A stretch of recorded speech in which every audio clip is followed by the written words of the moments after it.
welcome. I'm E.G. Marshall. Welcome to the sound of suspense. Welcome to the fear you can hear. But mostly to the world of terrifying imagination. In the next 52 minutes, you'll hear a story about truth. Everyone is in favor of truth, of course. It's a word which produces immediate reverence and respect. But sometimes the truth can be a terrible thing, even a shattering thing.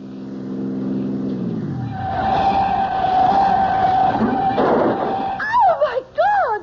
Mark, you hit a woman! Oh, I told you not to drive so fast! I didn't see her. I didn't see her crossing the road. Is she alive? Oh, Mark, look at the way she's lying there. Lorna, Oh, she must be no. dead. Lorna, you mustn't tell anyone. Please, you mustn't tell anyone.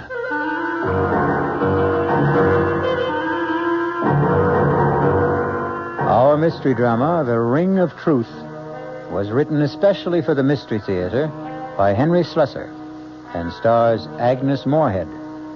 It is sponsored in part by Anheuser-Busch Incorporated, brewers of Budweiser, and by the Kellogg Company, makers of Kellogg's Special K cereal.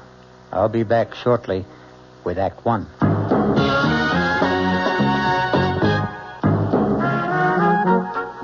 Some beer drinkers have funny ideas about beer.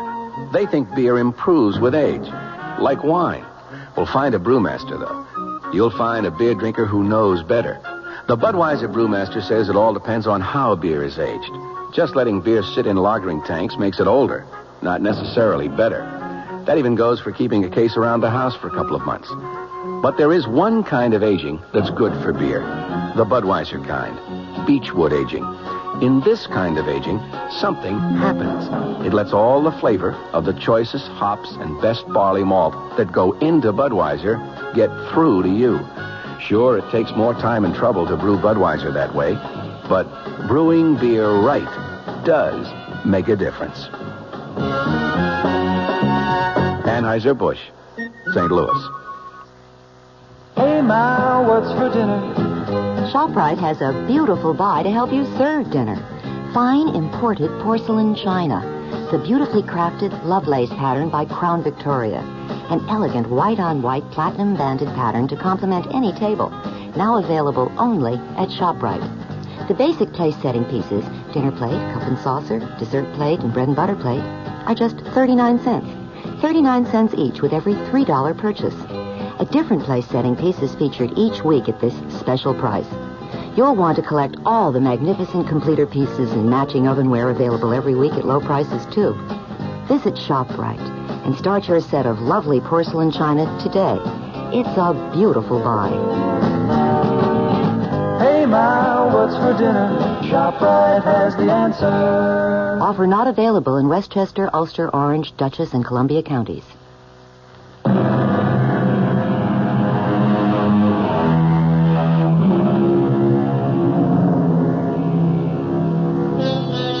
Now here's Act One of The Ring of Truth. The place, a charming college town in New England. The people you're about to meet, young Lorna Kittredge and the special man in her life, Mark Kramer. His driving speed, a comfortable 30 miles an hour. I'll tell you what I resent most about your father, Lorna. It's the fact that he deliberately keeps forgetting my name. Mark, don't be so silly. Daddy has a genuine problem about names. No, I'm sorry, darling. I just can't buy this absent-minded professor stuff. It's too corny. Corny or not, that's exactly what my father is sometimes. Absent-minded. His mind is always up in the stratosphere somewhere, communing with Socrates or Schopenhauer on the meaning of truth. You just don't like my father very much. I hardly know your father. Look, I want to get along with him, Lorna. After all, he's going to be my father-in-law, isn't he? You're almost home. What can I do to put you in a better mood? That's easy, darling. You can promise to tell him tonight. Oh, Mark. Tonight? Why not? But I told you that the Pryors are going to be at dinner tonight. Harold Pryor's Daddy's publisher. So, after they leave, you can tell him. Lorna, we've been engaged for almost 3 weeks now. Nobody knows about it except you and me. Well, isn't that enough? Not for me, it isn't. No. I'm the kind of guy who wants to shout it from the housetops. Yes, I do, too. I really do, Mark. I love you so much. All right, darling. And prove it. Tell him tonight, Lorna. Tell him you're going to marry what's-his-name.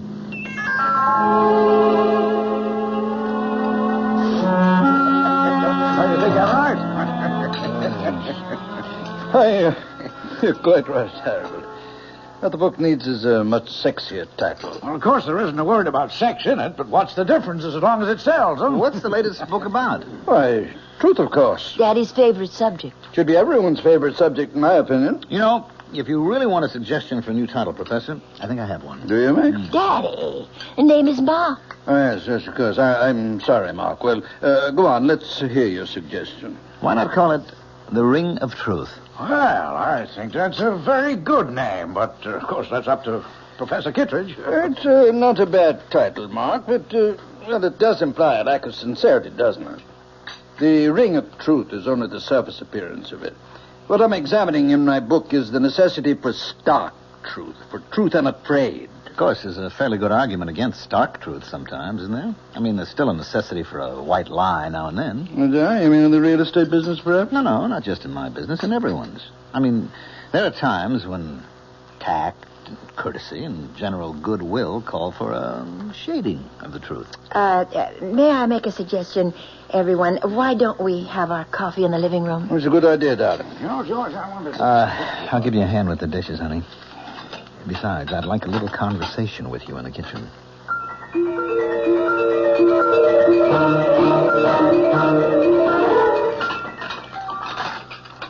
All right, Mark. I know what you're going to say. Daddy was impossible tonight. Now, your father's a great scholar, man of ideals, the Albert Schweitzer of New England. I'm only a poor schnook of a real estate man, but I'm perfectly willing to put up with him for your sake. Put up with it? Won't be easy. A crass, materialistic guy like me marrying into all that saintliness.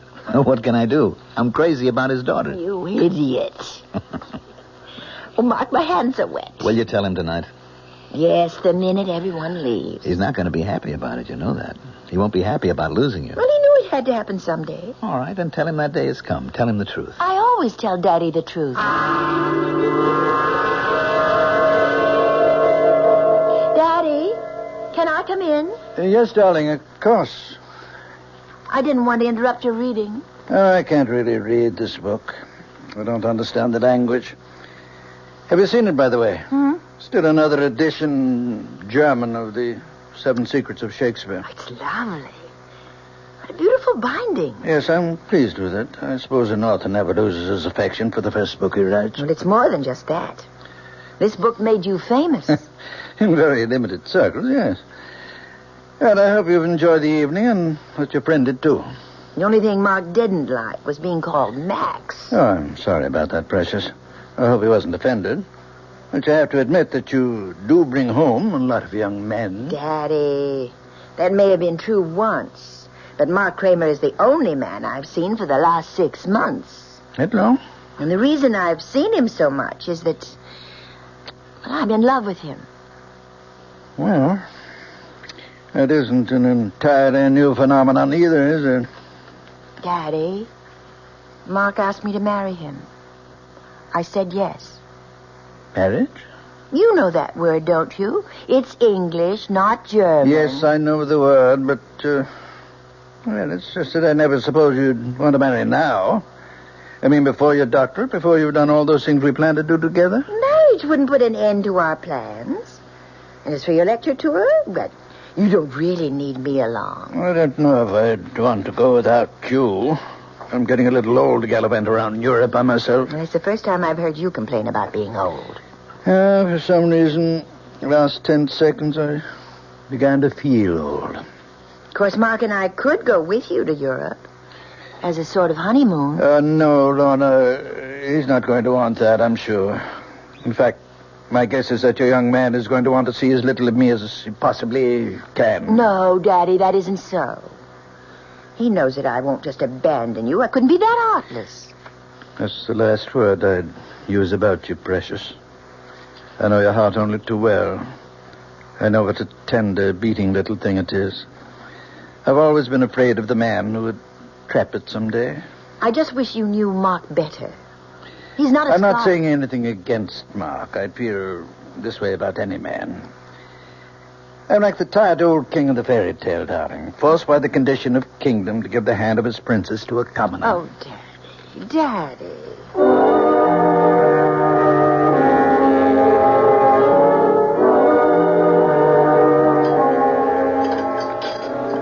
Mark, you're just being pig-headed. It won't even be 6 months. And by that time, I'll have my doctorate, and Daddy's lecture tour will be over. Oh, that's great. Just great.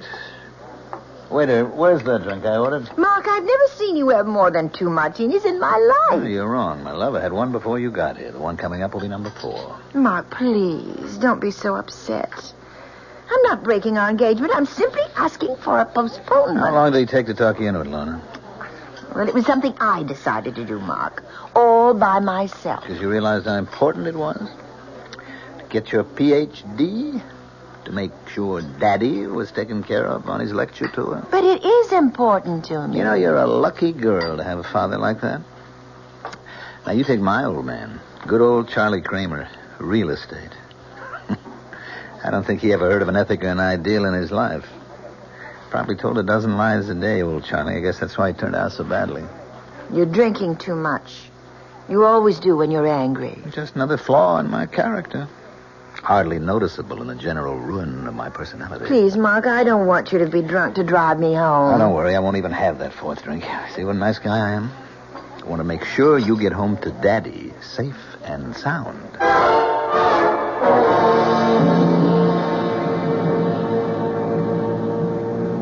Mark, are you sure you don't want me to drive? No, you just leave the driving to us. It's starting to rain. I think you should turn your wipers on. That isn't rain, precious. Those are tears in front of your eyes. Please, Mark. All right, all right. Do you have to drive so fast? I know there isn't any traffic, but these roads are so dark. That's what the headlights are for. How far these little candles throw their beams, so shines a good deed in a naughty world. Hey, you see, your father isn't the only one who can quote you. Ah! What? Look out! That woman! Where? Oh! You hit her! Oh, Lord! I didn't see her. I didn't see her crossing the road, so help me. Is she dead? Oh, Mark, look at the way she's lying there. She's dead, Lorna. Oh. The woman's dead. Oh, no. Oh, how horrible. I told you not to drive so fast.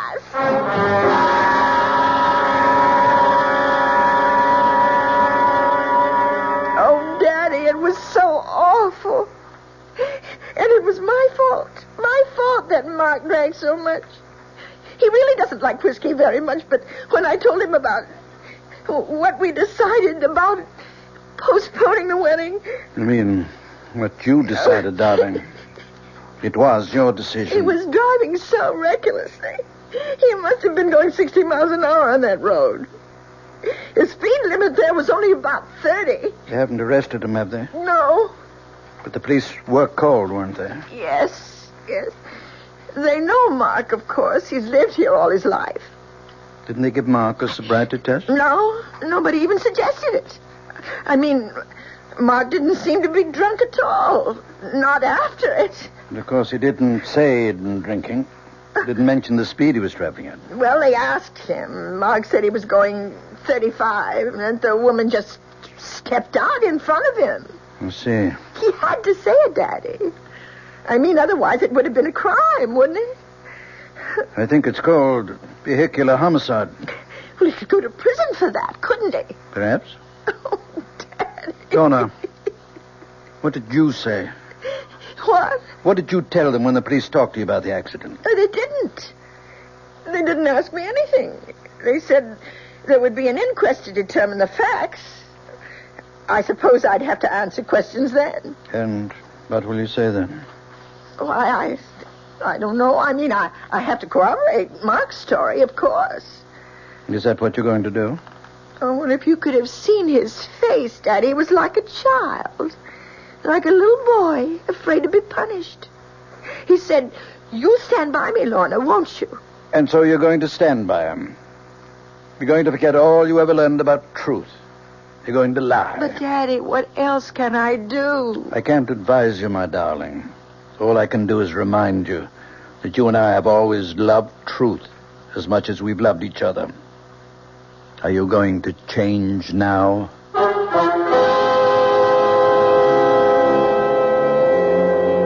And so Lorna finds herself in the corner of a triangle. The man she loves on one side, the father she loves on the other. But the invisible corner of the triangle is that mysterious thing called truth. We'll find out what Lorna Kittredge does when I return shortly with Act 2. And now another tale of the ball and chain. At Kellogg's Special K. Presents Overweight on an overnight train. Is the seat taken? Please, sit down. You have exceptional legs. But why is one of them attached to a ball and chain? This ball and chain? It's a symbol. Funny, I would have sworn it was a ball and chain. I mean symbolic. Because carrying around a few extra pounds can be just like lugging around this ball and chain. I see. May I suggest something? Uh-huh. Try a bowl of Special K, skim milk, orange juice, and coffee. It's the Special K breakfast. Will it make me lose weight? No. Oh. You must also exercise and eat smart at every meal. I see. Do you know the Special K breakfast is less than 240 calories, 99% fat-free, and delicious? No, but if you hum a few bars... And that's another tale of the ball and chain. Your happy ending could begin with the Kellogg's Special K breakfast. That's Kellogg's Special K. Good night. This is WOR New York, your Mystery Theater station.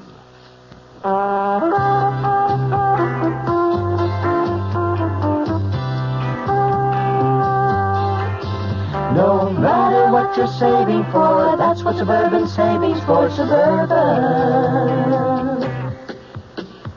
Suburban Savings offers you a regular savings account with flexibility.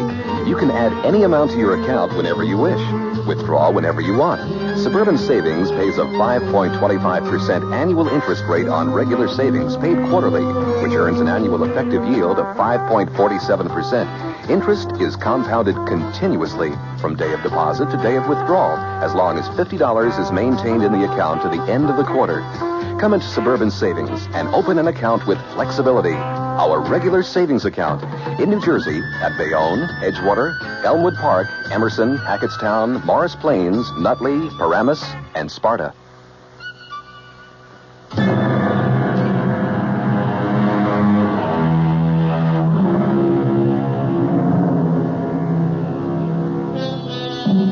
Ye shall know the truth, and the truth will set you free. Will that familiar saying work in the case of Mark Kramer? It may all depend on the outcome of the next conversation you hear in the home of Professor John Kitteridge and his daughter. Lorna, may I come in? Yes, Daddy. All dressed already? Yes. I know I don't have to leave for the county courthouse for another hour, but I was too nervous to just lie in bed. Why don't you come downstairs and have some breakfast with me? No, I couldn't. I feel too sick. Oh, poor kitty. I haven't called you that since you were a little child. Or don't you remember me calling her that? No, not really. You see, before you were born, I wanted to name you Catherine. But your mother objected because she was certain you'd be nicknamed Kitty. Then you'd be Kitty Kitteridge. And she hated the sound of it. You've told me the story before. I know you're not in the mood for old family anecdotes. All I can think about is that inquest this morning. I'm so frightened. My skin feels like ice. Darling, you won't have to be frightened if you do what I said. It's only lying that makes us afraid. Please don't talk about it. I have to lie for Mark. I love him. I'm going to marry him. Do you think the others will lie? The bartender at that restaurant? What was the name of that again? Bruno's? Yes. He'll defend Mark. I'm sure he will. They don't like trouble. They had some license problem last year. They won't want to admit that they served Mark so many drinks that he was hardly able to walk. To say nothing of drive. So you're the only one who has to lie. Daddy, the woman is dead. Nothing will bring her back. Lies, truth, nothing. Who does it help if Mark goes to prison? Yes. You're right, precious. There's no profit in truth. None at all. Then you agree with me. No profit, Lorna. Only loss, maybe. But that's something you'll have to judge for yourself. You know my feeling about truth. You know what I've always taught you about it. Yes. Dare to be true. Nothing can need a lie. A fault which needs it most grows too thereby. You used to like that poem. Now you're quoting it with contempt. Oh, Daddy, why can't you understand? Why do you have to be so demanding? Let me forget truth just this once. Your mind is your own, Lorna. Well, I want to do what's right. Then do what you want to do. You're an adult now, independent of me. Lie if you want to. But don't look for my approval. And above all, don't ask for my blessing. Daddy!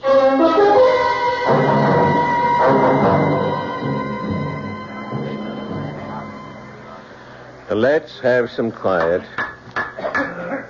The coroner's jury has to hear the testimony if they're going to judge it. Sergeant McKeon, was any investigation made of the skid marks at the scene of the accident with a view to determining the speed of the vehicle? I know, sir, there wasn't. The condition of the road and the rain we had that night, well, it was impossible to tell the difference between the skid marks and the tire treads. That's why no measurement was made. It's been stated that the driver of the vehicle, Mark Kramer, had left the establishment called Bruno's shortly before the accident. Since Bruno's is in the business of serving hard liquor, among other things, did the police give Mr. Kramer a sobriety test? No, sir, we didn't. You see, sir, we didn't know at the time where Mr. Kramer had been. All we knew was that Mrs. Moger was dead and Mr. Kramer didn't appear like he'd been drinking. All right, Sergeant, you can step down. Thank you, sir. The coroner's office calls Mr. Kramer to the stand, please. Mr. Kramer, this inquest isn't a trial. Our duty here is simply to determine the cause of death. But you must give your testimony under oath. Please raise your hand on the Bible. Yes, sir. Do you solemnly swear to tell the truth, the whole truth, and nothing but the truth, so help you God? I do. All right, Mr. Kramer. Just tell us your story of what happened the night of the accident. Well, Miss Kittredge and I left Bruno's about 9 that evening, about a half hour before the accident. I'd had one drink, a vodka martini. You can ask Mr. Bruno about that because he served me. Go on. When I reached Route 24, I decided to take the Ridge Road shortcut to town. I was traveling between 30 and 35 miles an hour, I'd say, and I remember slowing down when the rain started. I had my wipers going when I came over the rise of the hill, so my windshield was clear. But I still didn't see Mrs. Moger when she stepped out into the road directly in front of the car. Were your lights on full beam? Yes, sir, they were. Why do you suppose Mrs. Moger didn't see them? I don't really know. What I think is she was almost across the road when I came over the rise, and she panicked when she realized that a car was coming. She started back in the wrong direction, and that was when she stepped in front of the car. Is that your entire testimony? Yes, sir, it is. Very well, Mr. Kramer. You can return to your seat. Will Miss Lorna Kittredge take the chair, please? Place your hand on the Bible, Miss Kittredge. Yes. Do you solemnly swear to tell the truth, the whole truth, and nothing but the truth, so help you God? Yes, I do. Please speak up, Miss Kittredge. I do. Miss Kittredge, you were with Mr. Kramer on the night of the accident. Yes. You went with him to the place called Bruno's. Yes, I did. And did you have a drink that night? Yes, I had a martini. The same as Mr. Kramer? Yes. When Mr. Kramer's car approached Mrs. Moger's driveway, did you see the lady before the automobile struck her? I'm not sure. I think I saw her for just a split second. And then the car hit her. It was all terribly unreal. Were you aware of the speed you were traveling at? Miss Kittredge? I'm not sure of the exact speed. Mr. Kramer thinks it was between 30 and 35. Do you agree with that? No. What was that? It couldn't have been that. It was more like 55 or 60. Did you say 60, Miss Kittredge? About that, yes. Lorna, for God's sake. I hope you've considered this reply, Miss Kittredge. Yes, I've considered it. We were traveling at least that. I'd been looking at the speedometer only a few minutes before. I was complaining to Mark about his speed, but he wouldn't listen to me. He wasn't in any mood to listen. He was angry, and he was drunk. Lorna! Please, everybody, quiet now. Mr. Kramer, please take your seat. It's the truth. The truth, I can't help myself. He was drinking. He had too many martinis, and he was drunk. Are you telling us he had more than one drink? He had 4. I know he did. And he drove like a madman. No matter how I tried to stop him, he never thought that woman would be on the road at that time of night. He wouldn't listen. I couldn't believe it was really happening. It was like hearing someone else say the words. Please don't cry, Kitty. I tried not to look at his face. I tried so hard not to see him, but I couldn't stop myself. How can you blame yourself for telling the simple truth? How can you think it's wrong? But don't you realize what'll happen to him, Daddy? He's going to be indicted. He may go to prison. I'm sure Mr. Kramer will hire himself a very smart attorney. Who's that? I have no idea. Oh, I can't see anyone now. I just can't. Yes, of course. You go to your room and I'll answer it. Go on, darling. Go lie down. Yes. Oh, it's you. I want to see Lorna. Mark, please listen to me. I know exactly how you're feeling at the moment. Thanks for remembering my name, Professor. That must be the very first time. I'm sure you realize that what Lorna did this morning was extremely difficult and painful for her. That it was an agonizing decision. Only who made it? Lorna's lying down right now. I suggest you try telephoning her later. I'm not leaving until I see her. I had hoped we wouldn't get violent about all this, Mark. Frankly, I don't think you're in a good position to commit any other rash actions. Daddy, it's all right. Lorna, I thought you were in your room. I'll talk to Mark. Very well. But don't ask me to leave, because I won't. You don't have to leave, Professor. I'd like you to know this, too. Know what? What the town gossips are saying. Lorna, they're saying that we had some kind of fight. A lover's quarrel, and that you wanted to get back at me. Oh, you know that's not so. Yes, I know it. But the other explanation makes even less sense. That you just had to tell the truth. Well, it wasn't easy for me. Lies would have been easier. One small lie, Lorna. That was all you had to say. You're so afraid of hell that you wouldn't lie for me? I can't expect you to understand. But I do understand. Better than you do, maybe. It was your father's idea. Now, just a moment, Kramer. Well, you remember my last name, too. I think I made more of an impression on you than you were willing to admit. There's no need to be nasty. Lorna, you're so stuck on the truth. Tell it now. He told you what to do in that courtroom. Professor Kittredge's little girl always listens to Daddy, and she never lies. Please, Mom. He insisted that you tell the truth, didn't he? He gave you a lot of high-flown ethical reasons for telling the truth. Nothing but the truth. Every reason but the real one. You're wrong. I made up my own mind. Your father knew what would happen. It would split us apart, and that's what he really wanted, Lorna. That's the truth that he didn't mention. I think that's quite enough. If you don't leave right now, I'm calling the police. Don't bother, Professor. You've done a very good job. On Lorna and on me.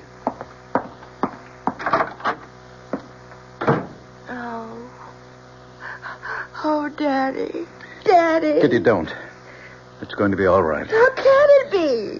He hates me now. Mark hates me. Things will change. You wait and see. He'll get himself a smart lawyer, and nothing will happen to him. Mark Kramer, having been found guilty of the crime of manslaughter, it is my duty to sentence you to imprisonment for a period of not less than 1 year and not more than 5.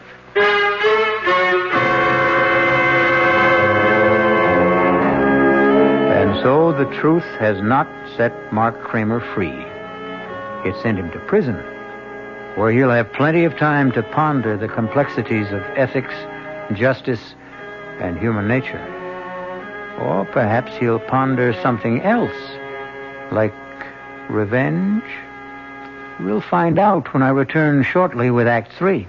I'm Hy Brown, producer of Radio Mystery Theater, and this is the end of our last week of prize drawings.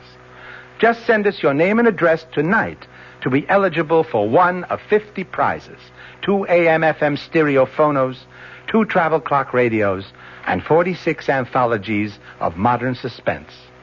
We've been most gratified by the program comments so far. So, if you have a chance to write, we hope you will. And let us know a bit about you, who you are, what you do, how old you are. But your name and address are enough. To Mystery Theater, Box 50, Radio City Station, New York, 10019. That's Box 50, Radio City Station, New York, 10019. Entries must be postmarked no later than tonight, the 26th. Offer good everywhere unless locally prohibited. This is WOR New York, your station for the Mystery Theater. An invitation. This is Peter Roberts. Join us Sunday morning, 8:15 to 10 here on WOR for Rambling with Roberts. 2 hours of music, specially selected for Sunday morning listening pleasure, along with bits of weather information, news headlines, bits of trivia such as the fact that a man from Onowa, Iowa, received a patent for what he called Eskimo pie, which was ice cream coated with chocolate. It all happened in 1922. It may not seem like very much in the way of history, but it does take place, these little bits of trivia and information, on Rambling with Roberts. So, of a Sunday morning, make a note. 8:15 to 10, right here at 710 on your dial, come Rambling with Roberts. You don't have to give us an RSVP. Just be on hand. Thank you.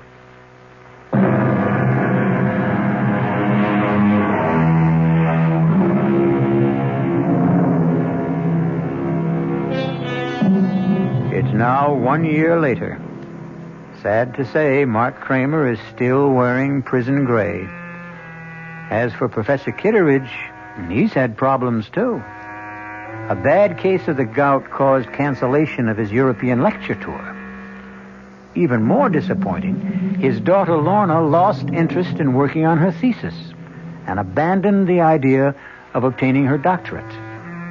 In fact, Lorna Kitteridge seems to have lost interest in life itself. Lorna, you awake? Yes, Daddy. I'm up.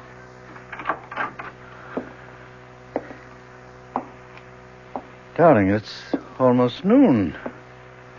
It's not like you to be in bed so late. I just didn't feel like getting up. Did you sleep badly again last night? Last night, the night before that. Oh, Lorna. If you don't see Dr. Isaacs voluntarily, I may have to drag you to his office. You know there's nothing wrong with me. What's all this paper for? All those little crumpled balls. Can't you guess? Oh, Lorna, no. You haven't been writing Mark again? I keep thinking that I might hit on exactly the right words. The magic formula that would make him answer one letter. Just one letter. You know that's not possible, darling. Face it, the man is filled with bitterness. He blames you for something he did to himself. Probably never reads any of the letters I send him. Probably sees my handwriting and tears them up immediately. It would be so much better if you forgot him, Lorna. Do you know that I even thought of sending him a disguise letter? Making it look like some important document that he would have to read? Isn't that ridiculous? What's ridiculous is the way you've tortured yourself over that man for so many months. Who's tortured who, Daddy? Which one of us is really guilty? Oh, Kitty. Stop calling me that name. My name is Lorna. Can't you remember my name? Darling, you're just not yourself. Oh, is that why you can't remember me? Because I'm somebody else? Well, you may be right, Daddy. Every morning I look in the mirror and I can't recognize the woman I see. Lorna, you're just not giving yourself a chance to forget. You'd start getting out into the world, start meeting new people. You become a hermit. I thought you liked having me here, Daddy. I thought you couldn't live without my company. I honestly believe you need medical attention. If not from Dr. Isaacs, then from somebody else.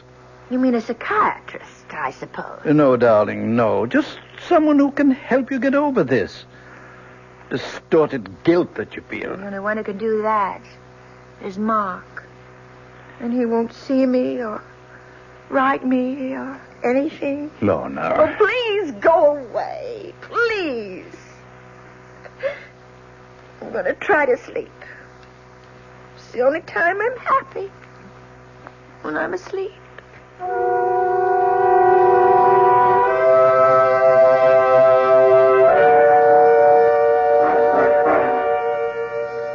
All right.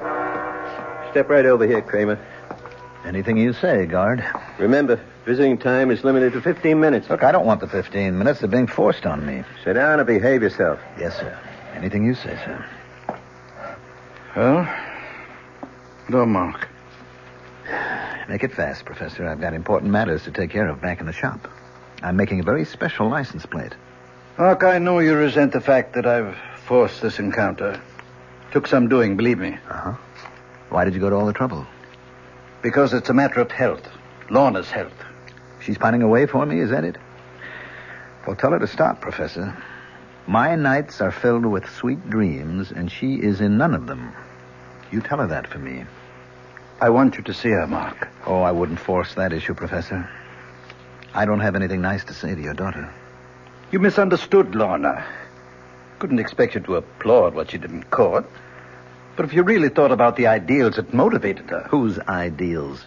Yours or hers? Do I have to separate them? Yes. But you can't, Professor. Because she's your monster. You've got her all twisted up between her ethics and her instincts.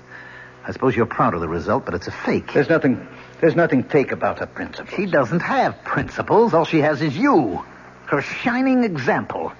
She wants you to love and admire her, so she does what you expect. That's why Daddy's little girl always tells the truth. She does tell the truth. Always. And her father? I abominate lies. You won't even lie to yourself.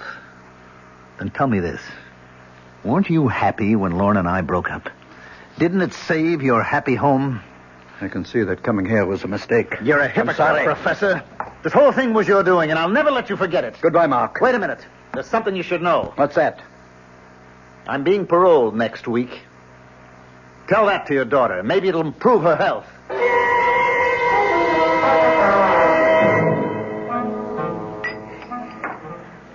Of course I'm pleased, Harold. It's just that I'd much rather see a new book of mine published than a new edition of an old book. Well, you can't argue with success. People never seem to tire of the 7 Secrets of Shakespeare.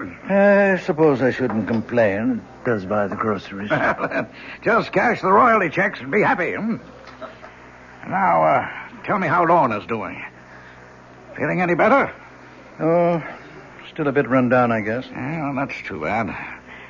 I suppose you know that young man, Kramer, that he's out of prison.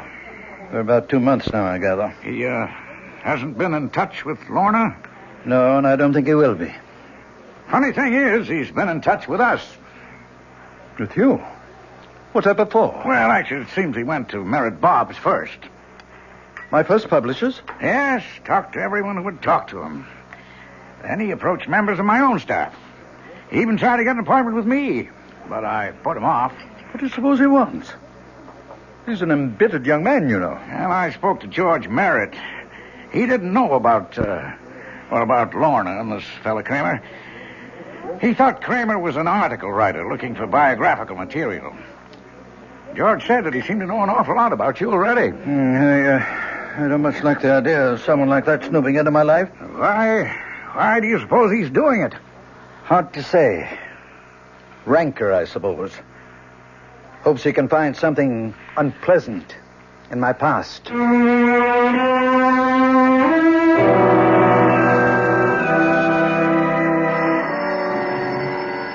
I'll get it, Lorna. Hello? Professor Kittredge? Yes? Mark Kramer, Professor. Oh. Yes, I was just speaking about you the other day with my publisher. I'd like to see you, Professor, this evening, if that's possible. See me? Or Lorna? No, just you. If Lorna wants to be there, that's her business. Something tells me she'd rather stay away. Can you give me some idea of why you want to see me? You might say it's a business matter. Who is it, Daddy? What time would be good for you, Professor? Make it about 9. I'll make it exactly 9. Daddy, you look so strange. Who was that on the phone? It was Mark Kramer, Lorna. Mark? He's asked me to see him at 9 tonight. I have no idea what he wants to say, but whatever it is, I'm sure it won't be anything pleasant. I'd rather not be here.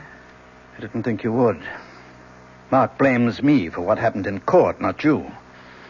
He refuses to admit that it was your own love of truth. My love of truth? Daddy, you never understood me yourself. How could you explain me to someone else? I didn't love truth. I loved Mark. You did what you had to do. What your conscience told you to do. My conscience?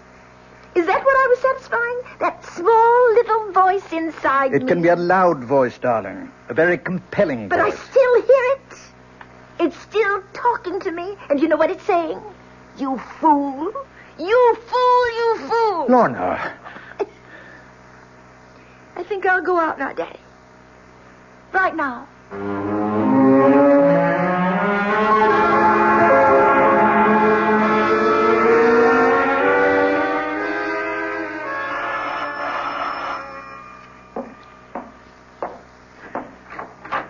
Good evening, Professor. Hello, Mark. Come in. Thank you.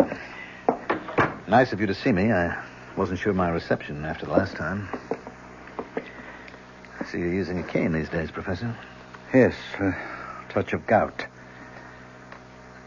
Mark, I hope you weren't expecting to see Lorna. She's not here. No, I didn't expect to see her. Would you care to come to the point of this visit? Yes, Professor. I'll come to the point. I've come to see you about truth. Oh, must we, Mark? Really?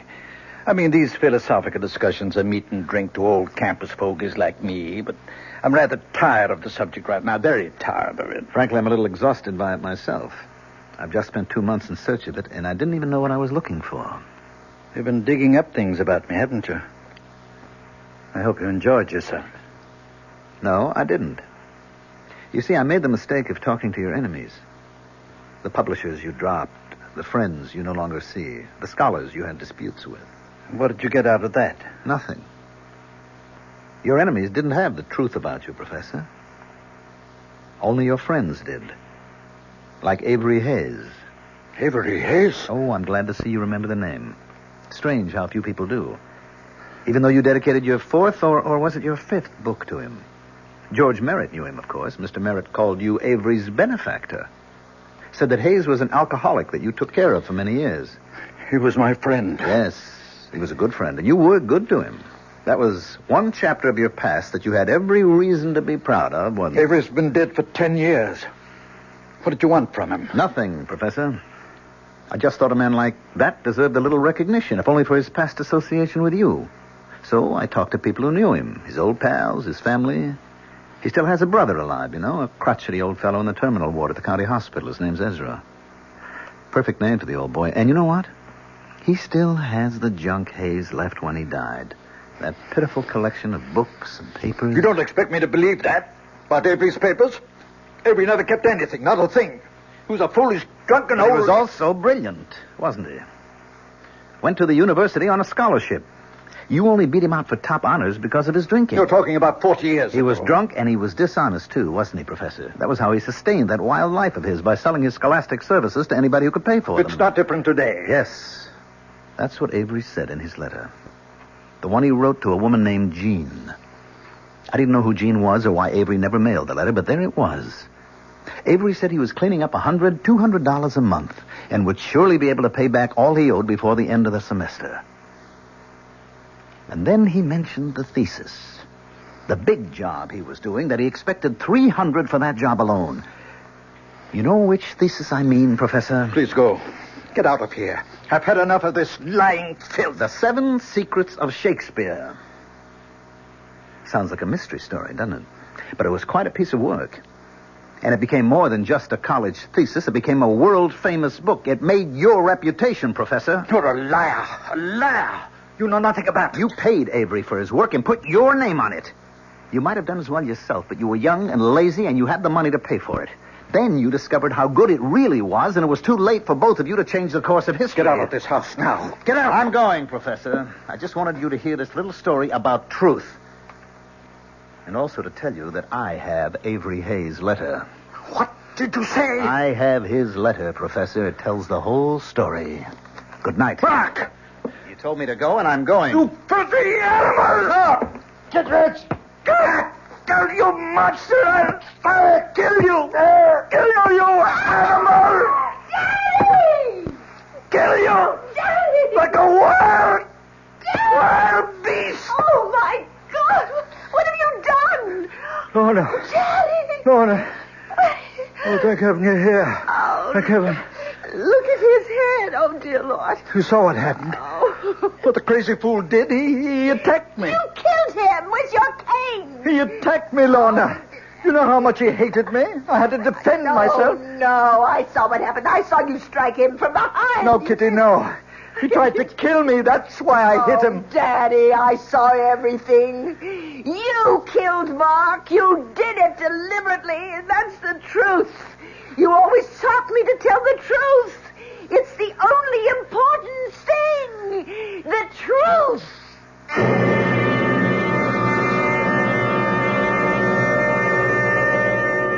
Oliver Wendell Holmes, Jr. said, "All I mean by truth is the road I can't help traveling."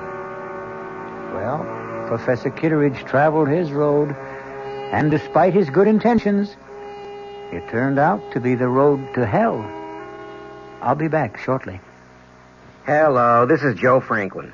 Ladies and gentlemen and boys and girls, for the very latest in nostalgia, for the ultimate in remembering, please join with me on Saturday nights from 9:05 to 11 o'clock, where memories are truly happening right here over WOR Radio. It is my privilege to present radio's original Memory Lane program, but positively the original. And whether it's Al Jolson or Benny Goodman or Louis Armstrong or Eddie Cantor or Harry James or the Dorseys, Mario Lanza, Gene Krupa, the young Frank Sinatra, George M. Cohan, Bing Crosby, Bogart, Lombard, Cagney, and all those happy times of radio's comedy and drama and soap opera. We have it fascinatingly, and all the sounds are reproduced crystal clear Saturday nights from 9:05 till 11 over WOR Radio. Yours truly, Joe Franklin, hosting Memory Lane. Tune in.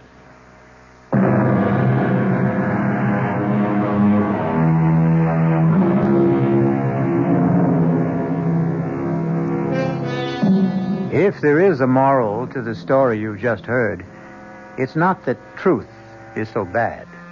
But Samuel Butler said, truth should not be absolutely lost sight of, but it should not be talked about.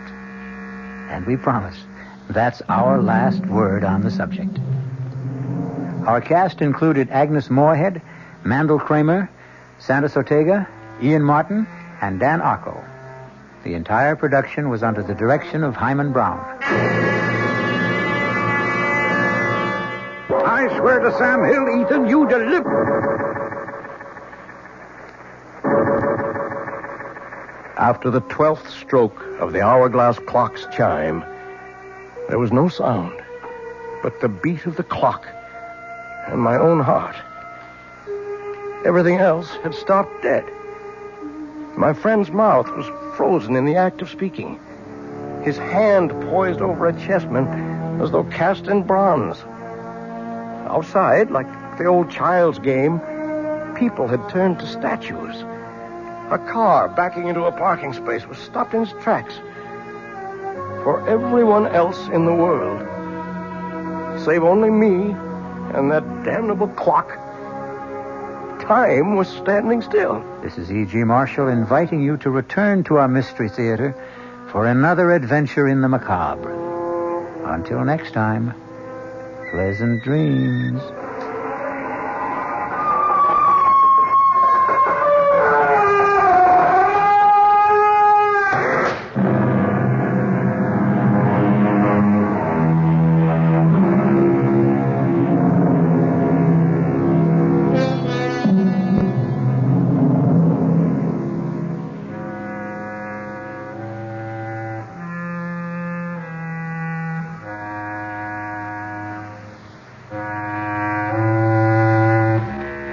WOR Mystery Theater was brought to you by ShopRite Supermarkets, where you get a lot more for a little less, and by Suburban Savings, with offices throughout North Jersey. The preceding Mystery Theater program was furnished by the CBS Radio Network. The late news is next at 9, followed by Joe Franklin and Memory Lane here on WOR New York, an RKO General station. Good evening, news at 9 from the WOR newsroom. This is Bill Maher reporting. The fast-paced Secretary of State is in New York for the weekend. He'll be meeting tomorrow with UN Secretary General Kurt Waldheim to fill him in on the diplomatic goings-on that brought about a settlement between Israel and Egypt. Just what the Secretary's plans for today and this evening are, nobody's saying.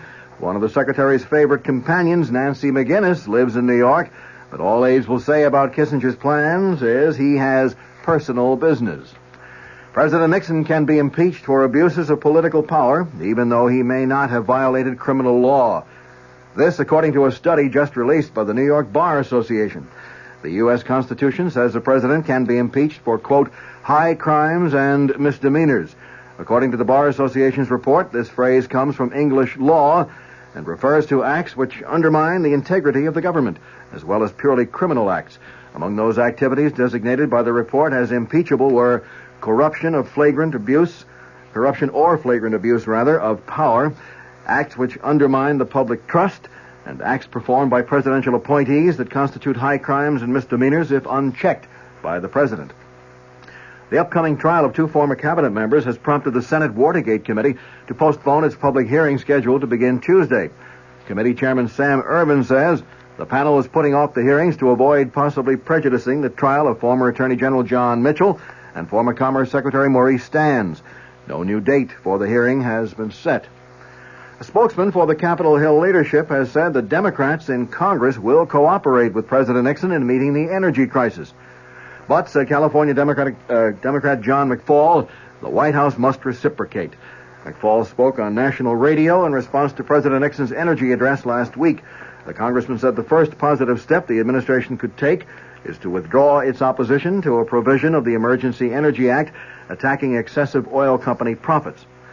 The captain of that Bulgarian fishing vessel seized off the New Jersey shore today for allegedly fishing within the 12-mile U.S. coastal limit has denied his trawler trespassed.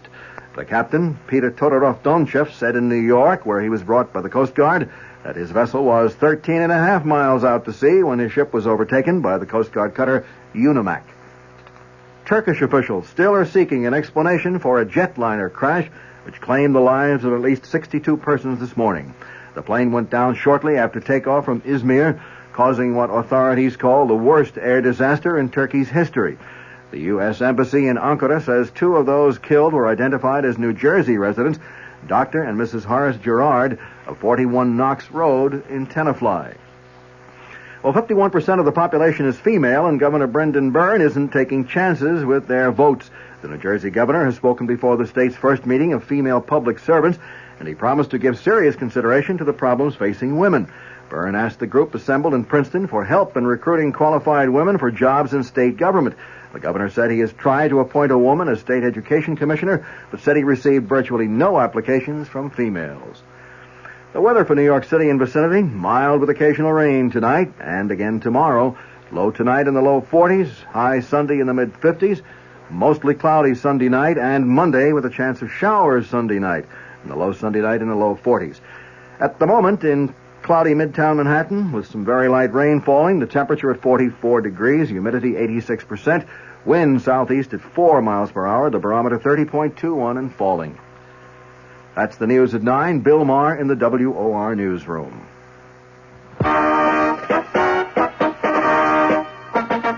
Your AMC dealers got the all-new mid-size car that economizes on everything but comfort. That car, the roomy 74 Matador. And another important advantage. Our 74 Matador comes with an economical 6-cylinder engine as standard equipment. And consider this. Matador is the only new mid-size car backed by all the benefits of the exclusive AMC Buyer Protection Plan. Which means that under normal usage and accepting tires, if anything AMC did goes wrong with your new 74 Matador, in the first 12 months or 12,000 miles, we'll fix or replace it free. Come in today. Meet the unbeatable combination. 74 Matador backed by the AMC Buyer Protection Plan. See your AMC dealer where you get a good deal and a good deal more. And stay tuned for Joe Franklin's Memory Lane next on WOR New York, an RKO General station.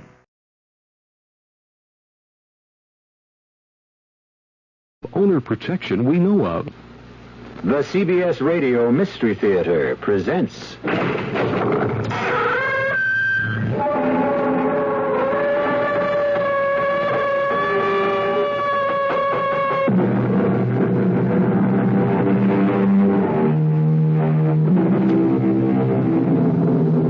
Come in. Welcome. I'm E.G. Marshall. Welcome to another hour with the great forces of the unknown. Those majestic forces that move around above and beneath us, pushing and pulling at our lives, our bodies, our brains. Forces no less powerful because we know them not. And here's a thought. How much of their power actually derives from their mystery? Were we to fathom them, explode their secrets, would they then become as comprehensible as, say, the centrifugal force in the spin dryer at the laundromat? Well, the day is far off when we can be that knowledgeable. So, in the meantime, listen. How will you do it? A gun? Do you have a gun? No. Well, then that's no good. A knife? Could you get near him? Near enough to use a knife? Do you have the strength? No. Well, so that's no good.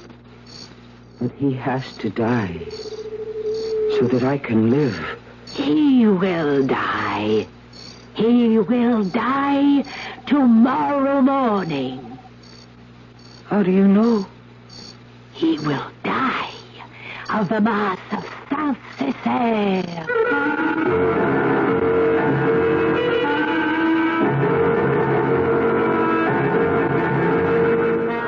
Our mystery drama, The Secret Doctrine, was written especially for the Mystery Theater by Elspeth Eric and stars Mercedes McCambridge. It is sponsored in part by the Kellogg Company, makers of Kellogg's Special K cereal and new sugar-free diet 7-Up.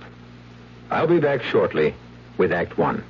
I want that sinus medicine. Headache tablets? No, sinus medicine. Sinus tablets. Helps the headache and the pressure. Oh, you mean sign-off. Exactly. Headache pain is one thing. A sinus headache is something else. Sometimes your whole face can seem to throb with pain. You want relief. Take Sign-Off tablets. SINEOFF, the sinus medicine that gives you a full dose of pure aspirin, plus a sinus drainer. Sign-Off, the sinus medicine that helps relieve sinus pain while you drain. And Sign-Off doesn't stop there. Have you tried Sign-Off Sinus Spray, the fastest known form of sinus congestion relief?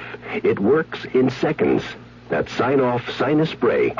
When sinus flares up, use Sign-Off tablets and spray, only as directed. SINEOFF. Sign-Off. Exactly. Sign-Off, the sinus medicines in the bright red box. If you're handy, or even if you're not, you know that a good part of getting the job done right is having the proper tools. Hi, Frank Lieber here for True Value Hardware Store. They'd be the first to agree with that. So to help you acquire the tools you need, they keep their prices low. For instance, get an 8-inch adjustable crescent wrench for just $3.99. Men who know, professional mechanics and tradesmen, ask for the Crescent brand by name. Just $3.99 at True Value Hardware Stores. A tape measure? The Lufkin Measure-Lock tape measure locks open, glides back at the touch of a button. The 12-foot size is just $3.49. Or how about a Weller soldering iron kit? It's a handy tool for a variety of hobbies and chores. The complete kit has an iron, 3-tip soldering wire, and is just $3.49. Weller soldering iron kits, Lufkin tape measures, and Crescent wrenches, they may be just what you need to get the job done right. And they're sensibly priced at the True Value Hardware Store nearest your home.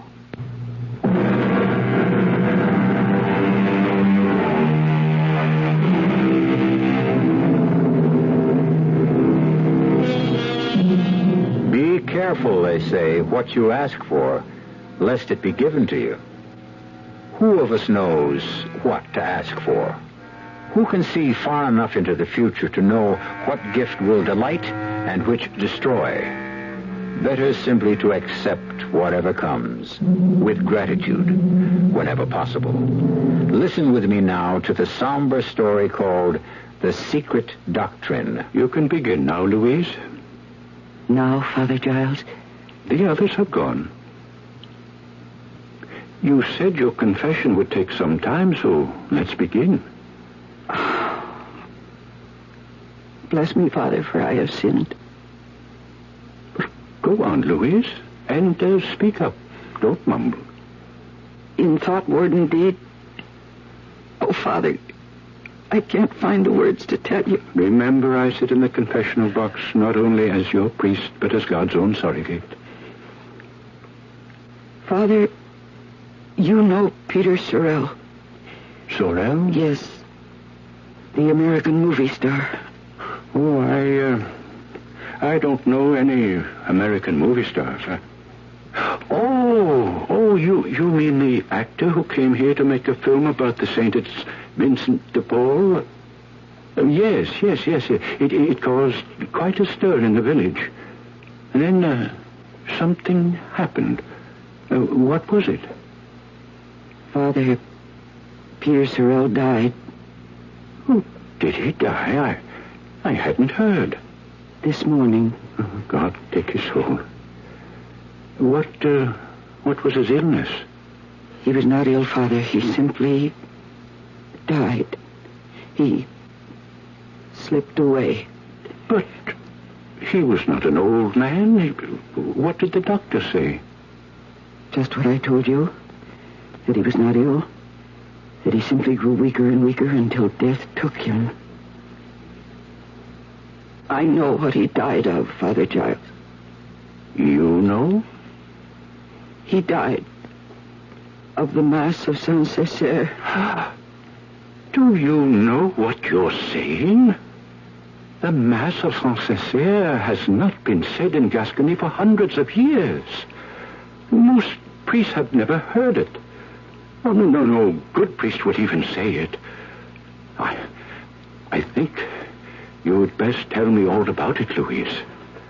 Yes, Father. I was in love with Peter Sorrell. In love? Well, you never knew him. He only came here a month ago. I've seen all his films. Each one many times. When one of them came to Dax, I'd walk the 20 miles to see it. And if it was there for 2 days, I'd roam the streets all night to see it again and again, as many times as it was shown. You call this being in love? How old are you, Louise? I'm 38, Father. Have you ever loved a boy, a man? No, Father. I've been in love with Peter Sorrell since I was 18. I've written to him in Hollywood every week for 20 years. And once he answered me. And he sent me his picture. And when I heard that he was coming here, I saw the hand of God. Take care you don't blaspheme, Louise. That is how it seemed to me, Father Giles. Go on. The company he worked for had rented the big house on the hill for him. And the first day he was here, I took him some of my onion soup. Well. What have we here? I brought you some onion soup, Mr. Sorrell. If you'd care to accept it. I'd care like crazy. I've seen all your films, Mr. Sorrell. I love them all. You've got a big heart. And the next day I took him a bottle of wine. It's called sand wine, Mr. Sorrell. A local product. Like you. You're a local product. It's very good. Really it is. So are you. What's your name? And the next day, I took him a bottle of brandy. It's Armagnac, Mr. Sorrell. It's the best brandy in France. I'll just bet it is. There's a dish I know how to make with this brandy. Roast capon. And you're going to make it for me, aren't you, Louise? That is your name, isn't it? Louise?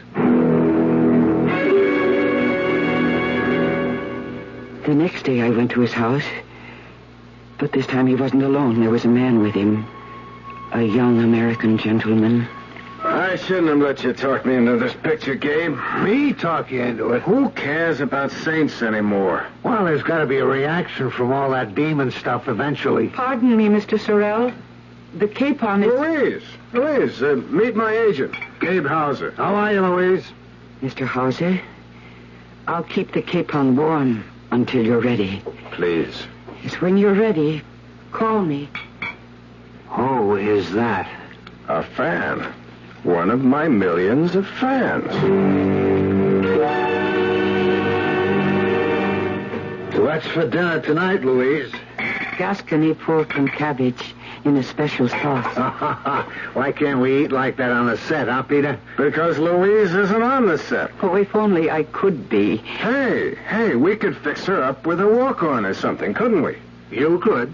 Hey, she could be one of the Sisters of Charity. Why not? Louise, the star has spoken. So then, Father, I could be with him during the day, and not just in the evenings. I was in heaven. You have strange concepts of theological matters, Louise. But go on. Oh, the atmosphere of that place, all the fuss and the laughter and the excitement, it all went to my head. And I forgot that I only wanted to serve him. I wanted to love him, to belong to him, and to have him belong to me. You poor woman. I watched him every moment. My eyes were fastened on his face. My ears strained to catch every word that fell from his lips. There is nothing so grand as a good priest. It hurts me to see God's work in unloving hands. Cut! That's a print. Okay, let's break. I didn't think anyone noticed how I stared at him, followed him about, waited for him after the day's work. But one day as I watched him... And the city hospital. 2 to a bed. Some lying on the floor. You're crying, Louise. He's doing the scene with the cardinal. Oh, it's not a sad scene. It's not even a good scene. Oh, it's a very good scene. It's a wonderful scene. Everything he does is wonderful. It was Noemi, Father. You know her, the woman who came here from the Basque country last year. She got herself a job, an extra like me, and so I saw a lot of her after that. My father. I degraded my father. I scourged my father. Why, you want him for your very own. Not the way you mean, Noemi. Oh, yes. Precisely the way I mean. What other way is there? Oh, my Savior. I need to confess. Cut! Bring it! Break for lunch.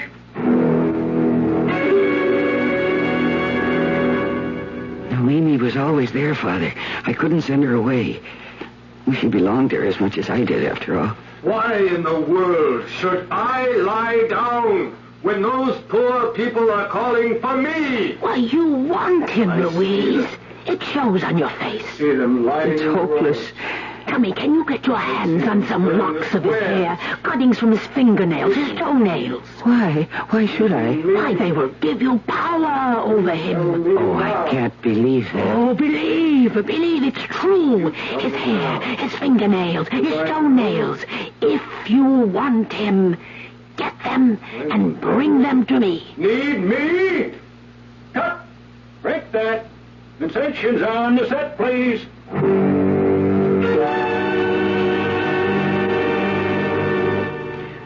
I didn't believe her, Father, not really. But my desire had become so great, I thought I should go mad.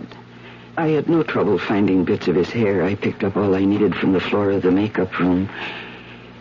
But the cuttings from his fingernails and his toenails, that was more difficult. Then one evening at his house... DePaul was the first social worker in history. You know that, Gabe? I mean, he organized social services. Would you like some more Armagnac, Mr. Sorrel? Oh, you still here, Louise? You can go home whenever you feel like it. You don't have to stick around. I've been listening and watching. A great dinner, Louise. I noticed you bite your nails, Mr. Sorrel, when you talk. Oh, yeah. A childhood habit. You shouldn't do that. Yeah, that's what my mother always said. If you'd let me cut your nails properly... My mother always said that, too. I have a scissors right here with me. My mother also always had the scissors right there with her. So while they talked, I cut his fingernails. And I saved them all, even the little bits of cuticle, in my kerchief. And when I had finished... Louise, you're a saint. Oh, if I'm a saint, Mr. Sorrel, I should wash your feet. Wash my feet? I say now... They get awfully dirty walking around the set in those old sandals. And all the saints, even the Pope, he washes the feet of a sinner once a year to show humility. I'm your sinner, is that it? Let her, Peter, if she wants to. Well, you really want to? And to cut your toenails. Well, what can I say? It's the best offer I've had since I came to France. And so I did, Father. And when I left that night, I had all the cuttings in my kerchief, and I took them to Noemi, who waited for me in the woods. Take this, Louise. What is that? It's a little bag made from the skin of a toad, which my own daughter impaled at midnight in the graveyard of the old abbey. Oh, we put all your precious cuttings into it. Now, pull the drawstrings tight. That's it, and hang it around your neck, under your dress. Yes, just like that. How do you know that it will work? I know. It seems so wrong. It's going against God, isn't it? Have you ever heard of Eliphaz Levi and the secret doctrine?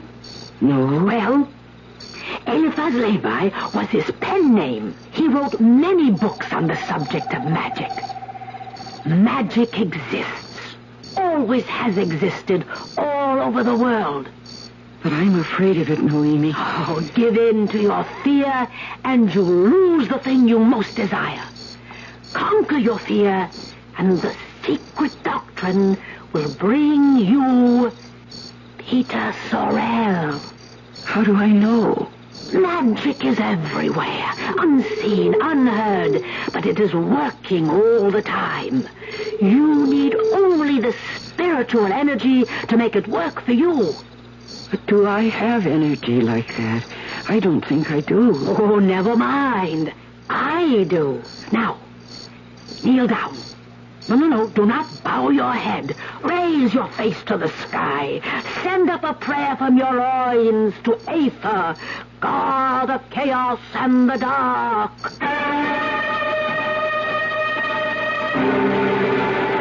Well, the secret doctrine has been kept from me, I must say. All my life I have struggled from problem to problem, quandary to quandary, with only my limited intelligence to assist me. And all the time, was there a secret doctrine that might have solved things magically? If so, I'm a little late finding it out. We'll be back shortly for Act 2. Look, let's put an end to all this gloomy-sounding stuff you've been getting so much of lately.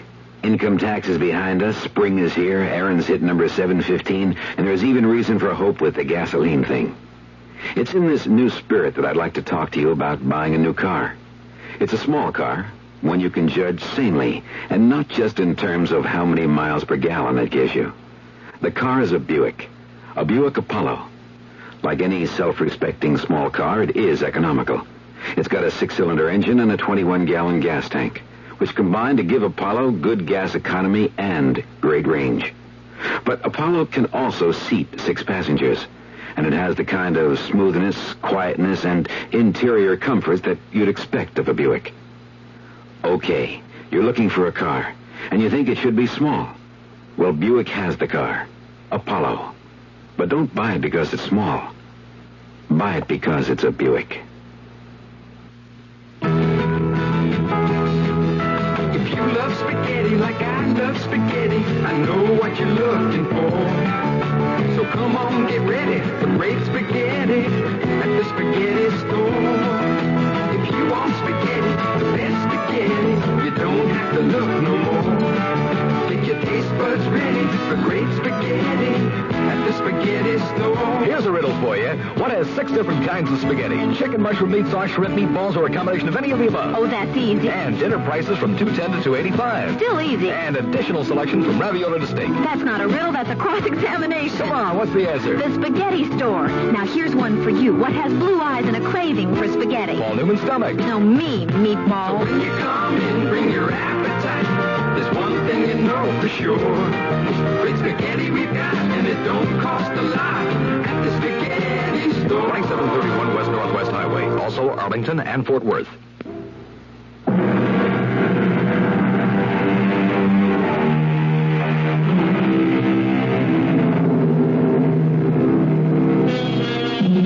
The only magic I have ever known was long, long ago, when I expelled a loud and angry scream, and food instantly appeared. Talk about rubbing a lamp. Talk about wearing a bag of discarded nails and hair about your neck. Well, we shall see if they can match my infant cry. Some sort of magic was working, Father Charles, because when I got to my feet after that strange prayer to the God of Chaos, there in the woods with the toadskin bag still hanging round my neck, I felt that I was a beautiful woman. Can you imagine that, Father? Yes. The next day was my last, so far as the film was concerned. I hated to step out of the Sister of Charity habit and get back into my own clothes. But my spirits rose to the sky when Peter stopped me and said... This was your last day, wasn't it, Louise? Yes, my last day. Well, it won't be the same around here without you. We'll miss you. Will you... will you miss me? I'll miss you the most. But I'll see you at the house, won't I? You're not going to desert me now, are you? Never. I'd never do that. Well, you'd better not, Louise. I met Noemi late that night in the woods, and I told her what Peter had said and what I had said. You see? The magic is beginning to take hold. I couldn't go to the set the next day. What reason would I have? So I spent the day in his house cooking a shoulder of lamb for him in the Gascon style. You know how long that takes, Father. Louise! In the kitchen. That smells so good. It's something special I'm cooking for you. Louise, what have I done to deserve you? You're the greatest thing that's happened to me since... Well, you're the greatest thing that's ever happened to me. Let's put it that way.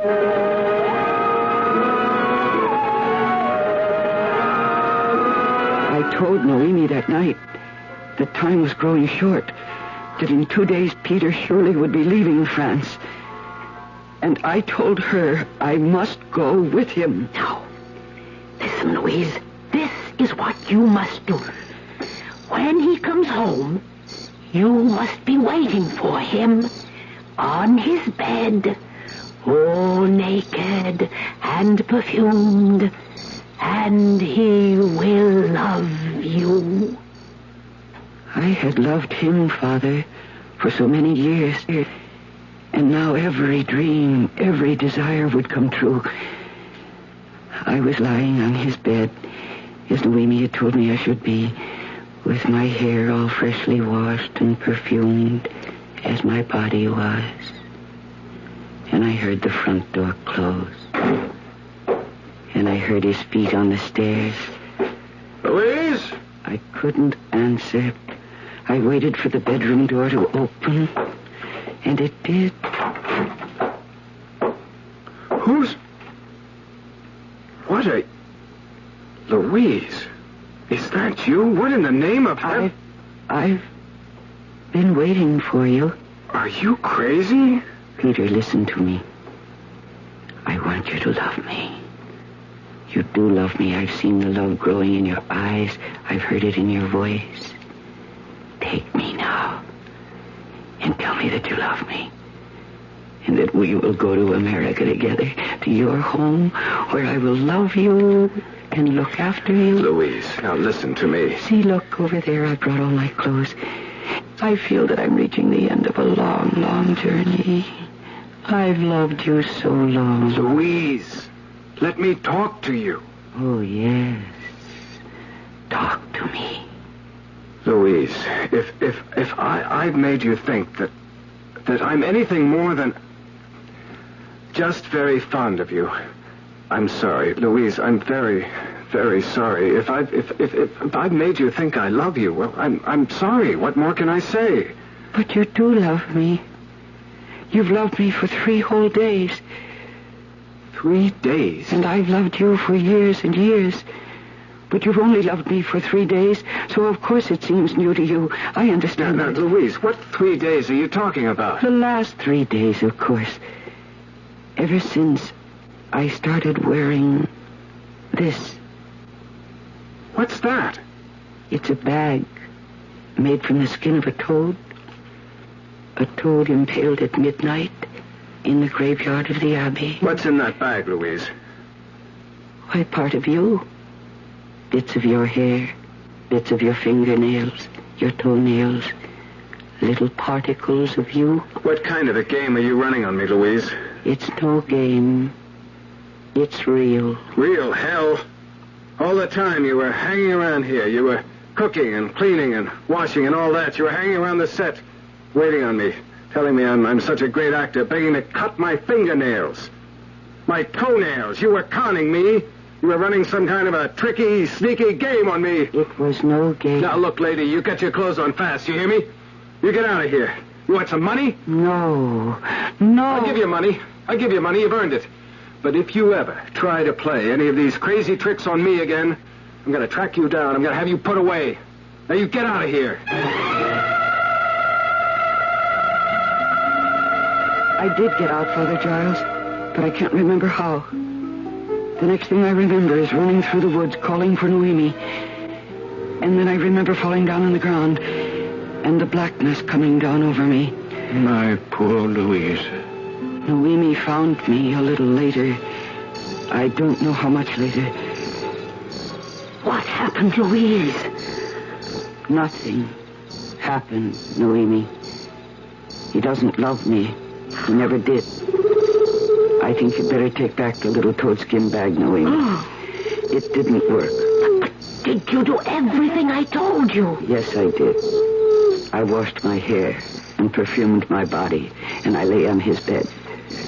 But when he came home, he didn't want me. I tried to tell him about the secret doctrine, but he didn't want to listen. You told him? I tried to. After all, I don't know much about it, only what you've told me, and I didn't understand all of that. But he didn't want to hear about it. Oh, the man is a monster! Yes, he is a monster. You poor woman. No, don't you feel sorry for me either, Father Giles. I don't want anybody to feel sorry for me. But don't you see? You let your desires take hold of you, Louise. You let them dictate your actions. You lost control. Oh, yes, I did that. You became blind to the realities of the matter. Yes, I did that, too. I fell in love with a man when he was only a walking shadow on a screen. I hurt no one. I would never have hurt him if he hadn't come to France to make another of his foolish motion pictures. Louise, would it make you feel better, my child, if I were to tell you that you are not the first to give your heart to an unknown man who's only making his living by performing in public? I suppose that is true, Father. Does it make you feel a little better? But I don't feel badly, Father. You don't? Not about him. Not about trying to give myself to him and his telling me he didn't want me. I felt badly about it at the time. Very badly, I suppose. Of course you did. But by the time Noemi found me in the woods, I felt quite differently. Just how did you feel? Very calm, very clear, very Right. Right? About what? Clear about what? About what I must do. And what was that? I kill him, of course. But you have said that it was all your own doing. That no one else should be blamed. Quite so. But I had to kill him in me. Don't you see what I mean? I'm not sure that I do. Father, he was part of me. He'd been part of me for many, many years. There was more of him in me than there was of myself. Oh, you must understand. I'm trying, Louise. I knew how wrong I'd been to love him. Yes, to lust after him. To have obscene thoughts about him there in the dark of the theater. I knew these were sins. They were bad sins. And now I was willing to take upon myself the last sin of all. To kill him. Don't you understand that? I don't believe I do. How strange. Noemi understood. You say Noemi understood? What you have just told me? Yes, Father. There, that night in the forest, I told her how I must commit this most grievous sin. How will you do it? A gun? Do you have a gun? No. Well, then that's no good. A knife? Could you get near enough to him to use a knife? Are you strong enough? No. Well, then that's no good. But he must die, so that I may live. He will die. He will die tomorrow morning. How do you know? He will die of the Mass of Saint-Césaire.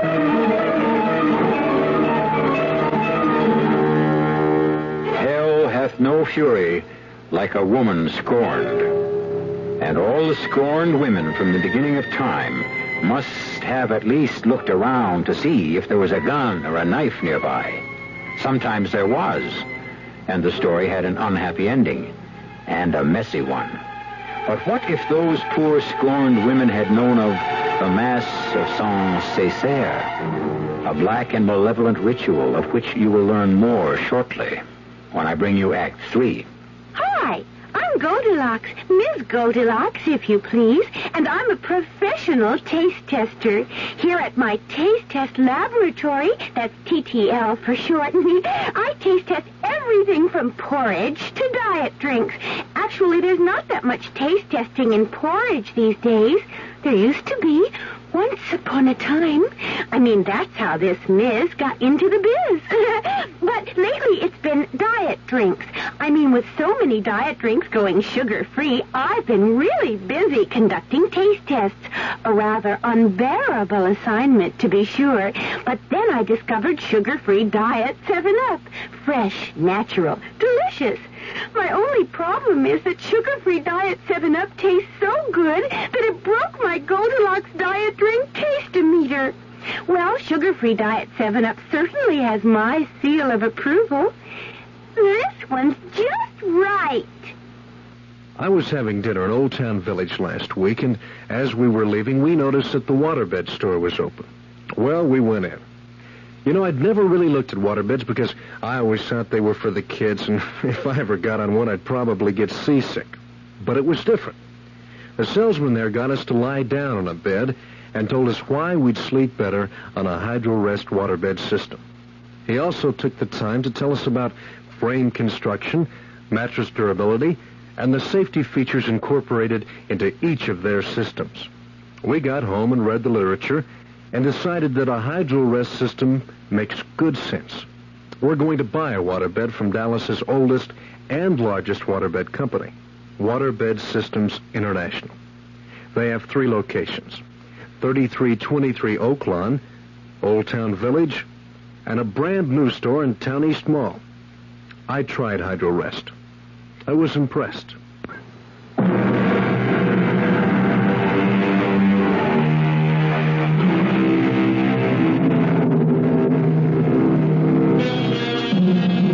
we promised you further details of the Mass of Saint-Césaire, that horrid leftover from the Dark Ages. And so we shall. We always keep our word. Let us pick up our story where we left off, with Louise and Noemi talking in hushed tones beneath the moon in the dark woods of Gascony. He has to die so that I can live. He will die tomorrow morning. He will die of the Mass of Saint-Césaire. How can anyone die of a mass? Oh, the Mass of Saint-Césaire is the Mass of revenge. The peasants of Gascony have known this for centuries. I must ask Father Giles. Oh, no, you will not breathe a word of this to Father Giles. But if he would perform the Mass... He wouldn't dream of it. He probably doesn't even know it. Ah, but I know a priest who knows it, and who will perform it. My daughter lives with him. Come, Louise. We went to the deserted abbey where the priest lived. No one told me his name. I never asked. You are the one who orders this Mass. Yes? For whom shall I say the Mass? For Peter Sorel. Who will be my clerk? Oh, my daughter will be your clerk, Father. Who will bring the water for the Mass? I shall bring it, Father. Do you know a place where the Mass can be held? Ah, by the ruins of the church, where the gypsies live, Father. I listened as though nothing they said had anything to do with me, Father Giles. I scarcely knew when they'd finished speaking. I only knew that after a while, Noemi took me by the hand and led me away. Come, Louise, come. We must get the water for the Mass. Shouldn't there be wine, Noemi?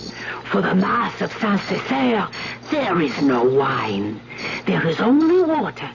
And the priest does not consecrate it. He drinks it. And it must be water from a well into which the body of an unbaptized infant has been thrown. Come now, Louise, come. Before 11 o'clock, we were at the ruined church. A dreadful place, Father, where bats lived, and toads, and owls. And through the darkness came the priest, Noemi's daughter by his side. And he stood by the ruins of the old altar. Ever and never to reign and live you, and also run you, redemption the sharing. Noemi, what does he say? It is the Mass of Saint-Césaire. But I don't understand it. It is the Mass for the dead. He's reciting it backwards. I watched in horrid fascination, Father. I confess that I was fascinated by it. I was like a bird watching a snake. What is he doing now, Noemi? He is making the sign of the cross. No, he's not. He's not making. He is making the sign of the cross with his left foot. What? In the dirt. This is the Mass of Saint-Césaire. I couldn't bear to look, Father Giles. I couldn't. And yet I couldn't bear not to look. The awful Mass had started at 11, and now it was drawing to a close as the hour of midnight struck. And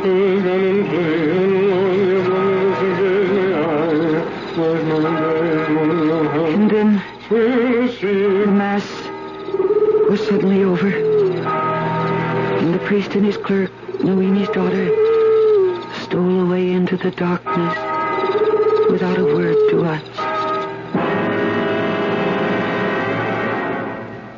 It is over, Louise, and Peter Sorel has begun to die. I'm not sure I believed her, Father Giles. I wasn't capable of belief or disbelief or of any thought at all or of any feeling whatsoever. I only felt tired. So tired I doubted I could move. But I pulled myself to my feet and I said, I must go to him, Noemi. I must go to Peter Sorel. And I went, Father. I went into town, to the house on the hill, and I waited there till the sun had been up for an hour. And then I went to the door and knocked.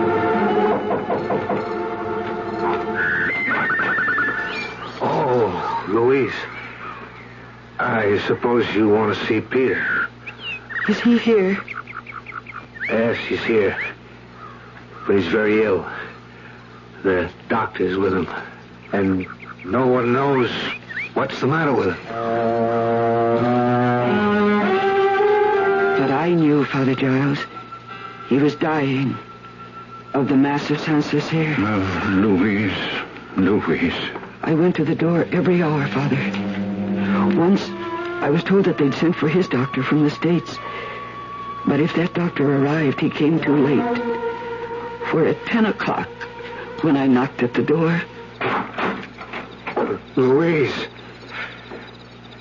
He's dead, Louise.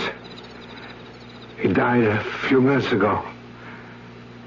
No one knows why or how or what it was he died of. I see.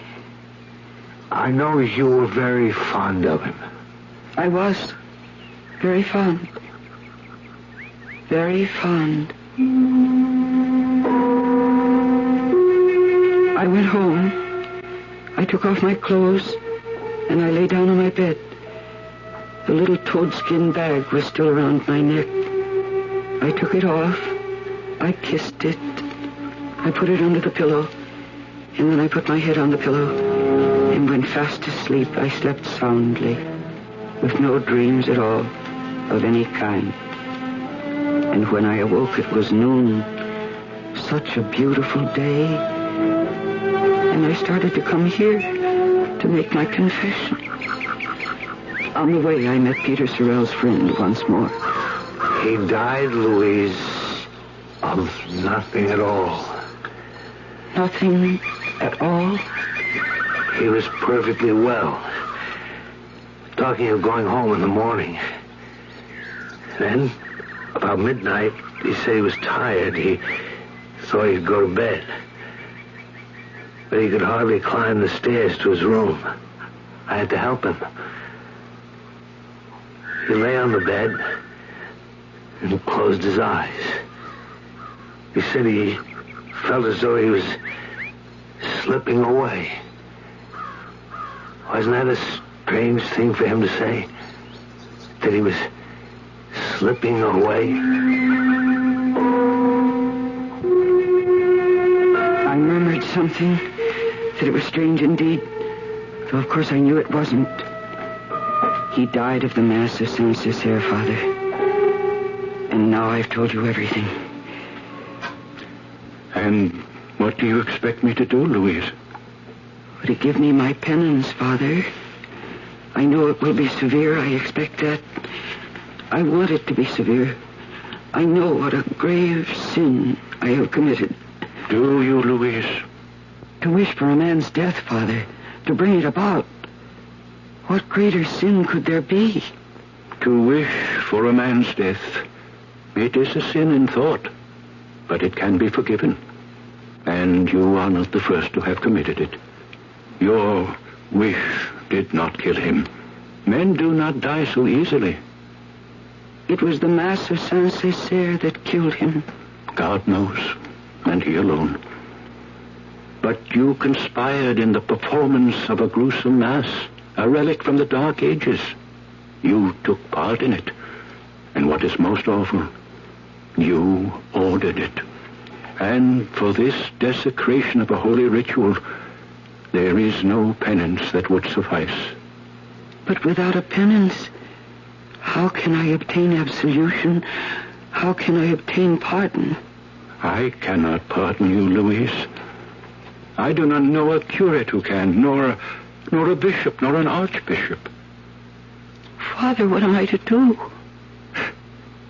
My child, it is possible.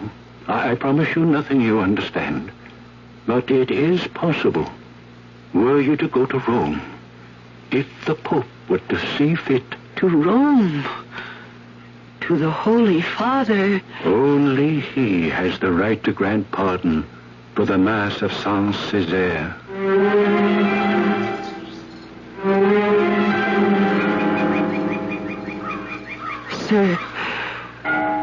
Sir, can you tell me, sir? May I ask you? Yes, Senora. Can I help you? Please. Is this the Vatican? This is Vatican City, yes. Is this the square of St. Peter? Yes. Straight ahead is St. Peter's Gate. Oh, I am here. You've never been here before? Oh, I have come to see the Pope. Oh, His Holiness is quite busy, Senora. I come here to make my confession. Let me take you to a priest. No. It must be His Holiness.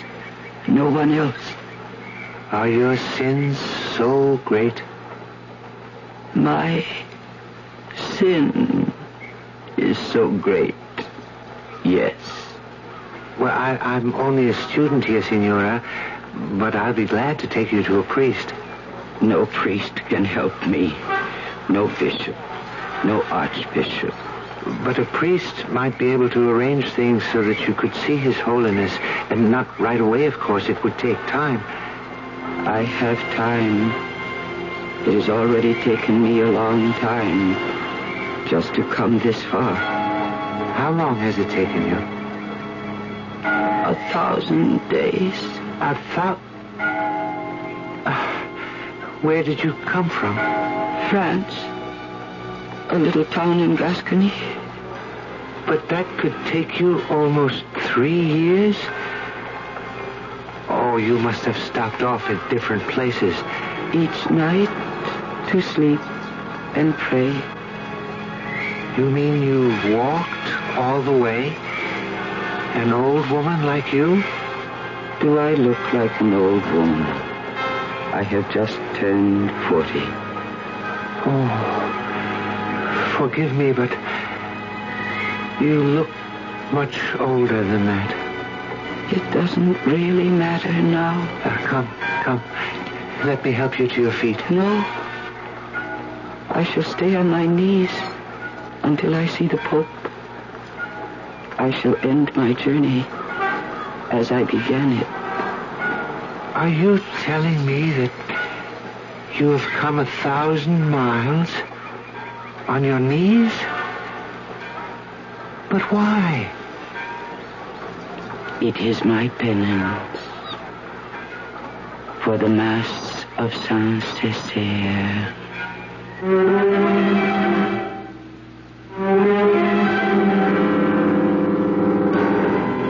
1,000 miles, 1,000 days, on her knees. What awful retribution we expect of ourselves. What endurance we can find within us to carry out our goal. And what is the priceless goal we seek? The goal that so obstinately eludes us after thousands upon thousands of miles and as many days. Why, I think it is nothing more and nothing less than peace of mind. I'll be back shortly. Breakfast in the morning, Kellogg's has that wholesome taste to get you up and grinning. This is Jerry Coffer for Kellogg's Special K. You know, for years we've been talking about the Special K breakfast, a great way to start the day if you have a weight problem. You may have seen or heard our latest commercials, which symbolize the problem of being a few pounds overweight by using this ball and chain. That's the sound effect. But so many people have come to know the Special K breakfast that can help solve weight problems, they sometimes forget that Special K is America's favorite high-protein cereal. It has 8 essential vitamins and iron, and so delicious that lots of folks, kids as well as adults, eat Special K just for the sheer good taste of it.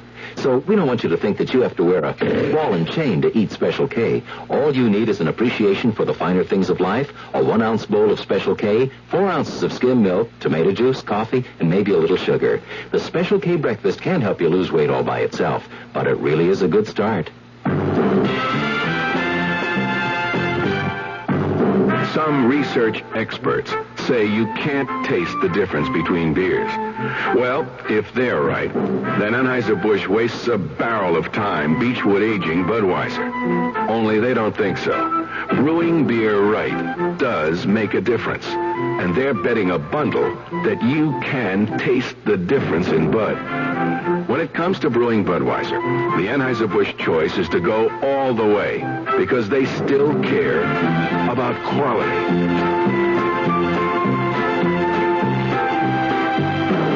Look at it this way. If the Bud people have a choice between what some experts say and what beer drinkers say, well, you'd better believe they'll go with you beer drinkers every time. When you say Budweiser, you said it all. Anheuser-Busch, St. Louis.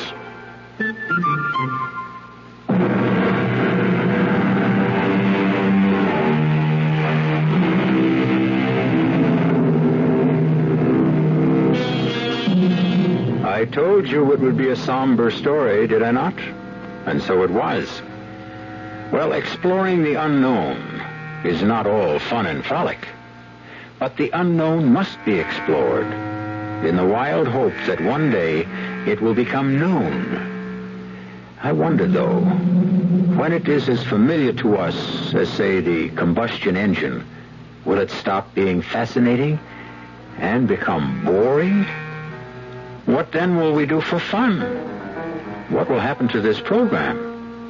Merciful heavens, what will I do for a job?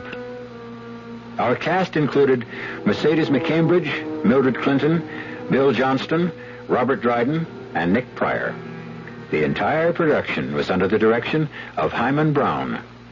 Radio Mystery Theater was sponsored in part by Sign-Off, the Sinus Medicines, Buick Motor Division, and Anheuser-Busch Incorporated, brewers of Budweiser.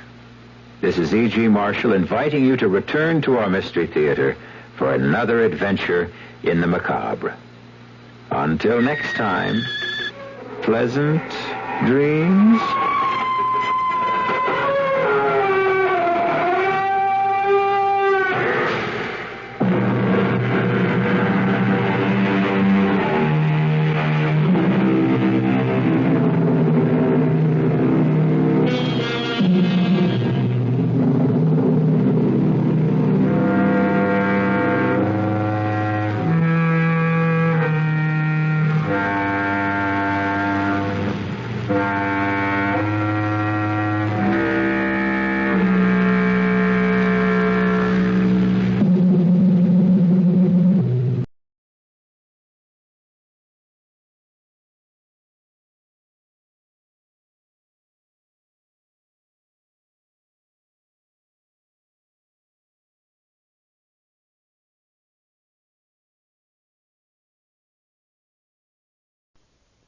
Theater.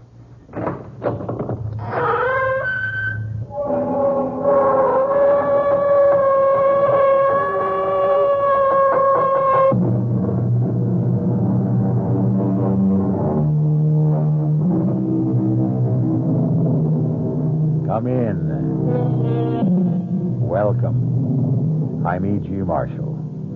Join me in a journey over a strange terrain. A terrain filled with terror and clouded by suspense. And ask yourself, how long is a minute? What is eternity? And learn, perhaps, that one can be as long as the other. Our mystery drama, An Occurrence at Owl Creek Bridge, was adapted from the story by Ambrose Bierce, especially for the Mystery Theater, by Sam Dan, and stars William Prince.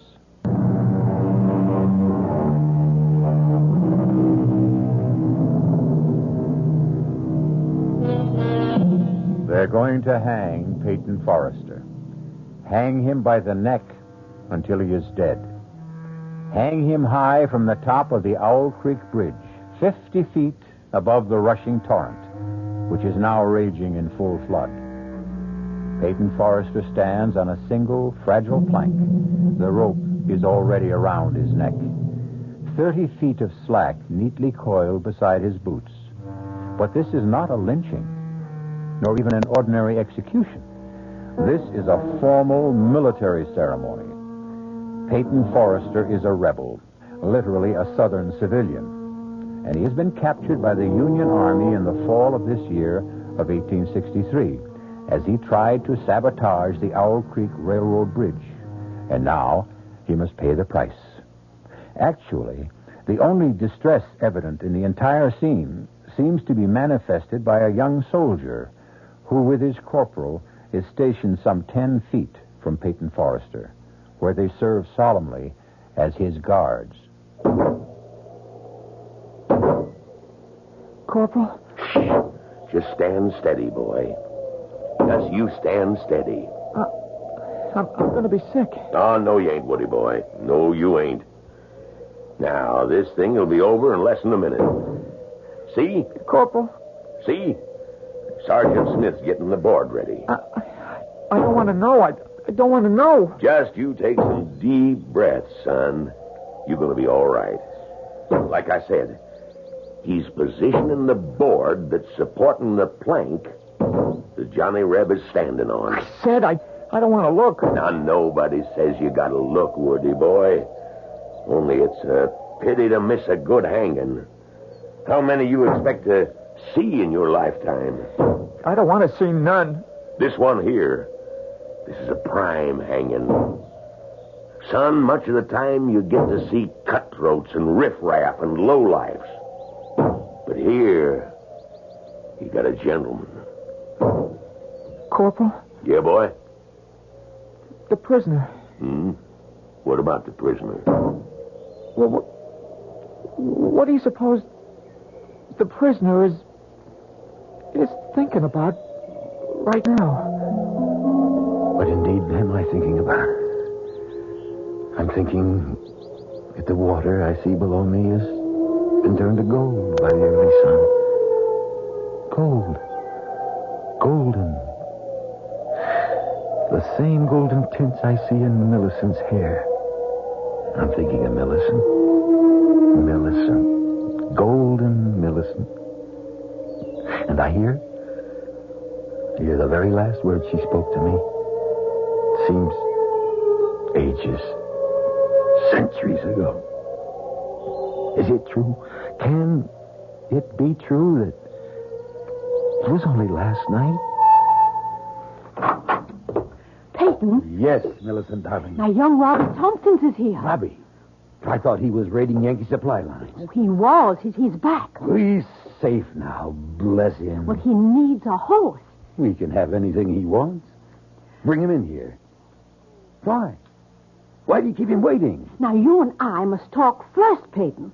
Do you mean one of the true heroes of our country must be kept cooling his heels while you and I... He's not exactly cooling his heels, Peyton.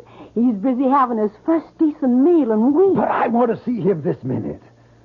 After all, he hasn't much time to spend here. He must be in a rush to get home, see his folks. He's not headed home. He's not? No, he's off on a mission.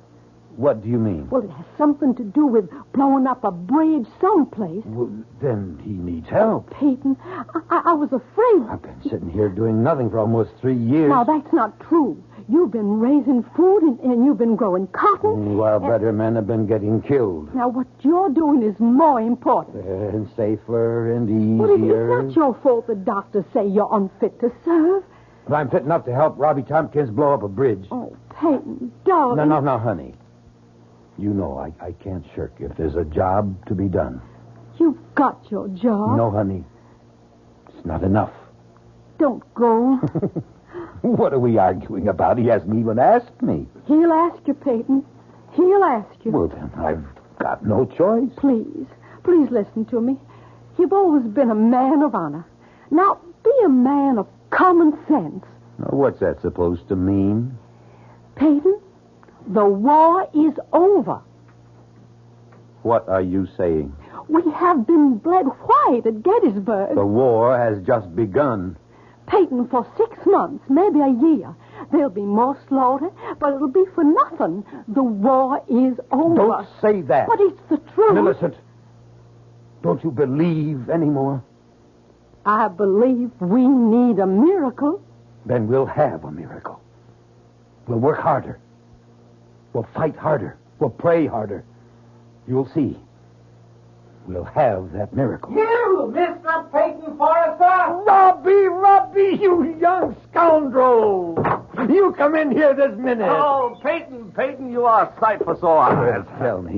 Tell me how you outsmarted the Yankees. You tell me everything. Later, right now I need all the darkness I can get. Hey, well, what's this about a bridge? The railroad bridge at Owl Creek. Are the Yankees at Owl Creek already? That bridge must be destroyed, Peyton. One little barrel of gunpowder? Under the truss? On this side of the river? I figured you'd know the exact spot. And I've got the gunpowder, too. Fuses, all we need. Peyton, Jeff Stewart's cavalry's here. Darling, by the time we explain it to General Stewart, we could turn the whole entire bridge into burnt matchsticks. Now, Robbie. Yes, sir. Now, you go round the back. Get yourself a horse. You can leave in 5 minutes. Yes, sir. Peyton. Honey, you know I have no choice. But I hear the Yankee general has issued an order. Any civilian caught interfering with the railroad, the bridges, the tunnels, the trains will be hanged. Pray for the miracle.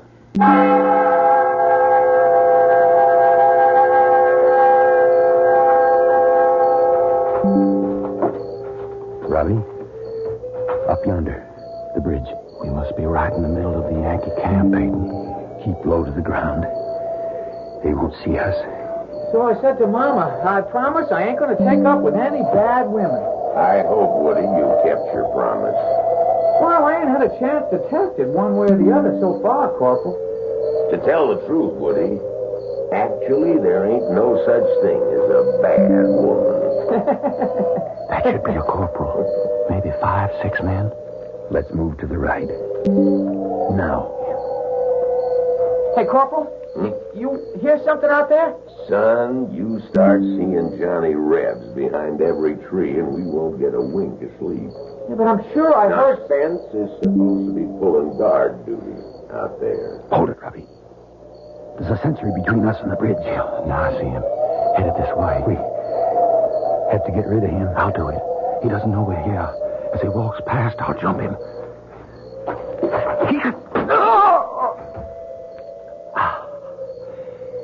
He's dead, Peyton. All right, let's go set the keg in place. Light the fuse. We'll dive into the water. Swim for it. Say, it's time to relieve Spencer. Hey, Spence! Come on in. Woody'll stand guard. Hurry, Robbie. Spencer! Corporal, I hear somebody out there. Huh? Everybody, grab your weapons. On the double. Right. Hand me the fuse, Robbie. There they are! Hold! Robbie, I'm hit, Peyton. I'm hit. Robbie, no, run for it, Peyton. Hold your fire. Run for it. We can take them alive.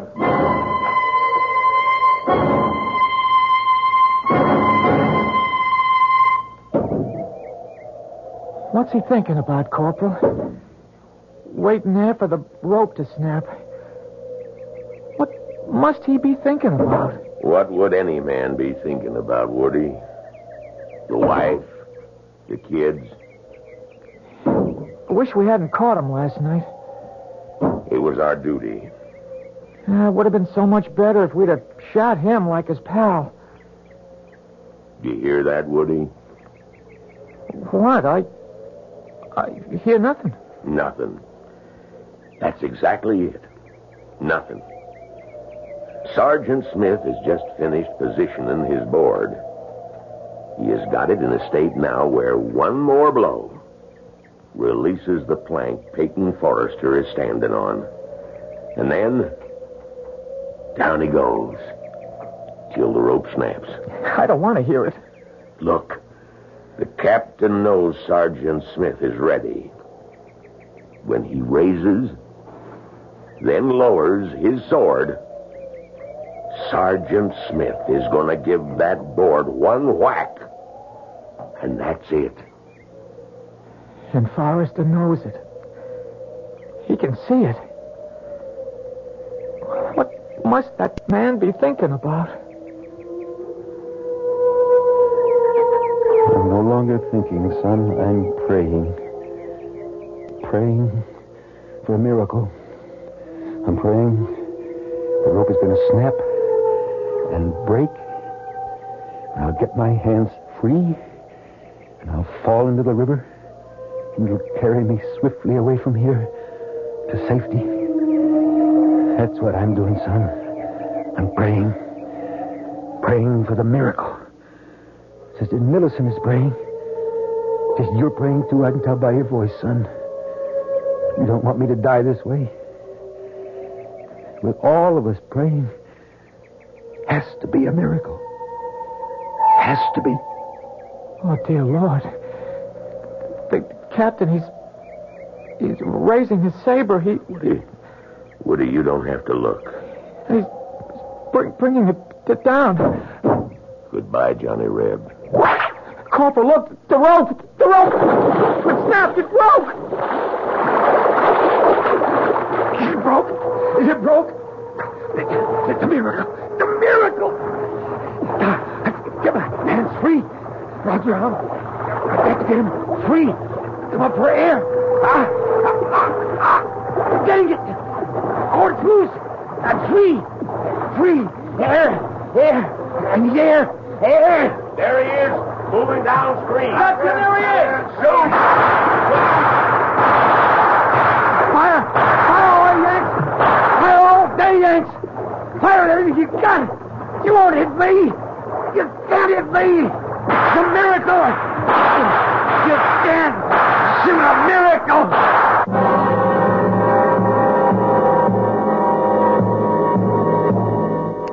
A miracle. Perhaps if you want something strongly enough and pray hard enough, the rope can break, the rifles can miss, and you will not drown in the raging torrents. Miracles do happen. Have we had one here?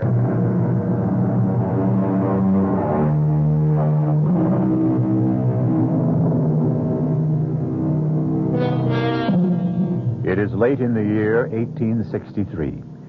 Peyton Forrester, a Southern civilian, has attempted to sabotage the railroad bridge high across Owl Creek. He's been caught by the Union Army and hanged from the bridge. No, not quite. As his living body hurtled downward, the rope that was supposed to snap and break his neck instead broke. Peyton has fallen unharmed into the stream. A squad of soldiers is in rapid but futile pursuit. It's a miracle! Miracle! You can't shoot a miracle! Spread the alarm! He's escaped! I've got to get to General Stewart. I've got to. If we destroy the bridge, the whole Yankee army on this side will be cut off. No supplies. No ammunition. I've got to get to Jeb Stewart.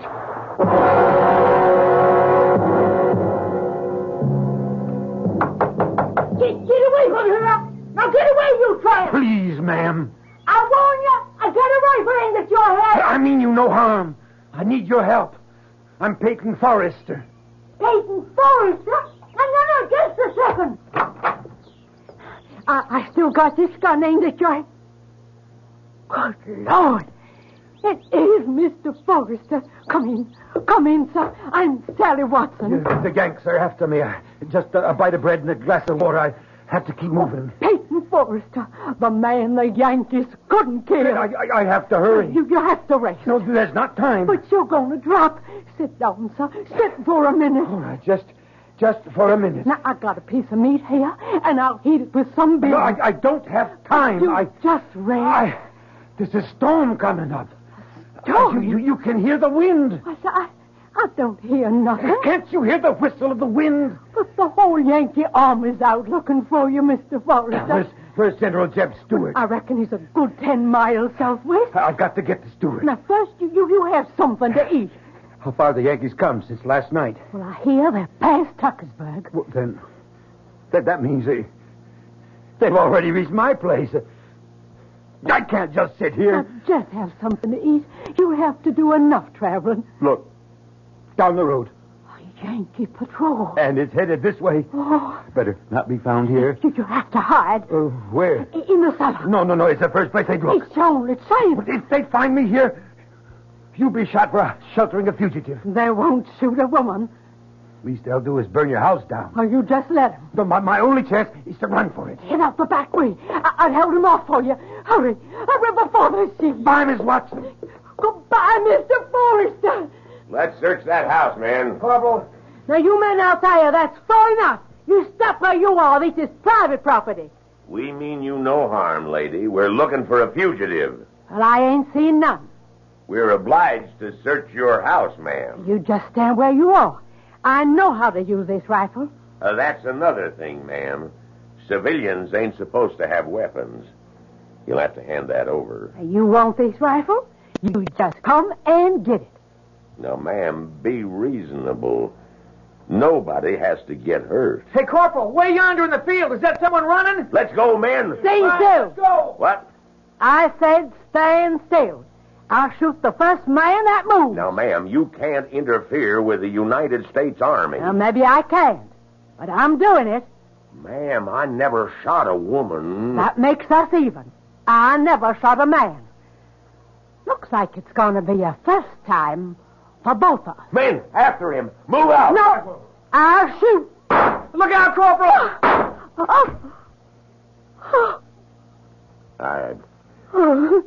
I'm sorry, man. I'm awful sorry. Run, Mr. Forrester. Run for it. They'll never catch us, sir. Nobody can ever catch you.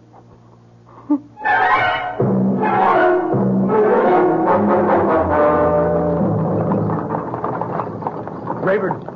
John Rayburn. Whoa! Whoa there! Rayburn! Hey, it's Mr. Forrester. Rayburn. The Yankees are after me. Oh, you don't have to worry about the Yankees, Mr. Forrester. They can't kill you. Nobody, nothing can kill you. Let me hide in your wagon, underneath your load of hay. Yankees are still down along this lead, but they're headed this way. Soon the storm will drive them back to camp. Yeah, well, what storm? Well, can't you hear the storm? The wind. Oh, sure. But they'll have to come this way. They mustn't see me, Rayburn. Well, get underneath the hay, Mr. Forrester. Get underneath quicker than lightning. Hey, you all set, Mr. Forrester? Let's get. Come on, you broke down, bandy-legged polecats. Get up!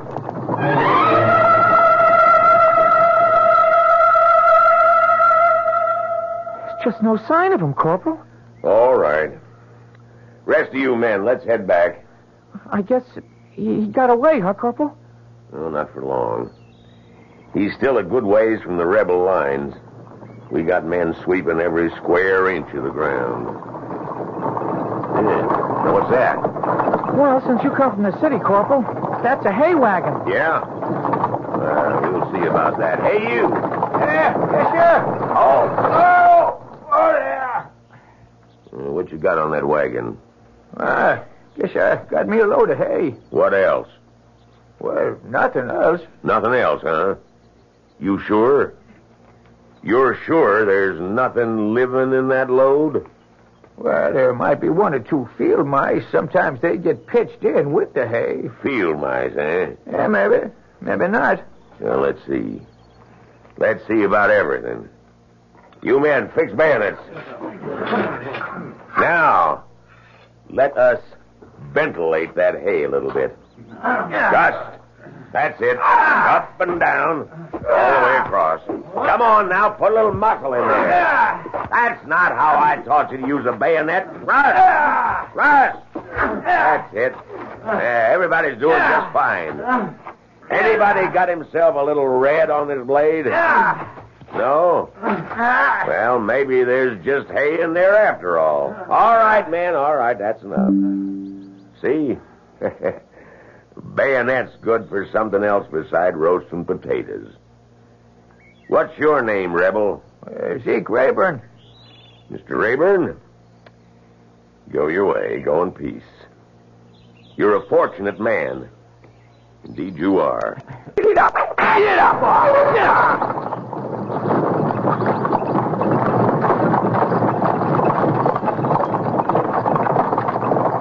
Mr. Forrester. Mr. Forrester, you all right? Mr. Forrester, It's all right to come out now. Yes. Yes, I'm all right. Had a bayonet thrust through my coat, but that was all. Oh, the Lord be praised, Mr. Forrester. The Lord be praised. You better get your load in before the storm hits, Rayburn. What storm, Mr. Forrester? Well, don't you hear it? Hear what? The wind. Can't you hear it whistle past your ears? No, sir. That must be my imagination. We're lucky there was infantry soldiers. What do you mean? There was cavalry. Well, they might have decided to take the hay for their own horses, and then it would have been all over for you. Yes. How far is it to our lines? Well, it's no more than 1.5 miles, but here's where we start running into patrols. You'd be better off on foot. At least you'd have trees and bushes for cover. You're right. Whoa there! Thank you, Rayburn. I'm grateful. It's all of us who ought to be grateful to you, Mr. Forrester. Everybody's talking about it. It's like a miracle. Yes, Rayburn. It is. Now, you keep to the line of trees on your left. You follow them into a little ravine, and on the other side is Jeb Stewart's cavalry. Goodbye, Rayburn. Goodbye, Mr. Forrester.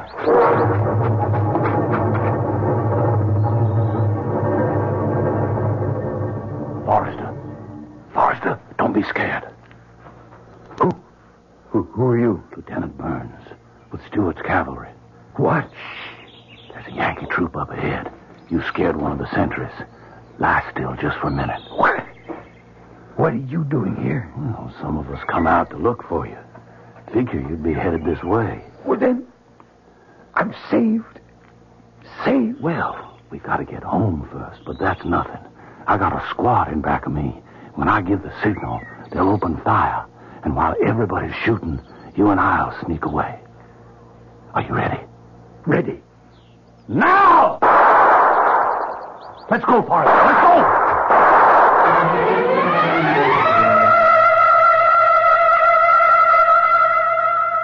Peyton Forrester. General Stewart. Mr. Forrester, let me shake your hand. Word of your exploit has spread through the entire South. Sir, I can only say I prayed for a miracle. And we needed it. It's been a dark year for us. But now men, women throughout the country are taking heart once more. Thank you, sir. You had to make your way through an entire Union army to get here. I had help, sir. Loyal Southerners fed me, sheltered me, and even fought for me. We're going to win this war, Forrester. I've never been as convinced of it as I am now. I see new spirit in all my men. And it's all due to you. I only did my duty, sir. And, well, no. No, I can't say I did my duty. I failed. You failed? Yes, sir. I didn't accomplish my mission. Robbie Tompkins and I set out to destroy the Owl Creek Bridge. Robbie's dead, and the bridge still stands. The explosion was not strong enough. The bridge must be destroyed. But I don't have the men. But you don't need men. Oh, it's strange. What's strange? The wind feels like a storm, and yet the trees are still. Why do you say I don't need men to take Owl Creek Bridge? The wind. Why is the wind howling like that? Why don't I need men, Forrester? Because I'm not talking about an assault. Just give me one volunteer, and we'll accomplish what Robbie and I set out to do last time. You'll never get near the bridge. General, the Federals have at least 3 divisions this side of Owl Creek. If we destroy the bridge, we cut their only supply line. We have them in a trap. You think you can do it? It's part of the miracle. The bridge, it was meant to be destroyed. That's why I was saved. So I could try it again. And this time, succeed.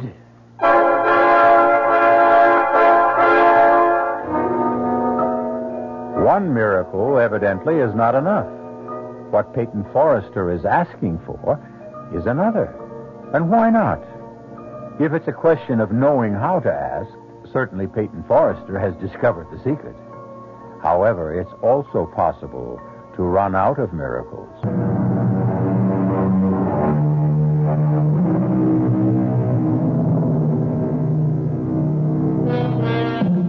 The first time Peyton Forrester tried to destroy the Owl Creek Bridge, the Union Army caught him and tried to hang him. But Peyton prayed for a miracle, and somehow the rope broke at just the right moment, and he fell into the river unharmed. He has made his way to General Jeb Stuart, who has given him the gunpowder to try it again. I'm your volunteer, Mr. Forrester. Lieutenant Burns, you realize this mission must be performed in civilian clothes. Well, I'm aware of that, sir. And you know the penalty if we're caught. Same penalty we exact from the Union spies that are caught, Mr. Forrester. We'll need the powder and the fuses, and I'll need some hair to make a false beard and mustache. What's that, sir? I should have a white shirt, and so should you, incidentally. Well, why, sir? Burns, do you know anything about medicine? No, sir. Yes, you do, Burns. You're a doctor. Me? We're both medical men. You see, my face is well known. I'll need disguise. I need a way to march up to that bridge as bold as brass. But how, sir? I told you. We'll be a pair of medical doctors. But who's going to believe us? Everybody. Why shouldn't they? We'll even have the proper papers.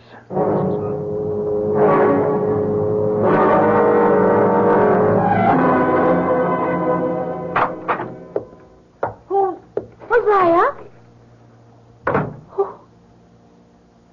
Who are you? Millicent. Oh, Peyton. Oh, it's you. Well, if the disguise can fool my own wife. Oh, darling, Yankee soldiers patrol through here all the time. Oh, I know. Oh, you're alive, and I prayed so hard. We prayed for the miracle, Millicent. Now, I want to see you more than anything in all the world, but why are you back this way, darling? The whole Union Army is after you. You should be hiding. I haven't completed my mission. Peyton, the Yankees mustn't find you here. Millicent, Honey, what is it, Peyton? My neck. Something seems to be rubbing against my neck. It's something stiff, something sharp. Oh, you're not well. You're not well, darling. It was such a horrible experience. You're real. No. I'm all right. I need strength. I came home. I saw you. I'm all right. I'm all right now. Peyton, you're not listening to me. Peyton, what is it? Listen to the wind, Millicent. The wind. How it whistles and screams. Peyton, I'm frightened. And now, I must go. Hide, Peyton. I'll hide with you. Owl Creek Bridge still stands. Everyone knows you've done enough. I must go back to the bridge. I won't let you. I won't let you go. Please, listen to me, Millicent. No more. Let's end this senseless killing. What's the good of it? Millicent, we're fighting for our homes. We've lost, Peyton. We've lost. I prayed, Millicent. I stood on that bridge, on that narrow plank, with a thick, rough rope around my neck. I can still feel it scratch and burn my skin, and I prayed. Let there be a miracle. Save me this time. Save me so I can come back and do it right. Destroy the bridge. The war is lost, Peyton. Destroy the bridge and we can capture an entire Union army. An army with supplies, food, ammunition. Destroy the bridge and we can win the war. Now, that little place we have deep in the woods, no one ever goes there.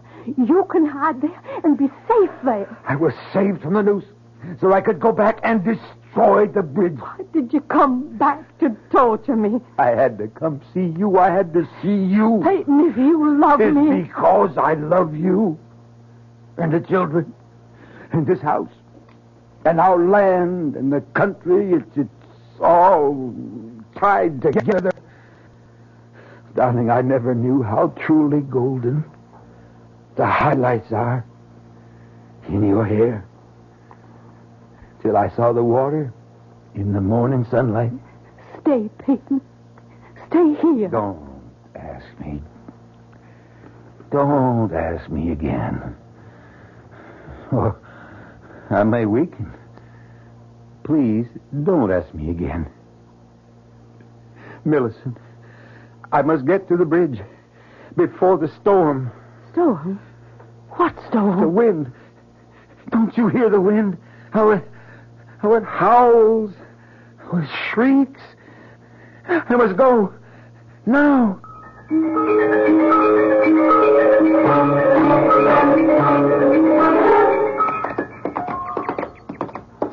Mr. Forrester, what is it?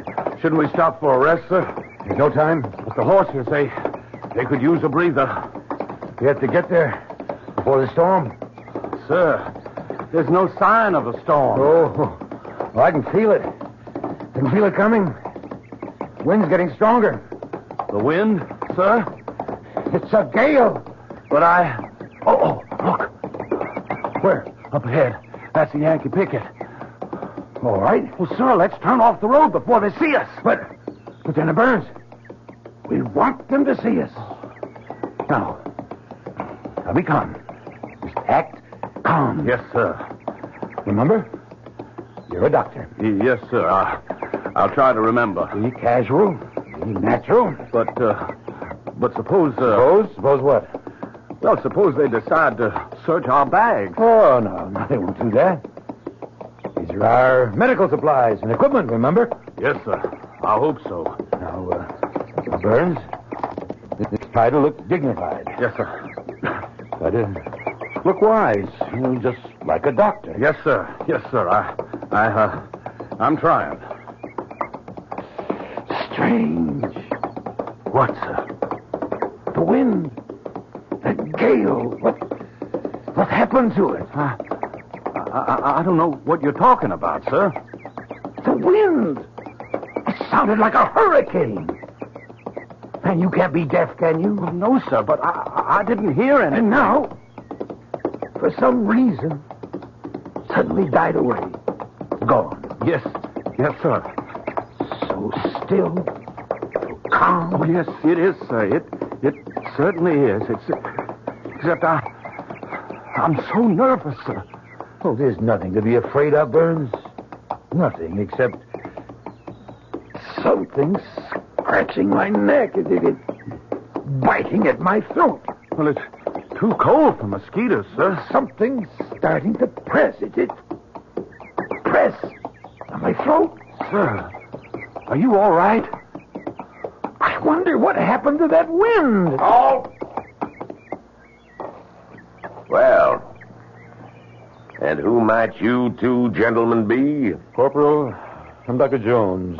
My friend here is Dr. Burns. Your friend got a voice? Why, of course, Corporal. And why don't he answer for himself? Oh, he's my assistant. Is that true? Are you, Dr. Burns? Oh, yes, Corporal. Well, let's see what we got here. We got one gentleman who claims to be Dr. Jones, another who says he's Dr. Burns. Corporal, if you don't mind, we happen to be on an errand of mercy. Is that so? Well, tell me about it. Now, we have permission from your General Grant to... Something wrong, Doctor? No, Corporal, I just seem to have something in my throat. You were saying you had permission from the General to do what? Well, to visit some of our wounded prisoners. You do, huh? Yes, Corporal, and here's the safe conduct. Mine and Dr. Burns. Woody. Yes, Corporal. Bring the lantern. Hold this up. All right. See what it says, Woody. You're better at reading than I am. All right. The bearer of this safe conduct is to be permitted free passage within the lines controlled by Union forces in order to perform medical errands of mercy. Signed, U.S. Grant, Lieutenant General. That's what it says, Woody? That's what it says, Corporal. Hand them back their papers. Woody. Woody. What is it, Corporal? What are you looking at, Woody? Me? What are you staring at the doctor for? Well, I'm not. That is. Do you know him from someplace? No. I mean, where would I know him from? Well, doctors, be on your way. Thank you, Corporal. Magnificent. I can only say, sir, that you were magnificent. We have to get to the bridge. Quickly. I could never have handled it that way, sir. Hurry. The bridge is just ahead, sir. I'm beginning to feel very ill. Sir? My neck. Your neck, sir? It's beginning to hurt. I can feel it. It's beginning to swell. Here's the bridge, sir. Easy, boy, a little slower. Now, where do you want to plant the charge? Charge? Where do you want to plant the powder? We have to plant the powder. We have to plant the... Here. Right along. Here. Yes, sir. Stop the horses. Yes, but, sir, you're very ill. No. We could do this. Now, something's choking me. Now, I'll dismount. Yes, sir. Look, if we intend to walk our horses across the bridge. Yes, sir. Now. Oh, my throat. Place your sack against this support. Yes, sir. Now, quickly, the fuses in this bag. I've got them, sir. Why is it so dark? What do you want me to do, sir? Lay the fuse out along. I know, sir. I know. Hurry. Something's choking the life out of me. I've got him, sir. I've got him. Strike a match. Oh, I can't breathe. We're going to do it, Mr. Forrester. We're going to bring it off. My head. Nothing can stop us now. There's something's choking. This one's ready. And now that one. Choking the life out of me. Whole sky is on fire. Everything. It's all aflame. Lit, sir. She's lit. This pain. She's going to go, sir. She's going to go. Now jump in the water. Jump for your life. My head. I can't stand the pain. My head is going to explode. There she goes.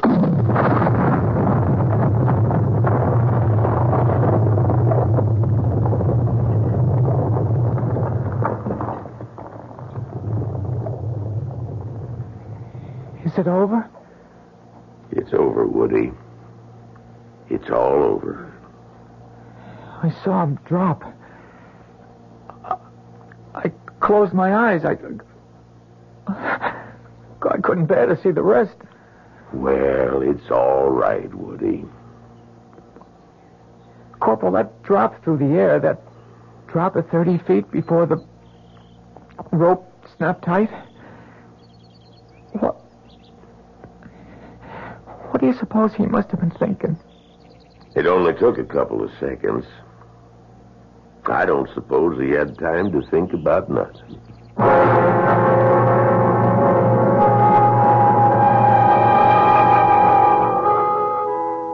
Peyton Forrester was dead. His body, the neck broken, was swinging gently from side to side, suspended from a timber of the Owl Creek Bridge. Swinging gently, swaying gently, turning and twisting gently in the fresh, cool morning breeze above the gold-tinted water of the river below. Our cast included William Prince, Mildred Clinton, Jack Grimes, Leon Janney, and William Redfield. The entire production was under the direction of Hyman Brown. This is E.G. Marshall inviting you to return to our Mystery Theater for another adventure in the macabre. Until next time, pleasant dreams.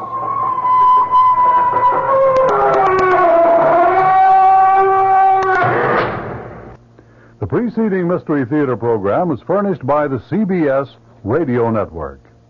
And now here's a scene from tomorrow night's tale on the WOR Mystery Theater.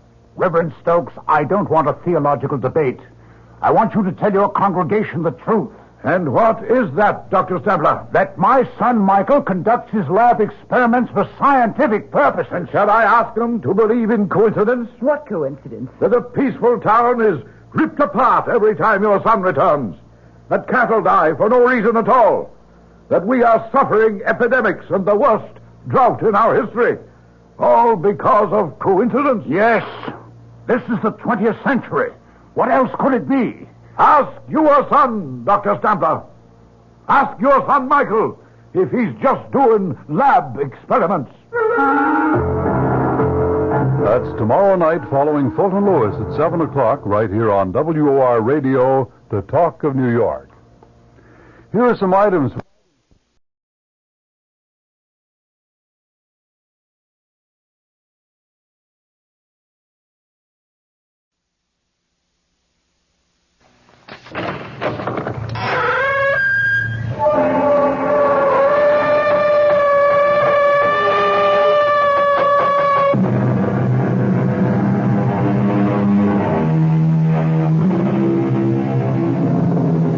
Come in. Welcome. I'm E.G. Marshall. The fates, they say, weave the pattern of our lives. Some there are who believe that whatever happens to us is destined so to be, while others talk of free will. However it may be, certainly there is one element that touches all our lives, the element of the unexpected. How often have you asked, why did this happen to me? Rarely, if ever, have you found a satisfactory answer. So it was one fatal night with Nell Pearson, Mrs. Nell Pearson, widow, whose life was about to be shattered by unimaginable, unexpected horror.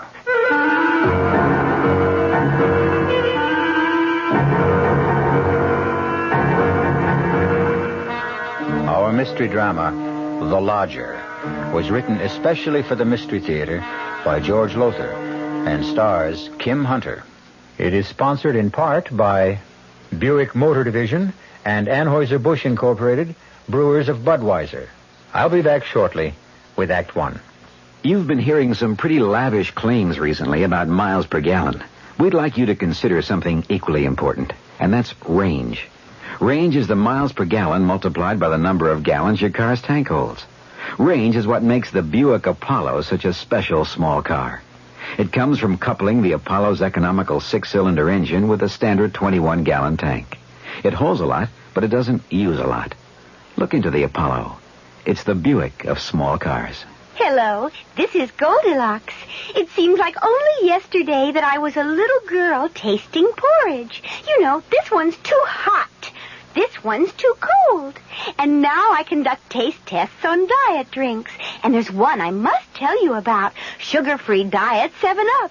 It has a fresh, natural, delicious taste. It drives my taste-o-meter crazy. Sugar-free Diet 7-Up. This one's just right. Dreaming about becoming richer? Why not wake up richer every day? At Suburban Savings in North Jersey, getting richer is an everyday reality, because Suburban has put into effect higher effective returns. Suburban's limited issue 7.50% savings certificate has an annual effective yield of 7.90%. And Suburban guarantees it from 4 to 10 years with a minimum investment of $2,500. You'll sleep a lot more soundly knowing your savings are earning more money at Suburban Savings. So sleep on Suburban's higher effective return tonight and come into any of Suburban's convenient offices tomorrow in Bayonne, Edgewater, Elmwood Park, Emerson, Hackettstown, Morris Plains, Nutley, Paramus, and Sparta. Early withdrawal prior to maturity is, according to regulations, subject to a substantial penalty.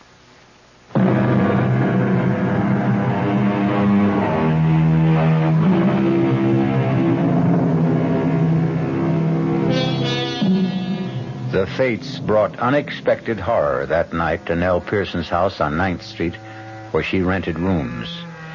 Yet one wonders, Was it altogether unexpected? Could the frightful things that happened have been avoided had she been more alert, say, more sensitive to warnings of impending tragedy? No matter now.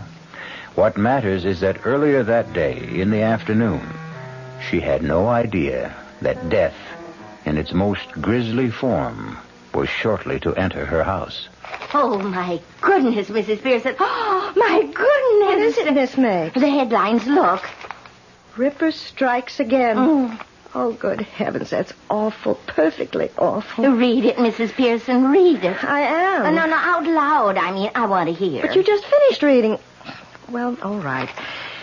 The Ripper claimed another victim last night. Thursday night. Thursday. He always kills on a Thursday. This time, another attractive widow, Mrs. Henry Dodd. Always a widow. Always a widow. Miss Mapes, please.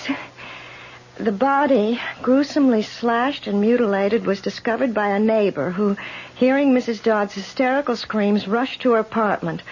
There she found the comely young widow lying in a pool of blood. Oh. And a message scrawled in red lipstick across one wall.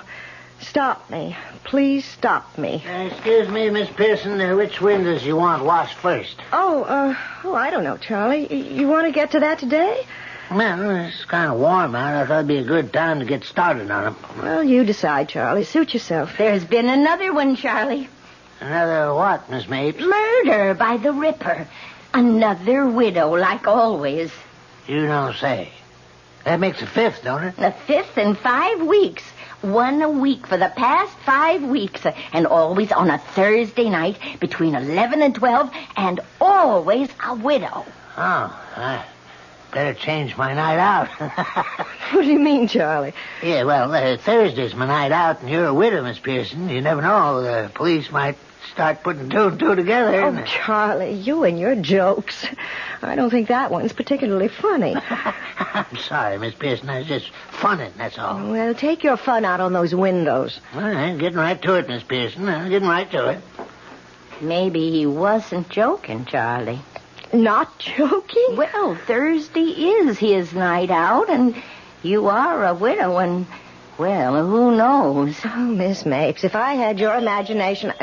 excuse me. Yes? How do you do? My name is Tony Adams. I saw your sign rooms. Wondered if you had a vacancy, maybe. Oh, yes, I do. Won't you come in? Thank you. I have a room on the second floor front. It's very spacious, light, and airy, too. Fine, I'll take it. You haven't even seen it. I've seen you. I don't go with the room, Mr. Adams. Oh, sorry, I meant it as a compliment, not a proposition. I'll show you the room. This way. May I ask your name? Pearson. Mrs. Eleanor Pearson. Nell. You've been in town long, Mr. Adams? Oh, no, a few weeks. I've been staying at a hotel, but, well, I never did like hotel living. Oh, what do you do?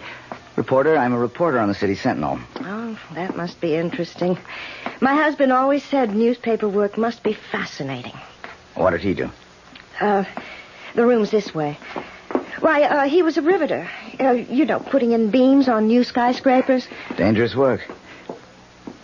You've been a widow very long? Oh, it's close to 3 years now that... How do you know I'm a widow? Don't look so surprised. For one thing, you talk about your husband in the past tense, and for another, you're not wearing a wedding ring, and, well, rooming houses are run by widows more often than not. Oh, you're very observant. I'm a reporter, and that's my job. Yes, I suppose it is. Here's the room. Fine, just fine. You haven't seen it. You're not even looking at it. Why look at a room when I can look at you? Mr. Adams, let's get something straight. I've had more than one male boarder make a pass at me, and everyone found himself out on the street in short order, bag and baggage. Now, if you're after a room, fine. But if you're after something else... Ah, come on now, Nell. Mrs. Pearson, if you don't mind. Okay. I've got to get back to the paper. See you later. But you haven't even asked the price. It'll be okay, whatever it is. It's $80 a week, including breakfast and dinner. Whatever you say, Nell, whatever you say. Well, I never Doesn't look at the room, doesn't care about the price, just drops his top coat on the bed and he's off. Well, I'd better hang his coat in the closet. It'll get all creased. Oh, now, what was that? Fell out of his pocket. Rolled under the bed. Would roll under the bed, of course. Make me get down on my knees and... Why, it's a lipstick. What in the world would he be doing with a lipstick?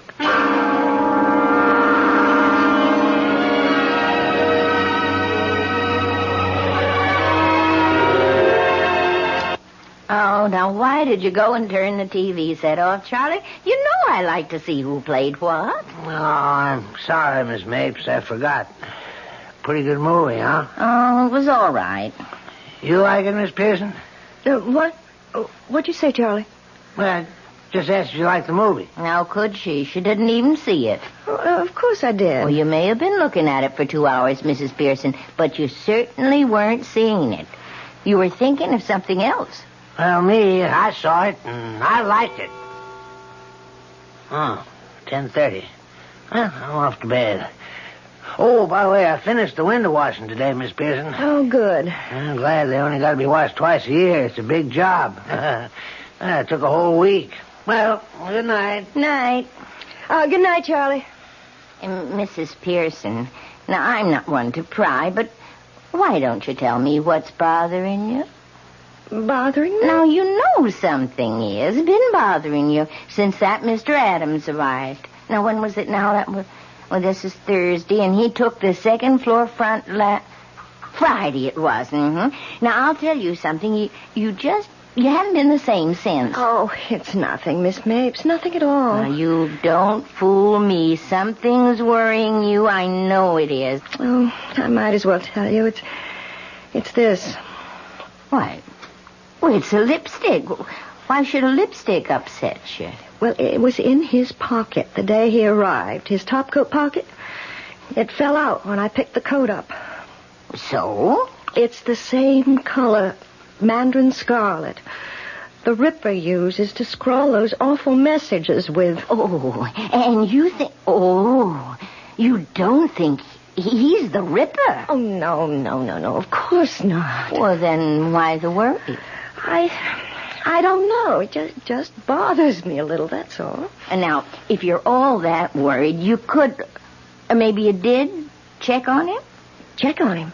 Well, find out if he really does work for the City Sentinel and like that. You could call the paper. Oh, I'm just being silly, that's all. Of course you are. Mountains out of molehills. Well, I'm off for bed. Oh, are you sleeping better since we exchanged rooms? You've no idea. The traffic isn't anywhere near so loud. But what about you? Oh, I don't mind it. I told you that months ago. I know, and I thank you. Stop worrying now, and... Oh, here's the lipstick. I certainly don't want it. Good night. Good night, my dear. Sleep well.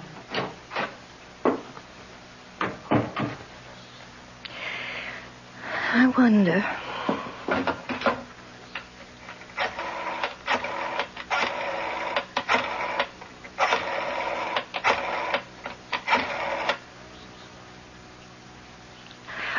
Hello? City Sentinel? I'd like to speak to Mr. Tony Adams, please. Oh, I see. I wonder if you could tell me, has he been with the Sentinel long? 6 weeks? Thank you very much. 6 weeks. It was just 6 weeks ago on a Thursday, just 6 weeks ago today that the Ripper... Miss Mapes! Oh, my God! Charlie! Charlie, where are you? Oh, heaven help me, I'll have to go up myself. Miss Mapes! Miss Mapes! Oh, Charlie! Good Lord, Miss Pearson, was that Miss Mapes screaming? Yes. Don't hear nothing now. It came from her room. Oh, Charlie, I don't dare open the door. Yeah, well, I guess I'll have to then. Yeah. Oh, no. Oh, no. Blood all over. Hey, Miss Mapes, look. No, don't look. Oh, God. It's the work of the Ripper. My Lord, I've never seen no one slashed up so bloody. The mirror, Charlie. Look at the mirror. Words scrawled in red. Lipstick. Mandarin scarlet lipstick. Stop me before I kill again. They must stop him. Let's get right down to the living room and phone the police. Yes, yes. The front door at this house? I'll go. Oh, Mr. Adams. Hello, Charlie. Sorry I bothered you. Forgot my key. Hello, Nell. Oh, excuse me, Mrs. Pearson. I know. Why the stairs? Can't be the first roomer who forgot his key. Mr. Adams. Oh, my Lord, Mr. Adams. What is it? Upstairs. Upstairs what? Oh, never mind. I'll see for myself. The police. Let's call them, Miss Pearson. Miss Pearson. Charlie, did you... Miss Pearson, what is it? The look on his face when he saw me standing here. Did you see the look on his face? Well, yeah. I couldn't figure why we were staring at him. He couldn't figure out how I could be standing here. Huh? What? She's been killed by the Ripper. Miss Mapes killed by the Ripper, and he always kills widows. Hey. Yeah, come to think of it, that don't make no sense. It does if you remember that we changed rooms. Miss Pearson. Miss Pearson, are you saying that the Ripper mistook Miss Mapes for you? Oh, I'm the only widow in this house, Charlie. Come on, let's call the cops. Yeah, operator, the police. Give me the police. Put that phone down, Charlie. Mr. Adams, what do you... Give me the phone. Charlie, no, the police. Yeah. Hello, this is Give Charlie. me that phone.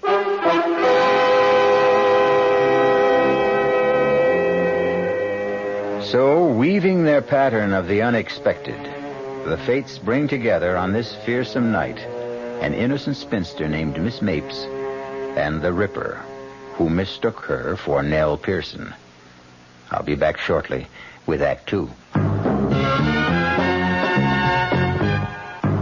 When you feel like having a cold Budweiser, do you automatically reach for a glass? Well, sure, Bud's a great beer any way you drink it. But without a glass, you're really missing something. Now, take that wonderful Budweiser head of foam, for instance. Those bubbles, tiny though they are, still amount to something pretty special at the top of your glass. Taste appeal and eye appeal. Two results of exclusive beechwood aging and natural carbonation. It takes a lot longer to brew Budweiser that way, but brewing beer right does make a difference that you can taste. That's why when you say Budweiser, you've really said it all. Anheuser-Busch, St. Louis.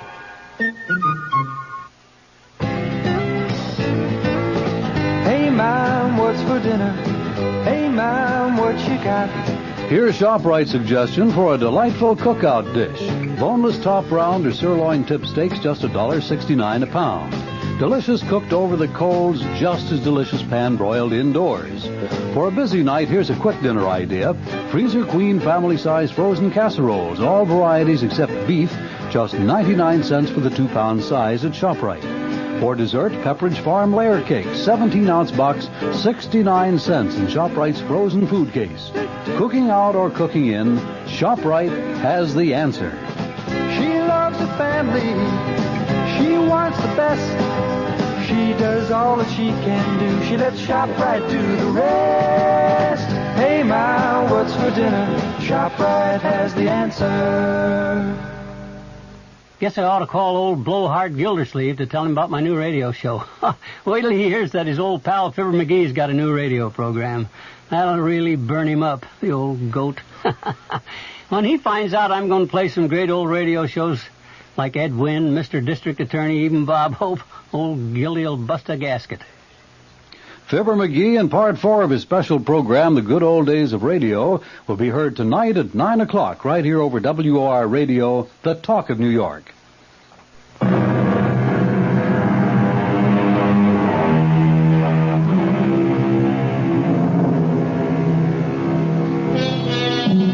Mrs. Nell Pearson feels that she's about to faint as she sees her new boarder, Tony Adams, grab the telephone away from Charlie, the handyman, break the connection with police headquarters, and then begin to dial another number furiously. Charlie stands as if turned to stone. Nell grabs the back of a chair for support as... Give me the city desk. Hank, Adams. The Ripper is struck again. Time, 11:15. Place, 129th Street. Rooming house owned by Mrs. Eleanor Pearson, widow. What? No, not her. One of her boarders. A Miss Mapes. Well, he must have made a mistake. Hank, I know, but it isn't a widow this time. Now stop talking and take this, will you? In one of the ghastliest, bloodiest murders he's yet committed, the Ripper slashed his sixth victim.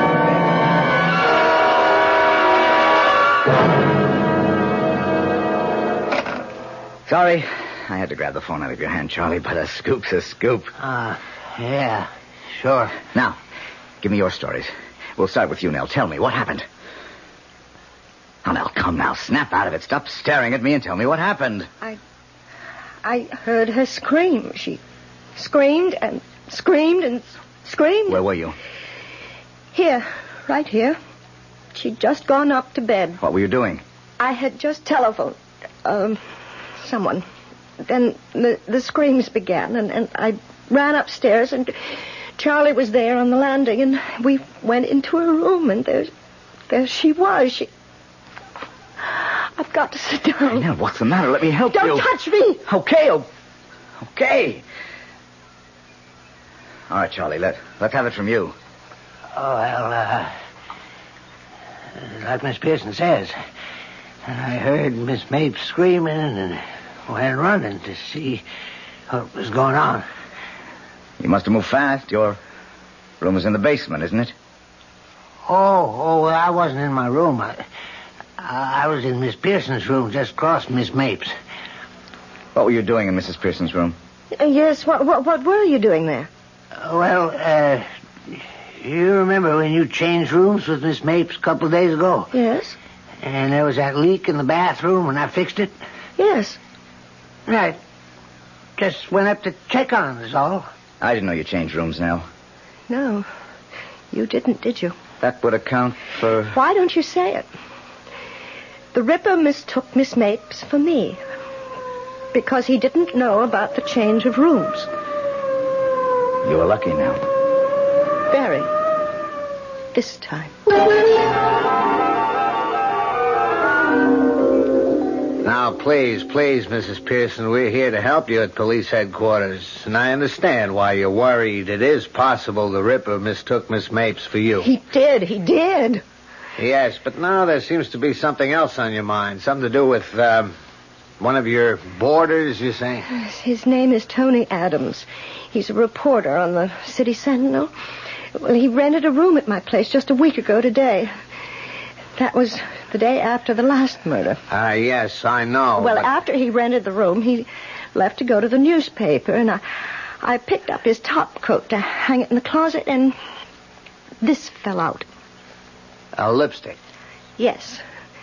Mandarin scarlet. The same color the Ripper uses. To scrawl those horrible messages like last night on the wall of Miss Mapes' room. Well, it seems to me you're letting your fears run away with you, building up a case in your mind. Well, what about last night? He just happened to come home minutes after the murder, he says. And you think... I think he was lying. I think he killed Miss Mapes, left by the fire escape at the end of the second-floor corridor, and then pretended he'd just arrived home. Claimed he'd forgotten his key, so he'd have a witness to prove an alibi if he needed one. Well, it's clever thinking, if that's so. He's a clever man. Believe me, he is. And I'm afraid of him, Lieutenant. Terribly afraid. Mm-hmm. Well, I'll tell you what. The managing editor of the Sentinel's a good friend of mine. Let me just give him a ring and check on this Tony Adams.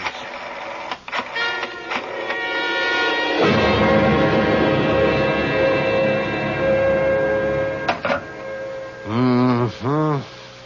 What? It's interesting. Your friend, Mr. Adams, was hired away from another paper, a metropolitan daily, because of the record of scoops he'd built up in a little more than a year. Scoops? Oh, that means... He always managed somehow to be on the scene of the crime first. An unusual record. A most unusual record. You think... Oh, I know what you think. He committed the crime so he could get the scoop. No, I didn't say that, Mrs. Pearson. But that's what you're thinking. Well, either he's a remarkable police reporter or he's the Ripper. Lieutenant, I want protection. You've got to protect me. I want a policeman in my house night and day until that Ripper is caught. Tell me, do you have a room available in your house? Well, there's Miss Mapes' room. Why? Well, look, don't hold me to this. What with one thing and another, we're short-handed right now, but if I sent one of my men to act like he was a boarder... Oh, I'd make room for him. You can be sure of that.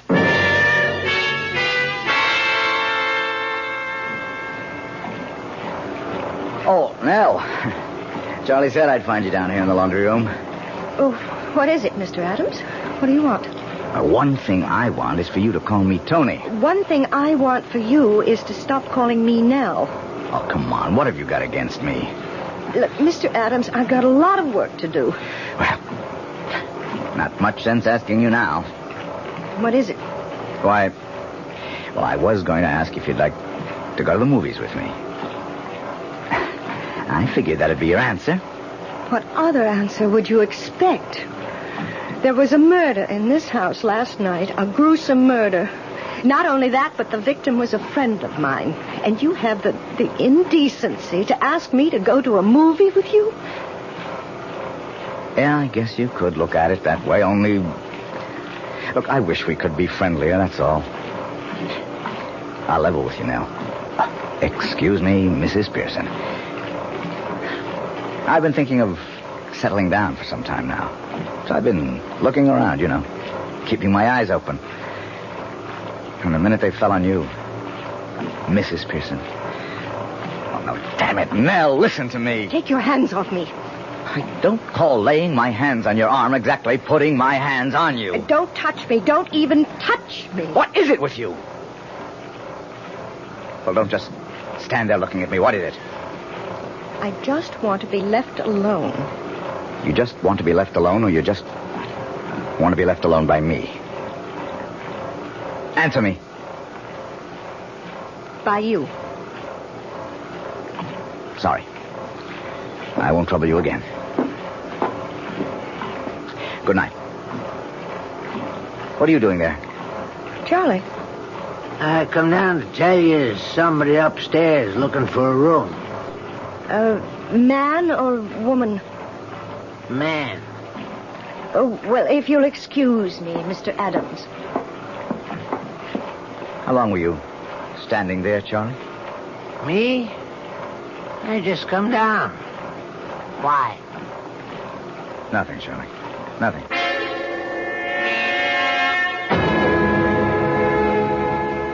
How do you do? I'm Mrs. Pearson, the landlady. My name is Bowen, Lawrence Bowen. I saw your sign out front. I wondered if you had a vacancy. Yes, I do. A bed sitting room. Would you care to see it? If it's not too much trouble. No trouble at all, if you follow me. Did anyone recommend you here, Mr. Bowen? Well, no. I couldn't say I was recommended, although... Yes? Well, you might say I heard what happened here last night, and well, that's why I'm here. Well, here we are. This is the room. So this is where it happened? Yes. Huh. What a shame to die like that. Maybe you could fill me in on some things. I got a lot from Lieutenant Golan, but I'd like to hear your side of things. Well, it's like this, Mr. Bowen. Is Mr. all right? Or should I call you Sergeant or something like that? Oh, I better keep it Mister. Oh, I understand. Did Lieutenant Goldman tell you about my finding the lipstick? Yes. Where did you find it? Well, I didn't find it, actually. It fell out of Mr. Adams' pocket. And, of course, when I saw it was Mandarin Scarlet, my suspicions were aroused right then and there. Yeah, same shade of lipstick the Ripper uses to write his messages. You found the lipstick and that aroused your suspicions. In other words, you think he could be the Ripper. I'm practically sure he is. Which is his room? Right there, that front room at the end of the corridor. I'd like to have a look at that. Is he out of the house? Oh, he may be. Though he was downstairs just a little while ago. I wouldn't want him to find me in his room. Maybe you could check and find out. Oh, of course, I'll do that. Now, be careful. Don't say or do anything to make him suspect. Oh, I won't. I won't. Oh, Charlie, where's Mr. Adams? In the sitting room. He said he was going to write some letters. Oh. Was something wrong, Miss Pearson? You act upset. No. I'm not upset. Not in the least. Thank you, Charlie. Oh, you've finished writing your letters. Huh? Yes. How did you know I was writing letters? I noticed you're holding some letters in your hand. I assumed you'd just written them. Naturally. Naturally. And now I'm going out and naturally post them.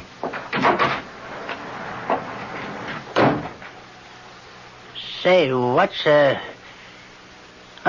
none of my business, I guess, but you two at each other's throats or something? As you say, Charlie, none of your business. He's gone. He just went out to mail some letters. How long will it take him? Well, the nearest box is 2 blocks away, at least 5 minutes. Have you got a key to his room? Master key, yes. Have it right here. Have to move fast, but go ahead. Open his door. Now, while I'm looking around, you better go to the head of the stairs and keep an eye out for him. Yes. Let's see. Suitcase. It's open. Good. That does it. Mrs. Pearson. Come here a moment. Yes? Have a look inside his suitcase. What? Lipsticks. 3, 4, 6 of them. And all of them Mandarin Scarlet. Then I was right. You were more than right. You were smack on target. And look here, under these shirts. I got a knife. A long knife. Butcher's knife, Mrs. Pearson.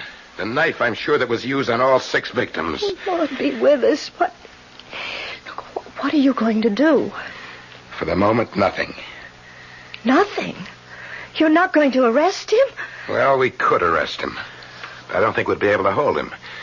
Evidence like this, it's purely circumstantial. When we nail this bird, we want to nail him for good. Oh, I don't know. Maybe you ought to talk to Lieutenant Goldman and get his opinion. I will.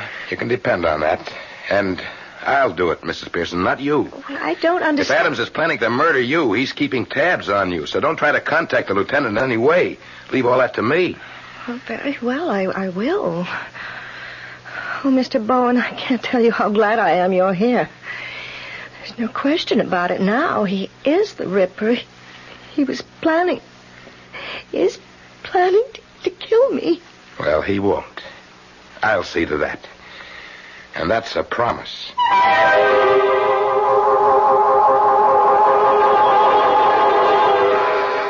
Protected by Mr. Bowen, Nell Pearson feels safe. Well, safer than she did. But all too often, the fates are at work, ever weaving the unexpected. I'll be back shortly with Act 3. Give your hand to a friend.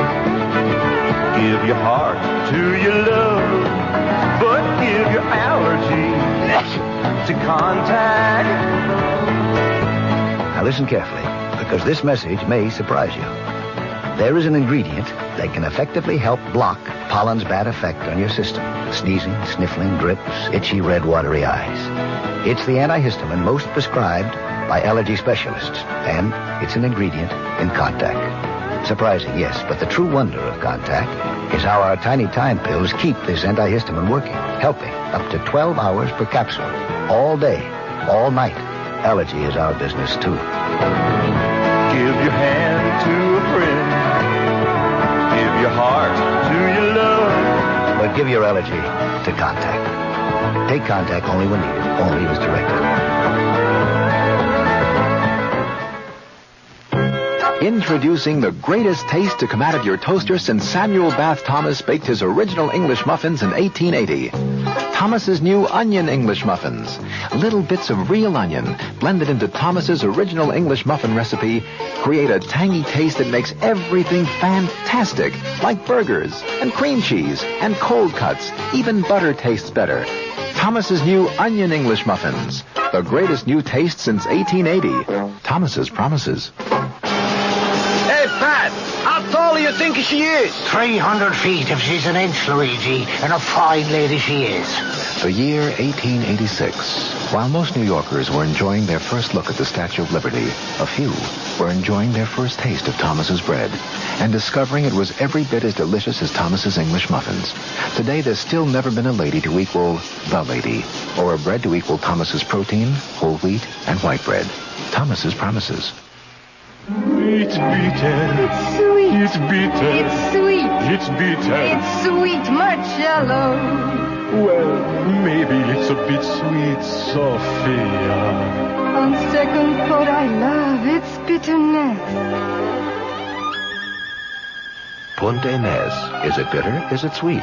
People have been arguing about it since 1786. Punte Mes, a lovely before lunch or dinner drink from Italy. On the rocks or with soda and a slice of orange. Punte Mes, capital P-U-N-T, little e, capital M-E-S. It's bitter. It's sweet. It's bitter. It's sweet. It's bitter. It's sweet. All right, Sophia, it's bitter. No, my darling, let's just say it's bittersweet. Like life, like love, like marriage, Italian style. Punte Mes. Punte Mes. Imported by Caroline Importers Limited, New York, New York.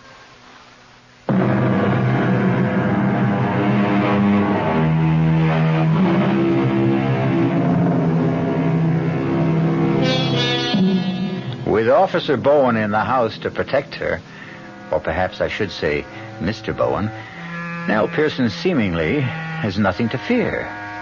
But note that I say seemingly. And having noticed it, let's move on, you and I, to the dining room in Mrs. Pearson's rooming house some days later. In fact, the evening of the following Thursday. Delicious meal, Mrs. Pearson. As always. Thank you, Mr. Bowen. Sure is. Mr. Bowen. Yes. I hope you won't mind my asking. I haven't had the chance before, but do you mind telling me what you do for a living? A salesman. Insurance. Oh? You sound surprised. No, not really, except I'd have thought you were in something that keeps you outdoors a lot of the time. And your ruddy complexion. Like what? Oh, I don't know. Building trades, maybe. Foreman of some kind of outdoor crew. Policeman, even. Oh, I'm sorry. It slipped. No, insurance salesman, Mr. Adams. And that does get me out and around a lot, you know. I suppose it does, yeah. You're a reporter, a crime reporter, I hear. Mm-hmm. Are you involved in this Ripper business? Very much. Been involved in nothing else since I came here to join the Sentinel.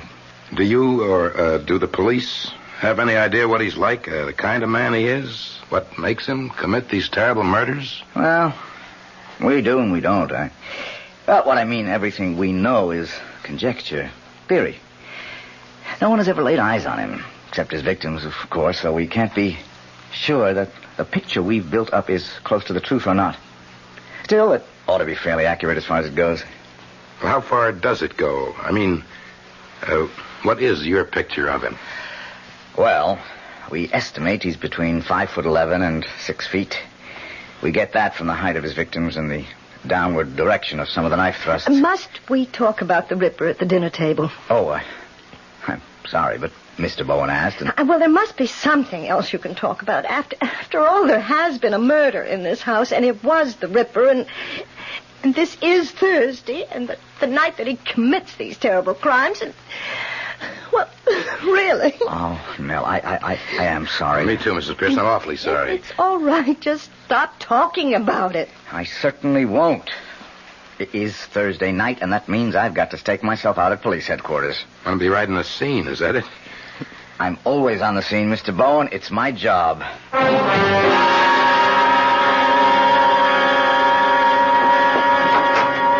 Well, here we are, Mr. Bowen. Come in. Well, now, this is very nice. Very comfortable, Mrs. Pearson. I can't understand why Miss Mapes, poor woman, wanted to change rooms with you. Well, the noise of the traffic bothered her. Well, no traffic noise that I can hear. Oh, that's because it's so late. It's nearly 11, but Miss Mapes usually went to bed quite early. I see. Better lock the door, Mrs. Pearson. Oh, but with you here to protect me. Well, the fewer chances we take, the better. Oh, well, I'll lock it then. Good. Now, all we have to do is just sit and wait. Till midnight, that is. After midnight, you'll be safe. At least till next Thursday. You mind if I turn on the TV?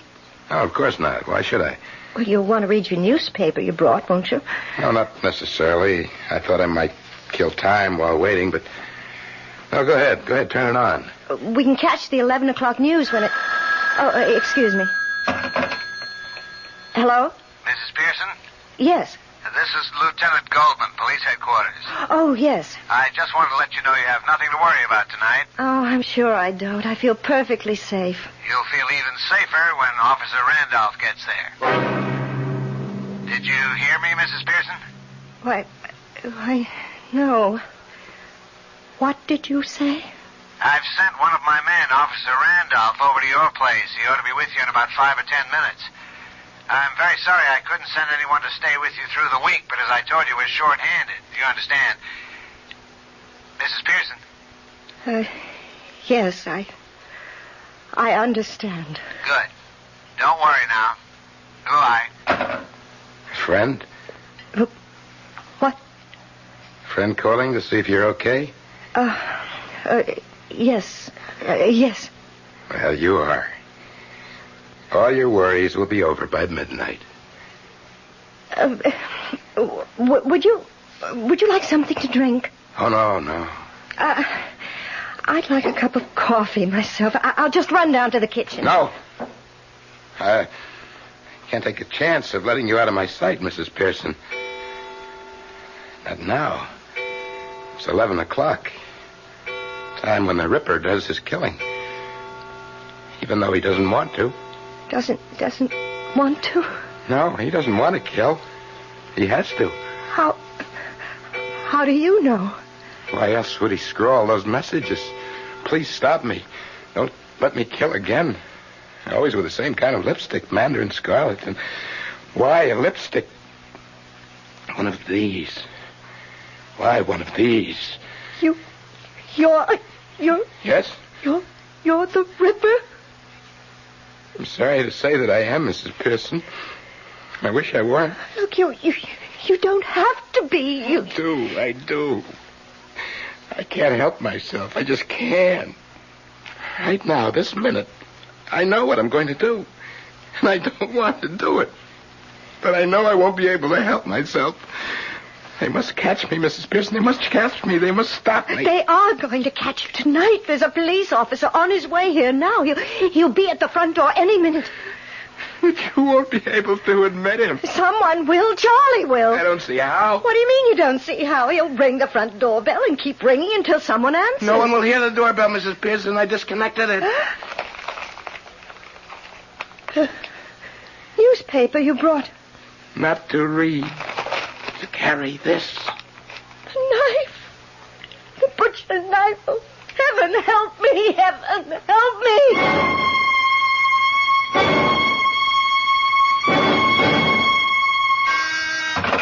Goldman. Yes, send him in.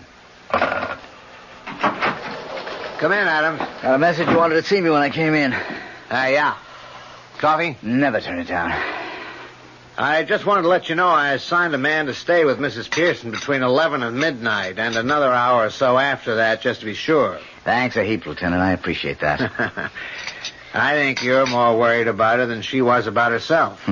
Well, to tell you the truth, I'd have stayed with her myself if I didn't have to cover headquarters. And if she'd have let me. Let you? For some reason or other, she Won't have anything to do with me. Me, I go for her. She turns me on, you know what I mean? But I can't get to first base with her. You ready for a shock?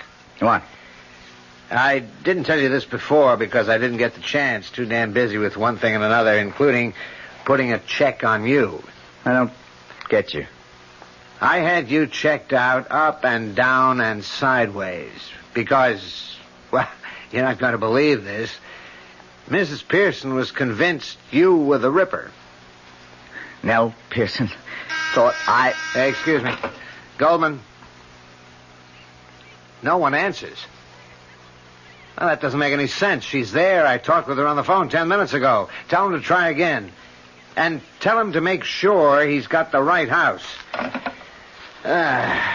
These rookies. What? The guy I sent over to stay with Mrs. Pearson says nobody answers the doorbell. Not out of order, is it? Oh, well, I know. I've got a key. Maybe he went to the wrong house. Yeah, maybe. Look, you don't know what you're saying. I never tricked you. Oh, yes, you did. You say you changed rooms with that Miss Mace because she wanted to. But what you were doing was tricking me, that's what. You're all alike, you widows. Vile, vile, vile. Please believe me. Believe you? Believe a widow? Never again, never again. I believed one. I married her, but never again. You know what the Chinese say? Fool me once, shame on you. Fool me twice, shame on me. I learned that from her. She was nuts about everything Chinese. Pagodas all over the house, Chinese screens, parading around. She was always parading around with dresses slit up to here, up to here. Even her lipstick. This Mandarin scarlet. Listen to me. But I paid her back for what she did to me. I paid her back that night. That Thursday night, when I came home unexpectedly and found her. Her and him. He ran. He got away, but she didn't. Oh, she didn't. I got a knife from the kitchen, a butcher's knife, and I came into the bedroom and I slashed and stabbed and stabbed. And I ripped my door. I killed her once, and then again, and then again, and again. The killer isn't going to kill you now. Please, oh, please. What do you want first, huh?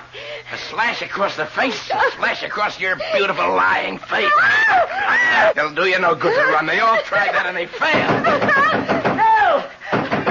Help me! Please help me! No one can help you now. Stand back, Adams. I'll kill you. I'll kill you. Nell, are you all right? Thank God you're here. Thank God. But how? The cop Lieutenant Goldman sent over said no one answered the doorbell. Seemed odd to me, so I decided to come over and check. Lieutenant Goldman came too. Oh, Tony. Now, take it easy now. Here. Sit down. That's it. Oh, can you ever forgive me? I misjudged you so terribly, so terribly. That's for sure. What about him, Lieutenant? He's gone. I hated to kill him, but I had no choice. And not the way he came at you, swinging that butcher knife. Hey, what are you doing? Calling the Sentinel. What else? I've got another scoop. If you don't mind. Hey, what? Operator, give me police headquarters. Oh, that's gratitude. I lead you to the Ripper, and you swindle me out of my scoop. You'll get your scoop. And the way Mrs. Pearson is looking at you, I'll say you get another. Hello, this is Goldman. Give me homicide. Well, I know. What? Chief. Tony? This is Lieutenant You Goldman. know I've been crazy about you since I laid eyes on you. Yeah. You do know that. Yes. No, he's dead. Yes, I guess I do. Had to kill him. Well, look, that movie I asked you to go to, they've held it over another week. Okay. Will you go with me some night? I'd love to. Anytime. Any night. But Thursday.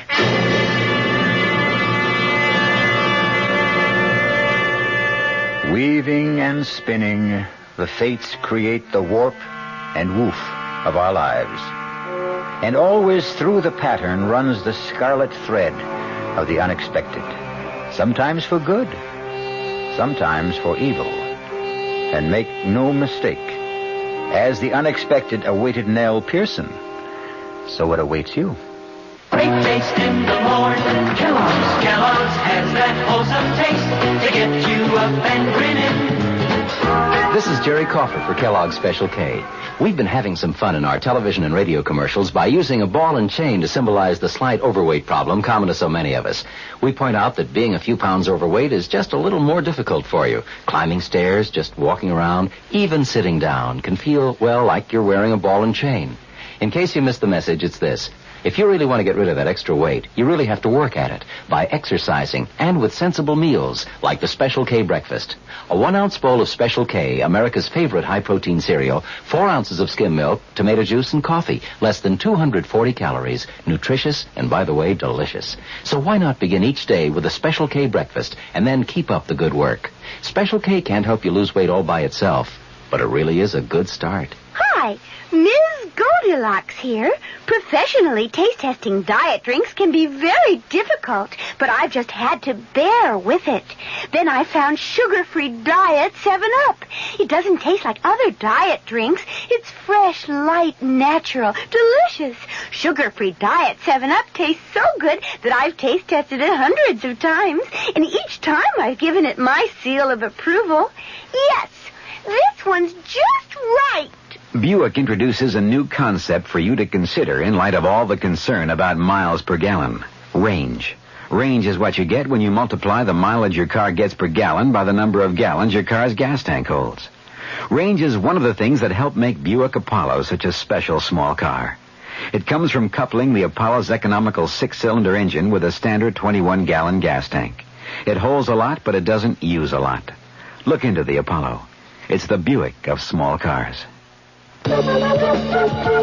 America. We're big on that. New York, Denver, Minneapolis, St. Paul, Dallas, Fort Worth. Ozarks 2/3 transcontinental, serving more than 60 cities, all very important to us, and to the millions of people we serve each year. America. We're big on that at Ozark Airlines. Now go Ozark's evening jet at 6:45 to Washington with through service to Champaign, Urbana, and Peoria.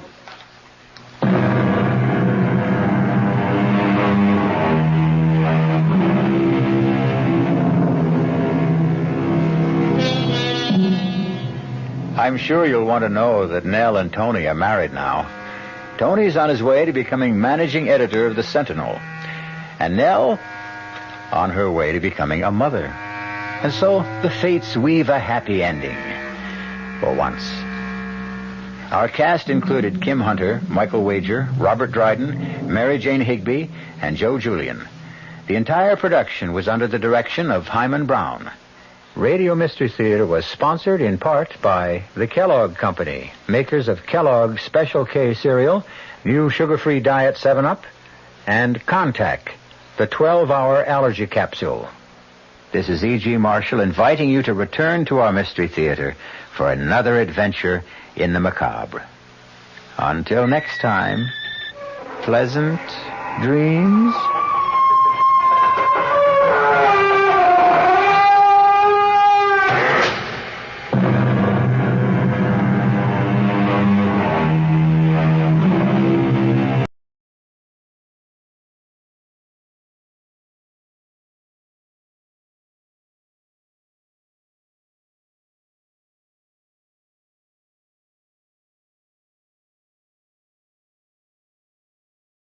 Tonight, partly cloudy with a low in the low to middle 60s.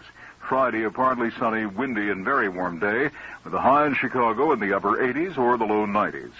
At Midway Airport, it's 63 degrees. At the lakefront, 61. At O'Hare Field, 58. The humidity's 53%. The wind southeast, 6 miles per hour. Hi, I'm from the CCC. The CBS Radio Mystery Theater presents...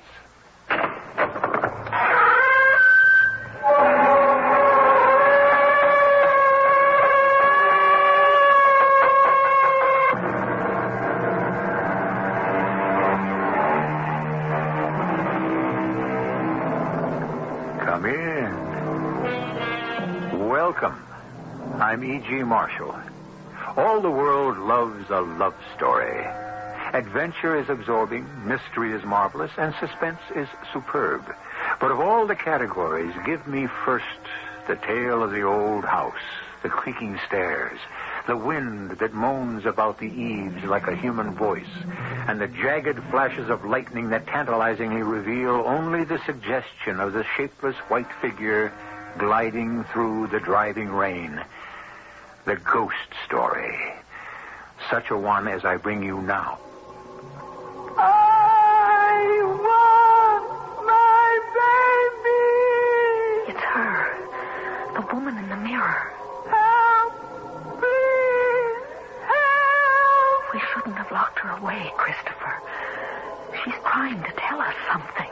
Help!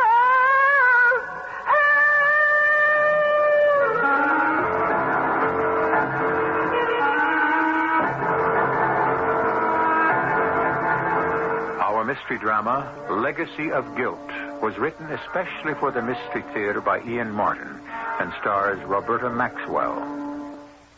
I'll be back shortly with Act One.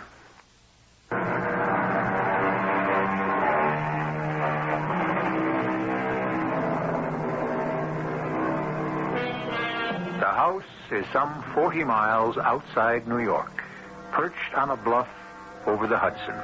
An easy hour's commute. It is a perfect example of American Victorian, with fancy gingerbread moldings surrounded by a wide porch, the steep roof crowned by a useless tower room. It is rambling without being large, and stands in considerable disrepair. A situation that Tom and Angie Barr, two young New York actors who have just become parents as well as new householders, intend to repair. Tom, what are you doing? Oh, I overcut one of the shelves a smidge, so I'm backing it off with a wood rasp. I don't mean that. It's after dinner, and this is supposed to be your day of rest. Angie, Sunday's the only night off I get from the play. Exactly. So you ought to spend it with me, to say nothing of your son. Honey, I spent all day with you and the baby. That was a hardship. Oh, come on. You know it wasn't. Hey, what's the matter with you? Something wrong with his nibs? No, he's fine. Sleeping like a... baby? What else? Oh, darling. Angie. Tom, darling, I don't care what you do with your spare time. You just have so little of it. But I do want you to relax. Look at who's talking. You can't kid me anymore since I had the baby. It took Christopher to teach me how to slow down. This time off from the soap opera has been invaluable to me. This building and remodeling is good for me. It's sort of therapy. It looks like hard, tiring work to me. But it isn't. It's a joy. It's a real challenge. Like these shelves I'm building into these two alcoves. They're going to be wonderful. We've got crates of books, and the shelves balance the ones around the fireplace on the opposite wall. Now, that's just the point. Why does the wall stick out in the middle here a couple of feet? I thought we knew all about that. It's because the big kitchen fireplace backs up on this, and the stick-out part here is the chimney and the flue. That's what I thought at first, but look, what if it was a double flue, and behind this is a second living room fireplace? So? What if it is? Angie, can't you see? If the living room here had opposing fireplaces, how it'd make the room stunning instead of just plain marvelous. I see what you mean. But wouldn't it be a terrible amount of work? I'm not suggesting we start tonight. Good. Because I want you to come up to the attic with me. I've been finding all sorts of interesting stuff up there. Like what? Something that would please me and make me happy if it could be salvaged. An old mirror and vanity. I thought they might be just right in the bedroom. If there's anything connected with the bedroom I haven't provided so far, by all means. You idiot. Come on, darling. Let's have a look at your vanity in the attic.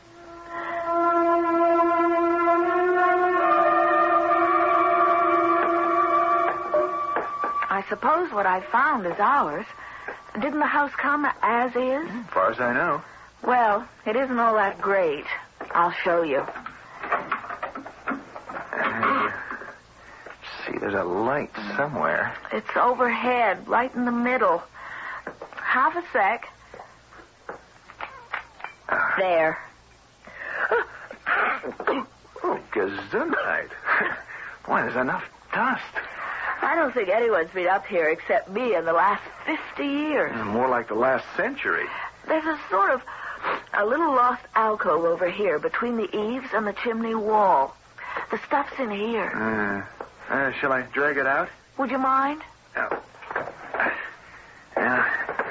Here's your vanity thing. Ooh, heavier than it looks. Gesundheit. Turnabout is fair play. Still, maybe some tortured spirit from the past is trying to tell us something. What?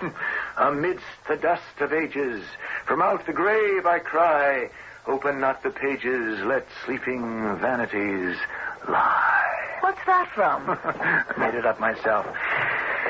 Okay, I lugged out your dressing table. Does it still grab you? You know what it is? That's mahogany inlaid with rosewood. And look at that marvelous 3/4 length oval mirror.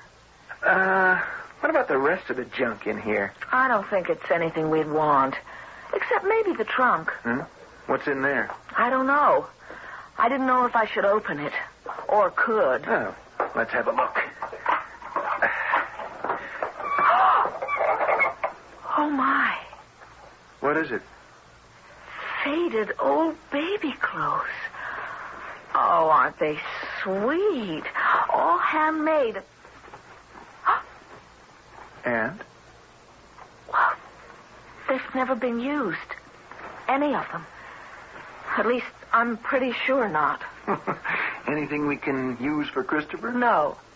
They're practically disintegrating. They must be 100 years old. Anyway, I don't want Christopher in any hand-me-down. Honey, I was only kidding. Oh, look at this. What? An old photograph. Isn't she beautiful? Let me see. Yeah, she is. You know why? What do you mean? She looks a lot like you. You see it? She does. Sort of. Only I'm not that pretty. Oh, don't you ever believe it. She looks awful sad, though. Her eyes are kind of haunted. Gives you a shivery feeling. I wonder what got her so uptight. Maybe these clothes were for her baby. And she lost it or something. So, what do I do about this dressing table? Oh, just leave it till we know if it's ours to use. Yeah, check into it first thing tomorrow morning.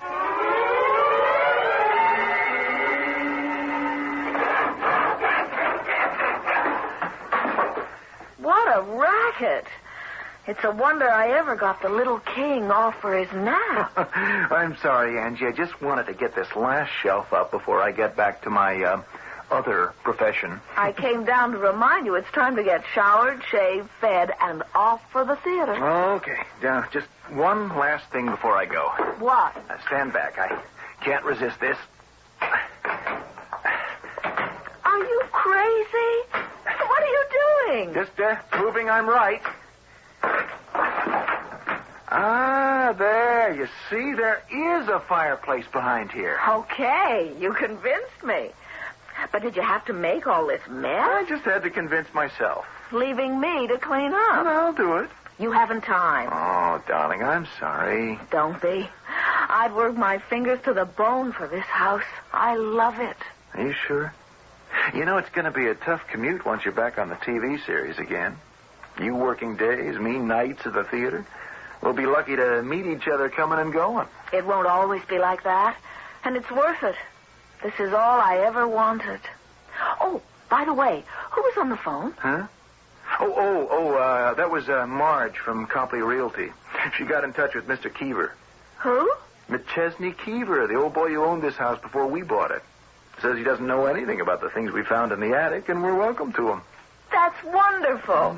Now, you want to lug your famous vanity down to the bedroom before I go clean up?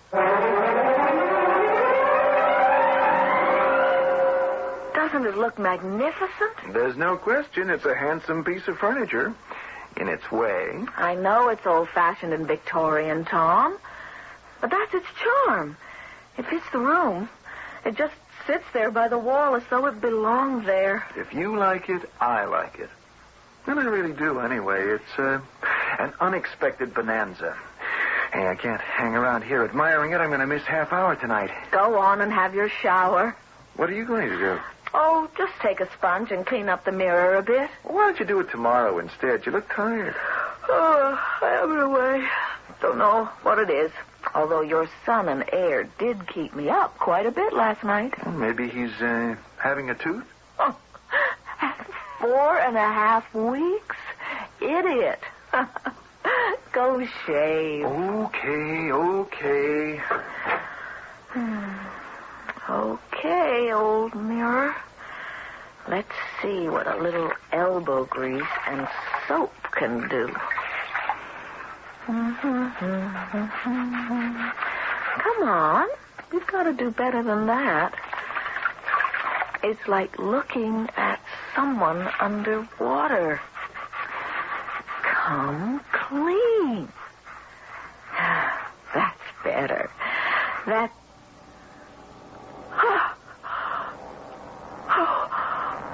Oh, no. That's not me. That's... who are you? Who do you want? Who?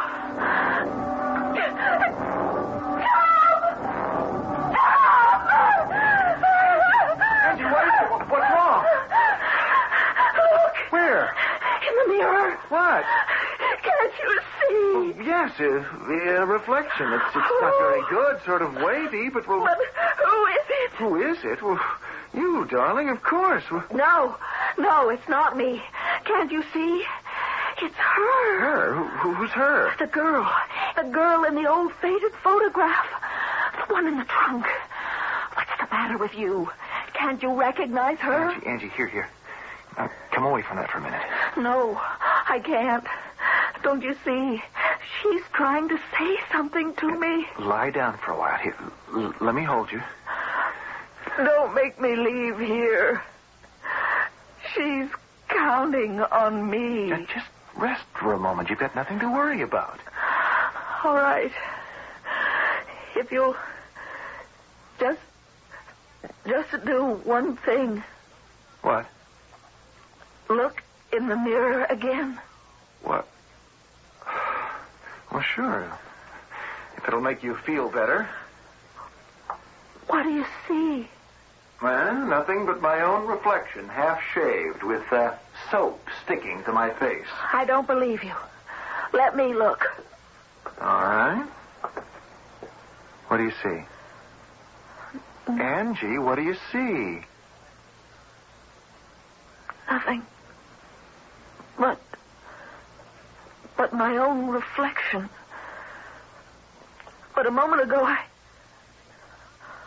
Oh, Tom, what's the matter with me? Am I going out of my mind?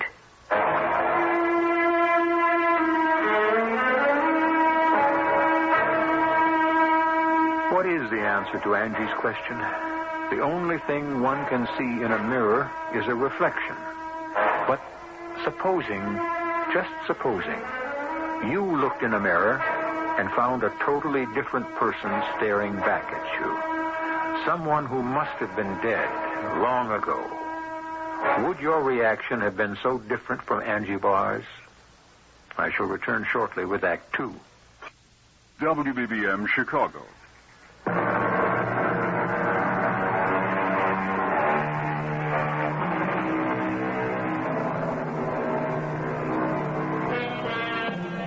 In the quiet bedroom, Tom sits holding Angie's hand.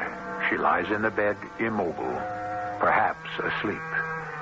Tom's eyes are gloomy and brooding, his gaze fixed on the mirror on the vanity, his brow crinkled with concern. Now Angie opens her eyes. Tom? Yes, Angie? Forgive me. I don't know what got into me. Neither do I. That's what worries me.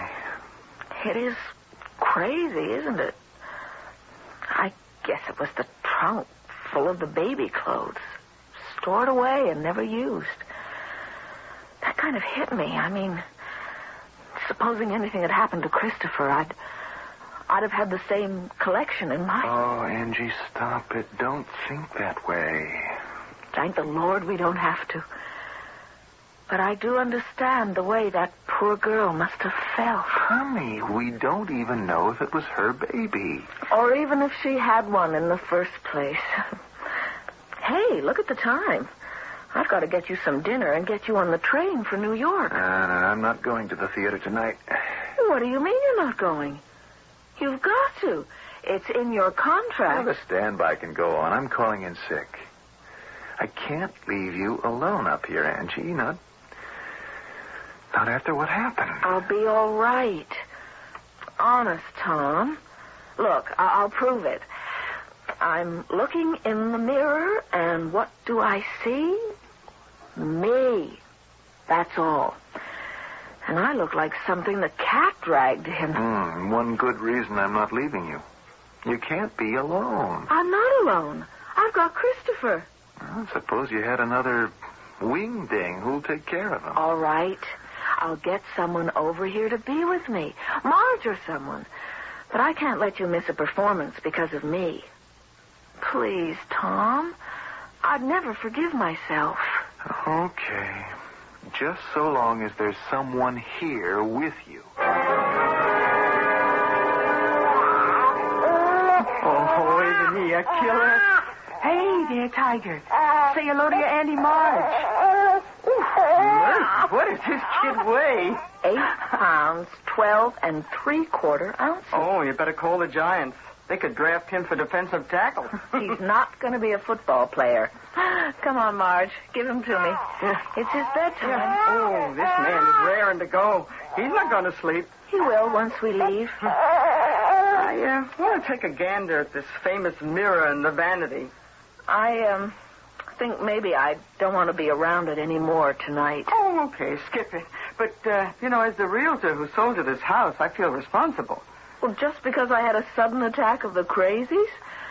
I don't know what got into me. Oh, neither do I. Oh, that is a beauty. Any idea of what this thing's worth? I didn't think about that. I just had an urge to bring it down here into the bedroom. Of course, the mirror's pretty well shot, but you can have that replaced. I don't wonder you saw visions in it. It's like looking down a well. It's not that bad. Just a couple of spots where the backing is worn off. Oh, and the ripple effect. Whew. I know I'm no beauty, but get a load of that raddled old bag that's staring back at me. Let's see what it does for you. Go on, go ahead. Sit down. I'm, not so anxious to look in it. You might as well. Get used to the fact that it makes everybody look like someone else, more or less. That isn't a pretty one. my face I'm looking at. Just as good as you are. What's she trying to say to me? And that it wouldn't... Why does she reach out her arm? Angie? Angie, what happened to you? Where'd you go? Nothing. I'm right here. You saw her again. Saw who? The woman in the mirror. Yes, Marge. I saw her. Now listen to me. You just thought you saw her. You couldn't have. I was right here looking into the mirror, and I didn't see anything but you. Just the same. She was there. But she couldn't be. I didn't see her. You say Tom didn't? But I saw her. If she is a real person... I never said she was real. You mean she's a ghost? Oh, come off it, Angie. There's no such thing. If there isn't, it means I'm hallucinating. Either there's a ghost that lives in that mirror and is trying to tell me something, or I'm just plain crazy. Oh, of course you aren't. But maybe, well, having the kid, moving, worried about your career, you just got nervous. I wish there was some way I could help, but you've got to see your doctor for this, Angie. I have an appointment with him tomorrow. Good. I wish there was something I could do. You can help me, Marge. How? You sold us this house. Well, if I'd had any idea I'm not blaming you. I just want to Do you think you could arrange for me to meet the old gentleman who owned it? Oh, honey, I never even met him myself. It was all done through lawyers. Can I meet the lawyer so I can get around to seeing him? Well, what do you want to see him for? I want to ask him about this vanity and the mirror and a trunk with some baby clothes and who it is in the picture I have.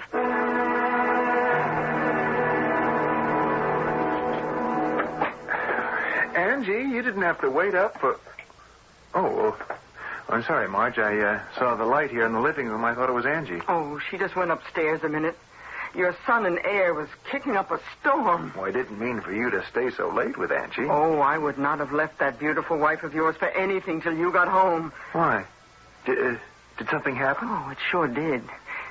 She thought she saw something in that mirror again. How do you know? Well, I was in the room as she was putting Chris down for the night, and like a fool, I wanted to have a close look at the piece of furniture. I said something about the mirror being so decrepit. Anyone would look a fright in it. But you know me, that wasn't enough hangnail psychology. I conned her into sitting down and looking at herself in it, just to show it was a plain, ordinary mirror. And before you know it, she was off on some kind of a trip. You said she saw something in it? Yeah, the same woman. Tom, you got to make sure that girl of yours gets to the doctor. She has an appointment with him in the morning. I was going to babysit while she went. No, look, I'll be glad to babysit for you, Tom. You just make sure she tells the doctor about this fantasy of hers or whatever it is.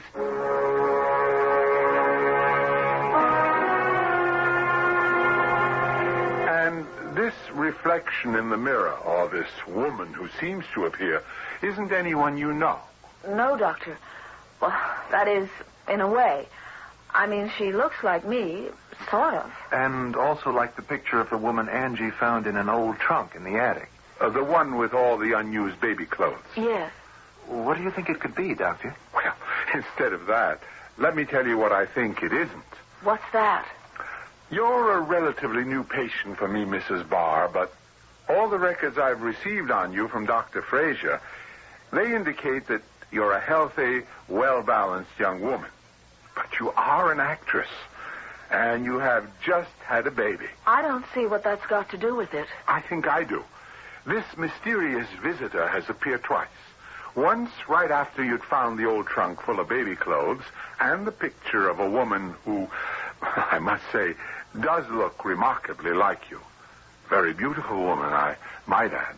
Has to be, if she looks like Angie. I agree. Now, Mrs. Barr, you say yourself that you immediately leaped to the conclusion that the woman in the picture was a mother who'd lost her baby. Doesn't it seem logical? It could also be logical that this was a woman who couldn't have the baby she wanted, or who had lost her husband before she could, or who lost her life before she could give birth, or... Well, there are many possibilities. The only important thing is that, as an actress, you were sensitive enough to fantasize immediately. You dreamed you saw her. You said you were tired and sleepy at the time. I wasn't tired when I saw her the second time. But you just put your baby to sleep. And unconsciously, this woman was again strongly in the back of your mind. Well, I'm not going to speculate anymore. All I can tell you is that, in my opinion, you're in the pink of good health. And I'd make one simple recommendation. What's that, Doctor? Get rid of the old vanity, Mr. Barr. And with that, I'm sure you'll get rid of your wife's hallucinations also.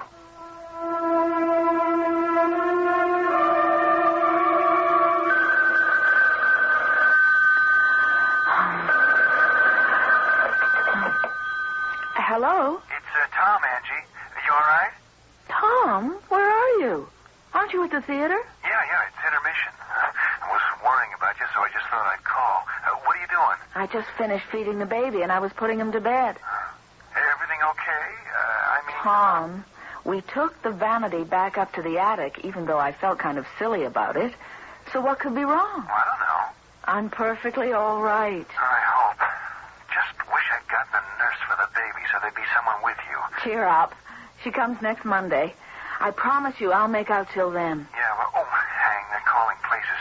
Angie, don't won't. As soon as I get Chris off, I'm going to bed myself. And stop worrying about me. I'll try. Angie? Yes. I love you. And I love you. Oh, Mother's little darling. Were you jealous because I said I loved another man? You know Mommy loves you just as much. She knows just how wonderful you are and how much you mean to her. Don't cry, honey.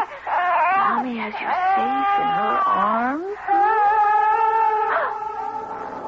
What's that? Why, it sounded as though someone cried out.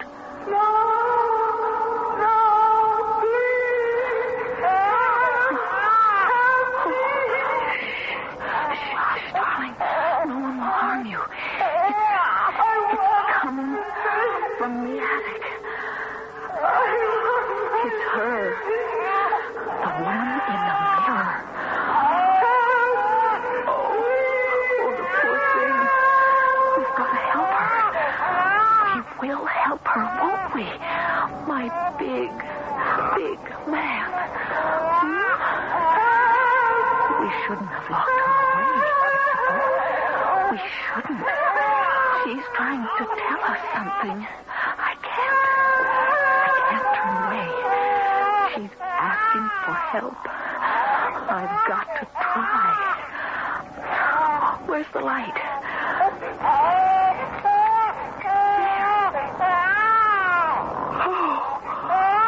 Oh, you can see her in the mirror.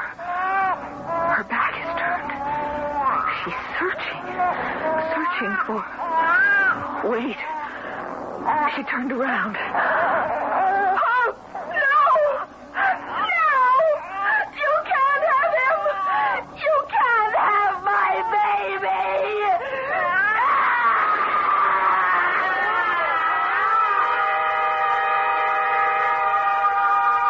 Whatever she has seen in the mirror, Angie, clutching her child to her with one hand, has lunged forward and spun the glass towards the wall so violently that the mirror shatters into 1,000 shimmering pieces.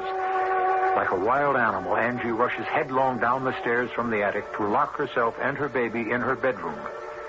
I shall return shortly with Act 3.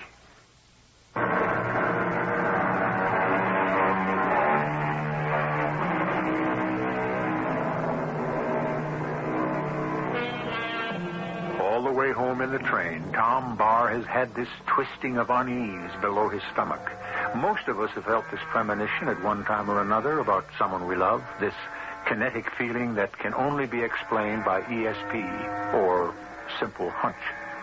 From the train, he has hurried to his car, driven to the house recklessly, calmed at the last moment by its quiet exterior as he turns into the drive, with only one light shining from the bedroom. Reassured, he parks the car and walks upstairs to the bedroom door. Oh, Tom, I'm so glad to see you home, darling. Oh, it's all right, Angie.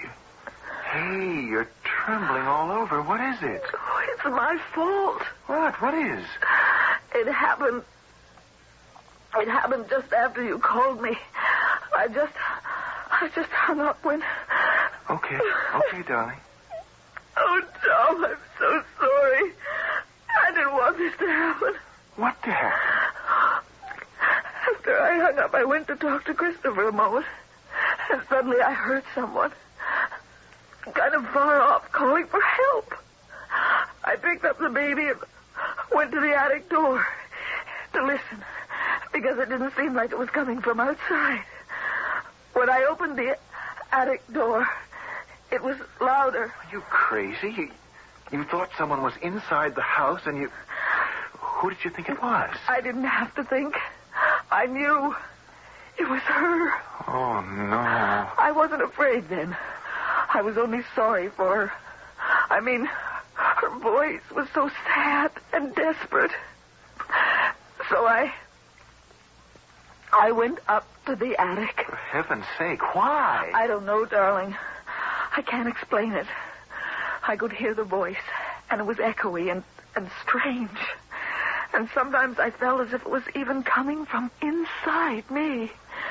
But I had to go. I had to respond to her call for help. You must have been out of your mind carrying the baby. I couldn't leave him alone. And I never thought, I never dreamed what could happen.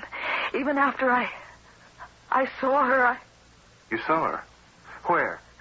in the mirror. When I turned on the attic light, it was like looking through a window into someone else's house. Only it wasn't. It was this house, our bedrooms, as though I was the one in the mirror and looking through from where the vanity was. Darling Angie, don't try to go through it now. She was coming through the door, just as you did now. And as if she had been searching the house. She was crying out for someone to help her find her child. I wanted to help, only suddenly... Suddenly what? She saw me with the baby in my arms. And she rushed towards me, getting bigger and bigger, till I knew she was going to burst right through the frame. And I thought, she's going to take my baby.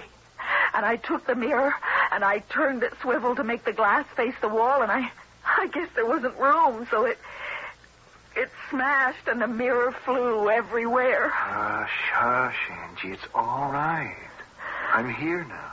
What are we going to do? Well, we'll talk about that tomorrow.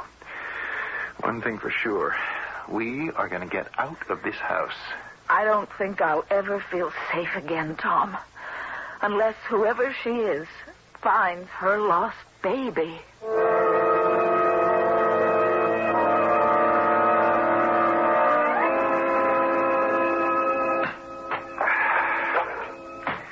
Tom? Oh, Angie. What are you doing? Oh, indulging in some emotional therapy, I guess. Anyway, since we'll have to sell a house, I've got to fix up this wall I broke through to the fireplace. I don't want to move, Tom. This is our house. Why should we be chased out of it? Well, I should think you could answer that easier than me, Angie. I can't help what I saw last night. What I heard. I didn't say you could. I'm not going to be driven out of my house. I won't let it happen. This is a problem that's got to be solved right here. Oh, by the way, Marge called. What does she want? Oh, something about McChesney Keever. You know, the old boy who owned the house before we bought it. She said he was anxious to talk to us. Well, to you. Did you ask her to contact him? Yes, I did. Why? Because he's my only hope to establish that there really is a ghost in this house, and perhaps give us a clue how she can be exorcised.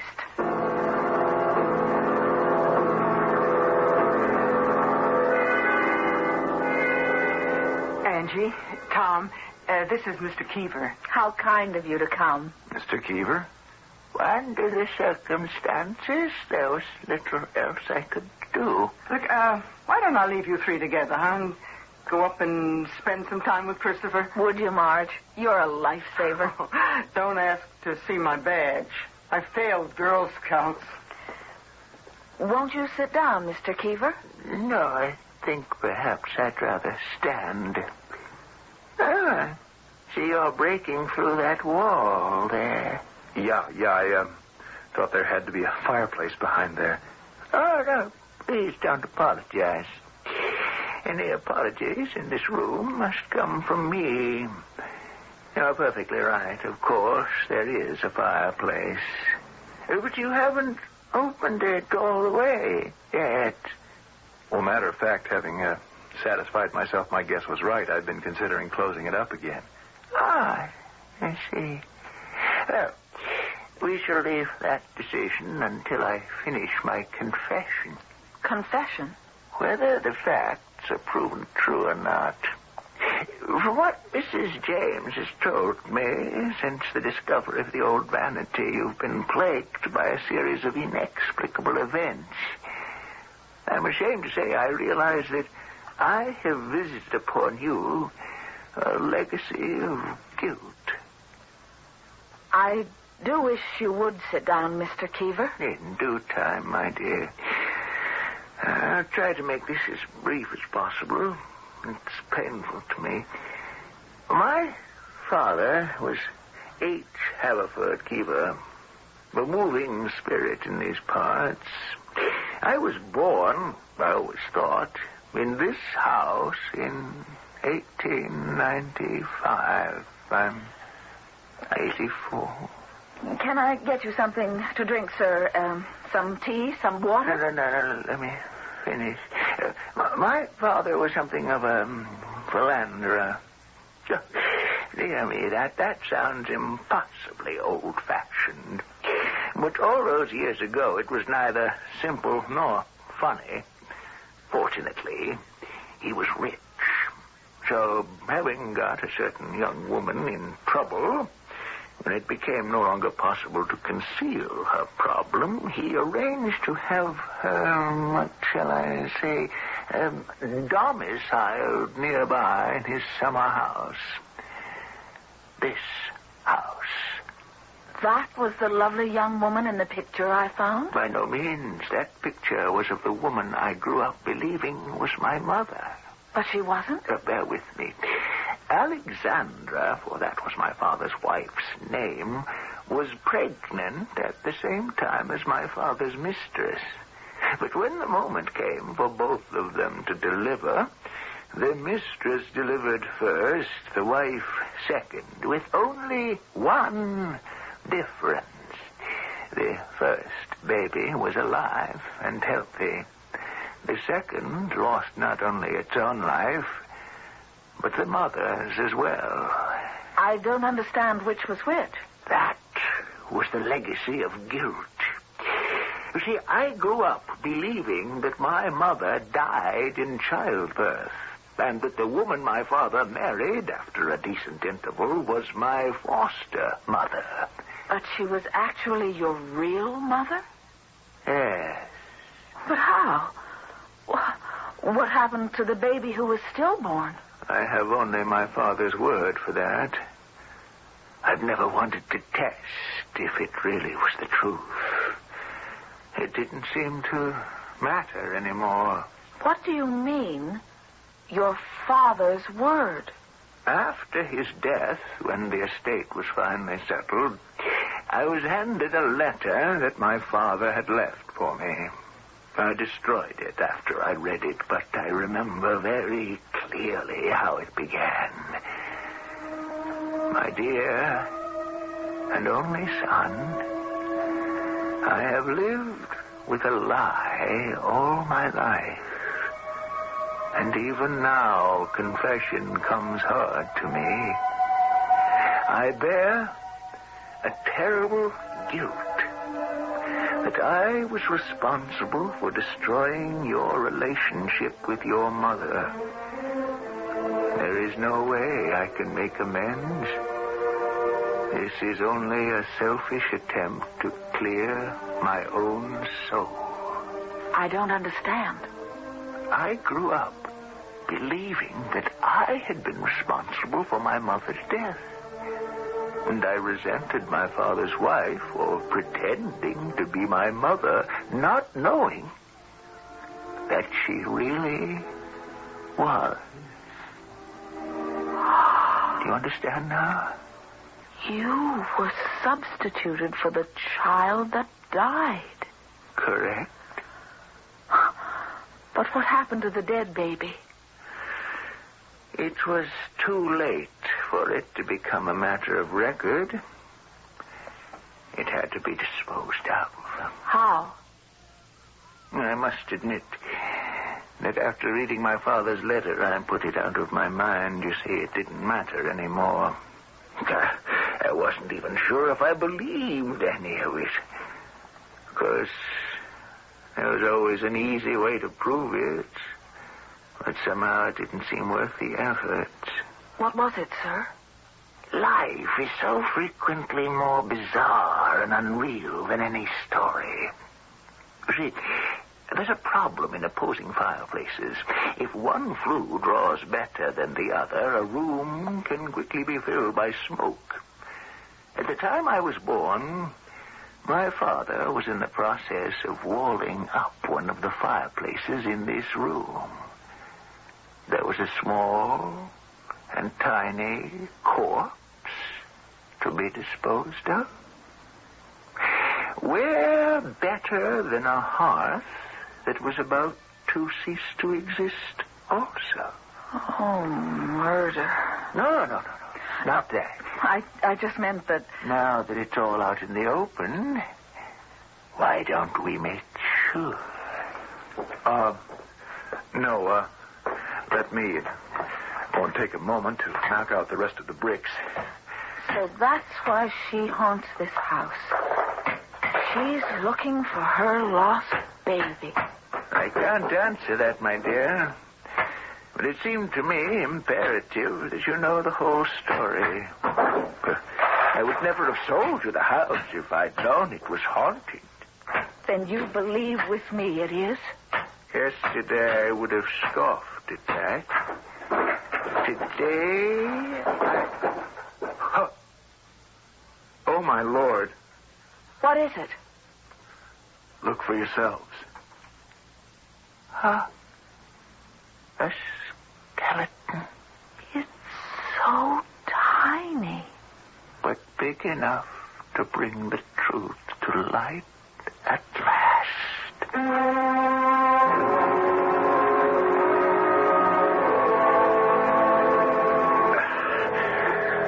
Okay? I have it.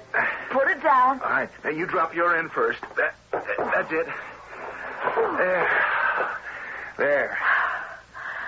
Back where it belongs. Oh, I don't know how you talk me into these things.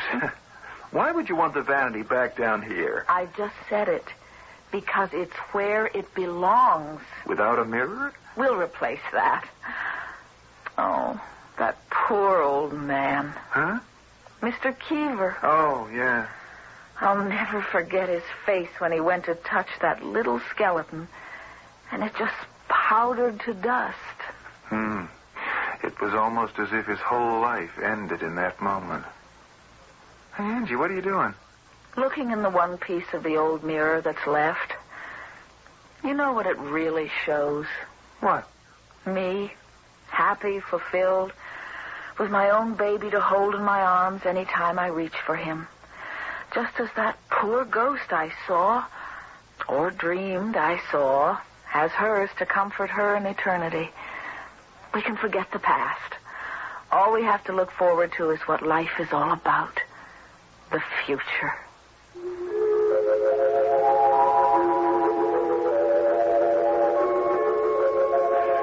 So the ghost is laid to rest. A tiny ghost, never even born, but one who has perhaps found immortality in the arms of a mother who gave her own life to bear him.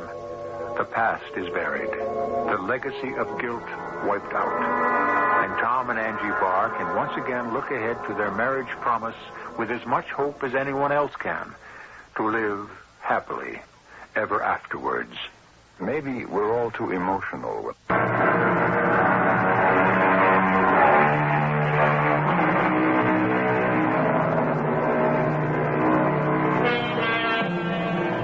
We didn't have any flashes of lightning or driving rain, but it was a ghost story all the same. A true ghost story. Because if you don't believe in spirits and beasties and all those other things that are accused of haunting our waking dreams, how do you account for what Angie saw in that fateful mirror? One parting thought.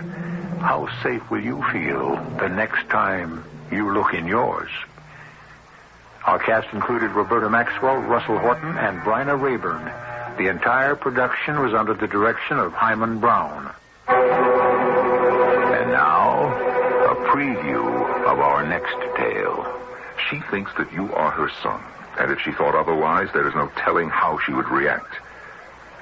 You will come home with me now, and we will all have dinner, and tonight, when Dorothy has gone to bed and is asleep, you and I will discuss a few matters. Such as? Such as what you have done with my real son, Robert. Is that a simple request, Professor Melville, or an order? Perhaps this will persuade you. Mr. Melville, put that revolver back in your pocket. You can't kill me. A bullet has no effect on this body whatsoever. You cannot threaten me with death. I do not die.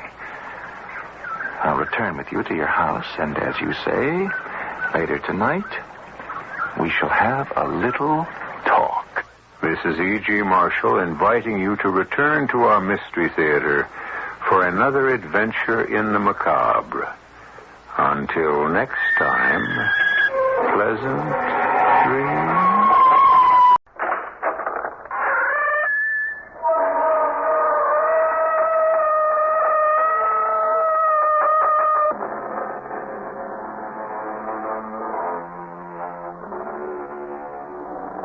Come in. Welcome. I'm E.G. Marshall. Welcome to the sound of suspense, to the fear you can hear. This time around, we're involved in the supernatural. Any dictionary will give you several definitions. Supernatural, above and beyond the natural order of events, of or related to ghosts. Behavior caused by the intervention or by the action of a god on earthly affairs. Choose your own definition for this tale we are about to relate. No. They don't want me here. Something doesn't want me here.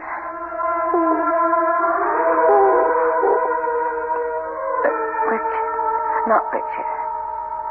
April. April is still in his mind. April. No. I don't believe in ghosts.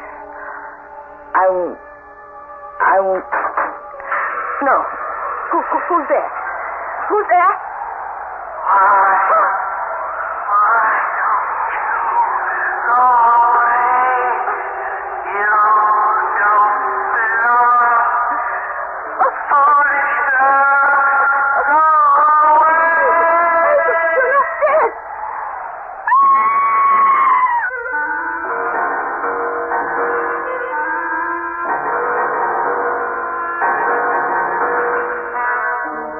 Mystery drama, Here Goes the Bride, was written especially for the Mystery Theater by Ian Martin and stars Ruby Dee and Michael Wager. It is sponsored in part by the Kellogg Company, makers of Kellogg's Special K cereal, and by new sugar-free Diet 7-Up. I'll be back shortly with Act 1.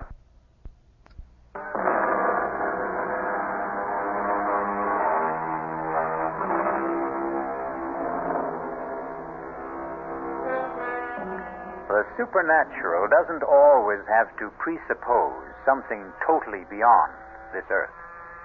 There are those among us who hover somewhere between earth and sky. The stars who light up our theater marquees or movie screens. All the human beings who have become, by extension, a little larger than life. This is the shocking tale about two of those. Richard. Yes, Jenny? It's such a lovely day. Can't we put the top down? Well, I don't want to take a chance on being recognized. Nobody will recognize me. Just do as I say, please. Oh, sorry to make you do the driving, darling, but that's why I had Juan leave my sister Lisa's car in Monterey. The damn snoop should know by now not to pay any attention to it. Does your sister look like me, Richard? Enough from a distance. Same colored hair. But not really. He's attractive enough, I suppose. No, actually, she is very plain, and you... Yes. You're the most beautiful woman I've ever known. Then I thought you only married me for my money. Look, don't say that. But, darling, I was only joking. Did you really mean what you said about me? Every word. But she was so beautiful. How could you... April was April. She isn't in my world or anyone else's anymore. She's dead. I'm sorry, darling. I shouldn't have brought her up. Oh, we're here already. So, I'm about to see Richard Morgan's Folly at last. Don't let the wall spoil it for you. Ooh, it's like a fortress, barbed wire, broken glass. And the gate looks as though you borrowed it from the Bastille. Does it all have to be so hard? The price of privacy. What little we could ever get. The fans considered April and myself public property. But we could forget that once we're inside. From there, looking out, you can't even see the walls. Open the gate. I don't think I could even budge it if I knew how. Not manually. You see the little box on the visor? It's an electric gizmo. Just press the button on it. It's a magic castle. Enter, Your Majesty, and long live the Queen.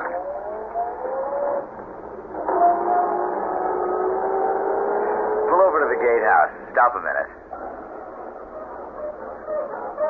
Well, what are those, the hounds of the Baskervilles? They are our guardian angels. They patrol the grounds at night. Juan, amigo. ¿Qué pasa con los perros? They know you are back in casa, mi patron. They will not be tranquil till they see you for themselves. Bienvenida en casa, Señor Morgan. Muchas gracias, viejo amigo.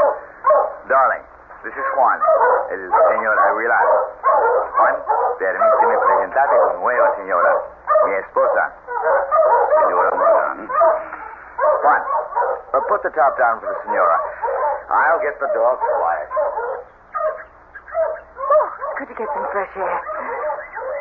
Well, my husband didn't have any trouble quieting down the dogs. They're not really as savage as they sound. Are they one? They are trained to kill, Senora. Anyone who does not belong here?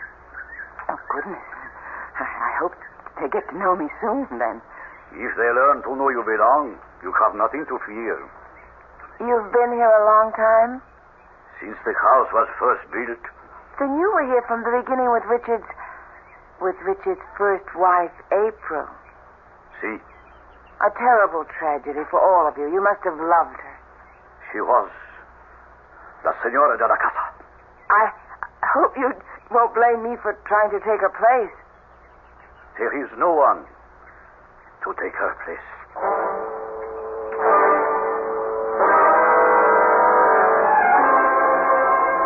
Conchita? Si, señorita. Here in the hall. Yes, Señorita Morgan. You didn't take her portrait down. La Señora? April? That is her place. I don't think my brother is going to agree with you. He is bringing home a new bride, you know. I know. Didn't he suggest it might be a sensible idea to clear away all the portraits and memories of April from around the house? The portrait here in the hall is painted on plaster. It cannot be removed, any more than her memory can be removed. So it stays. This is her place. No one can take it. A fresco. Funny, I never realized that. Because it's framed, I suppose. It was El Patron's idea for the wedding present. His way of saying, here is my love, which will never die, as it will never die for any of us. Except for my brother Richard. Maybe he thinks so. Maybe not. But once he returns again, I think he will know there is only one, La Señora.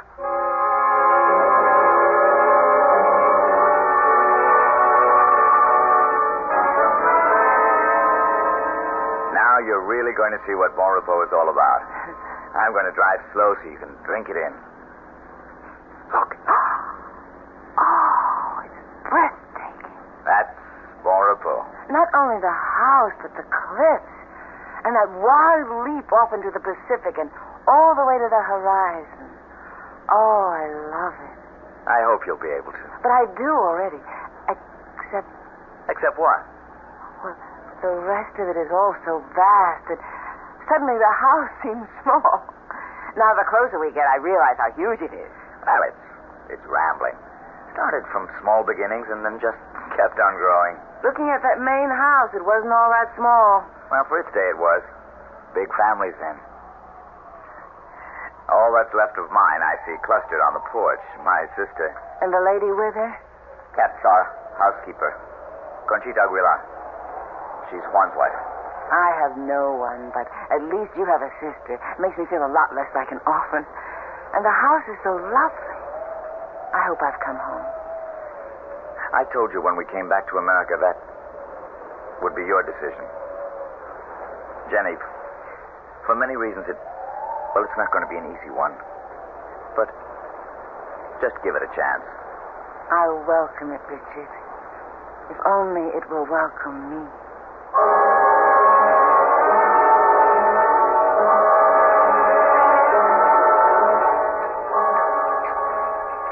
flew straight from Japan to San Francisco.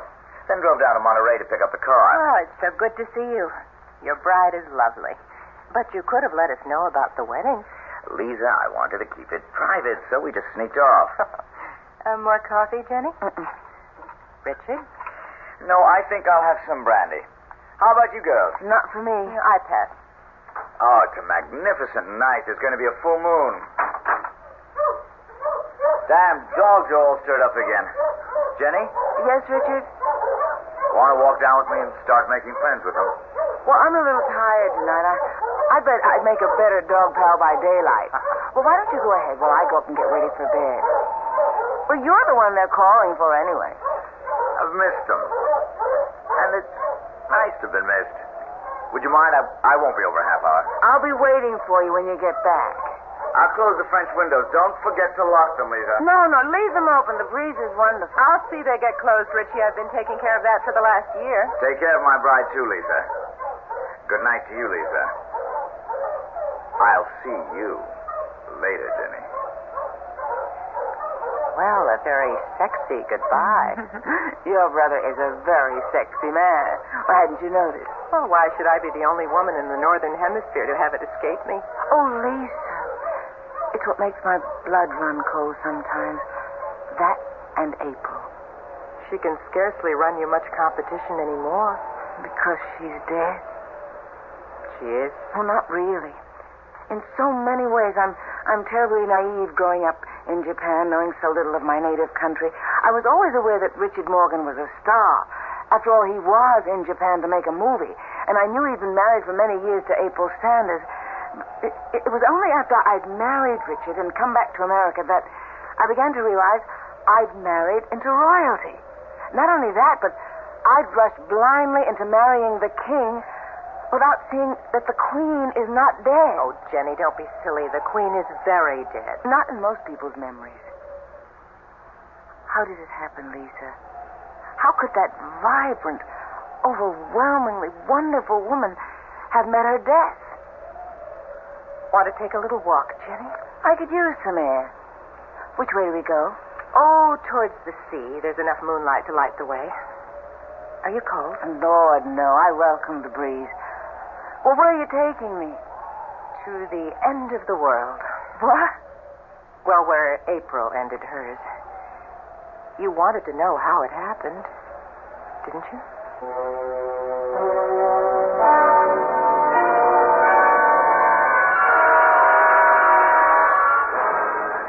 I think I've gone far enough, Lisa. Only a few steps. What is this path? I mean, somebody cut it out of solid rock. It's called the 7 Steps to Heaven.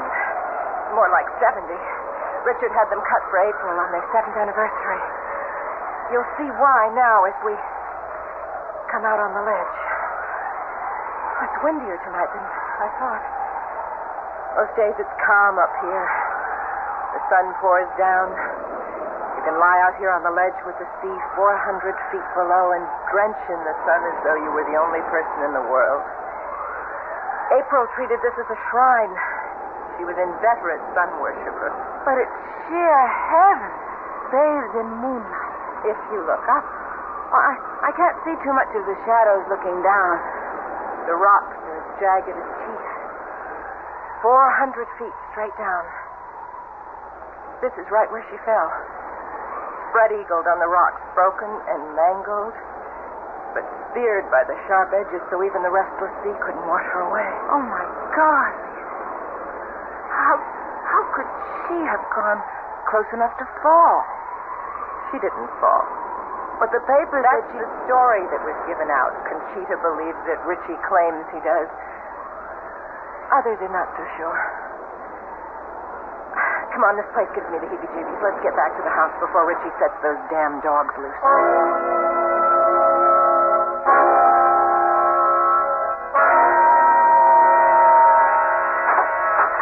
Oh, excuse me. I was just turning down the bed. Which I'm sure you're quite ready to roll into, Jenny.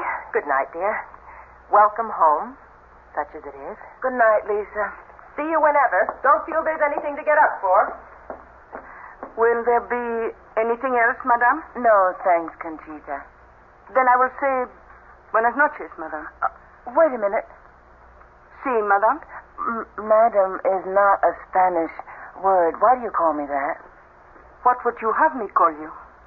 Well, since I am Richard's wife, shouldn't it be Senora? In this house, there was only one Senora. But she's dead. Jamás en el corazón.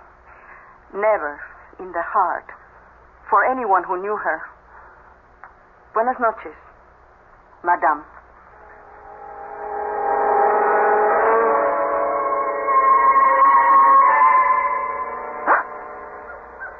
Richard?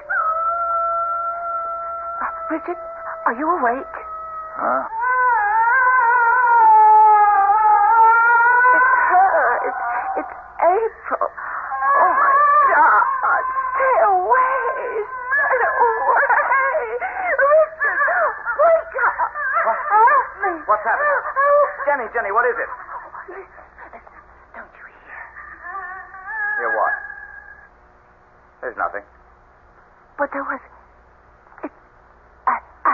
What is it, darling? You look as though you'd seen a ghost. Not seen. I heard. It was her. April, your wife. Be quiet. You're my wife. April is dead. But she still doesn't want me here. Nobody does.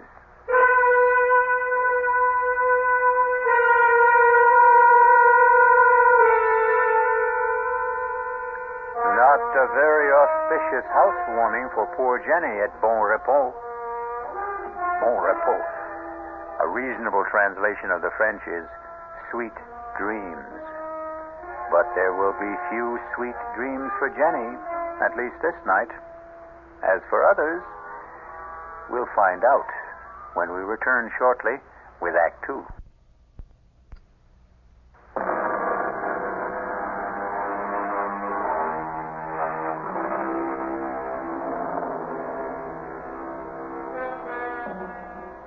By the fresh light of a clear morning, with the wind stilled and the sunlight flooding all the dark corners, Bon Repos is a little more worthy of its name.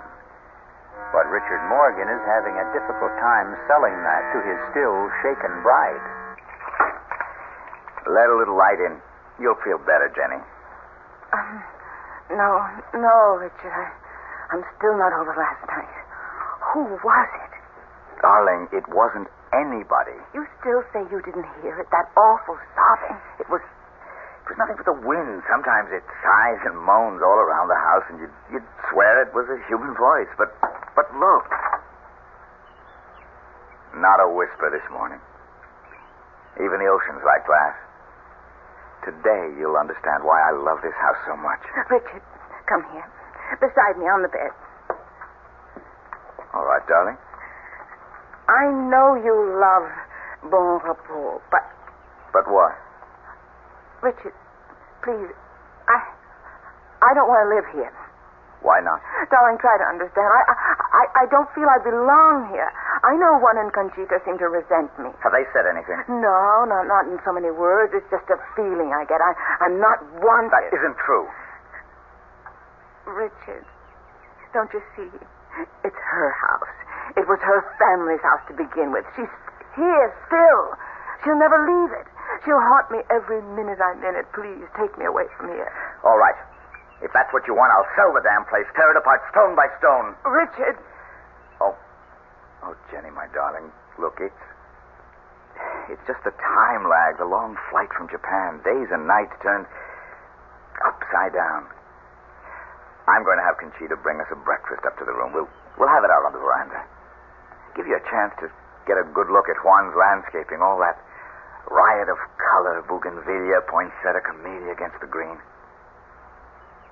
Maybe that'll change your mind about poor old Bon Repos. Darling, I know how much you love it, but... Oh, come on, Jenny. Give it a chance. A few more days, a week. Give it a chance to cast its own peculiar spell. All right, darling. Go get us some breakfast. I'll wash up and brush my teeth and get rid of some cobwebs while you're gone. Jenny. Yes? I love you, Mrs. Morgan. Mm-hmm. That's who I am, and I love you, my husband. Si, patron. Come over here in the alcove. What the hell happened last night? I couldn't help it. She woke up, started to scream, and then to sob. You heard? No, House must have heard. Why didn't you stop her? I did as soon as I could. You know I don't want my wife to know about her being here. I know. Then keep her quiet. You've got sedatives. That's your job. And I want my new wife made welcome. That is not my job. Then I'll find someone else for it. You would drive Juan and me from this house? We'll talk about this later. For now, bring breakfast to the veranda for the senor and me. Si, senor. Where's my sister? In her room, I think. Muy bien. Come in. It's open. Richard, I didn't expect to see you this morning. Why not? Well, after all, brother mine, a new bridegroom. I'm an old bridegroom by now. Yes, maybe she is a touch young for you. Damn you, I didn't mean that. I didn't mean what I said either. I was only teasing you. She's a lovely girl. She's sunny and free and unspoiled. I want to keep her that way. What the devil am I going to do about her? Upstairs there. You heard her last night. Well, you know my feelings on the subject. Get rid of her. For good. I can't. After all, it's partly her house. God, why won't she die? It would be a neat solution to it all, wouldn't it? But it seems she just won't. I'm afraid you're stuck with her as long as your conscience holds you back. Please, for God's sake, don't tell Jenny about her. Just how long do you think you can keep her secret? Oh, I don't know. All I need is a few days, a week. By then, one way or another, it won't matter.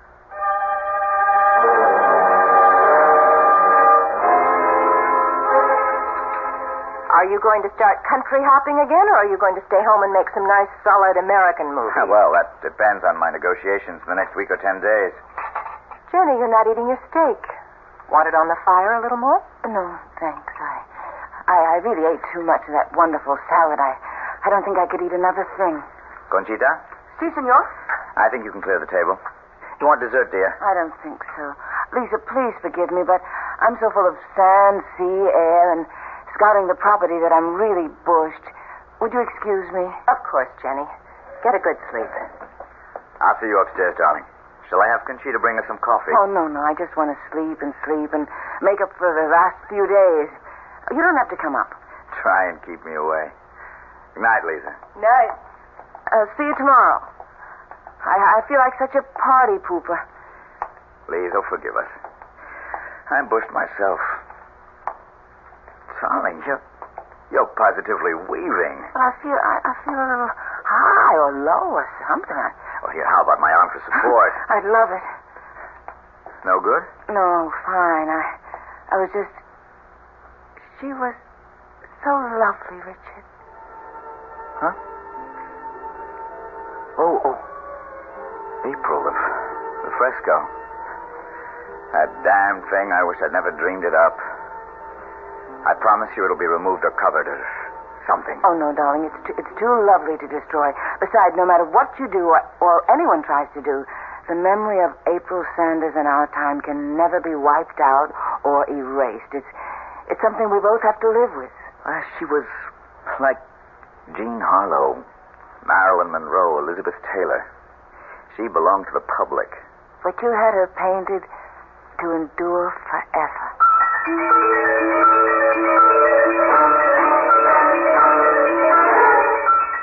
But are you sure the dog was poisoned? That's enough, you two. Silencio! What was all that arguing about? Nothing. Trouble with one of the dogs. Come on, Jenny. Let's have some morning coffee and juice and get back to normal. Well, what's the matter with the dog? Here's your juice. Oh, it's what I've been trying to steel myself to weed out. He's a maverick, or was. What do you mean? Well, some dogs take to training, some don't. This one, well, just never did. He's unpredictable, a natural-born scavenger. He picked up something from the garbage with a botulism, I guess.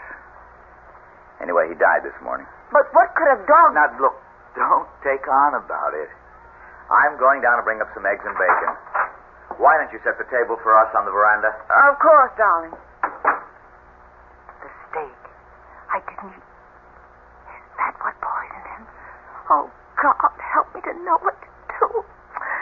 love my husband, but every instinct in me tells me to run for my life.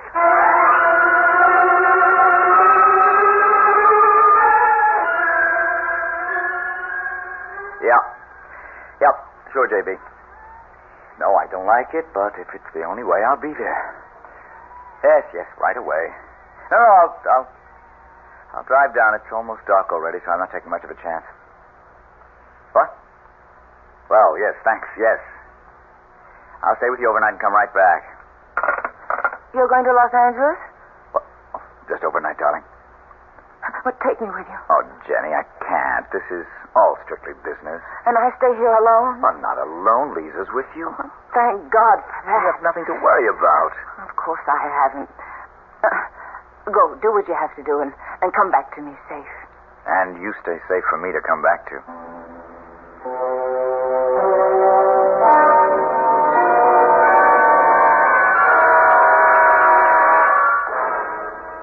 Well, wouldn't you know, the moment my brother cuts out, the local electricity has to fail. Here's your candle, Jenny. Want me to come in with you? No, I'm fine. Oh, there are plenty of others in the candelabra. They can burn all night. I won't need them. That good night drink we had has curdled my brain. No, me too. I don't know about you, but I'm sailing. Maybe there was something in Conchita's Horas Compolia, but I'm positively lightheaded. Well, whatever it was, thank God for small favors. I'll sleep sound tonight. If I can just find the bed. Whew, I'm really high as a kite. And no reason for it. Whatever it is, don't let Conchita see me like this. See me to bed, Lisa.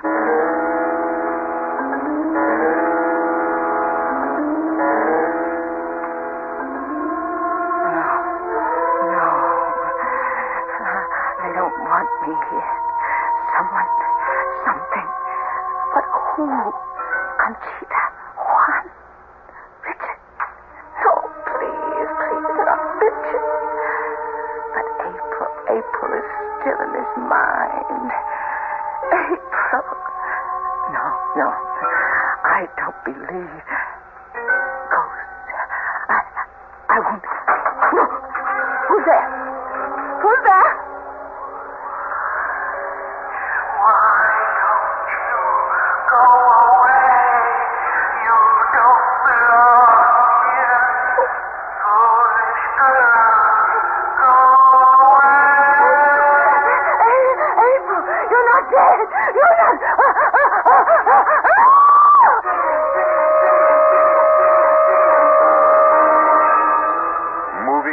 The bed was the dead woman, April Morgan. But what a travesty of that beautiful woman. A face gaunt and haggard, the eyes staring blankly from the desiccated skin, a hellish ghoul raised from the year-old grave. No wonder Jenny mercifully passed out. We'll return shortly with Act 3.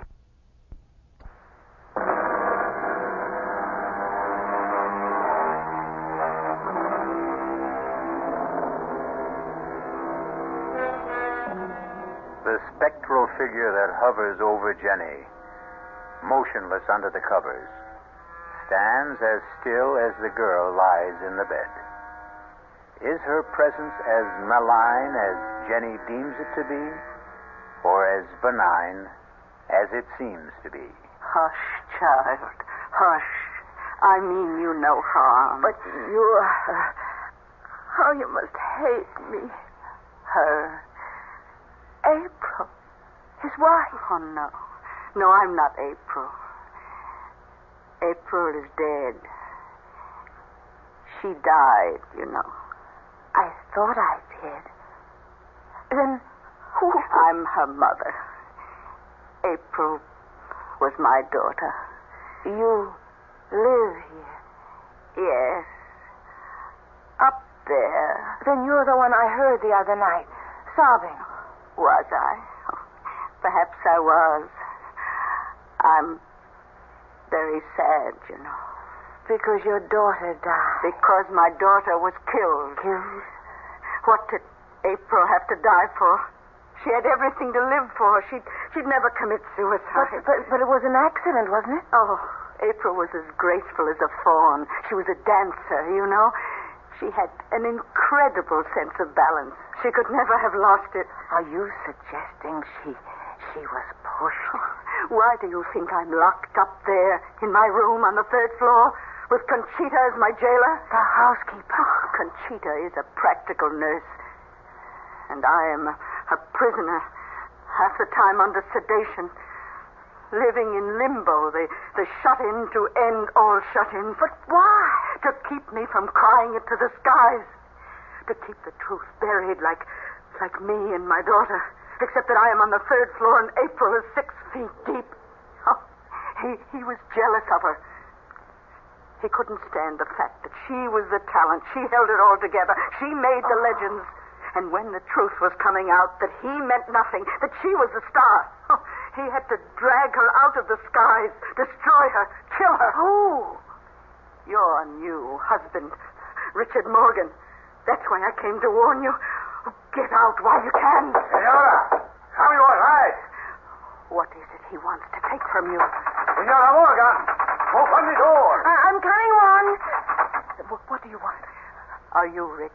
Yes. Are you coming, Senora? Then run like the wind. He will kill you. Just as he did April.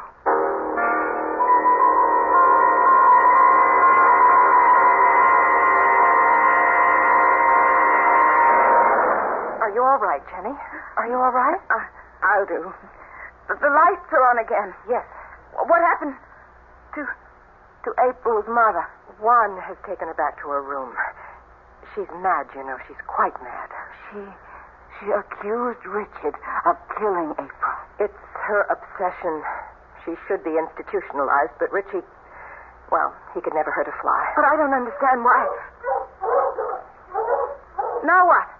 Headlights coming up the drive. Must be Richie. I better go down and let him in.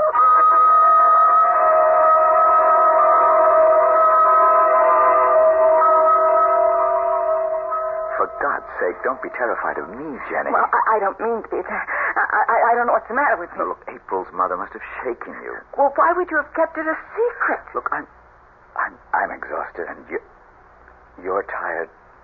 Must we go through it tonight? I don't think we can go through any other night if we don't. Okay. It all has to do with, well, living a legend. April was a star, a sex symbol developed by the studios. I was a stage actor with a gift of reasonable looks and an unusual voice. Separately, we had great success. But together, when we did get together, and particularly after our marriage, we became something not only wildly larger than life, but larger than even just plain stardom. Our own lives disappeared, replaced by a storybook romance that our careers had to conform to. Despite the fact that we had learned,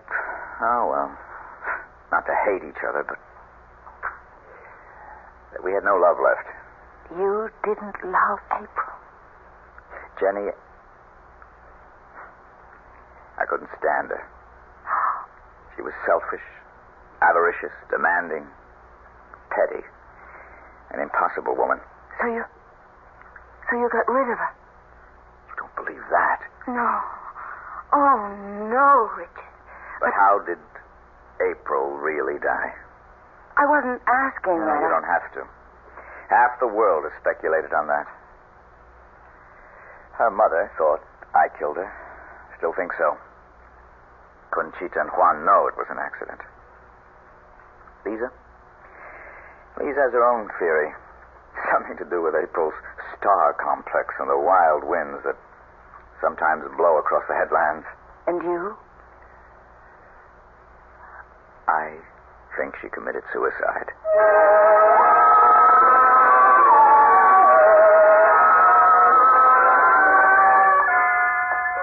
Buenos días, Conchita. Buenos días, senor. You can serve breakfast for all of us, and... Where's Juan? In the South Garden. Will you tell my wife when she comes down where I am? Si, senor. Patron, Yes? will you close up the house? If I'm going to save my new marriage, I think I must. I'm not going to argue the facts. But it's quite clear that Jenny doesn't fit here. I'll have some juice and coffee, Conchita. Sí, señorita. Oh, and for Senora Morgan, too. Sí, señorita. Morning, Jenny. Good morning, Lisa. Oh, heavenly day. Breakfast is on the way. Where's Richard? Oh, off on the grounds somewhere. Want to go look for him? I would like to get some air. Well, then let's go. Did you finally get some sleep? Yes. Well, with the new day, if you're smart, you'll make up your mind to get out of here and have Richard all to yourself. But what will you and Conchita and Juan and Mrs. Isn't that terrible? I don't even know April's mother's name. Oh, what will all of you do? Oh, life goes on. We'll manage and adjust. We might even be able to do it here in time. Oh, no, Lisa, I never could.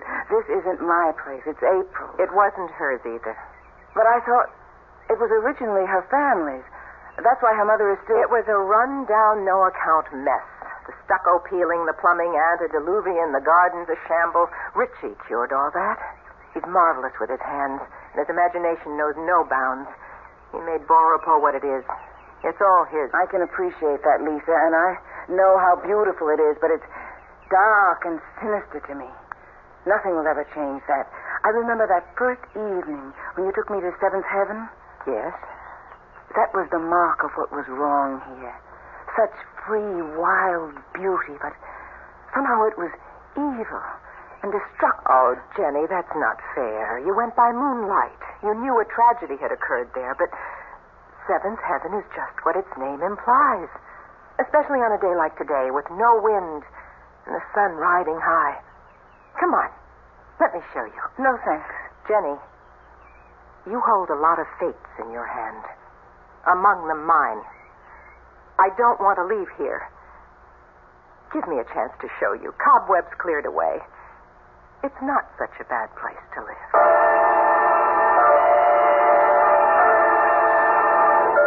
Conchita? Si, senor. Where is the senorita? They went out in the garden towards the water. They? Your sister and your wife. Didn't they know breakfast was ready? I think, but the Senorita Morgan seemed to want to take the senora to the water. I should not say this, but I had a sensation you should go quickly after them.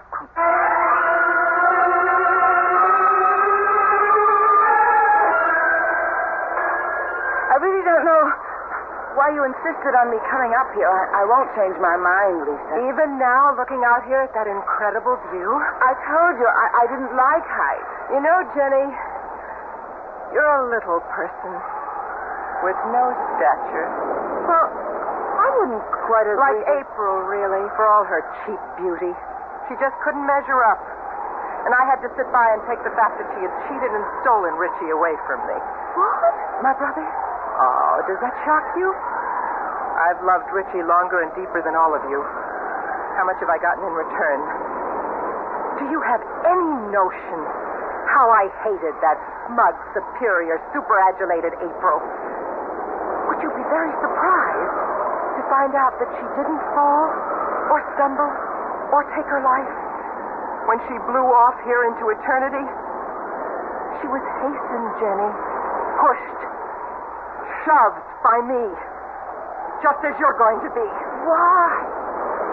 Even allowing for what you confess. How can you hate me? Because you are far worse than April. He really didn't love her. They were a team. He was trapped. He had to stick with her. But you, no, you're different. Because he loves me? Because with you, there's no chance for me. There's no chance at all. How could there ever be? I don't have to share his bed, only his life. I could have been the one to care for him, to console him, to love him. Love him, damn you. It'll never be you. Never anyone. Lisa, wait. There is no... You can't stand against me any more than April could. You are going over. Down the rock. Look, put that grass brake down. It's a marvelous weapon. Hang on to it if you want to. Take it with you, but you're going. Steady you up there. Yes, too late. Hurry. If I cannot have You nobody cares. Oh, for God's sake, Lisa, what are you doing? Give me that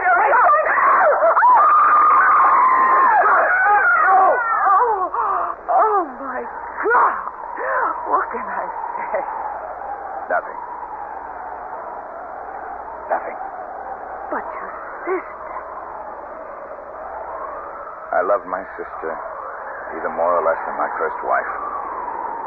I can't mourn either one of them. Jenny, it's too important to celebrate you. It'll take some time to straighten out my affairs, but once we do, you and I are going to enjoy our private life. You'll still be public property. No. My new deal as a director. I'll never act again. Not even for me. For you. For you, I'll be whatever you desire. This affair is finally beginning. It will end only the same way. Finally. Which is forever. I love you forever. That's what I just said.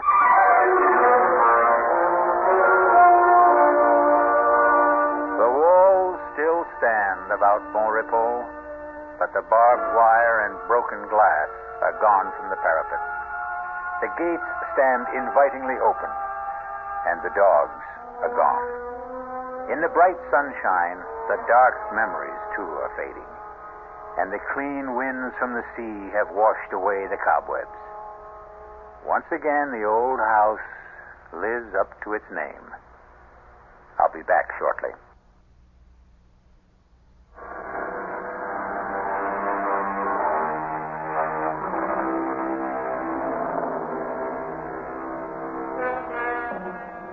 So again, we return full circle to our definition of the supernatural as it applies to tonight's tale, of or related to ghosts, behavior caused by the intervention or by the action of a god on earthly affairs. Well, April Sanders was both ghost and, by our modern standards, goddess. But her reign is over, and so is our up-to-date fable of Richard and Jenny. Our cast included Ruby Dee, Michael Wager, Terry Keane, Bryna Rayburn, and Ian Martin. The entire production was under the direction of Hyman Brown. This is E.G. Marshall inviting you to return to our Mystery Theater for another adventure in the macabre. Until next time, pleasant dreams.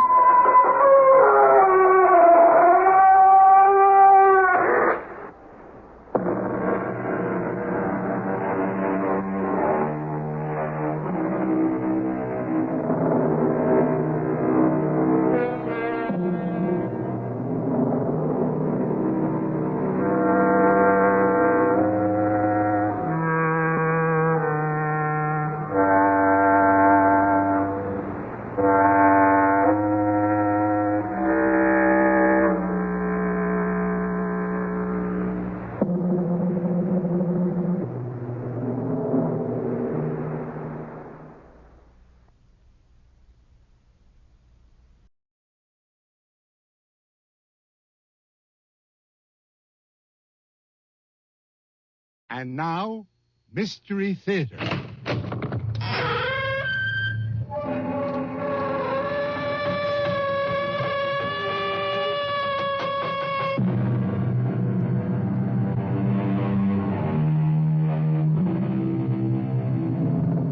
Come in. Welcome. I'm E.G. Marshall. Most people look upon their own everyday lives as being routine, without much excitement. But that shouldn't stop anyone from having an active imagination. This is why we make our escape from the humdrum with stories of adventure, mystery, and murder. Another mental activity most people enjoy is fitting together the pieces of a puzzle. The stranger the shapes, the more challenging that puzzle becomes. Our present puzzle concerns a young man who is called upon to use all his wits in figuring out the whereabouts of a string of deadly pearls. Now, it's absolutely essential, Keith, that you understand the importance of this assignment. I believe I do, sir. If those pearls aren't recovered, and recovered soon, it's an established fact that someone else will die. I understand. And no matter what happens, no one on that island must have any idea who you really are or what you're doing there. Check. You better be a good actor. I think I can manage that. What do I have to lose? You could lose your life.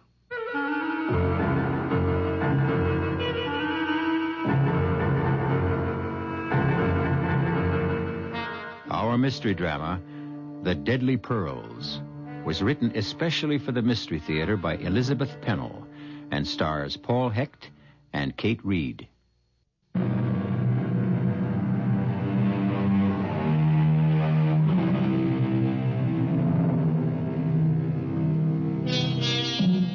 Although the FBI and the Honolulu police were in on the case, because of certain peculiar circumstances, it was important that the criminal be apprehended by a private investigator. This hazardous assignment went to Keith Spencer, a young man who had proved his physical courage in wartime service. But other qualifications were required for the job, as explained when Keith had his final briefing in San Francisco with the head of the Gordon Investigating Service. Afraid we've given you a rough time these past few days. Oh, I didn't mind, sir. Only I am anxious to get going. You do type, don't you? Oh, sure. Well, I'm afraid you'll have to prove it, so let's do two things at once. Take over this typewriter, and I'll dictate some paragraphs. Okay, shoot. I, Keith Spencer, am unmarried, with no living relatives, and no dependents. From this day forward, and until the completion of this assignment, I have assumed the identity of Robert Keith Ryder, and under no circumstances will I reveal my true identity. Is that all? Yeah, if you'll sign it. Sure, got a pen? Here. Oh, I suppose you should have signed a statement about your ability to play bridge. What? You did assure us that you play at least an average game of contract. Well, sure, but I didn't realize it was all that important. It could be crucial. Our three suspects are avid bridge players, when they can find a fourth. Okay. Now, before I leave, let's go over the basic facts once more. All right. The missing pearls were cultured. A single strand, about 24 inches long. So they'd hang down about 12 inches if someone was wearing them. They don't sound very spectacular. Yeah, but they are. Jonathan Kohlmeyer, who bought them, was a partner in a watch company which made radium dials. And somehow he managed to have the pearls treated with radium so they would glow in the dark. When he first thought up this scheme, did he have an ulterior motive? Who knows?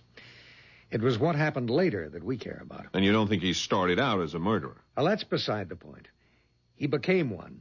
And when he found out how easy it was, he did it again, 3 times. Now, clue me in. Who did he bump off first? The first woman he gave the pearls to was said to be very frail. When she died in an accident, Kohlmeyer was in a state of shock. So no one accused him of complicity in her death. Yeah, but apparently he did retrieve whatever presents he'd given her. Oh, yeah. He was that type. Then he got married. He gave the pearls to his bride, who wore them constantly. She loved that string of pearls. How long did she last? Radium can be a slow death. But it caught up with her after a while, and when she was dying, the doctors suspected radium poisoning. So why didn't they nail her husband right then? It never occurred to anyone to suspect the pearls. How could any smart murderer pull the same stunt again? He fell in love with a young and brainless beauty. Must have really liked her because he didn't give her the pearls for a long time. Not till he retired and they moved to Hawaii. What did she do to deserve such a present? Started playing around with another man. That did it. Kohlmeyer gave her the pearls. She moved out, went off with the pearls and her new boyfriend to a scarcely inhabited island, a small one, well offshore from Oahu. And when she developed an unexplained malady, the boyfriend left her. Big-hearted guy. Well, after her death, there was an autopsy. And this time, no question. Radium poisoning. Now, why didn't the police move in and confiscate the pearls?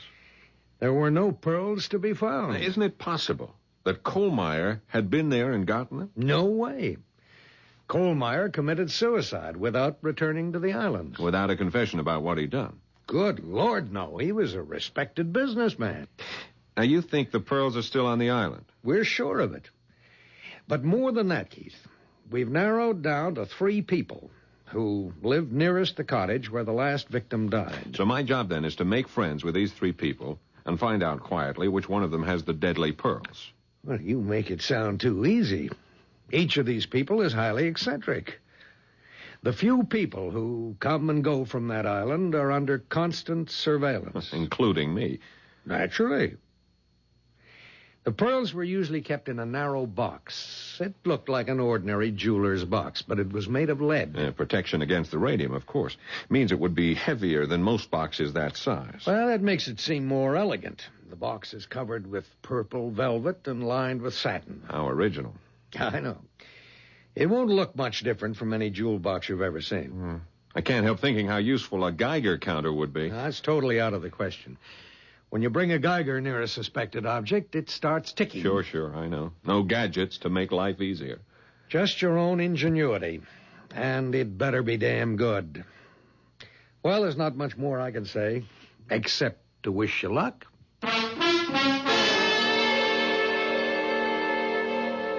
I did my homework, and the more I read about those 3 characters on the island, the more curious I was to meet them.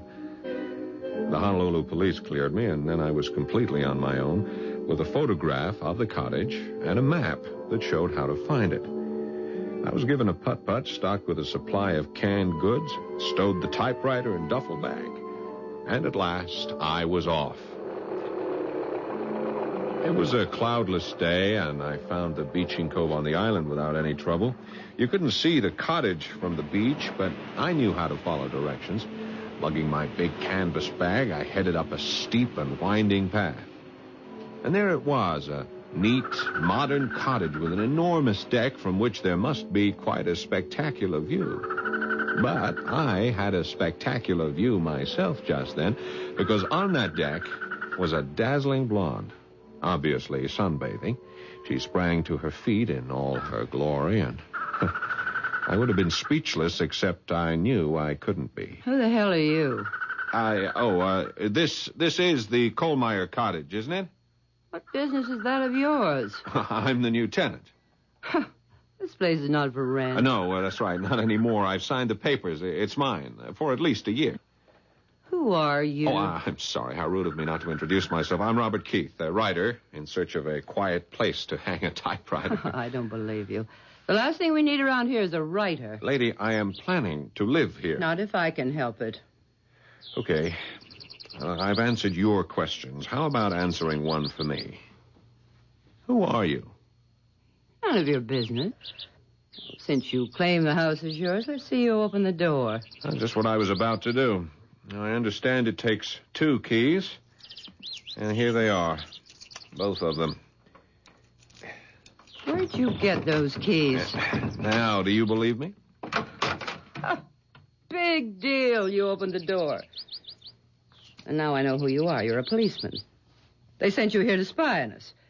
Well, I'm not going to stand for it. When the supply boat comes around tomorrow, I'll send a message back to my lawyer. No penny anti-flunky is going to be spying on me. I assure you I'm not Don't going to bother to unpack your things, Robert Keith, because tomorrow... really, Miss... Mrs. Walsh. Mrs. Barbara Walsh. And you'll find that I have protection against people like you. The gorgeously suntanned Mrs. Walsh slipped her feet into sandals, picked up her beach towel from the deck, and started along the path which led from the north side of the cottage. You must understand that during our entire conversation, Barbara Walsh was completely in the buff. No bikini, nothing. Except around her neck and dangling in long loops over her well-formed body. Not pearls, but necklaces made of those decorative native seeds strung together. Ropes and ropes of them.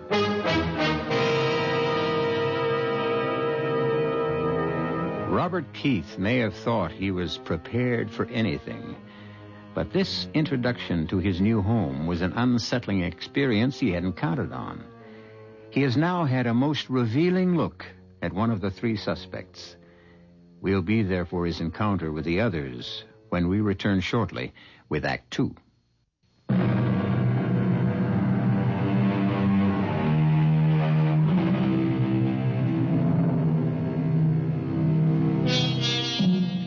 Robert Keith found the cottage very much to his liking. He had expected something rather dark and sinister, but one wall of the living room had a big picture window, and in the bedroom there was a slanting skylight directly over the bed. It was certainly no place to hide, and Keith realized that whatever he did could be watched at close range, if anyone cared about what he was doing. He spent the first evening getting settled, and after a late supper of canned goods, he turned in for the night. At about 3 o'clock in the morning, he was sleeping soundly when... What the devil? Hey, who's out there? Well, bless my soul. Hey, would you mind pointing that gun in another direction? Not until I find out what you're up to. Now, look, I was sound asleep. I'm living here. No one lives in this house. Put up your hands. Now, put down your gun, would you, sir? Sir, I'm a man of honor. Colonel George Madison's the name, Army retired. And no one sets foot on this island without reporting to me. Yeah, well, I was sorry. I didn't know that, Colonel. And if you'll come in, I'll show you my credentials. What the hell's that? Is there someone else out there? No. Wait a minute.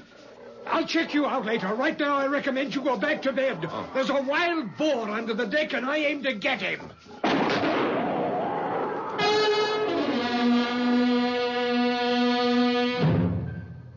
When the sun came up, it was another cloudless day. And after breakfast, I decided to pay a visit. Not eager to encounter either the gun-happy colonel or the wild-eyed lady with no clothes, it seemed wise to seek a formal introduction to the third island resident. The path to her property was overgrown with luxuriant shrubbery, but it opened up into an area dotted with palm trees surrounding a small stone house. Squatting in the midst of a flower bed was a gnome of a woman wearing one of those loose garments the Hawaiians call muumuus. I wondered when you were coming. You were expecting me? Of course. You're the writer who's moved into the death cottage. Moved into the what? Well, surely the rental agent told you that the 3 former tenants died there. I think you're just trying to frighten me, but I don't scare easily. You're very sure of yourself, aren't you, Mr. Keith? Well, you know my name. Well, since we're going to be neighbors, perhaps you'll tell me... I'm Nora Babcock. And if you'll help me up, we'll go to my porch where the coffee's perking. I assisted Miss Babcock to her feet. The aging body was stooped and slow-moving, and her hands were badly crippled, yet she used them capably to pour the coffee when we were seated at a wicker table on her porch. Oh, yes, Mr. Keith. I've lived on this island for a long time. That house was just a shack when the poor man, a writer like yourself, was stabbed to death in a ghastly pool of blood. The cottage was rebuilt before an unfortunate woman was strangled there. And then it was fixed up with all that glass to let the sun in. But nothing could save the last dear lady who simply wasted away. Well, here's hoping I'll have better luck. That depends. When were you born, Mr. Keith? You mean what year? No. The date. The day. The hour. Oh, I was born in August. 14th of August. Oh. You sound disappointed. You certainly don't look like Leo. The lion. And I would have thought that a writer... but no matter. There may be other factors. You belong to the northern sign of the zodiac. The middle point of the magnet of the fire triplicity. Is that a fact? Oh, you'd better not laugh at me, Mr. Keith. I'll tell you right now that you and I are destined to be enemies. You belong with Sagittarius, Libra, or Aries. Oh, come on, Miss Babcock. I'm really not so bad. Now, tell me about your sign.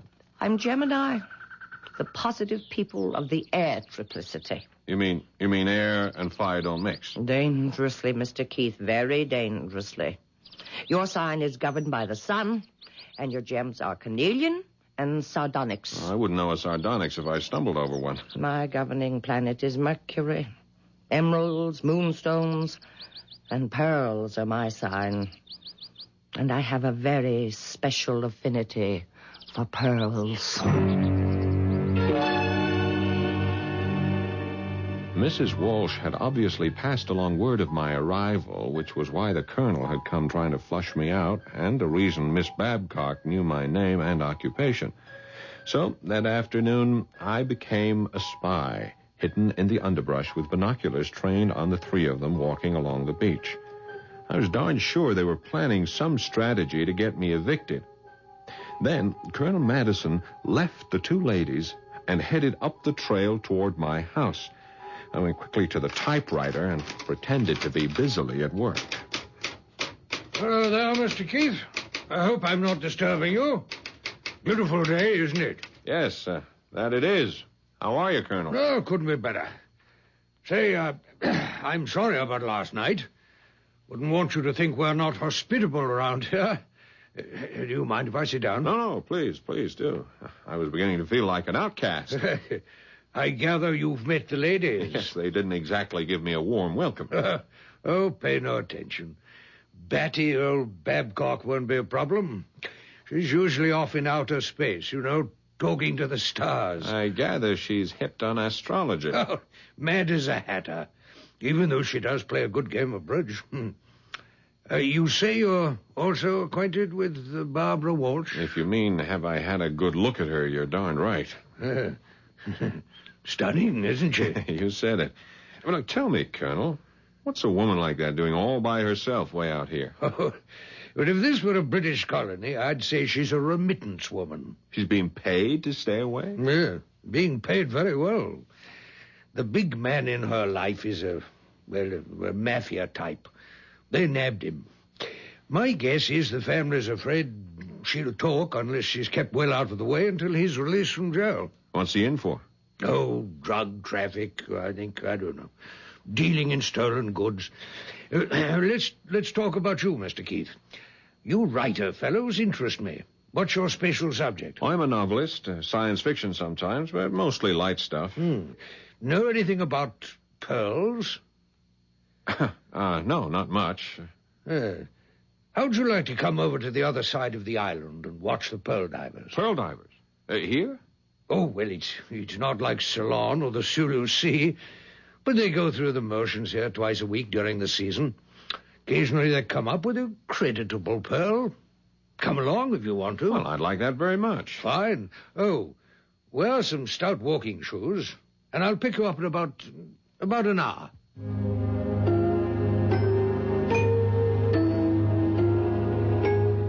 The colonel arrived in his old army uniform carrying a sturdy walking stick. We started off on a barely marked trail, and I marveled at the beauty of the place with its lush flowers and brightly colored birds. Not that way, Mr. Keith. We take a sharp turn over here. Go up the hill. Well, just a minute. This island must be more populated than I thought. I hear music. Oh, that's just Barbara Walsh with her radio going. She has it on all day long. That or her stereo. Come along. Get ready for a steep climb. The path went straight up, and I had to scramble to keep the colonel from getting too far ahead. But quite suddenly, all the lush greenery ended, and we came out on a rocky promontory overlooking the sea. We made it. That's quite a view. Hey. Now, you see those small boats way out there? Yeah? Those are the oyster fishermen. The flat-bottomed boats are dragging nets. Uh-huh. And from those kayak-looking things, you may be able to see the young men diving. Won't they come closer to shore? No, not much closer. It's too treacherous for the tides are running as high as they are today. Go on, out on that big rock so you can get a better look. Is it steady? Oh, like Gibraltar. Go on, Mr. Keith, out further. Don't be afraid. Watch your step, Mr. Keith. Hey! Oh, merciful heavens! Help me, Colonel! Help me! Hang on, Keith, hang on. I'm trying to get a foothold. Here. Grab my walking stick. I grabbed grabbed the stick because I had to, even though I knew it was the same stick that had been pushed into the middle of my back just a moment before.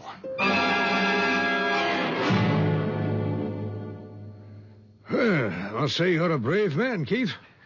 I like the way you handled yourself back there on the rocks. I wouldn't say I had much alternative. It was all the fault of your shoes, Mr. Keith. That's what it was. I warned you to wear walking shoes. I say, Mr. Keith, why don't we stop by to see Barbara? Right now? Why not? We need a drink. And she has a good liquor supply. No, I think I better get back and tend to these scratches. Just take a look at my clothes. I'm in no condition to go visiting. Well, as you wish. I'll leave you then at the foot of this hill. And, yes, I've been meaning to ask you, Keith. Do you play bridge? Well, I'm not the world's best, but yes, I play. Oh, splendid. I'm rather out of practice. Well, heavens knows, so are we.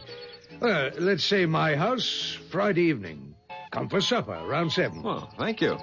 Dear me, Mr. Keith, you did get scratched up. Your hands are still bleeding. Perhaps I should go with you. I'll be all right. Yes. Well, I'm off then to tell the ladies the good news. Good news? Well, yes. The good news that we found a new bridge partner. And I might as well warn you to bring a fat wallet. Our stakes are high.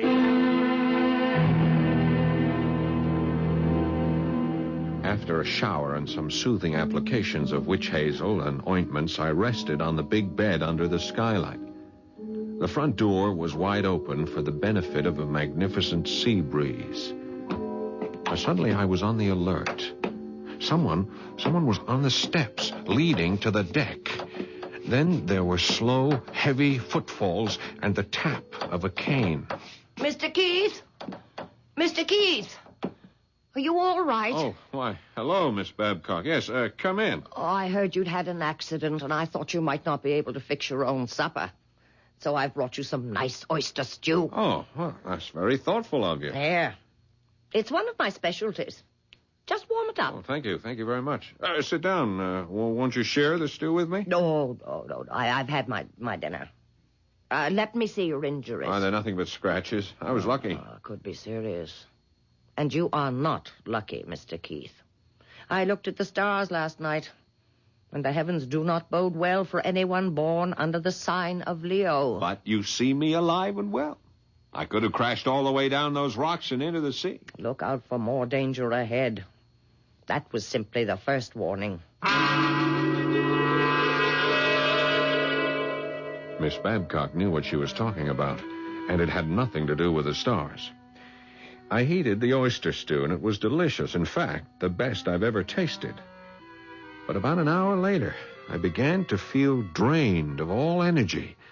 I thought it was just a reaction from a rather strenuous day and decided the best thing to do was go to bed and sleep it off. It was a tremendous effort to get undressed, but I managed to drag myself, partially clothed, onto the big bed. In a prone position, I felt as though I were being suffocated, and panic was setting in. I'd been poisoned, and no one was going to save my life this time unless I did it for myself. Literally, I crawled into the bathroom for the well-stocked medicine kit. Yes, I was prepared with antidotes for poison, but time was too short to figure out which one would be appropriate. By now, my hands and feet were growing numb, and breathing was getting more and more difficult. I mixed up a heavy pink liquid in a glass of water, and just before blacking out, I was very, very sick.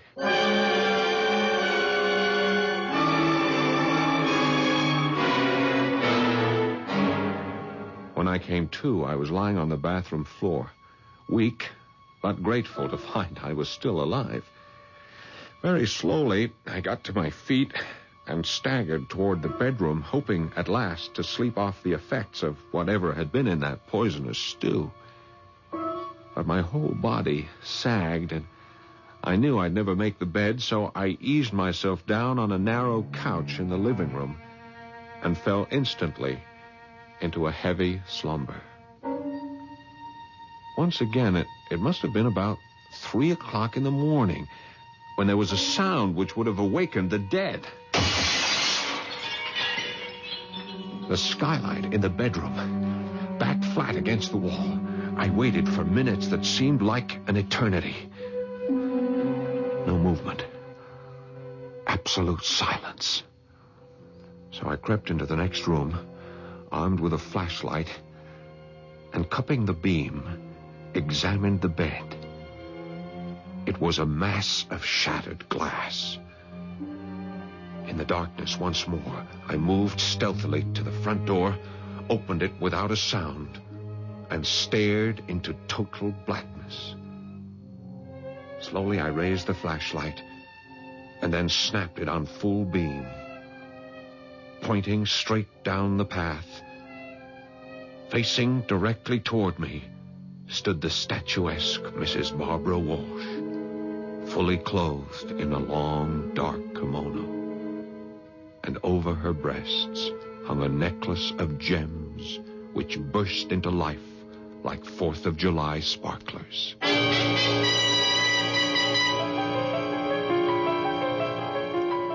I must warn you not to jump to conclusions. If you imagine that Mrs. Walsh was wearing the stolen pearls, think again. Diamonds are the jewels that glitter when exposed to light. A pearl is sometimes a gem of great value, but it is not a precious stone. And one can scarcely say that pearls sparkle, while radium, remember the dial on your watch or bedside clock? Radium glows in the dark. We'll be back shortly with Act 3.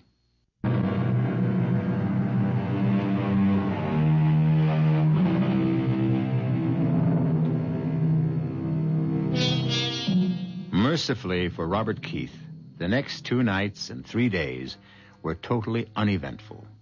He dozed in the sun, occasionally pecked at the typewriter, and did a great deal of thinking. Keith looked forward eagerly to the evening of bridge, and as he approached the colonel's house for the first time, he found a charming, sprawling building with a table set out of doors on what the Hawaiians call a lanai. He was glad he had purchased a colorful sports shirt in Honolulu, although it paled beside the one Colonel Madison was wearing over his white slacks. Even Miss Babcock looked festive in her flowered muumuu.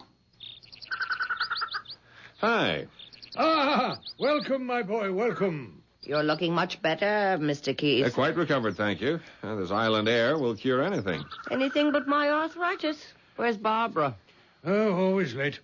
I suspect she's getting herself decked out, ready for the kill. Oh, you expressed things so aptly, Colonel. If it's like old times, Barbara will come prepared for murder at the bridge table. Oh, I'm speaking... Hello, everybody. Oh, Barbara. Well, you've outdone yourself. Hey, dazzling. Simply dazzling. Oh, Colonel. And, Nora, dear. I believe you've met Mr. Keith. My lawyer has verified that he exists. Well, I'm glad to hear that.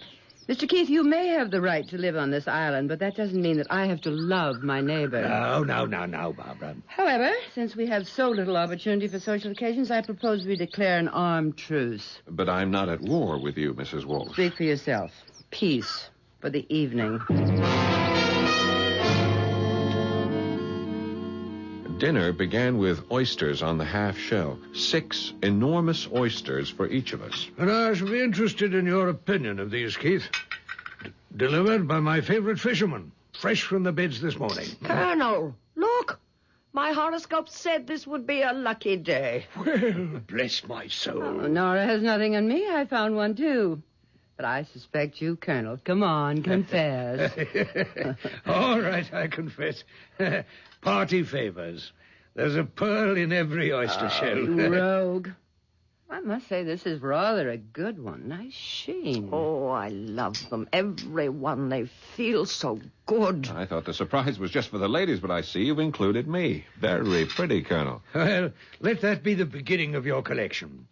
I hope you won't mind if some of them are already pierced. You mean a pearl like this one has been removed from a string? Yes, that's right. Part of my hobby. I seldom find a string that meets my standards for matching, so I rematch them and mix them. But come, let's finish our dinner so we can get on to the battle.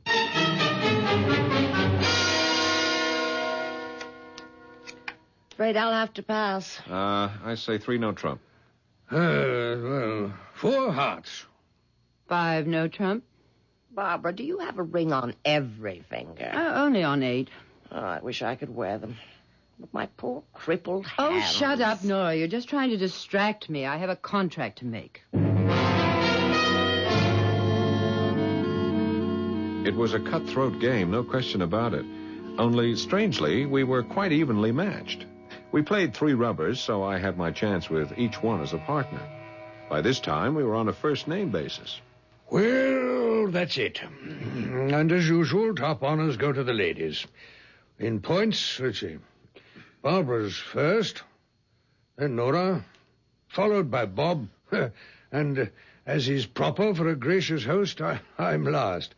It'll take a minute to figure out who owes what here. I think the prize should go to Robert and me for that last small slam. I wouldn't have dreamed that a Leo and Gemini could work so well together. And tell me, Robert, never Bob. Isn't there some way you could find out the hour of your birth? What rubbish. Well, if it would please you, Miss Nora, I suppose I could write and ask my mother. Well, you do that. It's very important. Oh, Nora. Speaking of my mother, you've all given me a very good idea. Look, I'd like to send her a present. A present for your mother? You'll think I'm sentimental, but many years ago, my dad gave her a string of pearls as an anniversary present, and, well, they were her greatest treasure. Dad's been dead a long time now, and she was heartbroken when the pearls were stolen from her New York apartment. Oh, well, say no more. I'll fix you up. How much do you want to pay? Oh, now, just a minute, Colonel. I'm afraid you deal in merchandise that's too rich for my blood. I'm talking about a simple string of cultured pearls. Couple of $100? Now you're on the right track. Ridiculous. Excuse me, everybody, but I'm very tired. Time to go home. Well, I'll be happy to escort the ladies. Don't bother with me. Perhaps you're not aware that I spend most of every night wandering around the island alone. Oh, go with them, Barbara. Well, you'll have to help me with the dishes. Oh, that does it. Walking with Nora Babcock was a tortuous business, and I had a feeling she was in pain every step of the way. And we lost sight of Barbara, although she had an unsettling trick of appearing on the path, sometimes in front of us, sometimes behind. When we reached the door of Nora's house... She's out there somewhere, and I don't want her to hear. If you'll come to my house tomorrow afternoon, I'd like to talk to you about those pearls for your mother. Fine. What time? Around 2:00. Okay, be seeing you. Good night. And now you may have the pleasure of seeing me home. Oh, yeah, this is a pleasure and a surprise. You want to know what I have against you, don't you? I am curious.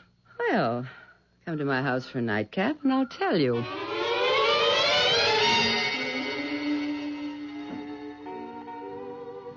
What do you think of my pad? Exotic luxury. You writers have a way with words. But you don't fit the pattern. And what pattern is that?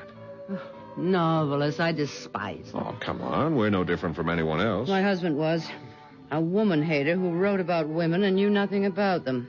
Oh, that man crucified me in his books. I know, you're different.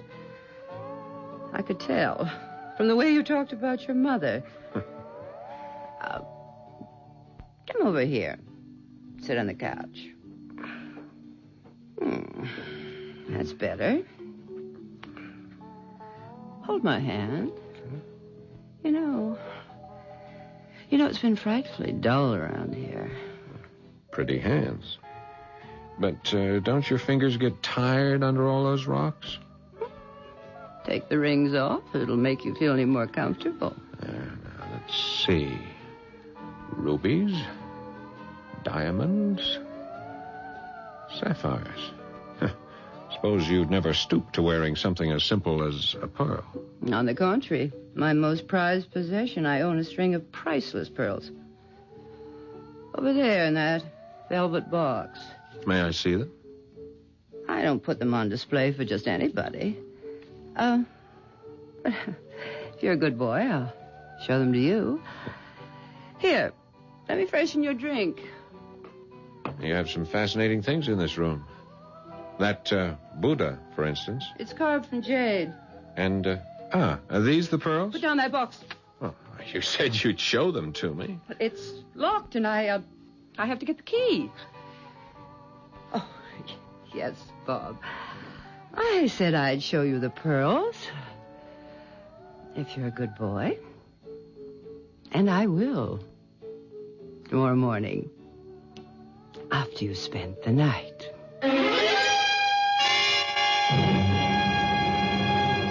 When I was having breakfast next morning in the sunshine on my deck, yes, I was alone. I had not spent the night with Barbara Walsh. In my line of work, it has to be business before pleasure. There was no need to accept a bribe. You see, when I picked up that purple velvet jewel box, it was light as a feather. But, as I was saying, while eating breakfast... Well, good morning. You're a late riser. Yeah, I went to a big party last night, Colonel. Come on, have a cup of coffee. I brought you something. Don't pay any attention to the looks of the box. The velvet's worn. It's been around for a while. It's what's inside that counts. I'd be glad to sell you the pearls. Open the box. Oh, they're beautiful. Well, these are not the ones we were talking about last night. I mean, this is a double strand. Obviously far more expensive. I know. They can be sold for several $1,000s someday. But my price to you still stands. Oh, no, Colonel. I just can't accept it. My good man, I'm offering you the kind of bargain that comes once in a lifetime. But it'll never do for my mother. Don't you have something else? Yes, of course I do. I thought I owed you a favor. Oh, you owe me nothing. Now, please, Colonel, if you'll let me go to your house, perhaps you could show me another string that would be... I'll show you nothing right now. Good morning, sir. The Colonel stomped off, and I knew I would have to change my approach if I wanted to look at his collection. Then I'd think about that later, because my next appointment was with Nora Babcock. Come in, Robert. Didn't we have a good time last night? You can be my bridge partner anytime. That's very sweet. I meant to ask you, how did you like my oyster stew? Well, the taste was superb, but... Didn't it help you to go to sleep? Look, I'll level with you, Miss B. You put something in that stew, didn't you?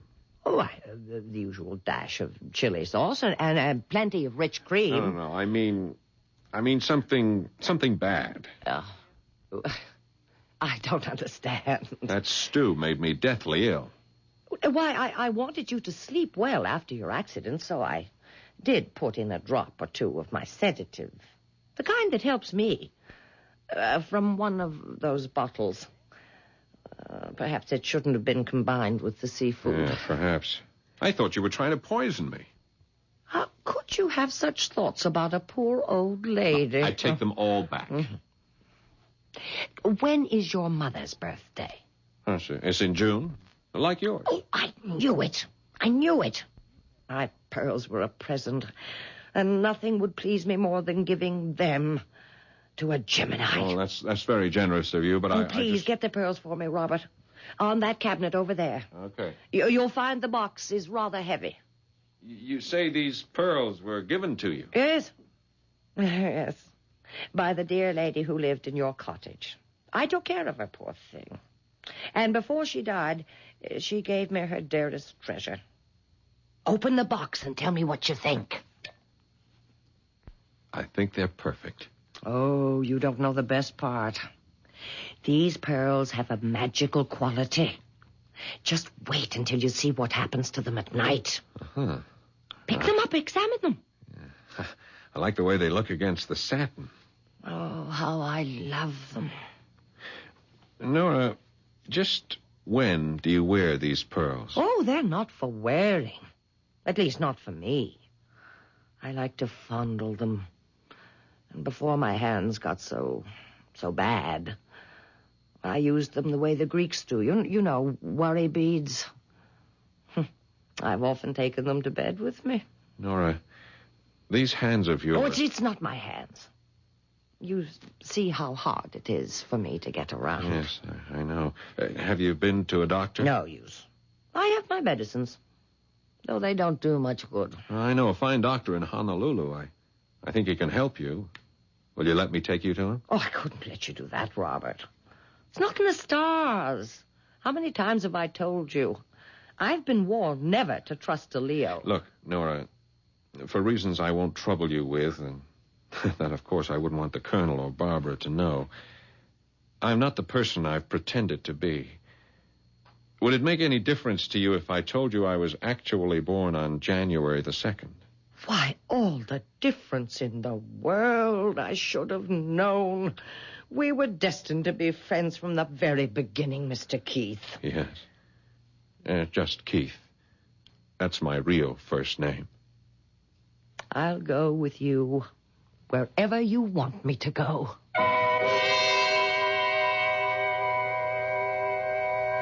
Case closed. Miss Babcock's destiny was not written in the stars, even though she went to her grave believing it was. The deadly pearls were taken out of circulation, and Nora Babcock was given the best of care in a hospital, where they did what they could to ease the pain during the short time she had left to live. It was thought best not to shatter her dream, so she never knew that Keith Spencer was an orphan, or that her treasured pearls had been anything but a comfort. I'll be back shortly.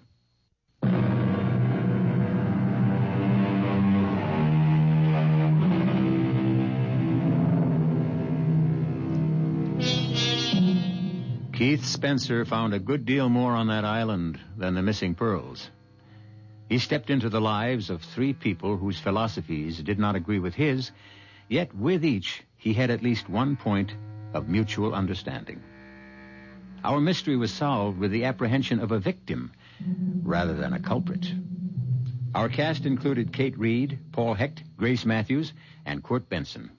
The entire production was under the direction of Hyman Brown. This is E.G. Marshall inviting you to return to our Mystery Theater for another adventure in the macabre. Until next time, pleasant dreams.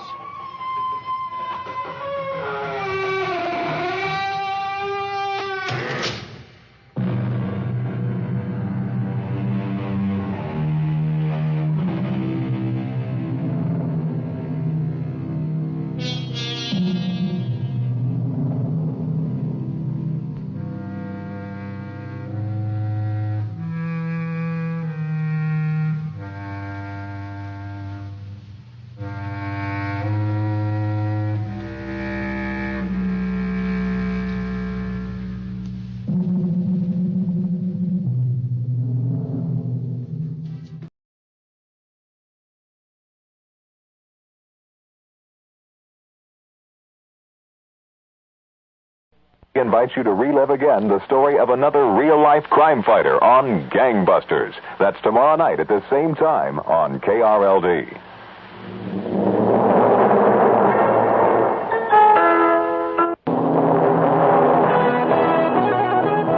The News Authority, KRLD, Dallas.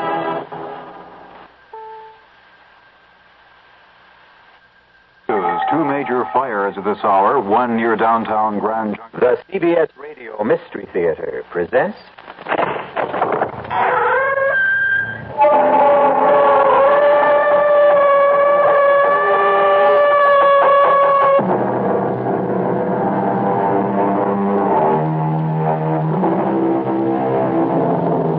Come in. Welcome. I'm E.G. Marshall. Welcome to the fear you can hear. Welcome to the world of your own terrifying imagination. All of us daydream. It seems a harmless enough way of passing the time. But what might we do if some of the things that pass through our minds come true? Supposing the man or the woman we created in the mind's eye became reality. The phantom became flesh and blood. Our puzzling, nerve-tingling tale begins as it ends, with sudden, irrevocable death.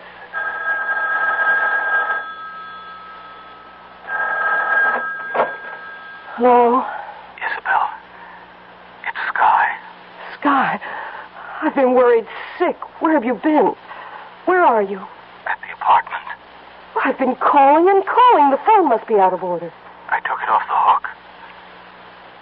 Are you with her again? There isn't any her anymore. Deirdre's dead. Whoever she was. Whatever she was. What do you mean? She was a witch, Isabel. There was no other way. I had to kill her. You what? Oh, Scar. Honey, there's a letter on the desk. I've tried to explain. And there are letters for the kids. Forgive me. Goodbye. Sky! No, Sky! Sky, don't hang up! Sky! Oh, good Lord. Oh, no.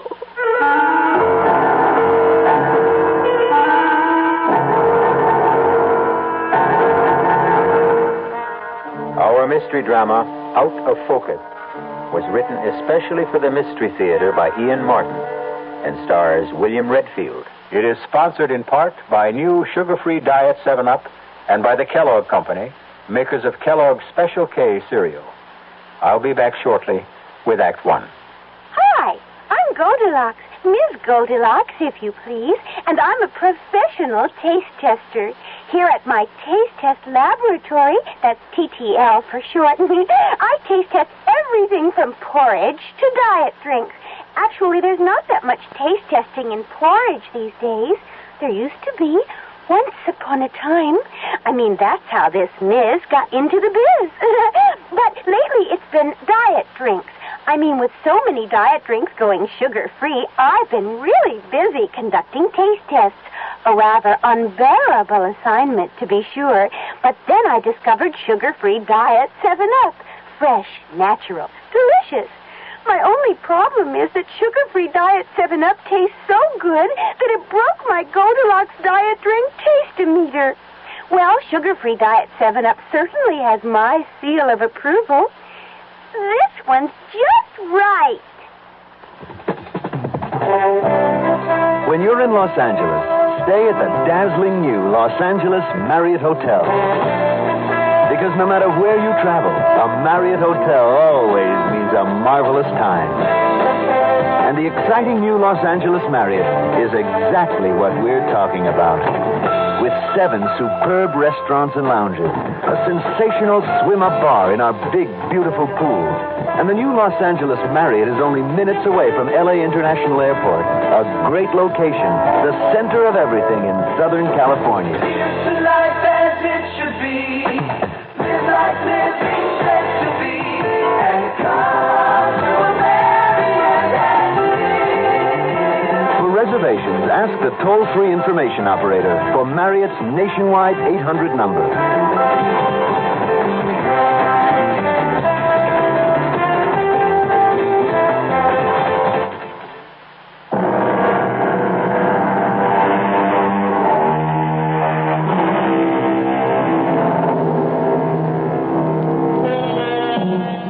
You are Schuyler Harris, Sky to your friends, a typical commuter, an account executive at Lorne, Peabody & Davis. Married 18 years, 2 children, Gary 16 and Lisa 12. $35,000 a year and an expense account. You live up to every penny. You are bored at home, driven at the office, given to fantasizing about women because you don't have the courage to take a mistress. But you are to find one, and such a one, who will quite literally be the death of you. What do you got here, Jake? It's a DOA, Sam. Cold turkey. Mm-hmm. It's like the woman on the phone said. Where's the other? The dame? Yeah. Search me, not in here. It's probably the bedroom. Check out the rest of the apartment, huh? There's a letter or a confession or something on the desk. Yeah, I see it. Dear Isabel, I have just killed Deirdre. And before I kill myself, I want to explain, or try to explain why. It started 10 days ago. It doesn't seem possible that in so short a time my whole life was ripped to shreds. It was such an ordinary day, climbing aboard the old 737 just like thousands of others. Why make the fourth this morning, Sky, if Ed isn't on? Oh, no thanks, Charlie. I'm bushed. I'm going to catch a nap on the way in. Hey, you do look a little frazzled. Everything okay? Oh, my health's all right, as far as I know. Oh, it's just the rat race, I guess. It's getting to me. Maybe it's a male change of life, Sky. No, not yet. Please, God. Oh, Lord, that I could do with a little change of life, you know? Well, leave you to get on with it. At least you got the whole seat to yourself in case the action gets rough. Oh, thanks. Sweet dreams, lover boy. Oh, go trump your partner's ace. All tickets, please. Have your tickets ready, please. Morning, Miss Ayers. Oh, hi, Benji. Hang on to it. It's the last ride left on the ticket. Tough night, Mr. Harris? Oh, they're all tough these days, Benji. I'll see you at the end of the line, okay?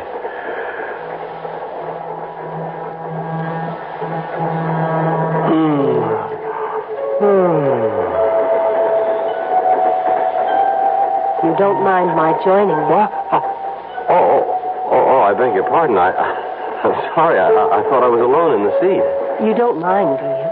Mind? What man in his right mind would? I'm glad you find me pleasing. What? Don't look so surprised. I'm just what you've been waiting for. Am I not? Mr. Harris? Wake up, Mr. Harris. We're in the terminal. Huh? What is... Benji, what is it? Everyone out, sir. End of the line. But I was just... Wait a minute. I fell asleep? What happened to the girl that was sitting beside me? What girl, Mr. Harris? Well, Benji, she was sort of a tall, dark-haired, deep violet black eyes like Elizabeth Taylor, long legs that... Well, I mean, if you saw her, you could never forget her. Sorry, sir. I passed you a couple of times, and the seat beside you was always empty. What? Oh, Benji, come on. You're sure there wasn't a girl? I didn't see her. Maybe you dreamed her. Maybe. Well, there's no doubt about it. She was a perfect dream.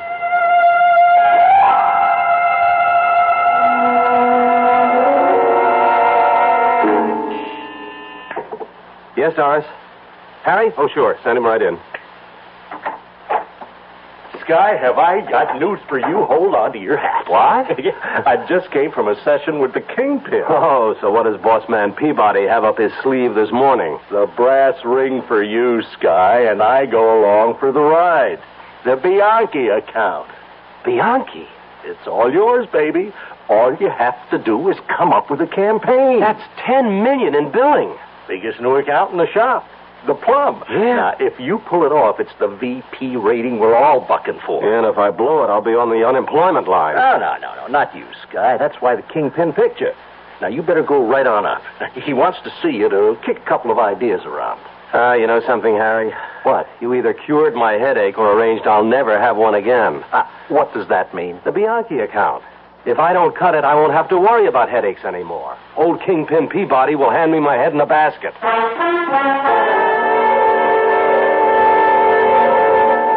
Hey, Mario. Yes, Miss Alice. Once again, not too lightly for Mr. Lipscomb and me, okay? Right.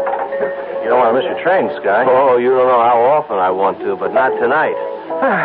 What's the big deal tonight? You and Isabel socializing? No. For once, it's the train I'm interested in. Oh, well, that's a switch. Yeah. Oh, thanks, Mario. Well, what's so special about tonight's commute? I won't know until I prowl all the trains. I'll be looking for something. Do me a favor, Sky. Now, I'm only a poor working photo stiff. And you're the idea man. Look for an idea for Bianchi. But I already have it. Genius. What? Could you picture a girl like this? Great violet gentian eyes framed with black lashes, natural at least a half-inch long, cream white skin, full lips, deep carmine to match the cheek blush, a mass of blue-black hair to frame the face, a figure full but gorgeously shaped, long tapering legs with ankles that lead to high-arched feet, Picture her in semi-decolletage, a hint of cleavage, and the promise of all sex. And underneath that caption, Bianchi. If you have it, you don't need anything else. And if you don't have it, it doesn't much matter what else you have. Now all we got to do is find the babe. Harry, I already found her. The trick is just how I find her again. Oh, holy cow. I got to make the first train. Put this tab on the national debt, Mario. Harry, you can pop for the tip, will you? I got a date with an angel. I hope.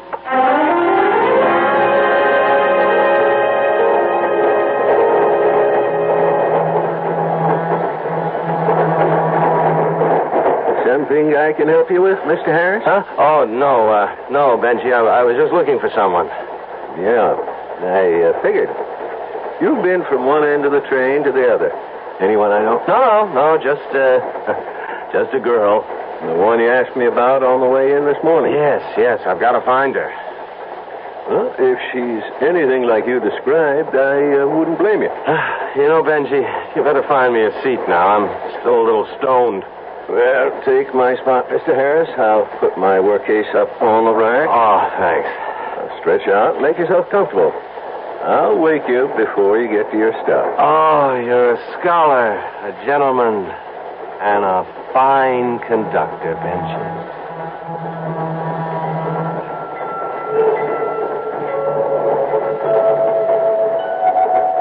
Wake up, Skylar. Huh?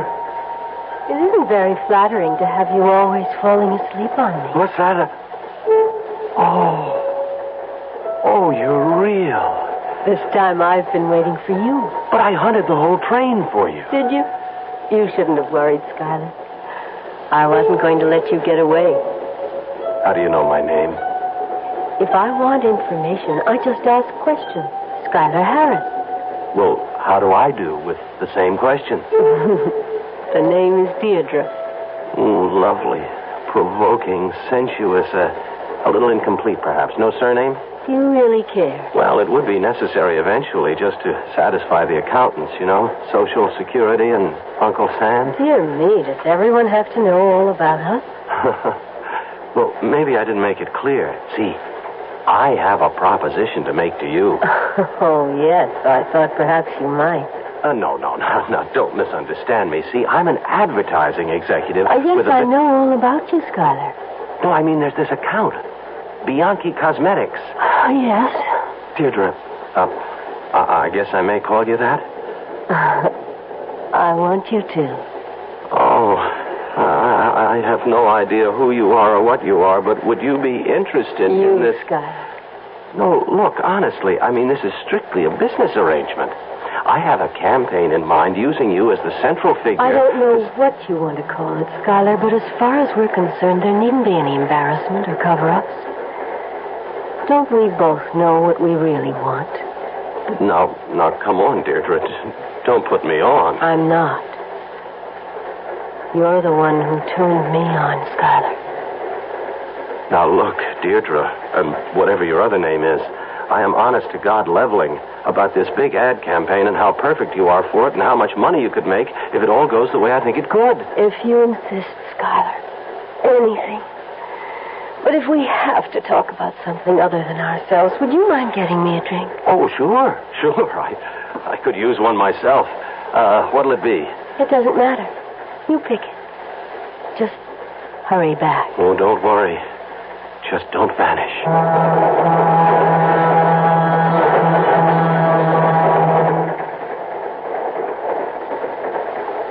Westfield. Next stop, Westfield. Hey, Mr. Harris. Coming into Westfield. Oh, sure. Yeah, I'm with you, Benji. I'm with you. Thanks. Westfield is the next stop. Westfield. Benji? Yes, Mr. Harris. What happened to the girl? We back at that again? Oh, no. Now, come on, Benji. This time it's no dream. I've been talking to her all the way up the line. What do you want me to say, Mr. Harris? Well, I want to know where the girl went. Mr. Harris, we've been riding this line a long time together. You don't want to make no scene. Benji, all I'm asking you is what... I get the message. So what do you want me to say? If there was this girl, maybe she got off at the last stop, or the one before. But she couldn't have. Mr. Harris, you've been cold turkey the last 10 miles.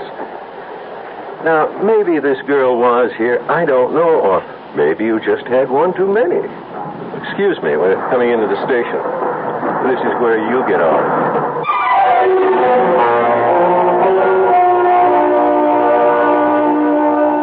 A man who doesn't realize how near the end of his emotional rope he is.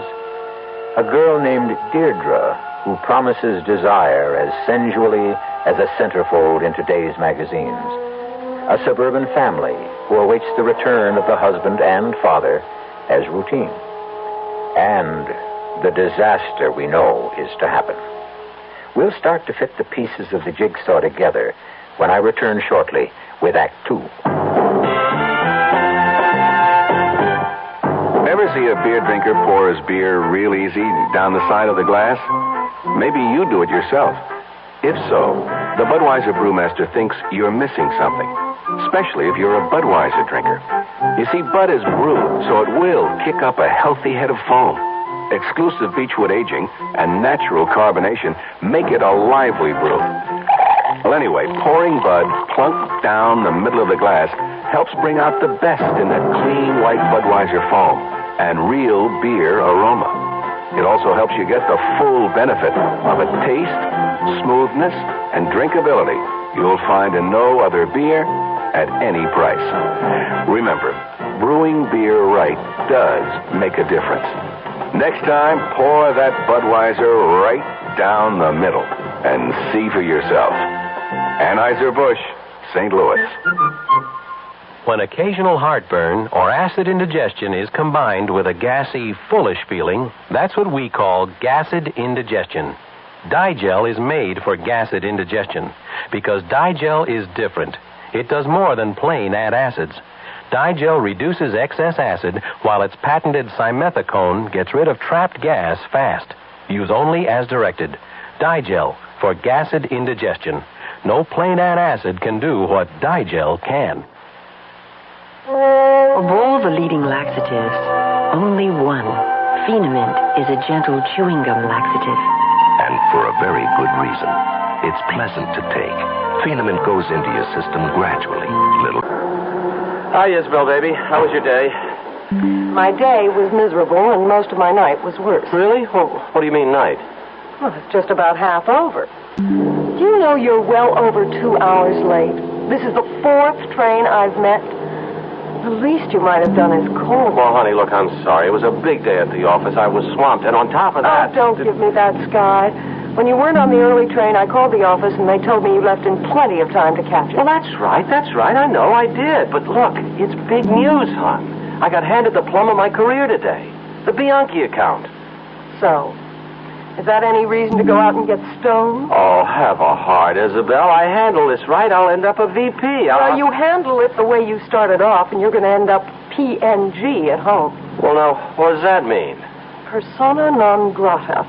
Somebody not wanted. No. I know what persona non grata means. Well, what do you mean about me not being wanted? Well, you've already got 2 out of 3 of us feeling that way right at the moment. Okay. You and who else? Gary. Obviously, you've forgotten you promised to be home early while there was still enough light to give him a driving lesson. Oh, so that's such a big deal? Everybody has to snap their corks? I mean... It is when the driving lesson was to be on the way to the basketball team's father and son dinner, which you promised to attend with him. Oh, damn, Isabel, I forgot. You see, I was so up to my ears that it just... You couldn't have been so far up. You couldn't put a phone to one of them and let us know. Well, I told you, Isabel, I forgot. Now, you're not going to tell me that you also forgot you have a wife who meets you at the station 6 nights a week these days. Well, I'm sorry, but it's the truth. I mean, honest to Pete, Isabel, I've had a lousy day. All right. I'm sorry, Isabel. So am I, Sky. About you, I mean. It's just... Just what? Sky, I've been worried about you lately. I guess I'm tense because you're tense. Well, who's tense? Come off it. I'm not the only one who's noticed it. Even Liza's worried about you. Oh, now what have I done to her? It isn't so much what you've done as what you haven't. You've been neglecting a daughter who needs her father very much. Why? She's 12 years old. You're a big man in her life. Okay, Isabel, okay, can we knock it off for now? I just don't want to go into the house bickering. Neither do I, Sky. Especially not in front of the kids. Okay. Truce, huh? And before we go in, apology? Accepted. Oh, I guess I have been off my feet, honey. It's overwork, you know? Well, I hope that's all. What else? Well, it's silly of me, I suppose, but it isn't another woman, is it, Sky? Oh, of course not, Isabel. Now, come on. Let's get inside. I need a drink.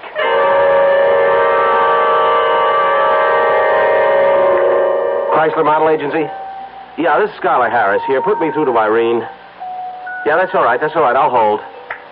Doris, while I'm on one, call IFW and hold them on two. I want to talk to Ed Rashby, okay? Hello, Irene. It's Sky. Yeah, fine. Well, I'm looking for a girl. First name Deirdre. I don't know the second. She is a natural for the Bianchi account, and I've just got to find her.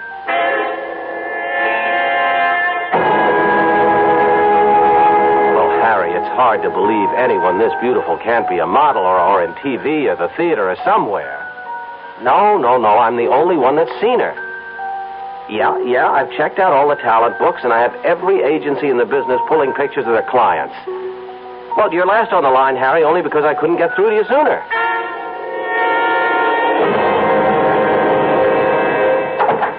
Are those the Maurice Williams pics, Harry? Yeah, I just came by special messenger. No luck yet? Nope, not yet. Okay, let me see him.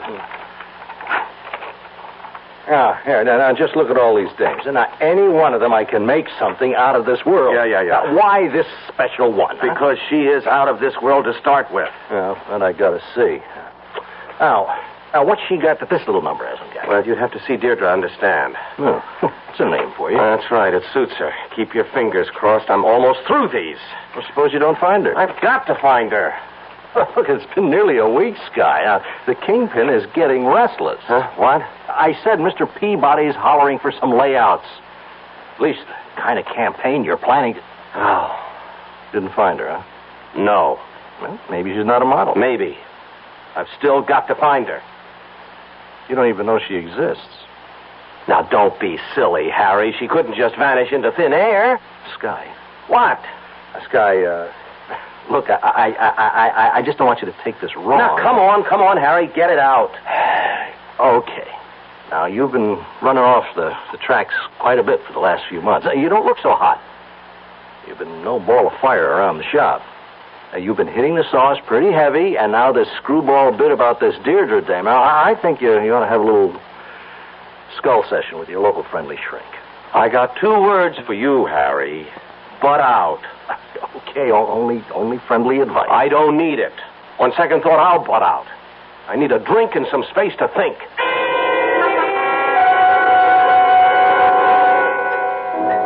Hey, Mario.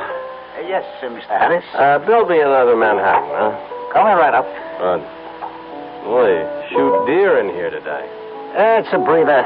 The late lunches blew finely, and the other drinkers don't come in for the next hour or so. Oh, I see. All right.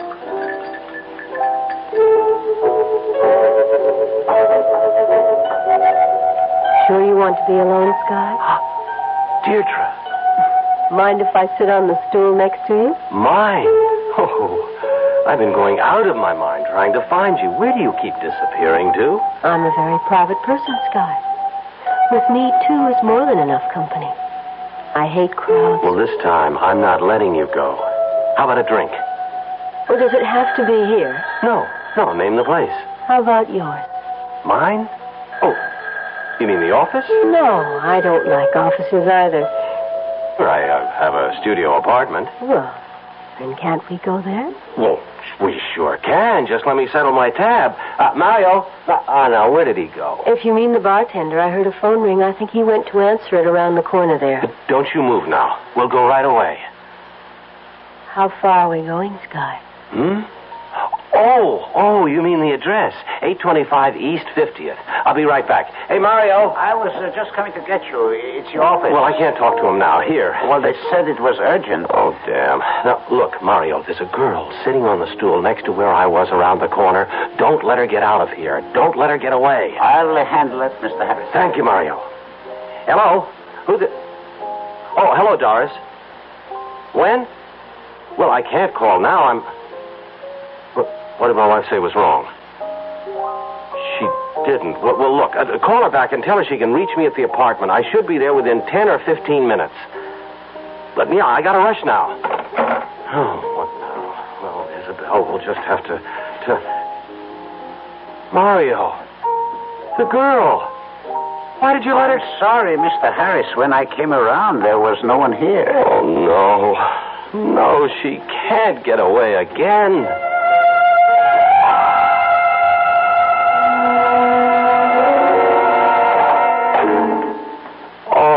Deirdre, can't tell you what a lift I got when I found you waiting at the door. I'm glad, Schuyler. Well, what did you run out of the bar for? I told you. I don't like crowds. I almost had heart failure thinking I'd lost you again. Oh, you'll never lose me. Take my coat. Oh, sure. Get me a drink. What's your poison? Oh, heck. You get that. I'll mix my own poison. Hello? Sky, why didn't you call me right back? Isabel, I was busy. At a bar? Now, honey, you know how much of our business is... well, never mind that. What is it? Well, at the time, I wanted you to talk to Gary. All of a sudden, just before I called, he threw a kind of fit. I don't know how to describe it. He just yelled at me like he was another person. Yelled something about being tired of being a kid and ran out of the house. Look, Isabel, please, I'm very busy now, and this... the worst, Sky. While I was trying to get you, he took the car and drove off. Oh, well, unless you gassed it up, he can't get very far, and he's a pretty good driver anyway. And he doesn't have a license. Well, what do you want to do, call the police? He's an all right kid, and he'll be right back. Now, Isabel, please stop worrying. And stop worrying me, will you? I have urgent business to attend to. At the apartment? Yes, at the apartment. Now, let me get on with it. Apron strings? Oh, no, my wife's just a little upset over one of the kids. I hope she's not going to keep calling back and interrupting our business. Well, there's one sure way of taking care of that. Just leave it off the hook. Let's get away from that ugly noise. Okay. What's in here? The bedroom. Oh. This is nice. And comfy. Schuyler. What, Deirdre? Aren't you coming in?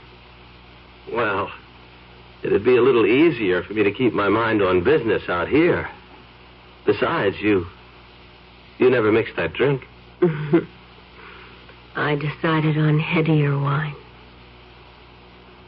There. No. Isn't this what you really want from me?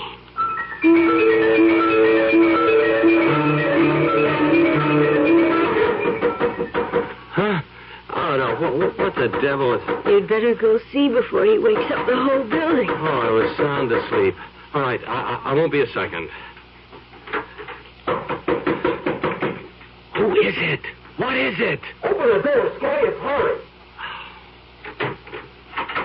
Well, take the chain off and let me in. Harry, what do you want?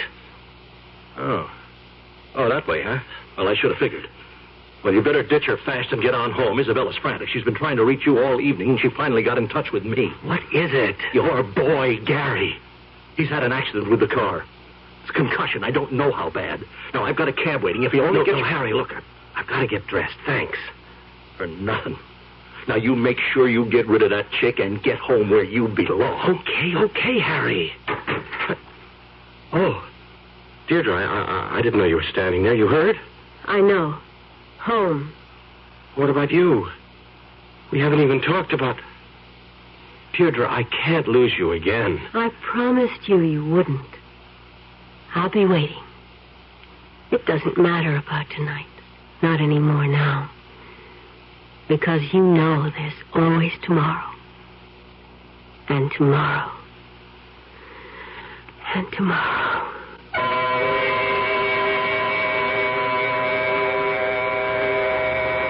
Tomorrow and tomorrow and tomorrow creeps in this petty pace from day to day to the last syllable of recorded time. And all our yesterdays have lighted fools the way to dusty death. So mourned Shakespeare's Macbeth for the death of his lady. How much will Our Lady called Deirdre mourn the death of her lover? We'll return shortly with Act 3. And now another story of the ball and chain as Kellogg's Special K presents Veronica and Jack. Oh, Jeffrey, isn't this romantic? Out in a quiet lake at night with you rowing the boat. Yes, Veronica, it's really neat. Jeffrey, what was that? Frogs. Frogs that go bong? They're pretty weird frogs.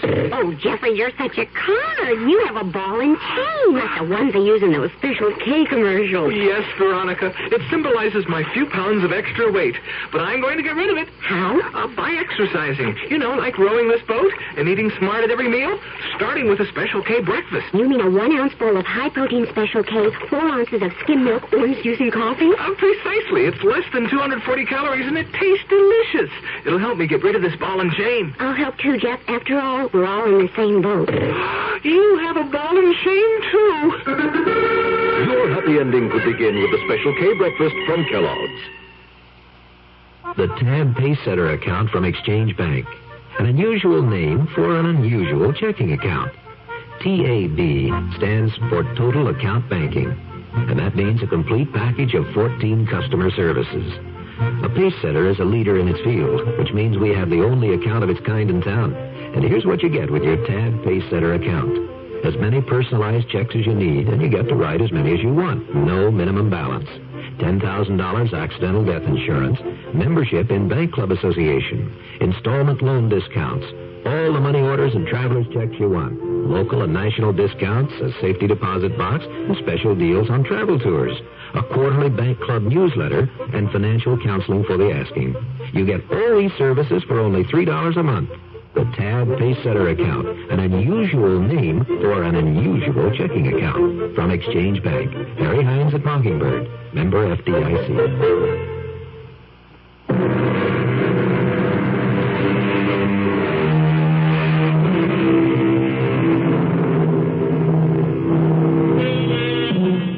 No better introduction for what's to come, but the rest of Macbeth's lament. Out, out, brief candle. Life's but a walking shadow, a poor player that struts and frets his hour upon the stage, and then is heard no more. It is a tale told by an idiot, full of sound and fury, signifying nothing. And then to the messenger who came, he said, "Thy story, quickly." Deirdre? Skylar. Thank God you're still there. I told you you wouldn't lose me again. That's all I wanted to know. Look, I can't talk now. I'll be at the apartment as soon as I can. Will you wait? Through eternity, lover. I've got to hang up. God, what are you doing now? Oh, it's all right, honey. I've just got to get to the office.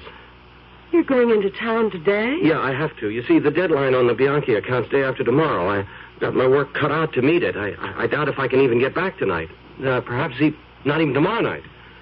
Well, what about Gary? Honey, I checked the hospital, and he's fine. You knew that when we left at 4 o'clock this morning. I'm still glad you checked again. I thought I heard you on the phone coming downstairs. Well, I called a cab, too. I can run you to the station in my car. No, it's all right. It's better this way. Hey, you want some coffee? No. My stomach's too upset. Oh, Sky, we could have lost Gary. Well, we didn't, honey, so let's not agonize over it. I don't know. Everything seems so confused. Like there was a sort of curse on us. And you worry me most of all. Me? You. You're like a stranger. Sky, why couldn't I reach you last night? What were you doing? I told you, Isabel, I had work to do. I didn't want to be interrupted. I took the phone off the hook, and then I just forgot about it. Work seems to be the only thing that matters to you nowadays. Sky, you only had 2 hours sleep. Do you have... Come on, Isabel. We haven't got time for messing around. Now, you see, there's my cab. Couldn't you at least take a later train? Look, my job depends on this. And you won't be home tonight. I doubt it.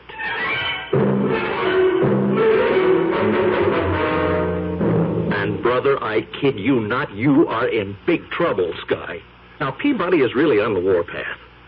The only thing saving your neck for a day or so is that Bristol Proctor's in town. Oh, Harry, please, will you lay off me? I've got everything under control. Oh, boy, that is for laughs. Oh, now I get the whole picture. Why, you're off the rails, on the sauce, and running hot and cold flashes. Well, if you think some chick is worth what you're heading for, come on, let me give you some advice. The only thing I want from you, Harry, is technical advice in your specialty. What? I want to take some pictures of a girl. Well, bring her into the studio here. No. That's just the trouble. She won't come here, and I'm only gambling that if she'll let anyone shoot her, it'll be me. Well, you know from cameras. You're an idea man. Now, look. Do me a favor, will you? Let's set up the copy like you suggested and let me pick the girl. Now, listen, I've got the girl. If only you can get me a camera that's reasonably foolproof, I can get good enough stuff for the sample layouts. Then we can take it from there. The gal is that sensational. Take my word for it. Well, I can give you a Miclon 35, 85-millimeter lens, a micro-blitz strobe with high-speed ectochrome film. That's okay. You name it. Just show me how to use it. Oh, you don't have to worry too much about the strobe, even. The film will take natural light, and I'll push it in developing. Okay, get me the camera. I'll be back with the picture in an hour.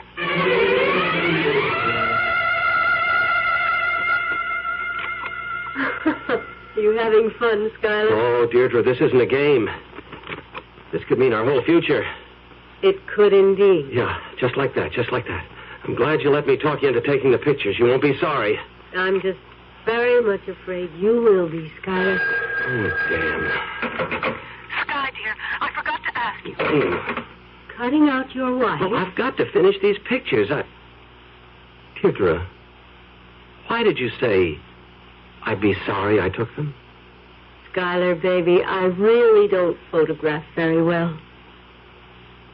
You'll see. You got the prints, Harry. That's great. Well, I don't know how great you're going to think it is. Huh? Come on, what do you mean? I don't know what I mean. Look, I just don't see how you could have gotten everything so gummed up. All right, just let me see. Sure, help yourself. Everything's so out of focus, you can't tell a lamp from a couch. And it's for the girl, well, you find her. I can't. Well, I don't... She was right. Well, if that's the couch, she should be... Now, wait a minute. Let me see in this one. No, this one is... Oh, Harry. How could I have faked out so badly? You got me. Sky. Level? Yeah. Is this some kind of a stupid put-on? I mean, what are you trying to pull on me? Nothing, Harry. Honest. I shot the film at all the openings, the shutter speeds. I mean, everything that you laid out for me. It all came out like this? Yeah. Well, okay. Well, we got to figure maybe the film is bad or the lens crystallized or something. Well, let's go back. I bring other equipment, and this time we bring home the bacon. No, Harry. She wouldn't let you shoot her. I can't explain, but... All right, so forget her. I can't, Harry. I've got to take one more crack at it. Just one more. Oh, man, you're crazy. Would you help me? You won't let me. Some kind of camera that I just can't fail with. Well, okay. Look, I'll give you an instant. 20 seconds, you'll know if you goof. You just keep adjusting it till it's right. I'll go get the camera. Oh, you're an okay buddy. Thanks. Hello. Oh, thank God it's you, Sky. Isabel, what is it now? I'm just at the end of my rope. I could swear somebody's got a hex on him. What are you talking about? You've got to come home. Gary's back in coma. What? When did that happen?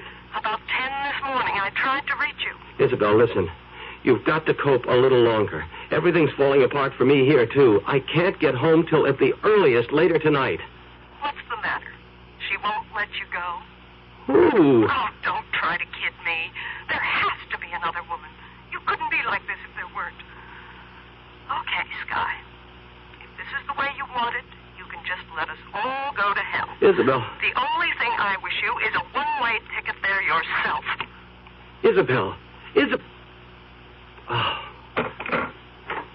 Okay, Sky. Here's your instant camera. Now, maybe this will get us all a clearer picture of where we're going.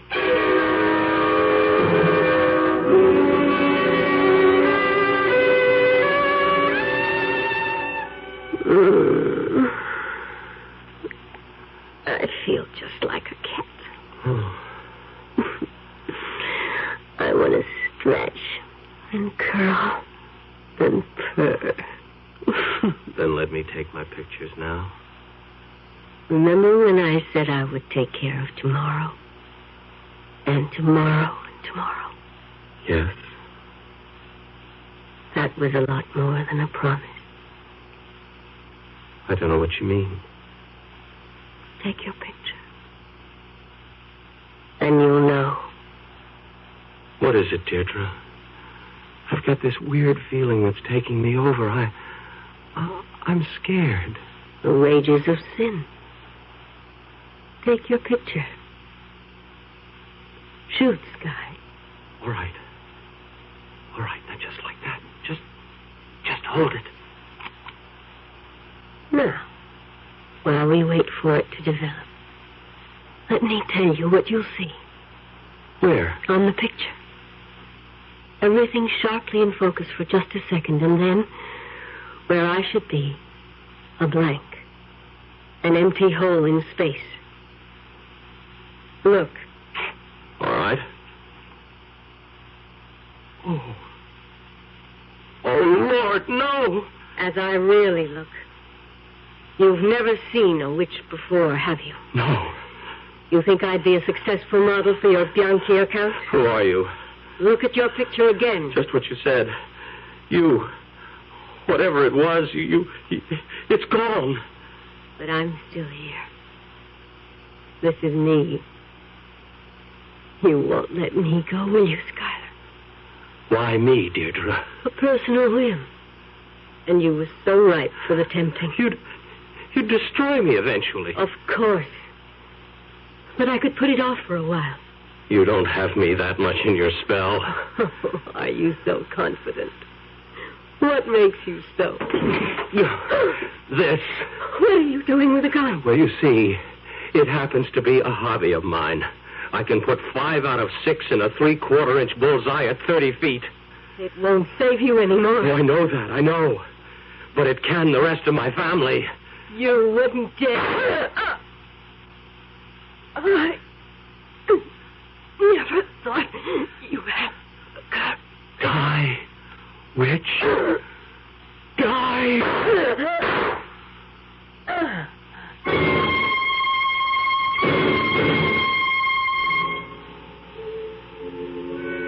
I saw the bullet strike her. I saw her fall. If she was mortal, she was dead. Just a second ago, 3 hours after I shot her, I rose and touched her cheek. It was cold as the grave. I go to meet her there now, or eternal damnation. I have no hope for myself. Only for you, Isabel, and for the children. Whatever harm there is left in her, I pray can reach only me alone. I hope I've brought you protection. Goodbye forever. For I know whatever life after death there is, I can never, ever share it with any of you. I sold my soul to the devil, and the witch he sent to find me. How do you like that for a confession, Jake? What am I going to say, Sam? Them guys working in advertising, they're halfway around the bend. I guess you got to be a little bit screwy to get into that kind of business in the first place. Figures. Now, hold it. Yeah? Oh, hi, Lieutenant. This is Detective Sandbanks. Yeah. It's pretty much like the story the wife called in from Connecticut. Guy left a confession you got to read. Won't help much. I mean, it's far out. Huh? Oh, the subject. Yeah, there's not much doubt from pictures around the apartment. This is Skylar Harris, all right. Sure, DOA. Bullet through the head. We're just waiting for the ME now. Well, what do you mean, both? There's nobody else in the apartment but the guy. The dame? There's not a sign of her. Well, you'll get it when you read the confession. The way I figure it, she was one of them, what do you call it? Firmaments of the imagination. I don't think she ever existed.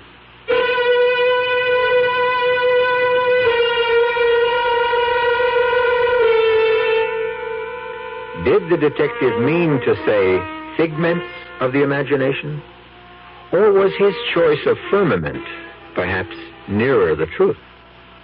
Was Deirdre more finite than he believed? Was she somebody of incarnate evil, clothed in beauty, who still stalks the day and the night, looking for other prey? I'll be back shortly. John Jones, statistic, born with cleft feet and cleft palate. Shirley Smith, statistic, born blind. Tom Kelly, statistic, born with an open spine. Statistic, children born with birth defects. 250,000 of them every year. 1 out of every 14 babies. Small statistics with a whole life ahead of them. Small statistics who cry and think and feel and want to live. Why should life deny them good health at birth? The March of Dimes leads the fight for this life. Good health at birth. Good health at birth. Good health at birth. Through medical service programs, public education, and scientific research. So that one day the ultimate goal will be reached. The prevention of all birth defects. But birth defects are forever unless you help. Please, will you give to the March of Dimes?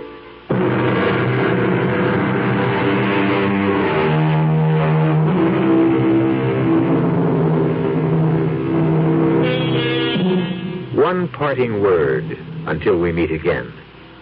Be careful, commuters, and all the other men with extra time that weighs heavy on your hands. Look with a jaundiced eye at that fantasy girl who may materialize beside you in the train, or the bus, or on the stool next to you in your favorite bar. And before you succumb to temptation, remember, at the best, she's apt to burn a hole in your pocket. At the worst, she may burn your soul forever. Our cast included William Redfield, Joan Loring, Suzanne Grossman, Ralph Bell, Dan Ocko, and Earl Hammond. The entire production was under the direction of Hyman Brown. And now, a preview of our next tale. We're going to be extra nice to Aunt Bell, Linda. After all, we're protecting an investment.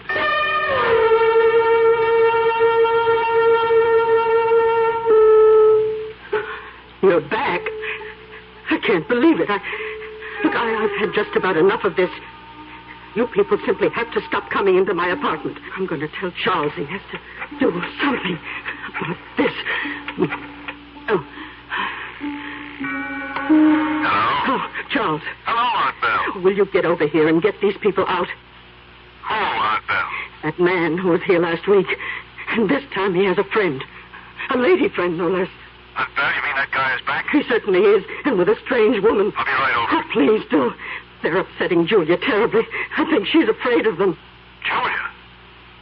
Aunt Bell, Julia is dead. She can't be there. Radio Mystery Theater was sponsored in part by Anheuser-Busch Incorporated, brewers of Budweiser.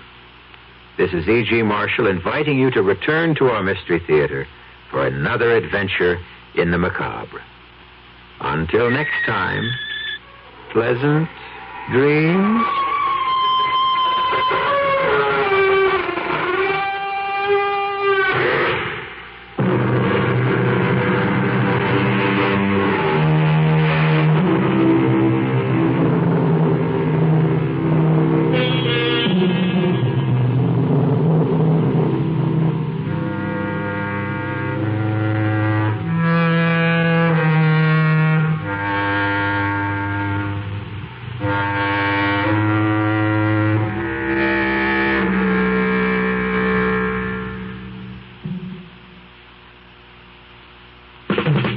go shopping, you like to find what you want without a lot of driving around and without a lot of walking. That's why you'll like Plymouth Park. It's the anything and everything place. Quality merchandise, services, dining, entertainment, you name it. It's all at Plymouth Park. We call it total shopping. You'll call it great.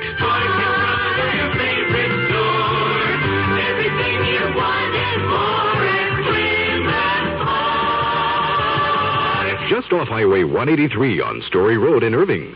The leader in sports coverage. KRLD.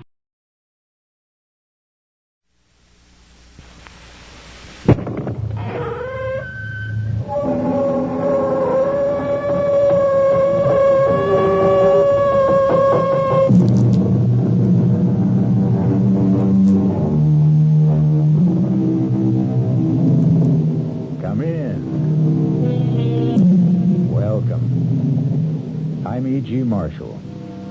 Welcome again through the creaking door. The sound which always signifies the beginning of another tale of danger and suspense. Being in the mystery business, our fables often deal with crime and criminals. This time, it's a thief, but a thief with a very definite difference. For Ruth Moody is a young lady who walks into department stores and simply helps herself. Simply because she can't help herself. Yes, you've heard of her peculiar ailment. It's called kleptomania, the neurotic impulse to steal. But kleptomania isn't the only trouble in store for Ruth.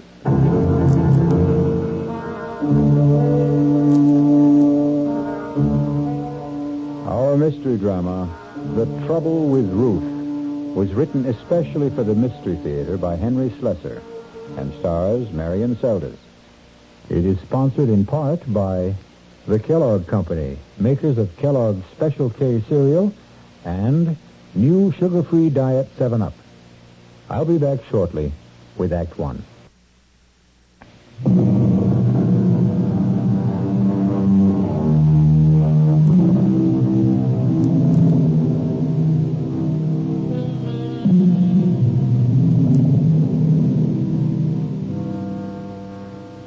Barnett's department store in the downtown shopping district. And if it looks and sounds like a battlefield this morning, it's no different from any other Saturday.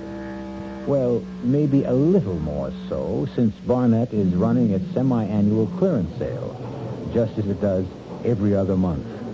It's the ideal place and time for bargain hunters, and unfortunately, for shoplifters. Pardon me, miss? Yes? Would you mind coming with me just for a moment, please? What for? Our assistant manager, Mr. Hutchins, would like a word with you. I don't know, Mr. Hutchins. Why should you want to talk to me? Now, please don't make any trouble. I could call the guard and have you escorted upstairs. You wouldn't want me to do that, now, would you? Guard? Oh, why? What have I done? I think you know exactly what you've done now. Will you please come with me quietly?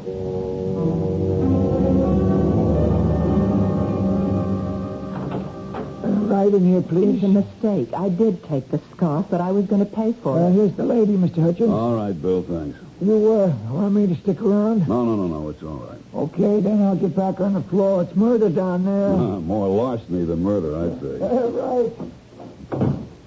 Please, sit down. Mr. Hutchins, I know it looks like I took the scarf deliberately, but really I didn't. You were going to pay for it at another counter. Is that the idea? No, I wanted to match the color with the purses, and that's why I put the scarf in my bag. I wanted to go over to the handbag section. Would you mind telling me your name? I'm not a shoplifter, so help me, I'm not. My name is Ruth Martin. Is it Mrs. Martin? Look at me. Can't you tell I'm not a thief? I don't even know why I took this scarf. It's just a cheap little thing. It's not at all like the clothes I wear. Well, look at me. Can't you tell? Would you wait just one moment, Mrs. Martin? What's that you've got? Oh, it's just a little handbook we keep, sort of a private record book. You see, most of the retailers in this city cooperate in these matters, supplying each other with the names of known kleptomaniacs. I'm sure you've heard that word before. I am not a thief. Well, that's what I'm trying to determine, Mrs. Martin. Since there is a significant difference between shoplifters and kleptos, The difference, of course, being our ability to prosecute, since one steals for gain and one because she can't help it. No, I'm afraid I don't see any Ruth Martin in the book. All right. It's Moody. Pardon? My real name is Mrs. Ruth Moody. I didn't want to give you my real name. I didn't want my husband to know Moody. about this. Yes, here it is. Ferraro's, 3 spools of thread, pearl buttons from Wilkinson Smith. Oh, the last time it was a handbag. Awful, ugly, beaded thing. It wasn't even worth more than $5 or $6. Are you going to call my husband? Is that what happened at these other places? Yes. Oh, it was awful. Please, I have the money to pay for the scarf. I'll gladly pay you twice what it was worth. Please don't let him know it happened again. Don't you think it's best that he know? Maybe he'll try to help you over the problem. Don't make me beg you. My husband has a job in the city government, a very important job. Mrs. Moody, I'm not interested in causing you any trouble, believe me. Look, here, take this scarf back. Well, what's this? Nothing. Some costume jewelry that I bought in another... Mrs. Moody, you didn't buy this any more than you bought the scarf. It still has the price tag on it.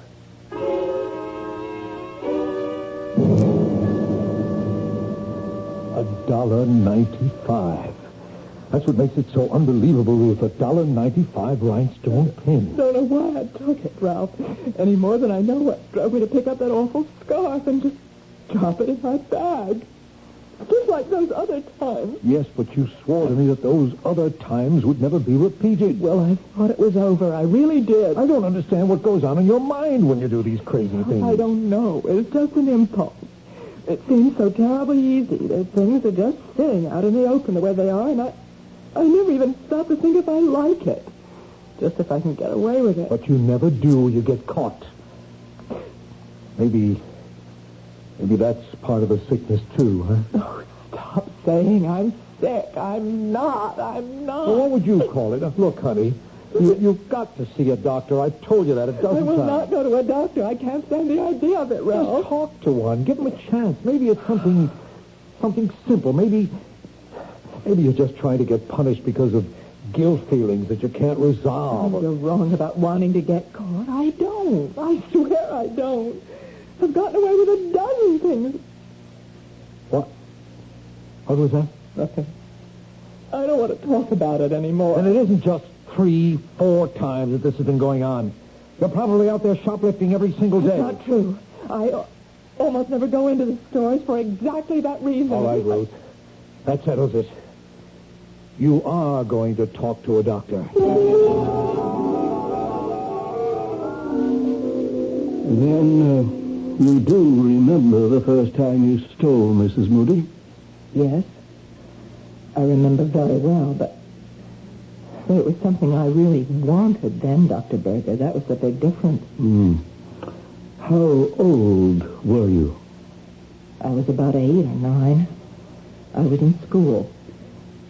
There was a girl named Fanny Ritter. Her family was very wealthy. She was always the best-dressed girl in the class. Ah, yes. She had this pencil box.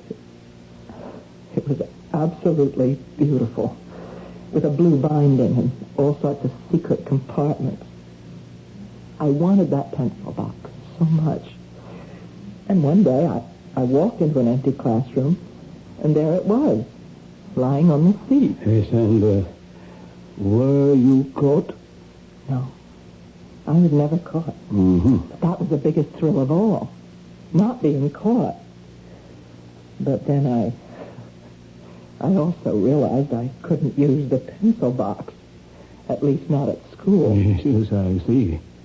All kids steal sometimes. There's nothing abnormal about it. But you're not a child now, are you? And yet you still crave this secret feeling, this secret gratification. No, you're wrong. I don't get any pleasure out of taking things. I feel terrible afterwards every single time. Ah, but that may be exactly the gratification you require. I don't want to hear any more. You sound just like my husband. Believe me, Mrs. Moody, Neither your husband nor I want to find fault with you. We both want to help you. Well, it's his job my husband is worried about, not me. Why do you say that? Because he works for the city government in the controller's office, and he's afraid if they ever found out about me that he... Why am I talking about Ralph that way? I know he loves me. I know he wants to help me. Yes. So why don't you let him try? Let both of us try. No. I don't need a doctor. All I need is to stay out of department stores.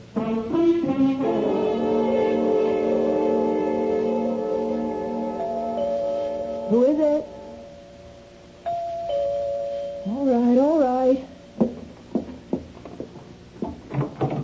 Mrs. Moody? Yes? Hi, Mrs. Moody. You don't know me, but my name is Tom Andrea. There's something I have to talk to you about. I know exactly what it is. Encyclopedias. Or is it magazine subscriptions?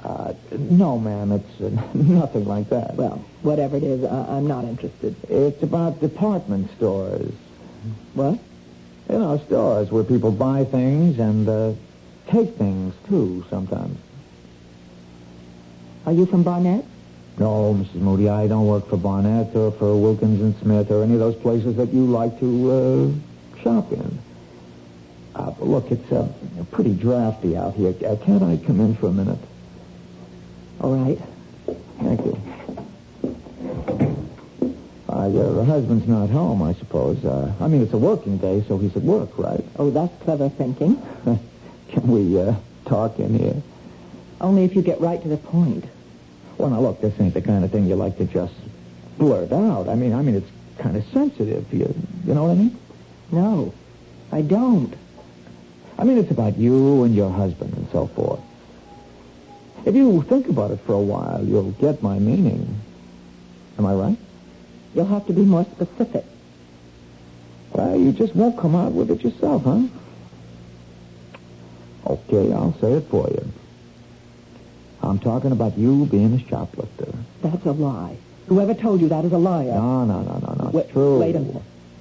If you think you can blackmail me by telling my husband... No, Mrs. Moody. We know that your husband knows all about it. He's been getting you out of jams for years.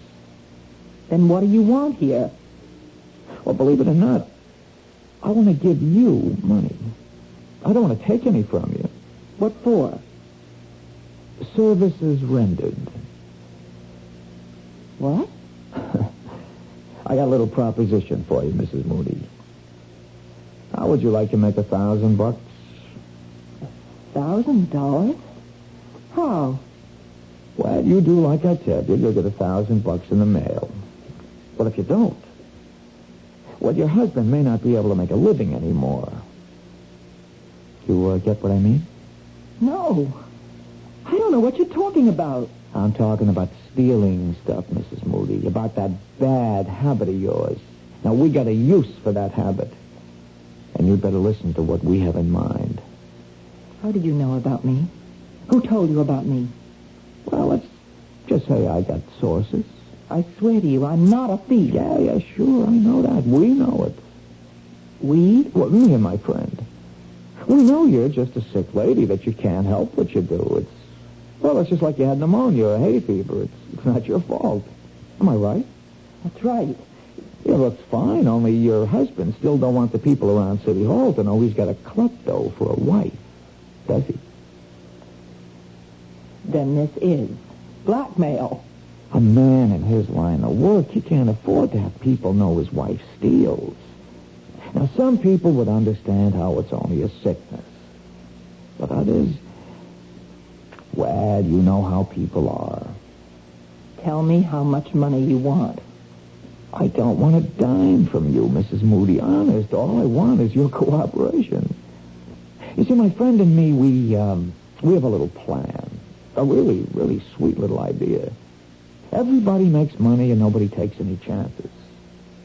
Well, what could be sweeter than that? A plan to do what, for heaven's sake? Well, my friend will give you all the details. All you got to do now is put on your coat and come with me. My friend will give you the whole deal. I'm not coming with you.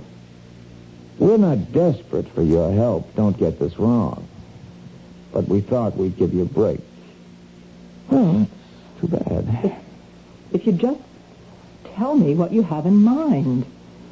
Why, shoplifting, Mrs. Moody. A little nice and easy shoplifting. Only this time not for no $5 piece of junk. This time for something worth more like $50,000.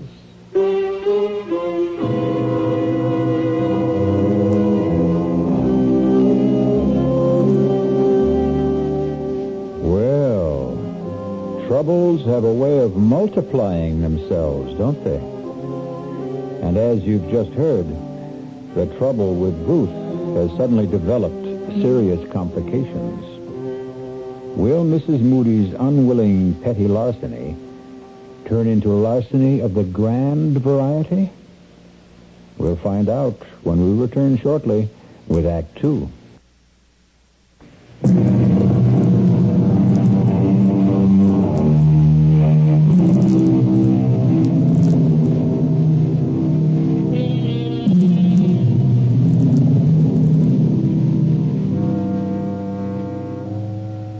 Mrs. Ruth Moody, faced with the prospect of harming her husband's career, has accepted the invitation of the man who calls himself Tom Andrea, although her instincts tell her that Tom Andrea isn't his name at all.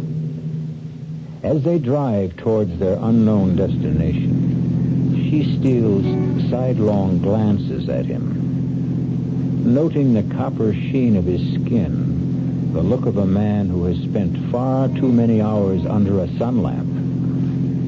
But he also has the look of a man who won't take no for an answer. Can't you tell me where we're going? Now, relax, Mrs. Moody. It won't be long now. Who is this friend of yours, anyway? You'll meet him. He works for a department store, doesn't he? I know they keep records of people like, well, of kleptomania victims. That's the only way you could have found out about me. I just lean back and enjoy the ride, huh? Aren't you afraid I might recognize him if he's one of the people that I've met? Here we are, Mrs. Moody. Told you it wasn't very far. The Hotel Hamilton. Looks like a fire trap. Well, it's not very fancy, but it's private. We can all have a nice, quiet talk. Just the three of us.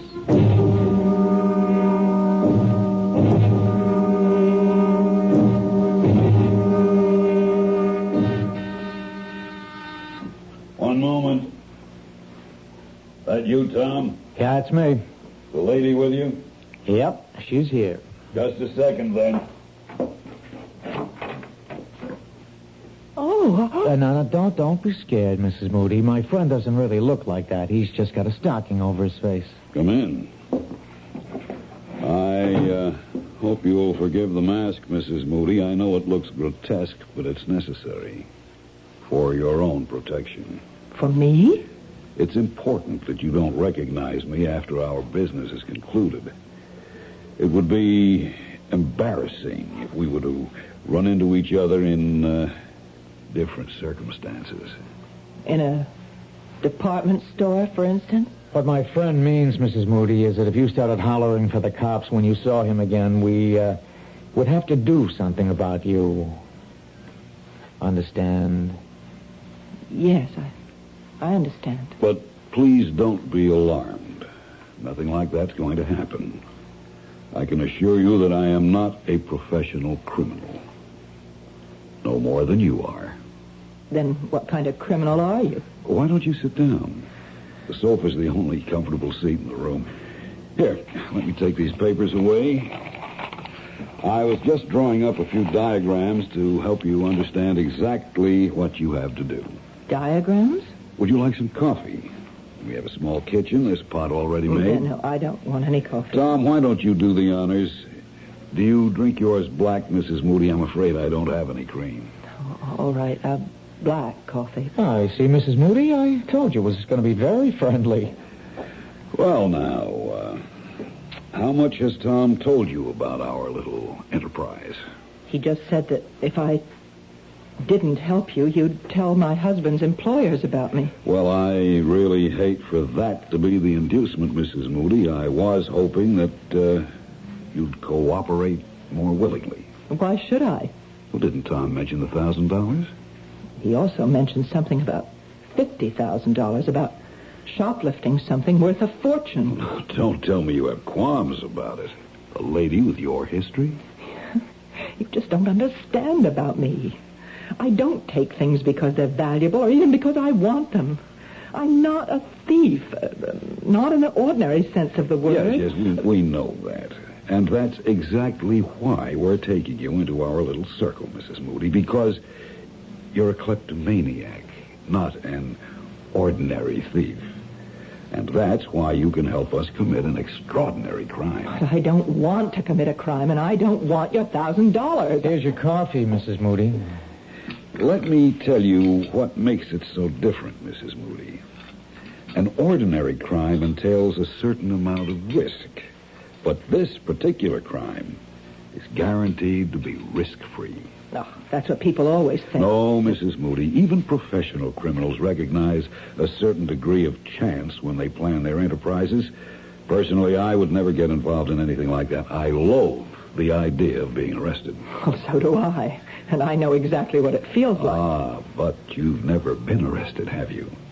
You've been detained, questioned, reprimanded, warned, but you've never been arrested once. Isn't that true? Well, why should I be? I told you, I'm not a criminal. No, you're not legally liable for your little thefts, Mrs. Moody. You steal because you have to steal. And if you're caught, you merely give back what you've stolen, and that's that. No arrest, no prosecution, no risk. You beginning to see the point, Mrs. Moody? You want me to steal something for you. That's right, Mrs. Moody, and something a great deal more valuable than, shall we say, a spool of thread. Oh, dear Lord. Let me explain our plan in detail. At 12:15 tomorrow afternoon. Tomorrow? At 12:15. You'll enter a shop, the rather expensive jewelers. You will approach a certain counter. The diagram will make it clear which one Wait a minute. You're talking as if I've already agreed to do this thing. Please look at the diagram, Mrs. Moody. You will approach this counter and engage the attention of the salesman. You will ask to see a certain tray, the one I've marked with the arrow. A moment or two after you begin to examine that tray, there will be a disturbance in the store. Right, a disturbance. The disturbance will take place on the other side of the counter. It is almost inevitable that your salesman will have his attention drawn away from you when it occurs.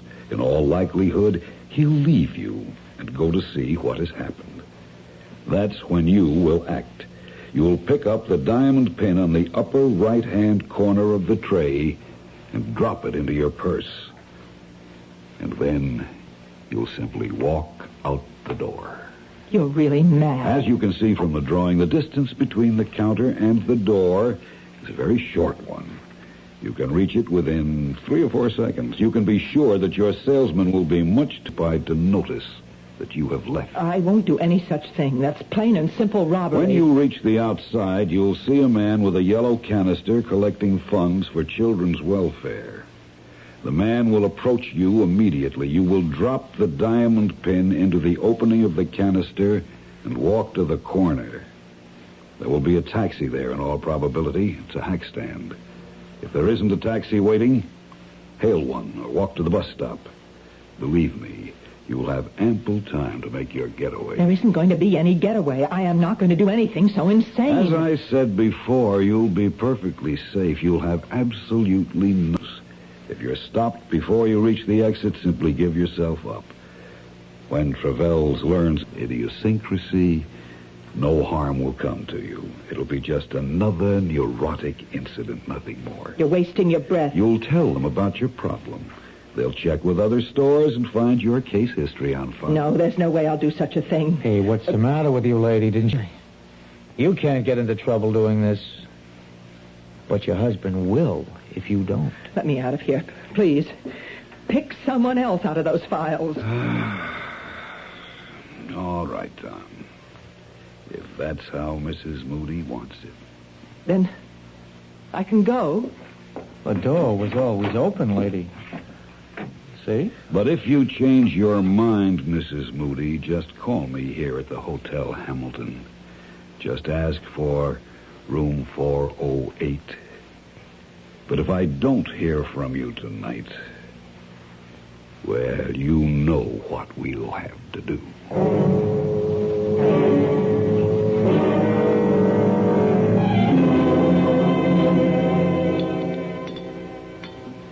You've sure been quiet tonight, Ruth. Have I? You didn't go out today, did you? No. I told you I wasn't going anywhere. I was just wondering. I mean, you said something about dinner tonight, about cooking something special, and here we are with last night's meatloaf. But you said you didn't mind. No, of course I don't mind. You know I'm not fussy about food. I know. You're just too nice for your own good sometimes, Ralph. And, you just weren't feeling up to cooking today, is that it? Oh, I know what you're thinking. You think I went on another shopping spree, or should I say shoplifting? No, Ruth, I didn't think anything of the kind. Well, I didn't. I swear I didn't. Okay. Ralph, can I ask you something? Sure. What would happen if people knew about me?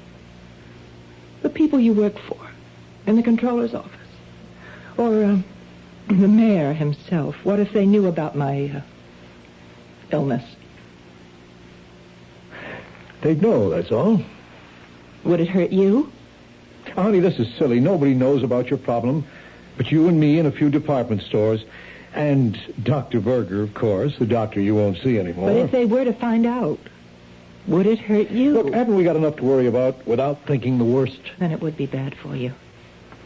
Someone in your position where honesty is so important. Ruth, you're not dishonest. You're sick. There's a tremendous difference.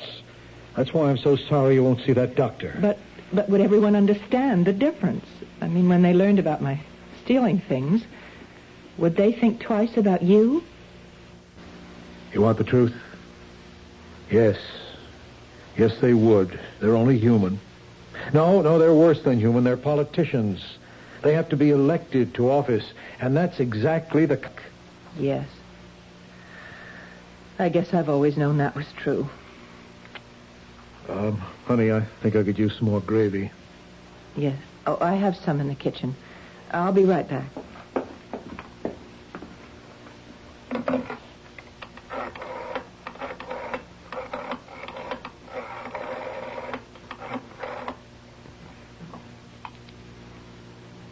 Is this the Hotel Hamilton?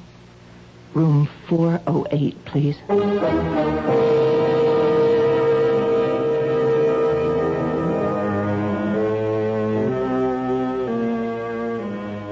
And so Mrs. Ruth Moody has taken the first fatal step.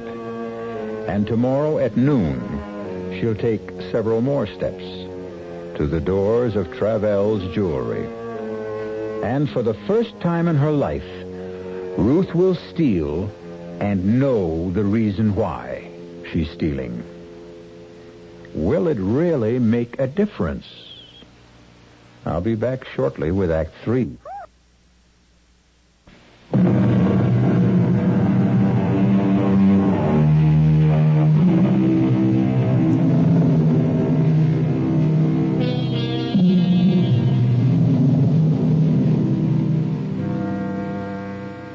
At 11:30 the next morning, Mrs. Ruth Moody left her apartment and took a Fifth Avenue bus to 47th Street. None of the other passengers saw anything unusual in her expression. They couldn't read the turmoil of her thoughts or the fear that haunted her eyes behind the sunglasses she wore to hide them. She kept telling herself that what the man in the stocking mask said was only too true, that no matter what happened, she couldn't be blamed for what she was about to do. She was still telling herself that when she pushed open the heavy glass door of Travell's. May I help you, madam? Oh, yes, please. I'm looking for a diamond pin. It's a present for my mother. I see. Do you have any particular kind of pin in mind? And we have everything from abstract designs to representational pins. You know, animals and flowers and so forth. Maybe if I just browsed a little? Certainly. You can see some of our selection right here, but we do have others. Oh, yes. There's so many, aren't there? Of course, it would help if you knew the price range.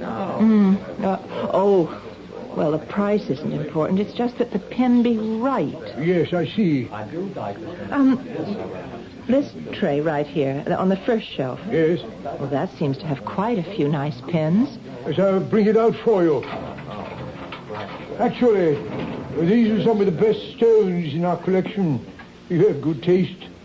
They really do sparkle, don't they? This is what I meant by representational.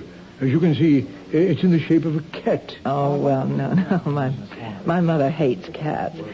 I think maybe just something simple. You just take your time. All right. Thank you. What was that? Someone smashed one of my cases. Excuse me. Terribly sorry. A clumsy thing to do. It's all my fault. I was holding my umbrella under my arm. It just slipped out and hit the glass. I'm terribly sorry. Got to do it now. I really don't know how. All right. Just step back, please. Bob, would you lend a hand over here? There's glass all over the merchandise. I feel dreadful about this. It's quite all right, sir. No harm done to all, I assure you. I've done it. I've really done it. Outside. Help the needy children. Help the needy children, lady. What? Please help the Children's Welfare Society, lady. Oh, yes, of course. Here. That's all I have. Thanks very, very much, lady. Thanks a lot. Help the needy children.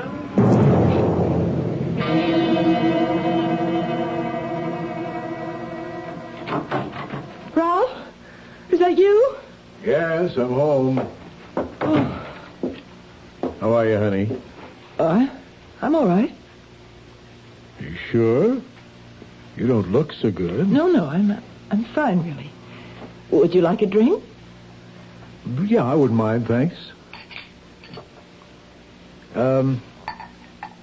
What'd you do today? I went out for a little while. Where to? Oh, no in particular. I took a walk. Weather was nice. Uh-huh. Took some things to the cleaners. Did a little marketing. Here's your drink. Oh, thanks. For heaven's sake, stop looking at me like that. I can't bear the way you look at me sometimes, Ralph. I'm sorry, Ruth. It's nothing deliberate. Well, of course it's deliberate.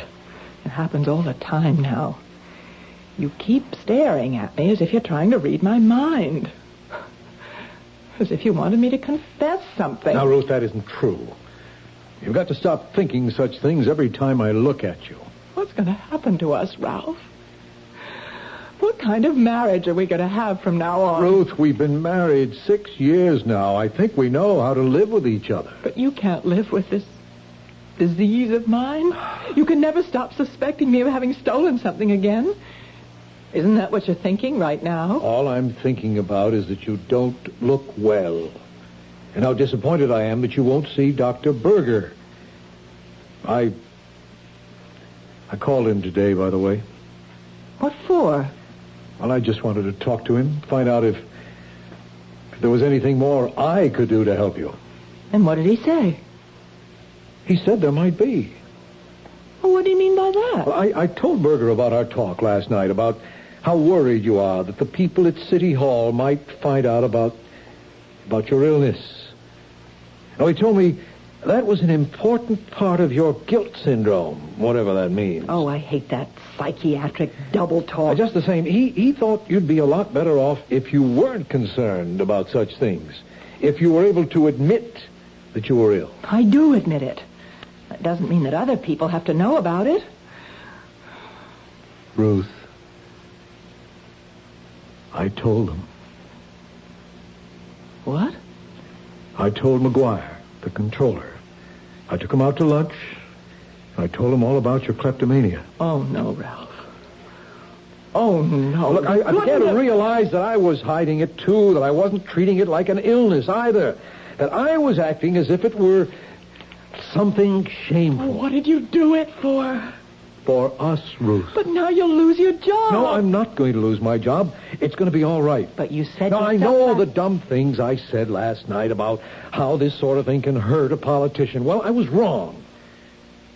McGuire is more of a human being than a politician. You mean he's not going to tell anyone else? He won't give me away? No, that's not what I meant. McGuire suggested that we both go and talk to the mayor himself about this. Oh, Ralph, you can't. I already have, Ruth. What? I've seen the mayor. And you know what he said? He said that it wouldn't make any difference to him this year or next year when he recommends me for the #1 job in the controller's office. The #1? That's right. McGuire is moving up next in line for his job. And the mayor is behind me now, Ruth. Do you think he'd be behind me if he really thought my wife was a thief? Oh, dear Lord. Ruth. Oh, what have I done? What have I done? Honey, what is it? Oh, why did I go through with this? What's the matter, Ruth? I just told you everything's okay. No. I've ruined everything now, Ralph. Oh, God, if you knew what a horrible thing I did today. What are you talking about? I am a thief now. God help me, Ralph. I really am a thief.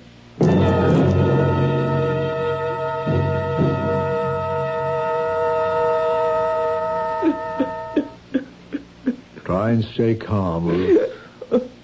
Did you get a look at the man who broke the glass with his umbrella?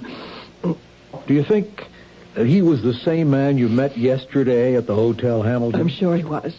But I told you he was wearing a stocking mask over his face. And this other man, the one who called himself Tom Andrea, he was the same man who was collecting for children's welfare outside the store? Yes. Ruth, you know, there's only one thing to do now, don't you? What do you mean? We've got to tell the police. Oh, Ralph, no, that would be awful. Trevells will have discovered the theft by now. They must have your description from the clerk. Sooner or later, you might be identified. But they can't do anything to me, Ralph. I'm not responsible. I'm sick. No, Ruth, in this case, you are responsible. That's why we have to call the police.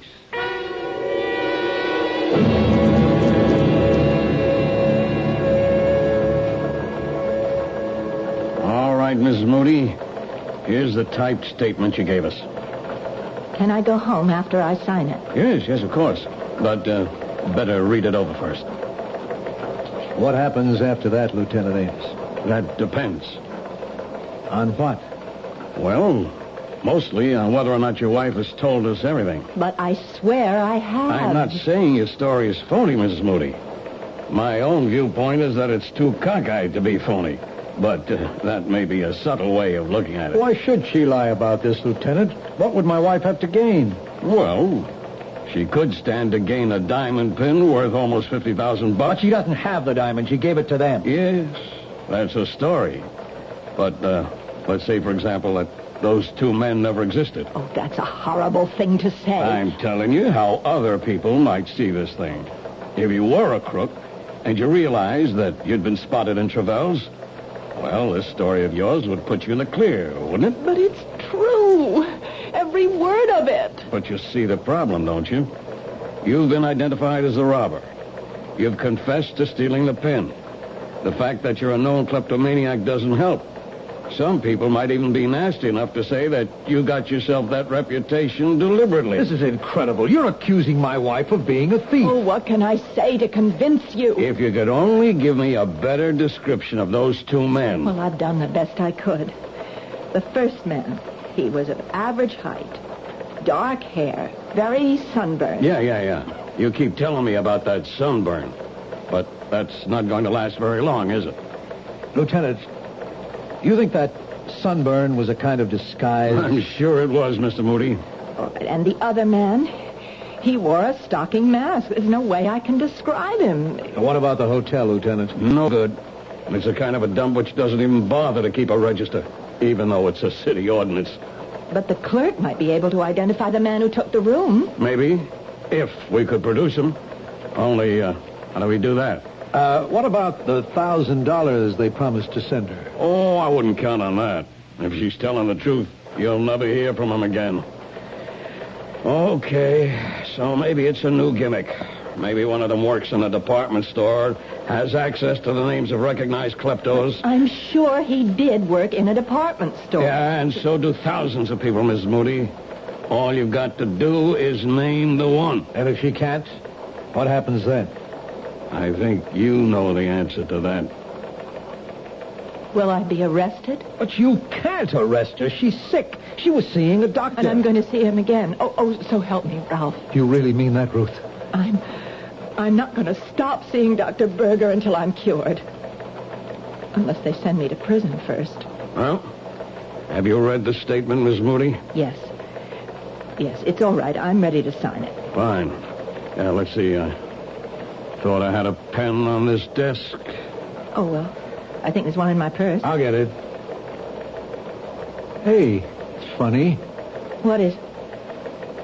Well, this isn't your pen, Ruth. I don't recognize it, do you? Let me see. No, that isn't my pen. Oh, Ruthie, no, not again. You mean you stole it, Mrs. Moody? I'm afraid I did. I remember now.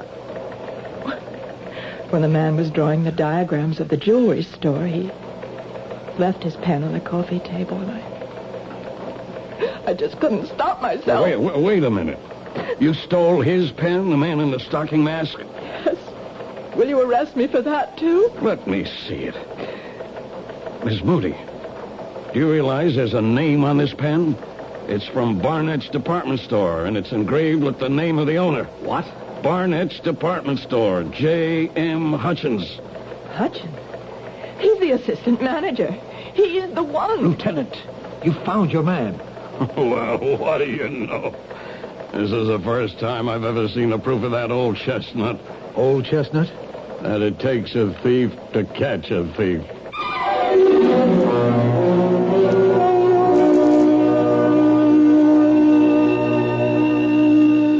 The moral of this story might be, never steal anything small, particularly if it's a diamond pin worth $50,000. Well, you'll be happy to know that the police investigation proved the guilt of Mr. J.M. Hutchins and the innocence of Mrs. Ruth Moody. And the last we heard, the only trouble with Ruth was going to be a little one. I'll be back shortly. Look, let's put an end to all this gloomy-sounding stuff you've been getting so much of lately. Income tax is behind us, spring is here, Aaron's hit number 715, and there's even reason for hope with the gasoline thing. It's in this new spirit that I'd like to talk to you about buying a new car. It's a small car, one you can judge sanely, and not just in terms of how many miles per gallon it gives you. The car is a Buick Apollo. Like any self-respecting small car, it is economical. It's got a 6-cylinder engine and a 21-gallon gas tank, which combine to give Apollo good gas economy and great range. But Apollo can also seat 6 passengers, and it has the kind of smoothness, quietness, and interior comfort.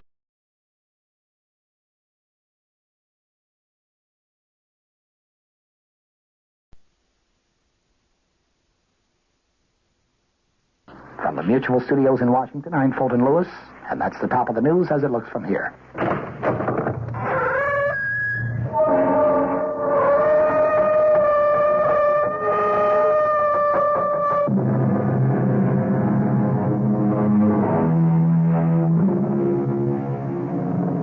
Come in. Welcome.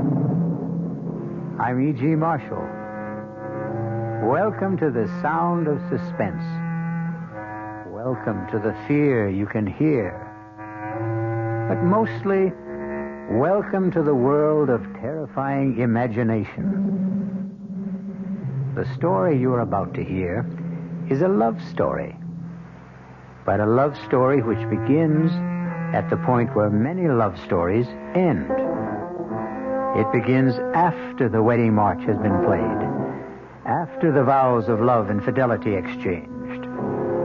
It begins on the honeymoon in a strange and terrifying fashion. Don't come near me. Stay away from me, Dan. Susan, are you out of your head? I saw her picture. Do you hear me? I found her picture on our honeymoon.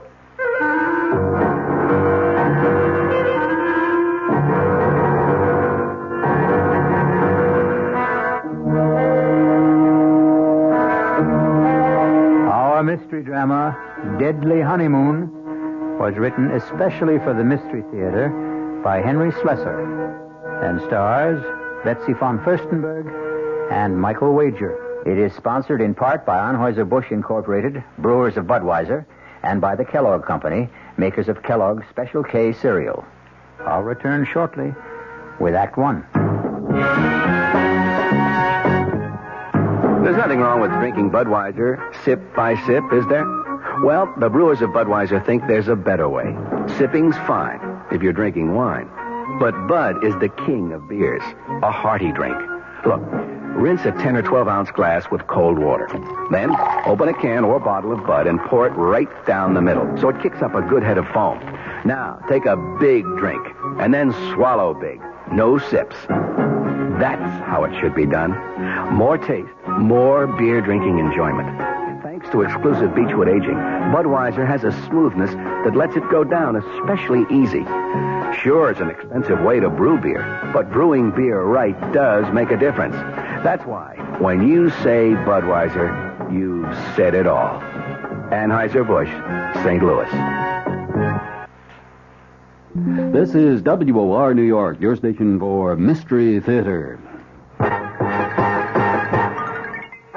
Now, ShopRite does the can, selling ShopRite brand of vegetables and cans.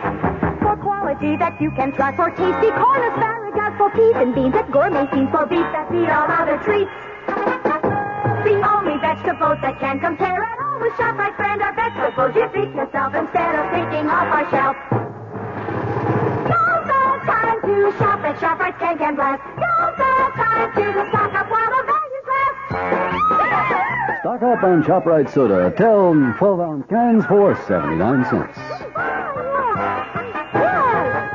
Potatoes that will make the meal, and carrots that have big appeal. A succotash that makes a splash. Spinach that won't finish last. Now's the time to ask yourself, so why pay more? Now's the time to shop right now at ShopRite stores.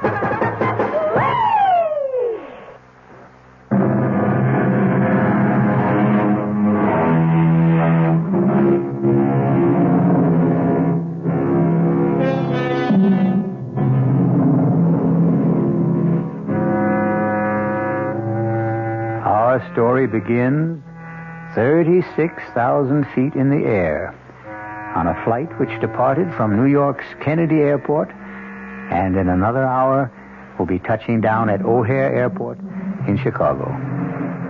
There are almost 100 passengers on this flight, but an observant stewardess is giving special attention to that handsome couple in seats 18A and 18B. Perhaps it's because all honeymooners have a special radiance. Are you sure you wouldn't like some more coffee? Oh, no, thanks. Not for me. I wouldn't mind a cup. Here you are. Thanks. Just ring if you need anything else. You'd think we were the only people on this flight. As far as I'm concerned, we are.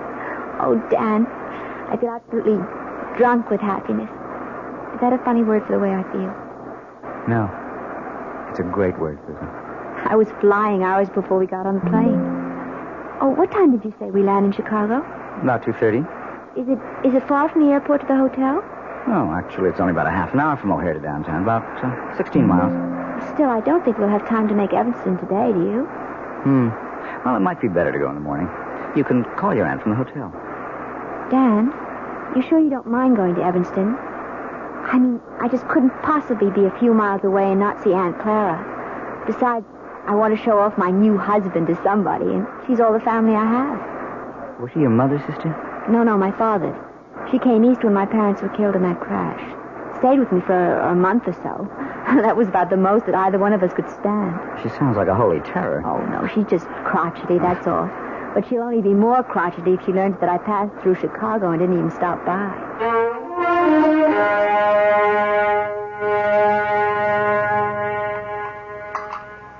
Well, and what kind of work are you in, Mr. Carey? Well, right now, we like to say we're management consultants, Mrs. Rowland. But we also do quite a bit of executive recruitment. I don't understand a word of that.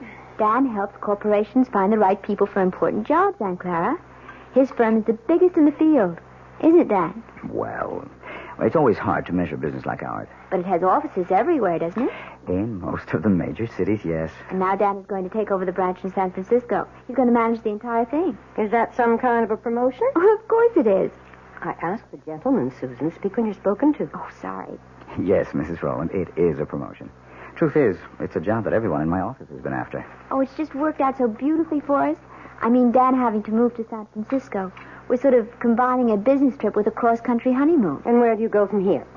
Well, we're planning to stay 2 days in Chicago, and then we're going to Dallas. We're going to cross the Rio Grande into Mexico. I know a great little hotel in Monterey. Then we're going to Las Vegas. To gamble, I suppose? Well, it's no fun going to Las Vegas if you don't gamble a little. Your father never gambled for so much as a dime, Susan. That wasn't the way he made his fortune. Well, I promised not to bankrupt the family, Aunt Clara. Anyway, we're just staying in Las Vegas overnight, and then going to Los Angeles. 3 days later, I report to work. Thoroughly exhausted, of course. Well, that's your idea of a honeymoon. I hope you enjoy it. Susan, I suppose lunch is almost ready. You want to help me bring it out? Oh, yes, of course. Kitchen's this way, in case you've forgotten. The truth is, I have. I'm glad to be able to talk to you alone for a minute, Susan. Did you like Dan, Aunt Clara? Isn't he good looking? Older than you, isn't he? What difference does that make? How long did you know him? Oh, we met at a party at the Williamsons. Do you remember my friend, Tracy Williamson? Didn't ask you where you met. I'm asking you when. Well, it was about 3 weeks ago. 3 weeks? Oh, for the love of heaven, Susan. Aunt Clara, the time you know somebody isn't always the most important thing. He's practically a stranger. How can you be sure of anything about a man you've known for 3 weeks? From the time we met, I saw Dan every single day. Susan, when a girl is all alone in the world, when she has independent means of her own... Addie, don't start in about Dan being a fortune hunter. I don't have that much money, and it's all in trust anyway. And I assure you, Dan earns enough income to take care of us both very well. Well, I'm sorry, Susan. I know I don't have any control over what you do. You're too old for that. But I've seen something of the world, too, you know. And the most important lesson I've ever learned is never trust a stranger. Oh, Aunt Clara, that's ridiculous. Now, can we bring out the lunch?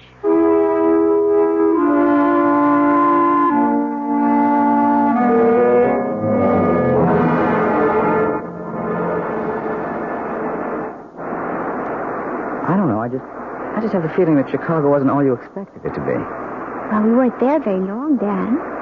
And don't forget, we spent half the time with your business associates. Oh, honey, I am sorry about that. I suppose I never should have called Bill Kincaid to say we're in town. Should have known he'd insist on getting together. Oh, it wasn't that bad.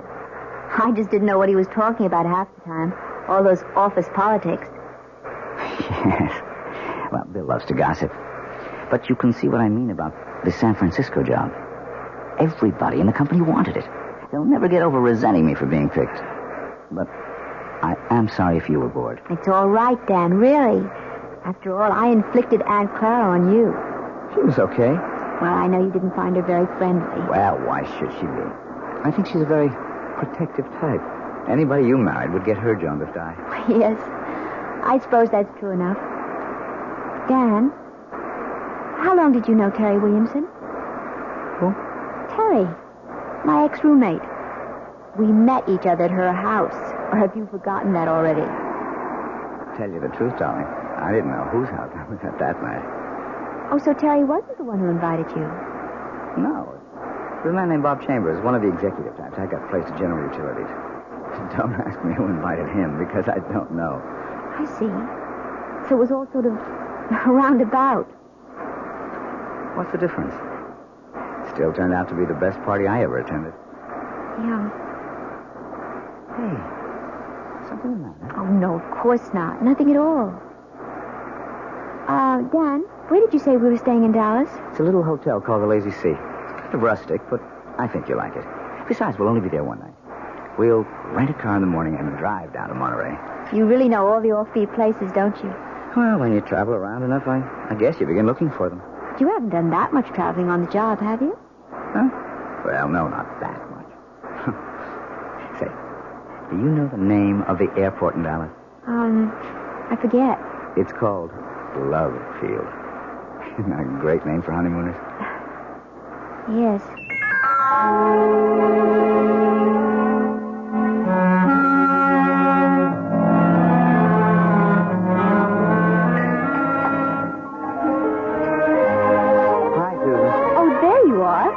Starting to worry. No, I had a little trouble with the phone lines back to New York, but I got through okay. Everything all right? Yeah, sure, everything's fine. Hey, you look a little strange, though. Oh, no, I'm all right. I had a drink while I was waiting for you. Say, you better watch that tequila. It sneaks up on you like a bandito. Actually, something sort of funny happened. What do you mean? Dan, when we were in Chicago in that restaurant, I forget the name of it. The place we went to with Bill? Yes, when you and your friend were talking about all the office politics back in New York, I saw this man looking at us. What man? Well, he was at the bar. I'm not even sure why I noticed him. He was wearing this plaid raincoat. I remember wondering if it had started to rain. I guess you were just bored with all our talk. Anyway, I saw him turn to look at us. Probably to look at you. Can't blame him for that. The funny thing is, as soon as you turned around, he got up very quickly and left. Susan, I don't remember seeing anyone in a plaid raincoat. And I'm afraid I don't see anything unusual about it. Well, I guess I didn't either. I probably wouldn't have given it another thought, but I think I saw that same man here again today. In Monterey? Oh, you're kidding. I can't swear it with him. I didn't get a good look at his face the first time. All I really noticed was the coat.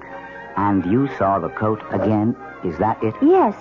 He was carrying it over his arm. Oh, darling. You know the story about the airport truck? Airport truck? No. Well, this guy on a plane looks out the window and sees one of those little red airport trucks. You know, fueling the plane, bringing food aboard, something like that. Anyway, the plane takes off from New York and lands in Chicago. Another little red truck comes out to meet it. The guy next to him says, "Hey, we made good time, didn't we?" And he says, "Yeah, but that little red truck really made time." Well, I can see that I didn't marry a great audience. Oh, I'm sorry, Dan. It's just, it bothered me a little. Oh, forget it. And speaking of airports, next stop, the City of Angels.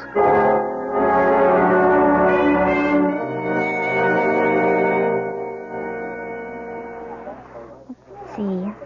I wonder if they have this week's digest. Oh, I see it. Excuse me. Yes? You're Mrs. Daniel Carey, aren't you? Why, yes, I am.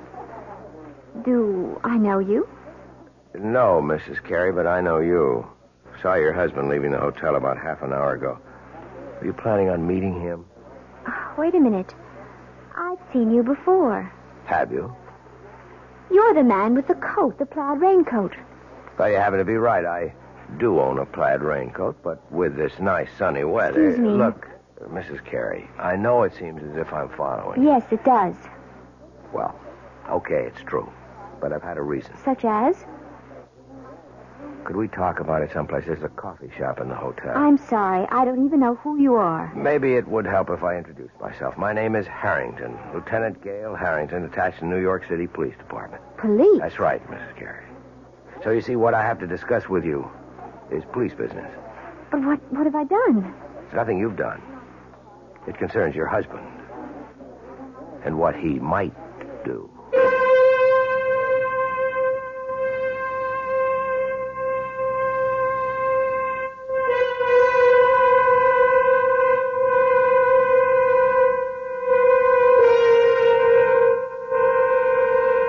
It looks like Dan and Susan Carey's honeymoon is in for a surprise.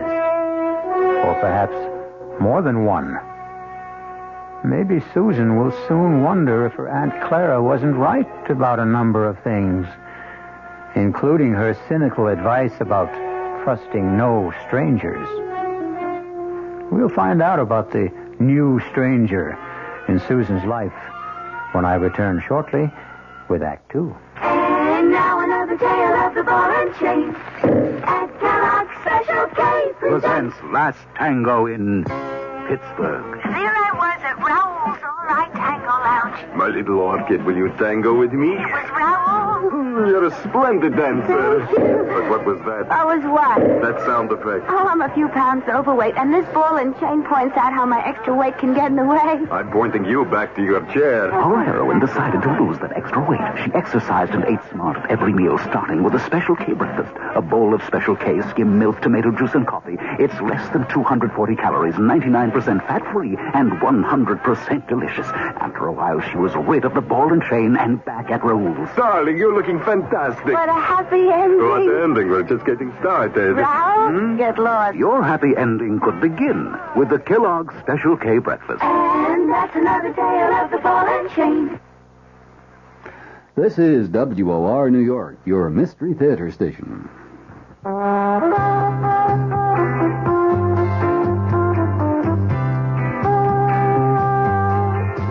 No matter what you're saving for, that's what Suburban Savings for Suburban. Suburban Savings offers you a regular savings account with flexibility. You can add any amount to your account whenever you wish. Withdraw whenever you want.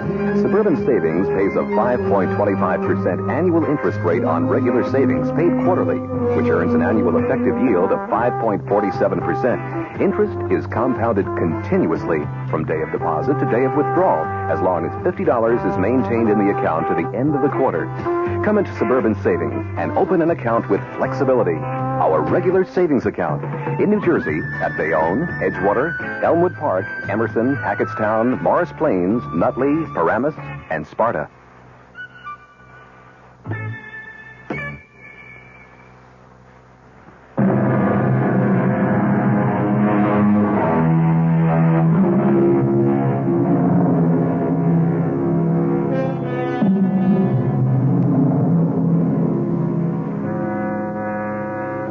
In the pleasant, cheerful atmosphere of a coffee shop in a large Los Angeles hotel, newlywed Susan Carey finds herself facing a man she has never seen before. A man whose solemn eyes look at her over a steaming cup of coffee and seem to warn her of nightmares to come. But so far, Lieutenant Gail Harrington of the New York Police Department is merely asking questions. How long have you been married now? Only about 10 days. Was it a long engagement? Did you know your husband for some time before? No, not very long. Well, could you be more specific? How long ago did you meet him? And where? Well, it's a month now. Just about that. A month? Then you really don't know much about him, do you? Oh, you and Aunt Clara.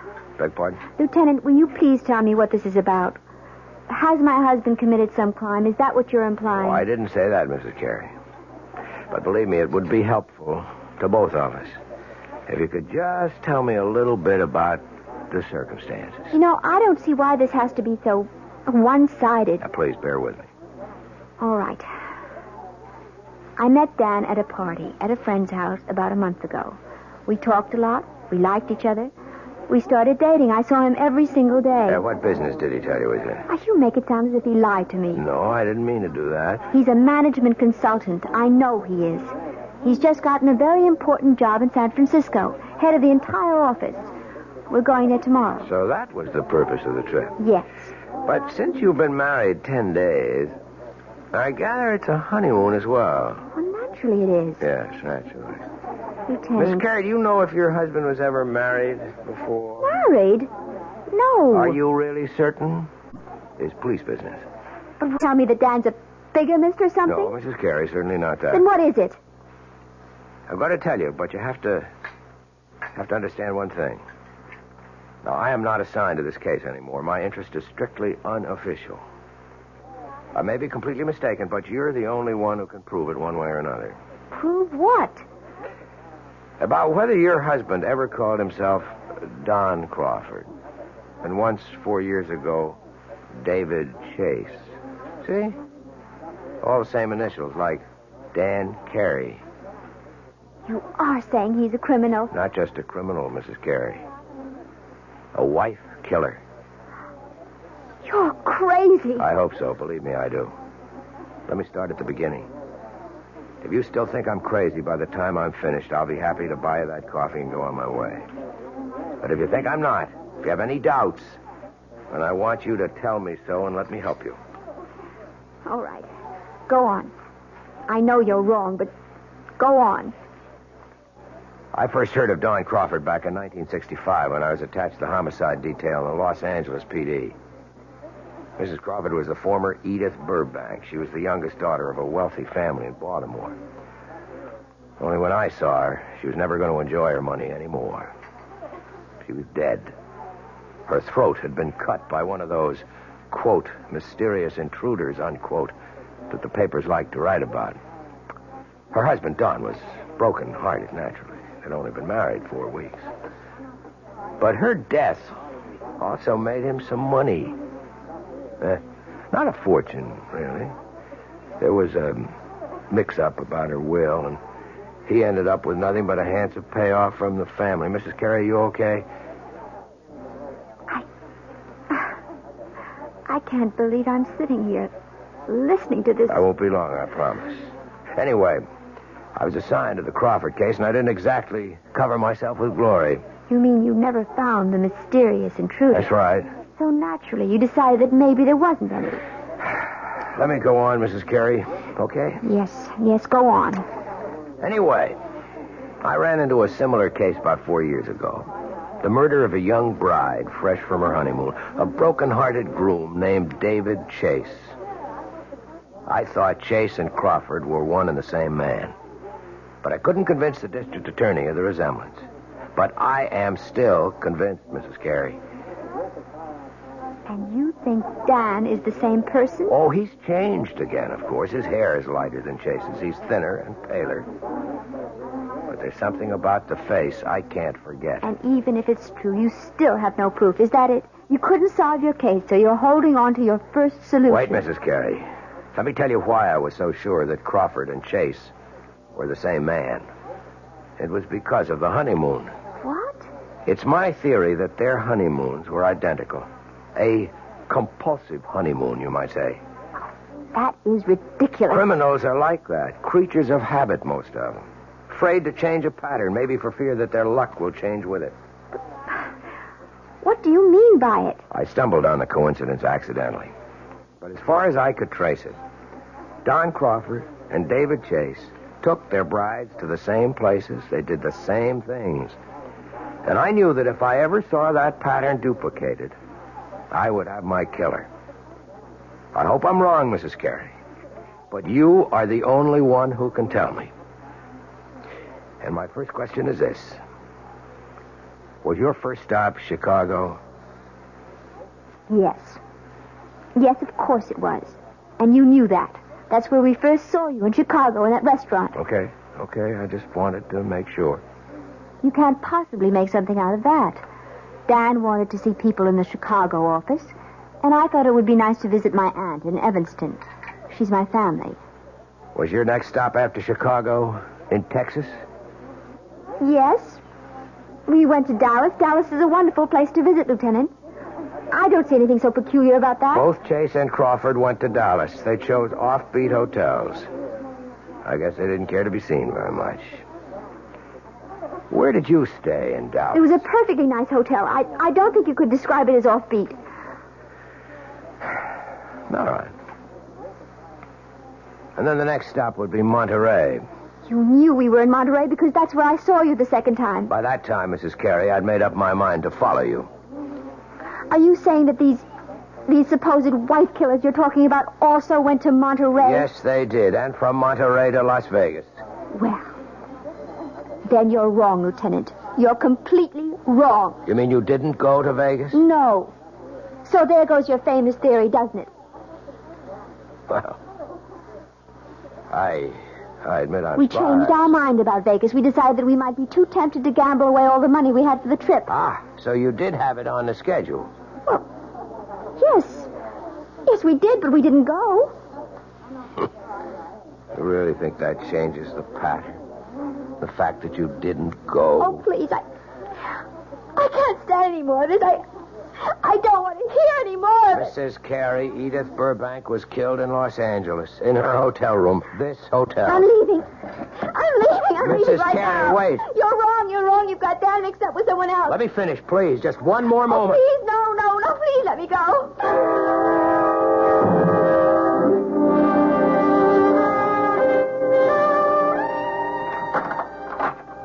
Well, there you are. Oh. I didn't realize that you were back already. Yeah, I told you I wouldn't be gone more than half an hour. I thought you'd be in the room. I went downstairs to get a magazine. Didn't they have any? Well, I guess I forgot to buy one. I got to looking in the windows of the dress shops, and I forgot my original purpose completely. Susan, are you okay? Of course. Why do you ask? I don't know. You've got that funny look in your eyes again. Have I? Doesn't matter. They're still the two most beautiful eyes in the world. Hey, what is this? Don't tell me the honeymoon's over so soon. Why do you say that? That was like kissing a snowman. I guess I just don't feel like myself today. I think maybe, all this traveling has worn me down a little. Oh, I'm sorry. Well, we don't have much further to go. Just one more plane trip to San Francisco. Yes. Look, maybe you'd rather not go out tonight. Maybe you ought to stay in, order some dinner in the room. I don't mind. But you wanted to go to that restaurant, the one you told me about. You've been looking forward to it. The Landmark? Yeah. Well, I did want to try the place. Food's supposed to be really spectacular. But you've never eaten there before. Well, no, how could I? I've never been in L.A. before. I was thinking today that, well, you seemed to know the city so well when we drove around. You didn't seem to have the slightest trouble. The streets are very well marked in this town. It's really a pleasure to drive here. Look, you know what I think? I think you ought to take a nap before dinner. Yes. I was thinking of lying down, but I don't think I can sleep. Okay, then. Just read your magazine. Wait a minute, you haven't got one. I'll take care of that. Where are you going? Going to get my bride something to read. How about a nice magazine about cooking? You know, I never did ask you if you can cook. Just get me a news magazine of some kind, all right? Uh-huh, the brainy type. I should have known. See you in 10 minutes. I'll take the key so you won't have to get up. Yes. All right. Oh, dear God. It can't be true. There just can't be any truth to what that man said. He's made a mistake. Terrible mistake. Dan's luggage. His initials, D.C. Oh, but anyone could have those initials. Anyone. I wonder if it's open. Oh, for heaven's sake, what am I doing? Searching my husband's luggage like some kind of hotel thief. No, I won't do it. I won't. I'm not going to believe any of it. I won't. Who's that? Hello? Mrs. Carey, it's Gail Harrington. Leave me alone. Stop bothering me. You shouldn't have run off like that, Mrs. Carey. You didn't give me a chance to finish what I was saying. I told you, I don't want to hear any more. It isn't true. You've made a mistake, Lieutenant. Your husband is at the newsstand right now, Mrs. Carey. I can see him from where I'm standing at the house phones. And the more I look at him, the more sure I am that I'm right. No, you're wrong. I want you to hear the rest of the story about Crawford and David Chase and what they did on their honeymoon. Maybe what I told you before didn't convince you, but if you heard a few more things... I'm going to hang up, Lieutenant, right now. I wanted you to know where Don Crawford took his wife the night she was murdered in a room. He took her to a restaurant called The Landmark. You ever hear of it? Mrs. Carey? Hey, are you listening? No. No, I'm not listening. I won't listen.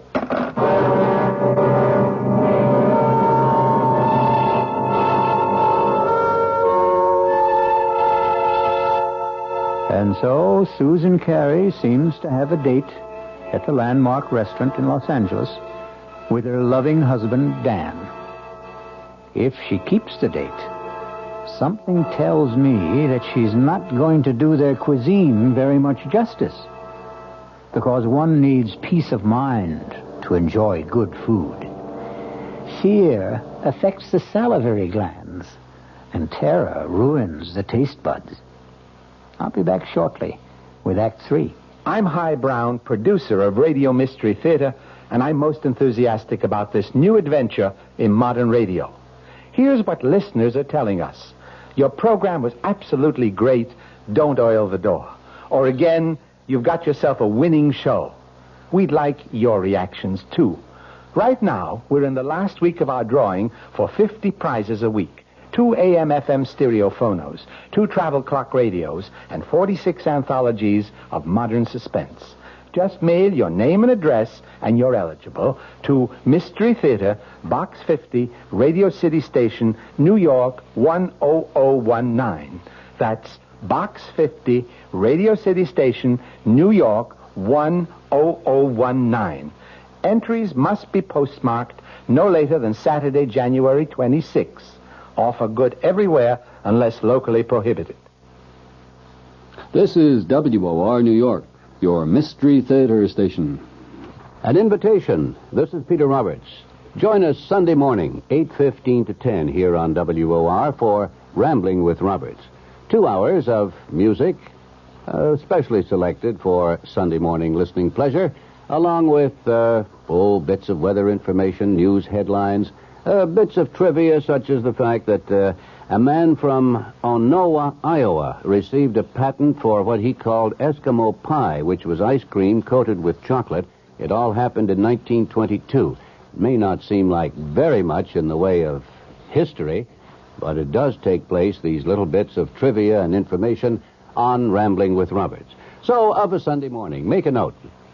8:15 to 10, right here at 710 on your dial, come Rambling with Roberts. You don't have to give us an RSVP. Just be on hand. Thank you.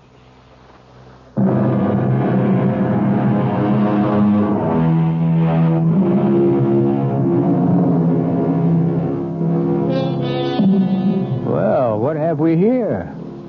A quiet meal for two at the Landmark restaurant? No. We seem to be in a hotel room. The same room in which we last saw our honeymooning couple, Susan and Dan Carey. Obviously, there's been a change of plan. Room service has provided the meal for the two lovers this evening. Can it be that Susan Carey has decided that if there is a pattern, it must be broken? Have some more wine, honey? No. I really don't think I want any. Hey, come on. You know what this bottle cost? You shouldn't have been so extravagant. Uh-oh. That sounds more like a wife than a bride. Well, $18 is an awful lot for a wine, Dan. Especially when I really can't drink that much of it. I just wanted to make up... Well, never mind. You mean for not taking me to the Landmark? No, it doesn't really matter. I told you, it's fun to eat in the room. It's very elegant. I'm sure you were disappointed at... No, I really wasn't. Look, we're not going to be very far from Los Angeles. We'll probably fly down from San Francisco a few times a year. There are dozens of wonderful restaurants in San Francisco, too, aren't there? So they tell me. I'll ask the guys at the office for recommendations. I think this food is quite good, don't you? Yeah, sure. It's fine. Tastes even better with the wine. Well, all right. I'll have some more, I guess. That a girl. Now, look, I'm not trying to get you drunk, you understand, so I can take advantage of you. Although, come to think of it... Dan, oh, don't. You almost knocked the table over. Sorry, I guess I got a little carried away. You look very delectable in that robe. Oh, did you really like it? Irresistible. I didn't take much of a wardrobe with me. You said you were going to buy clothes in San Francisco. Yes, if I can find out where to go, I'll take you down to Union Square. I hear that's the place. Oh, I have told you about the weekend, haven't I? No. What about it? Well, I thought we'd get our first look at the town by taking one of those Circle Line cruises. That okay with you? Oh, yes, that sounds lovely. I love to see places by water. And if we can squeeze it in, we might go picnicking in Golden Gate Park. They've got this Japanese tea garden. It's supposed to be very nice. Yes. All sounds wonderful, Dan. Susan, I just wish you felt better. Listen, maybe you ought to check with the hotel doctor in case you picked up a bug or something. Do I look that bad to you? No. You look just great to me, darling.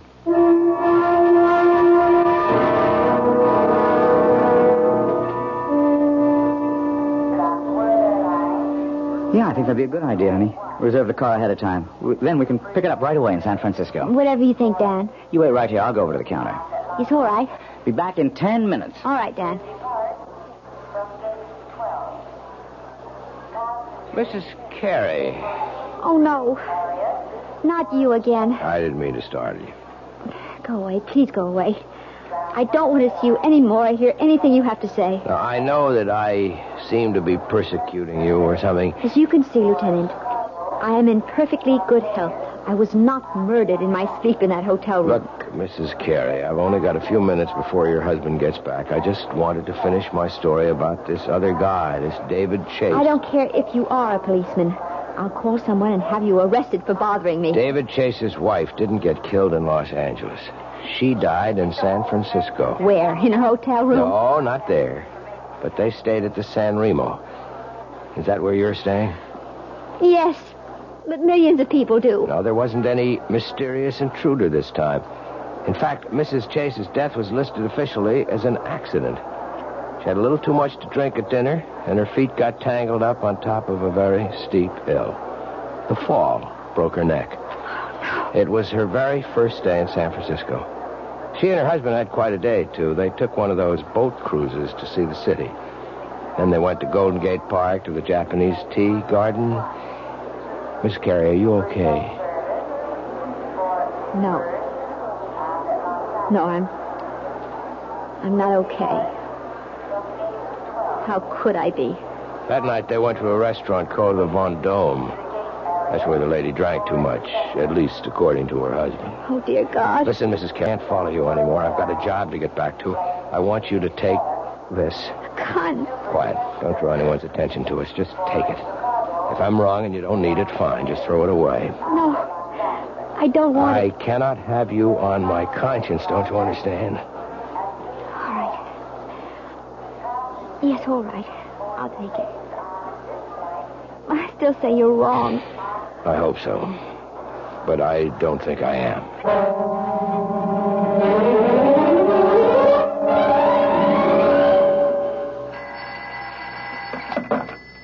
Hello?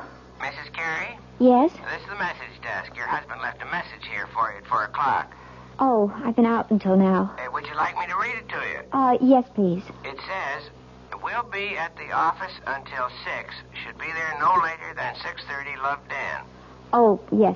Thank you very much. Welcome. Bye. Bye. $6:30. 6:20 now. Oh, God. Why do I keep staring at his luggage?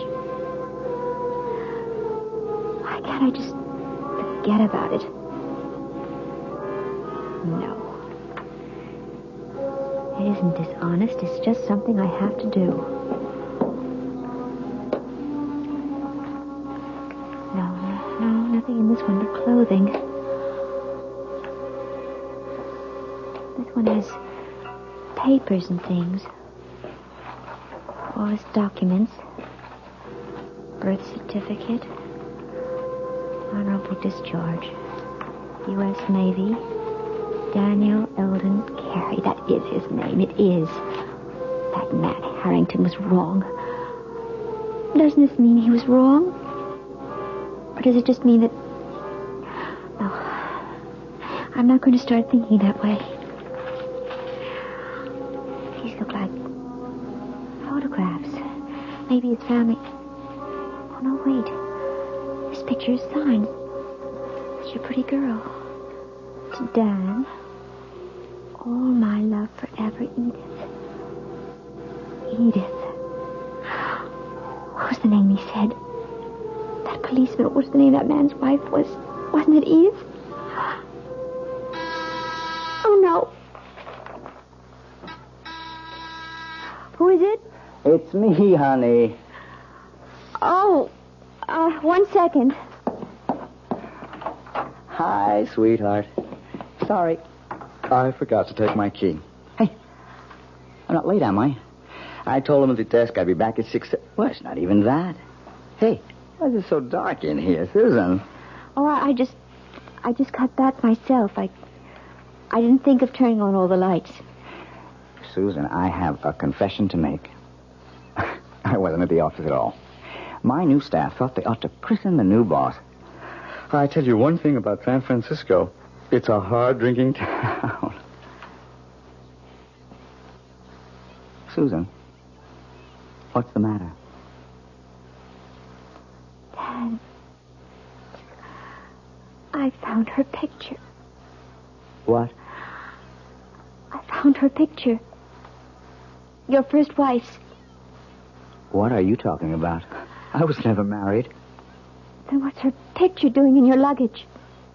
Hey, what's going on here? You must be drunker Look, than I am. hear me? Stay away from me, Dan. Susan, are you out of your head? I saw her picture. Do you hear me? I found her picture. On our honeymoon. Now, wait a minute. Do you mean Edith? I know all about her. Yes, and about the other one. She drank too much, too, didn't she? She was drunk, too. Now, look, will you calm down? Is that what you were planning to do tonight? Get me drunk? At the restaurant?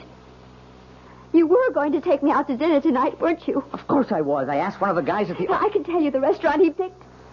Do you want me to tell you the name of the restaurant, Dan? It's the Von Dome, isn't it? What? Well, yes. I mean, it is. How did you know that? Because I know it all. I know everything. Oh! No, don't come here. I'll call the police. Now, Susan, look. I don't know what the trouble is, but you've got to be sick. You need help. No, don't come any closer. You've been acting funny ever since we left Chicago. I'm warning you. Look.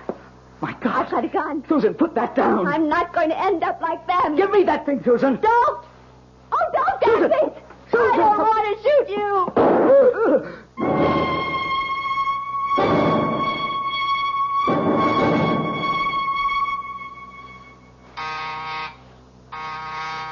1 second. Wow. Mr. Harvey? Mrs. Carey, I didn't know that you were... Look, let me just get a shirt on. I was just shaving. I'm sure you're surprised to see me, aren't you? Yeah, I am. I didn't expect that you'd... what brings you back to L.A.? I'm sure you know, Mr. Harvey. That is the right name, isn't it? Not Harrington? I guess that means you know all about my little joke. The gun wasn't a joke, was it? The gun was real. Now, look, I can tell you're upset, but I didn't mean any harm. I mean, I like Dan. I really you do. You despised my husband, Mr. Harvey. Why don't you admit it? You hated the fact that he got the job you wanted in San Francisco.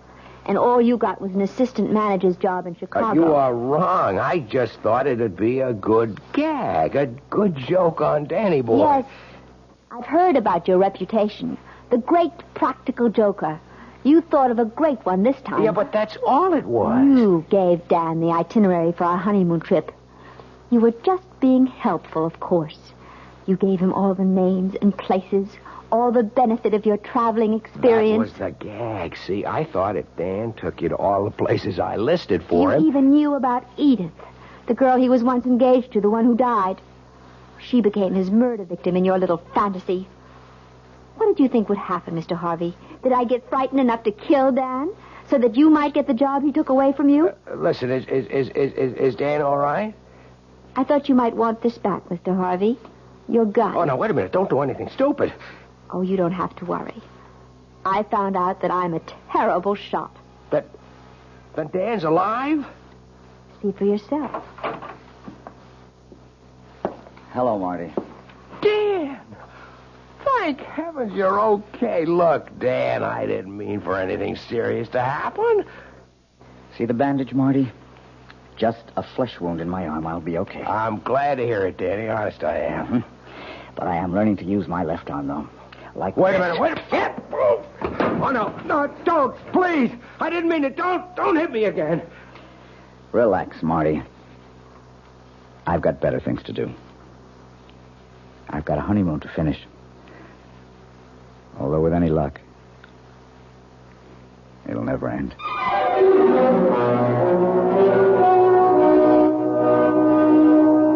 So you see, even murder stories can have happy endings. Martin Harvey may have spoiled Susan and Dan's honeymoon, but that doesn't mean he managed to spoil their marriage. No. If that's going to happen, Susan and Dan will take care of that all by themselves. I'll be back shortly. Hello, this is Joe Franklin. Ladies and gentlemen and boys and girls, for the very latest in nostalgia, for the ultimate in remembering, please join with me on Saturday nights from 9:05 to 11 o'clock, where memories are truly happening right here over WOR Radio. It is my privilege to present radio's original Memory Lane program, but positively the original. And whether it's Al Jolson or Benny Goodman or Louis Armstrong or Eddie Cantor or Harry James or the Dorseys, Mario Lanza, Gene Krupa, the young Frank Sinatra, George M. Cohan, Bing Crosby, Bogart, Lombard, Cagney, and all those happy times of radio's comedy and drama and soap opera. We have it fascinatingly, and all the sounds are reproduced crystal clear Saturday nights from 9:05 till 11 over WOR Radio. Yours truly, Joe Franklin, hosting Memory Lane. Tune in. WOR New York, your station for Mystery Theater. This is Sherry Henry. All New York knows it lost its governor recently when Rockefeller resigned. And we all know he's concerned now with his new commission on critical choices for America. But not many of us really understand what that commission is all about. Well, we'll all know more tomorrow afternoon when Henry Diamond, the executive director of that commission, divulges goals and directions. It's on the Sherry Henry program at 2:15 on WOR Radio.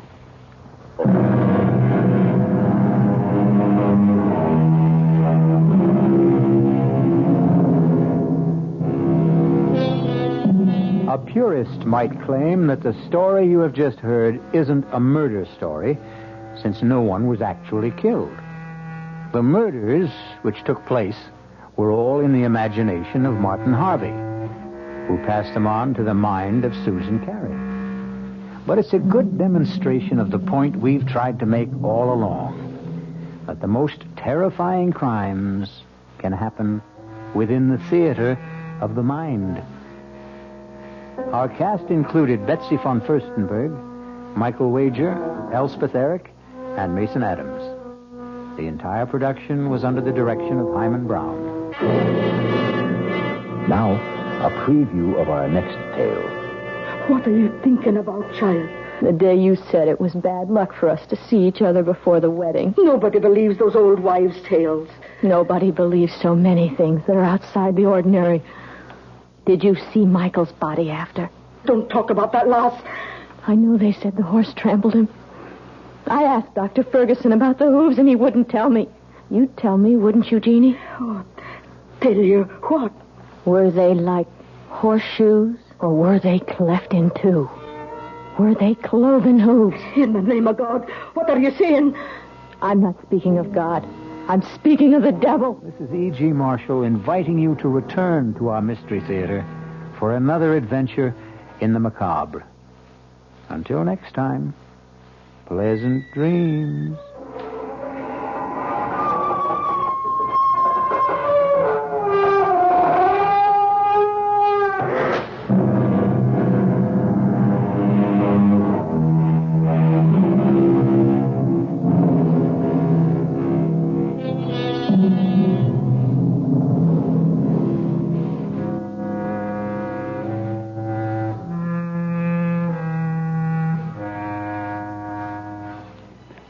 The WOR Mystery Theater was brought to you by ShopRite Supermarkets, where you get a lot more for a little less, and by Suburban Savings, with offices throughout North Jersey. The preceding Mystery Theater program was furnished by the CBS Radio Network.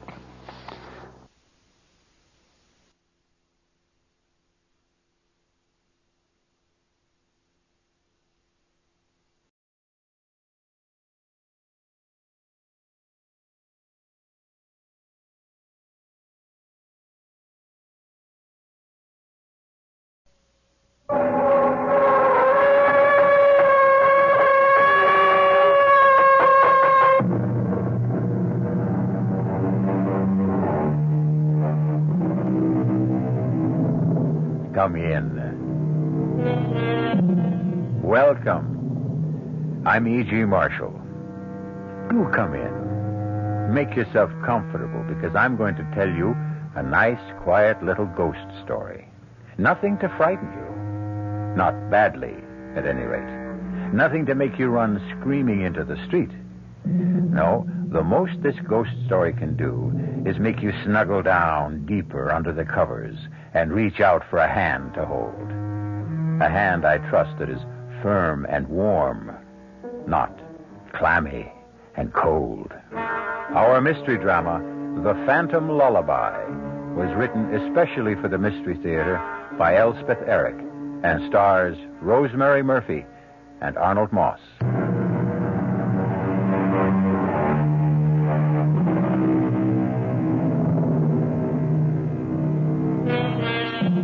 I myself have never met a ghost. I don't know why. Perhaps something in my personality puts them off. But if ever I should, I hope he'll do something more than moan and sigh and clank chains. What I should really enjoy would be a nice, chatty ghost who'd sit down and talk things over. Things like whether the life after death is really pleasanter than the one before. And if it is, why is it? Things like that. Things that only a ghost would know. Ah, well, perhaps one fine day or some dark night, if I hold myself in readiness, my ghost will visit me. Meantime, relax, won't you? And listen.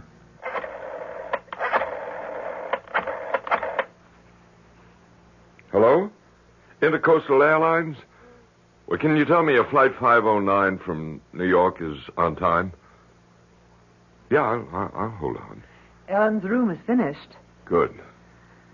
I've ordered new curtains. Oh, I hope she likes her room. Oh, I'm sure she will. I'm sure she... yes? Oh, it is? Well, good. Thank you very much. The plane's on time. You better get started then. Yeah.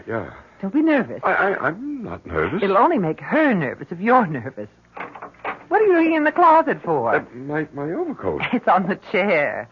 Oh. She's only been away 4 days. It's not a question of how long she's been away. It's what she went away for. I know that. Well, then why say a foolish thing like only 4 days? Please. I'm nervous, too. Well, what do you think you're doing now? This couch shouldn't be here. It should be over there. That's an 8-foot couch. Don't try to move it by yourself. I can do it. Let me have the superintendent, please. Emily, will you stop that? I'd help you, but I have to get going. I don't want Ellen standing around the airport. Hello? This is Mr. Keene, Penthouse B. Yeah, we just moved in. We're not quite settled in yet, and I have to go to the airport to pick up my daughter. Could you possibly help my wife move a few pieces of furniture? No, we want the place to look extra nice. Our daughter's never seen it, and... Oh, that's great. That's just great. Thank you very much. He'll be up in a couple of minutes. Howard, do you think Ellen will like this apartment? Well, I certainly hope so. It's costing an arm and a leg. What with the terrace and everything? Her own bathroom, a real dining room? Well, the idea is to give her a change. New surroundings, blot out everything that happened. As if a terrace and her own bathroom could take her mind off that terrible man. Well, they'll help. I'm not saying completely, but they'll help. Give her something to think about besides John Draper and the rest of it. Seems strange we never even met him. I hope I never do meet him. Well, honey, I got to get going. Don't tell Ellen about this place. Let it be a surprise. And, Howard, be very, gentle with her. Let her know we love her. Yeah, I'll let her know. Well, I'm off. Oh. You're the superintendent. Yeah. I didn't hear you knock. I was just getting ready to. Well, come in. This is my wife. She'll show you what she wants done. Oh, and here's something for your trouble. Oh, okay. Honey, I'll be back in an hour. Good luck. Take care. Well, now... You like this place? Well, I'm sure we will like it. We just moved in. I know. It's a nice-looking apartment with a terrace and all. First thing I want to do is move the couch over there to the long wall. Everybody likes this place when they first move in. If you take one end and I take the other... 1, 2, 3 months, then they start getting jumpy. Jumpy? They pay up what they owe on the lease and they move out. I didn't know that. Oh, yeah, it happens every time. Well, let's move this thing if we're going to... Let me move the coffee table first. No, I'll do it. Yeah. How'd you happen to hear it was vacant? Well, actually, friends of ours called us. They'd met some people at a party who said they were giving up this beautiful apartment, and we thought... That would be the Winthrops. Yeah, they lasted 6 months. Where do you want this table? Right where you're standing. Okay. And before them was the Katzes, and before them the Millbrooks, and before them the Kramers, and before them... Why did they all move out? What's wrong with the place? Search me. They would never say, any of them. Just paid up and moved out. You know what I think? What? I think the joint's haunted. Now, where does the couch go?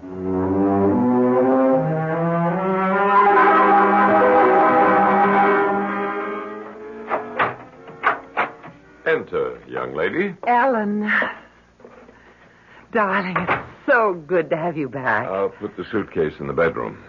When you see your bedroom, darling, make allowances for the curtains. I had to put up your old ones, and they're too short, but I'm expecting new ones, maybe today. But I got you a new bed. Oh, heavens, the fuss they made about delivering it. So, what do you think? Do you like the apartment? It's very nice. Come, look at the view from the terrace. Come on. You can see for miles. Isn't that spectacular? Spectacular. Well, you can take a good look at it later. What would you like to do now? I don't know. Take a hot bath. You have your own bathroom now. Really? Do I? Or would you like to just sit and talk? All right. If you want to. Ellen, was the operation very bad? You mean the abortion? No. It wasn't bad at all. I'm glad of that. I opened your suitcase. Let a little air in, huh? I didn't unpack anything, though. I'll do it. You want to do that now, dear? Maybe take that hot bath, and I'll start lunch, and then when it's ready, I'll call you. All right. It's the door on the right. Oh, here, I'll show you. I'll find it. And the bathroom opens right off of it. Howard, what's wrong with her? I don't know. She was like that all the way in from the airport. Like a sleepwalker. Like a zombie.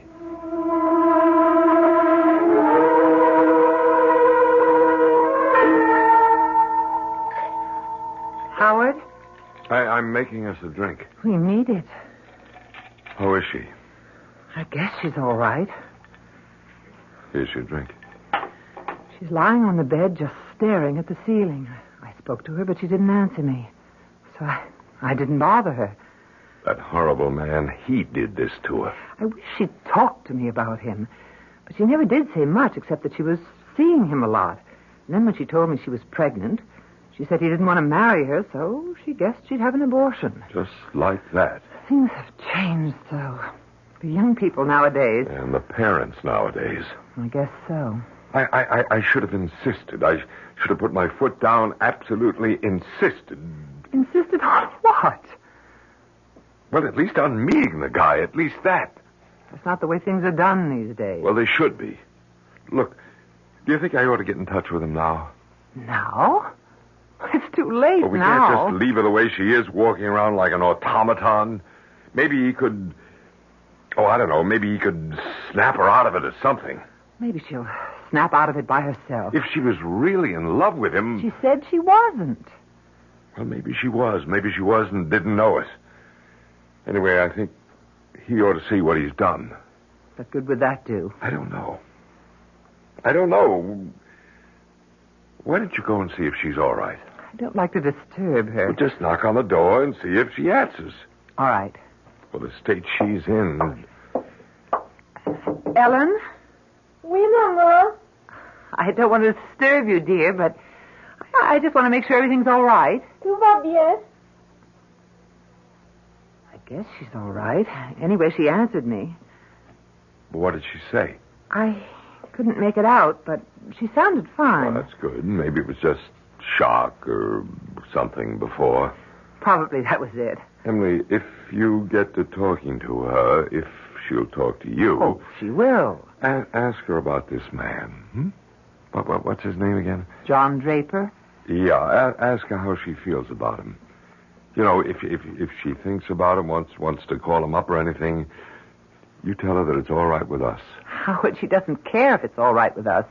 Young people don't these days. They just go ahead and do what they want to do. Well, do you realize we don't know anything about this man? What does he do for a living, if anything? He plays the piano. I think he gives lessons. Where does he live? Over on Market Street, I think. Yeah, that figures. Has he got a phone? I imagine so. I don't know. Well, if he gives lessons, he's got to have a phone. He's got to be in the book. I think so. Anyway, here he is. Look. John Draper, 121 Market. You're not going to call him. No, I'm not going to call him. I just want to know that he's alive and breathing somewhere in this town. If Ellen isn't better by tomorrow or the next day... Howard, she will be. Go knock on the door again, will you? What'll I say? Say anything. Say we're having a drink out here. Why doesn't she join us? All right, if you say so. But keep it light and, you know, cheerful. Ellen, dear, your father and I are having a drink. Don't you want to join us? Oh, maintenant. How's that, dear? Je suis occupée. Well, whenever you're ready, we'd love to have you. I think a drink would do you good. Whenever you're ready. I guess she's all right. But did she say she was all right? I don't know what she said. What do you mean you don't know what she said? Ellen! Are you all right, baby? Je regrette, mais je ne peux pas vous joindre pour le moment.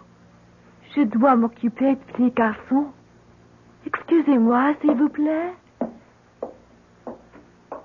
Howard. Why, I didn't know she could speak French.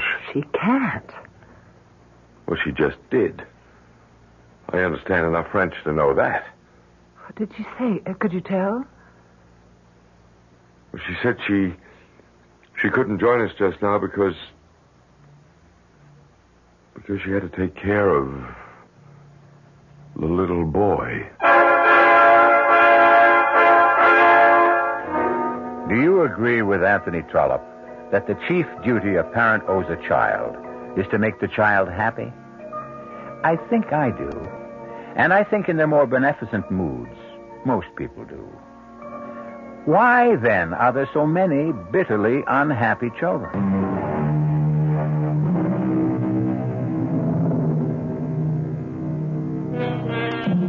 Ellen Keene, only daughter of Howard and Emily Keene, came home a little while ago after the removal of an incipient life from her body. In the new penthouse apartment her parents have rented in an anxious effort to lift her spirits, she has just now delivered her longest utterance since she arrived. Je regrette, mais je ne peux pas vous joindre pour le moment. Je dois m'occuper du petit garçon. Excusez-moi, s'il vous plaît. Howard? Why, I didn't know she could speak French. She can't. Well, she just did. I understand enough French to know that. What did she say? Could you tell? Well, she said she couldn't join us just now because she had to take care of the little boy. What little boy? Well, how should I know what little boy? Howard, the operations affected her mind. No, don't say that. That's not true. It must have meant more to her than we knew. How could we know? She acted as though it was nothing. That's how young people are these days. I'm going to call that man. John Draper? What good would that do? He ought to know what he's done. Howard, it isn't right to blame it all on him. I don't care. There, here. Here's his number. I don't see why you think he can help. Well, maybe she still loves him. Maybe he can get through to her. Maybe. Hello? Mr. Draper? John Draper? Yes? I'm Howard Keene, Ellen Keene's father. Yes? Ellen came home a little while ago. I thought you might like to know. How is she? Is she all right? No, she's not all right. What's the trouble? They didn't hurt her, did they? Physically, she seems to be all right, but other ways, she's not. I'm glad you called me. What can I do? My wife and I thought it might help if you came to see her, Why, of course, right now. if you can. I'll have to cancel some lessons, but I'll be there as soon as I can. Oh, hold on just a minute. We've moved to a new place. Oh? You've moved? Yes, we took a penthouse on the spur of the moment, just moved in this morning. It's at 42 Cedar Terrace. Do you know where that is? 42 Cedar Terrace? Yes, penthouse B. Have you got that? Hello? Mr. Draper, are you there? Hello? I'm sorry, Mr. Keene, but I'm afraid I won't be able to get there after all. Give Ellen my love. Hello? Mr. Draper? Hello? Howard? I don't get it. He was very nice, very concerned about Ellen. He wanted to help. He wanted to come to see her right away, and then all of a sudden, when I gave him the address, he made a sudden switch, and he said he was sorry. He couldn't. Why would he do that? Thought it over, I guess, decided he wanted no part of it. But you said he sounded nice at first. He's not going to get away with it. Howard, what are you going to do? What was his address again? It's right there in the phone book. I'm going to get him to see Ellen if I have to drag him here. What's the address? 121 Market Street. Howard, I wish you wouldn't go. I'll be back in half an hour. You stay right here. You think I should call Dr. Stone? No, not yet. Well, what could we say to him? That our daughter talks to us in French when she doesn't know any French? That she says she has to take care of a little boy when there isn't any little boy? No, you just stay here with her, and I don't think she'll get violent or anything like that, and I'll be back in half an hour with Mr. John Draper. Oh, dear. Ellen? Ellen, honey? Ellen, don't you want to come out now and have some lunch? I could fix us both a sandwich and some soup. Je suis occupée. We haven't had a chance to talk. Va-t'en, maman. You're sure you're all right? Tout va bien, maman. That's the phone buzzer from downstairs, dear. I have to answer it. Yes? This is Super, Mrs. Keene. I got a big package down here for you. Package? What kind of package? It's big. It's from, Standish Decorators. Oh, it must be the curtains for my daughter's room. You want me to bring it up? Yes. Would you please? Yeah, I'll be right up. Thank you. Ellen, darling? Ellen, the curtains for your room have come. You remember I told you I ordered new ones? What do you think? Shall we take down the old ones and put up the new ones? I'm dying to see how they look. Ellen, dear? Ellen? Voilà, mon petit. Ne pleure pas, mon petit. Ellen? Ellen, answer me. Va-t'en, maman. Je suis occupée. Dear God. I don't know what to do. I don't... Yes, I'm coming. I'm coming. Just a minute. Your package, Mrs. Keene. Thank you. Thank you. You, okay, Mrs. Keene? What? Well, you look kind of peculiar. I do? What's the matter? Ghosts been bothering you? Ghosts? I told you the place was haunted. Yes, you did, didn't you?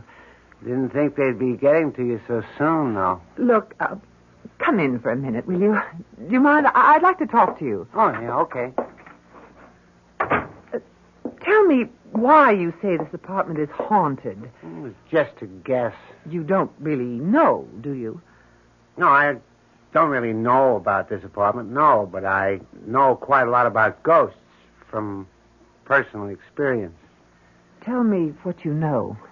Well, I guess everybody knows that ghosts are no more and no less than the spirits of the dead who won't leave the earth, right? I mean, that's pretty obvious, wouldn't you say? I wouldn't know anything about it. Oh, well, I thought everybody knew that. Well, that's what they are. The only difference between one ghost and another being why they won't leave the earth, why they keep coming back to haunt. And there's various reasons why. Like what? Well, they could be they're in love with some live person who returns that love even after death. That's one reason. What other reasons are there?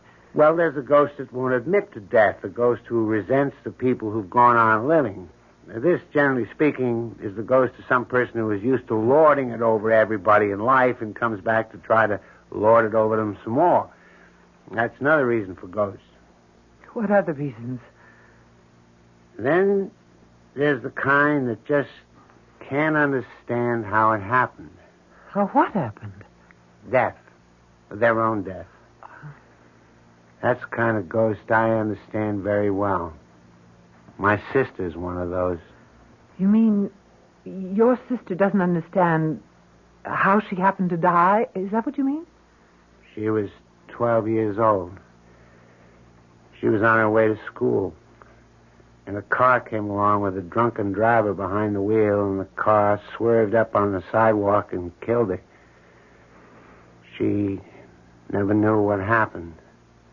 Before she knew anything, she was dead. And her ghost comes back? Every night. Every night I wake up and hear crying. What do you do? I try to explain it to her, but what can I say? It doesn't make any sense. Drunk in a car and her on her way to school. No, it doesn't make any sense. It makes more sense to kill yourself, don't you think? That way you got something to say about how you go and when. Not just leave it up to some drunk in a car. Well, that's my opinion anyway. All right, I better be getting back downstairs. Couldn't you just stay for a little while? I don't feel like being alone right now. My husband will be home in about half an hour. He went to see somebody over on Market Street. No, I can stay a little while if you like me to. I'd appreciate it.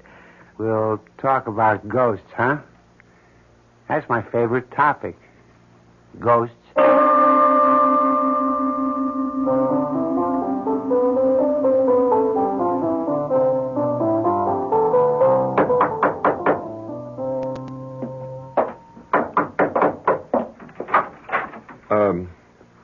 I'm looking for Mr. Draper. I'm Mr. Draper. I guess it's your son I'm looking for. I don't have a son. Oh, well, I expected... Well, I didn't know I'm Howard Keene, Ellen's father. I'd like to come in and talk to you. Mr. Keene... Please, it's very important, or I wouldn't ask. Come in. Thank you very much. Sit down if you want. Excuse my staring at you. I expected a much younger man. I'm 51. It's just my age. You said on the phone Ellen is all right. No, I said that physically Ellen's all right. Why didn't you want to marry Ellen when you found out that she was pregnant? I couldn't. Why, you've got a wife? I had a wife. You're divorced. Something I never talk about, Mr. Keene. You never talked about it to Ellen? I never talked about it to anybody. And I don't intend to. Maybe you should. I can't. Tell me about Ellen. Well, she came home a little while ago. She was changed. She talked in monosyllables, short sentences at the most. And we thought after what she's been through, maybe that's only natural. So my wife told her to have a bath, take a nap, and we'd have a drink, lunch. Well, my wife and I were talking, Ellen came out of a room and spoke to us, quite a long speech, and every word of it in French. In French? Now, Ellen doesn't know any French. You never spoke to her in French, did you? Never. Well, never. I just wondered. What did she say in French? Well, she said she was sorry she couldn't join us for a drink, but she had to take care of a little boy. What little boy? I have no idea. Mr. Keene, after an operation like the one Ellen had, don't you think it's possible that it's bound to have an effect on a woman, on her emotions, for a while anyway? I don't want it to go on for too long, and that's why I called you. You thought I could help? I hoped you could. Get your coat. I've got a cab waiting outside.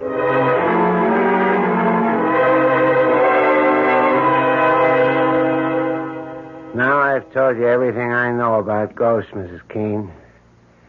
Have you seen the one that's haunting this place? No. I'm not even sure there is one. Well, I'll be getting on downstairs if you don't need me for anything. Well, if you could, I'd really appreciate your helping me put these curtains up. If you have the time. Oh, yeah, I got a few minutes. They're for my daughter's room. I'm not sure we should go in there. She's been resting.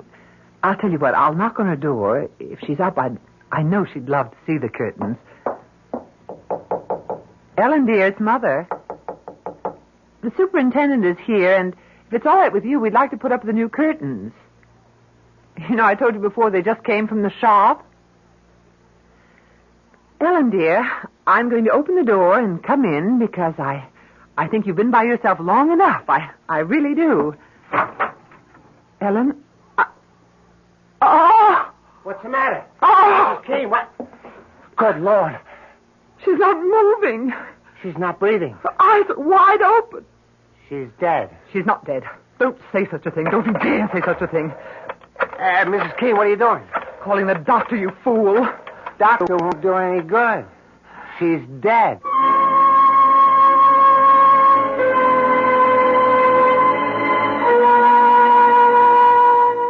Man is the only animal who knows that he will die.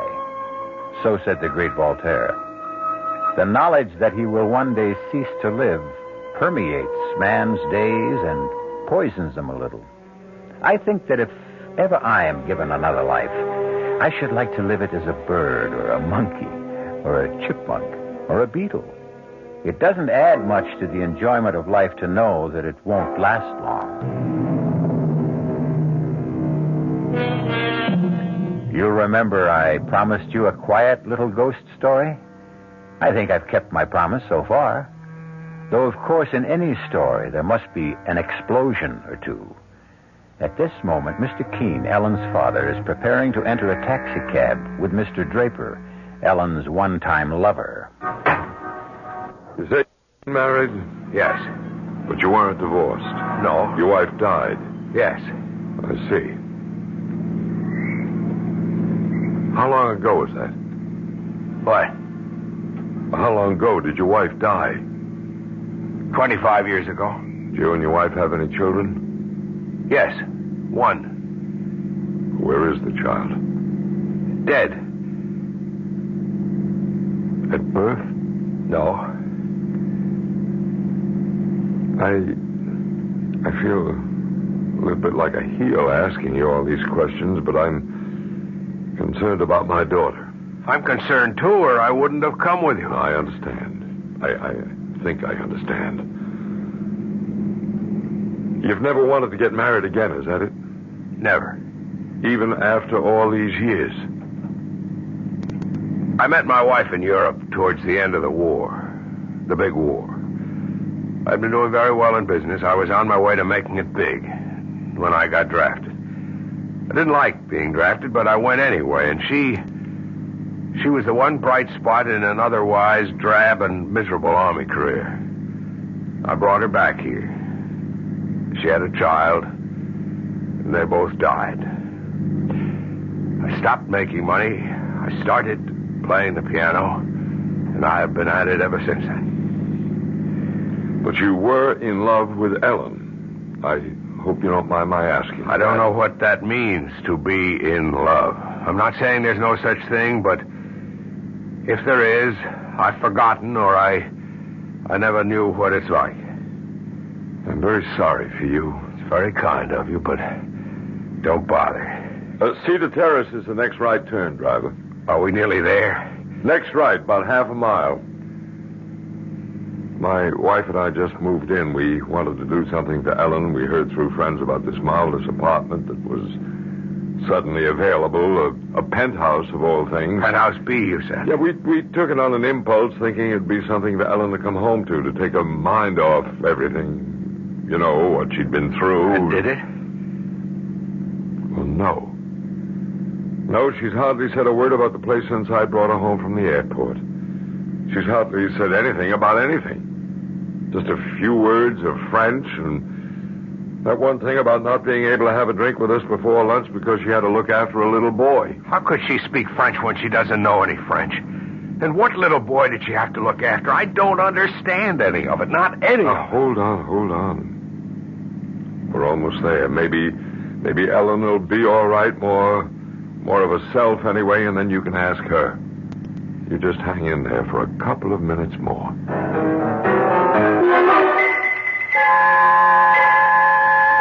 Dr. Stone, what's wrong with Ellen?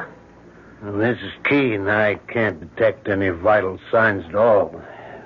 I hesitate to pronounce her dead, but what can I say? I can find no pulse, no heartbeat, no reflexes. I've done everything I can think of. Injection, massage. She's not dead. Tell me she's not dead. Like you, I refuse to conclude that at the moment. But if your daughter is alive, Mrs. Keene, she is in the deepest coma I've ever encountered. It's as though she were not in or out of this world at all.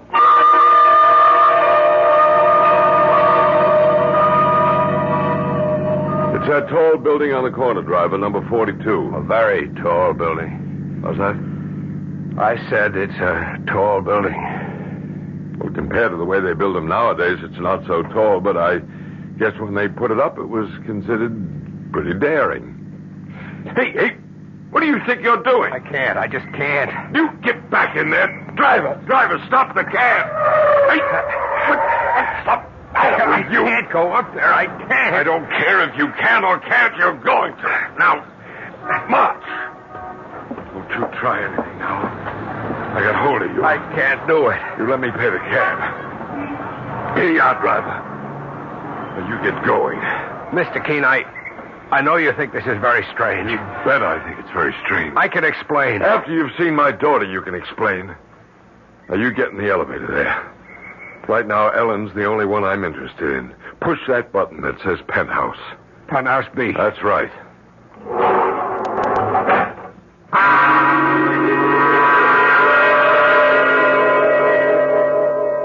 Mrs. Keene, if Ellen isn't dead, and I'm still not convinced, then she's either in a very, very deep coma or...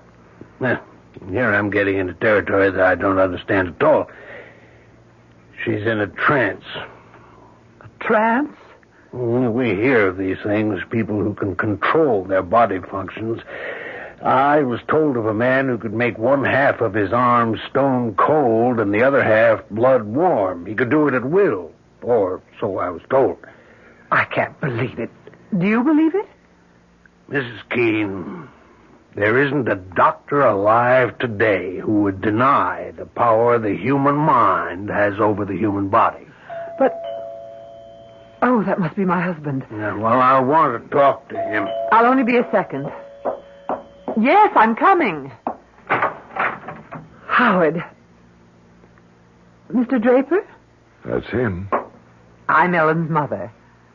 Howard, I called Dr. Stone. He's with Ellen now. He wants to talk to you. I'm in here, Mrs. Keene. Dr. Stone, how is she? She shows no vital signs of life at all. You don't mean that she's dead? Oh, no, she can't be. Emily, what happened? Mr. Keene, we don't know precisely what happened, and I don't Well, for some reason I can't really explain, I don't think she's dead.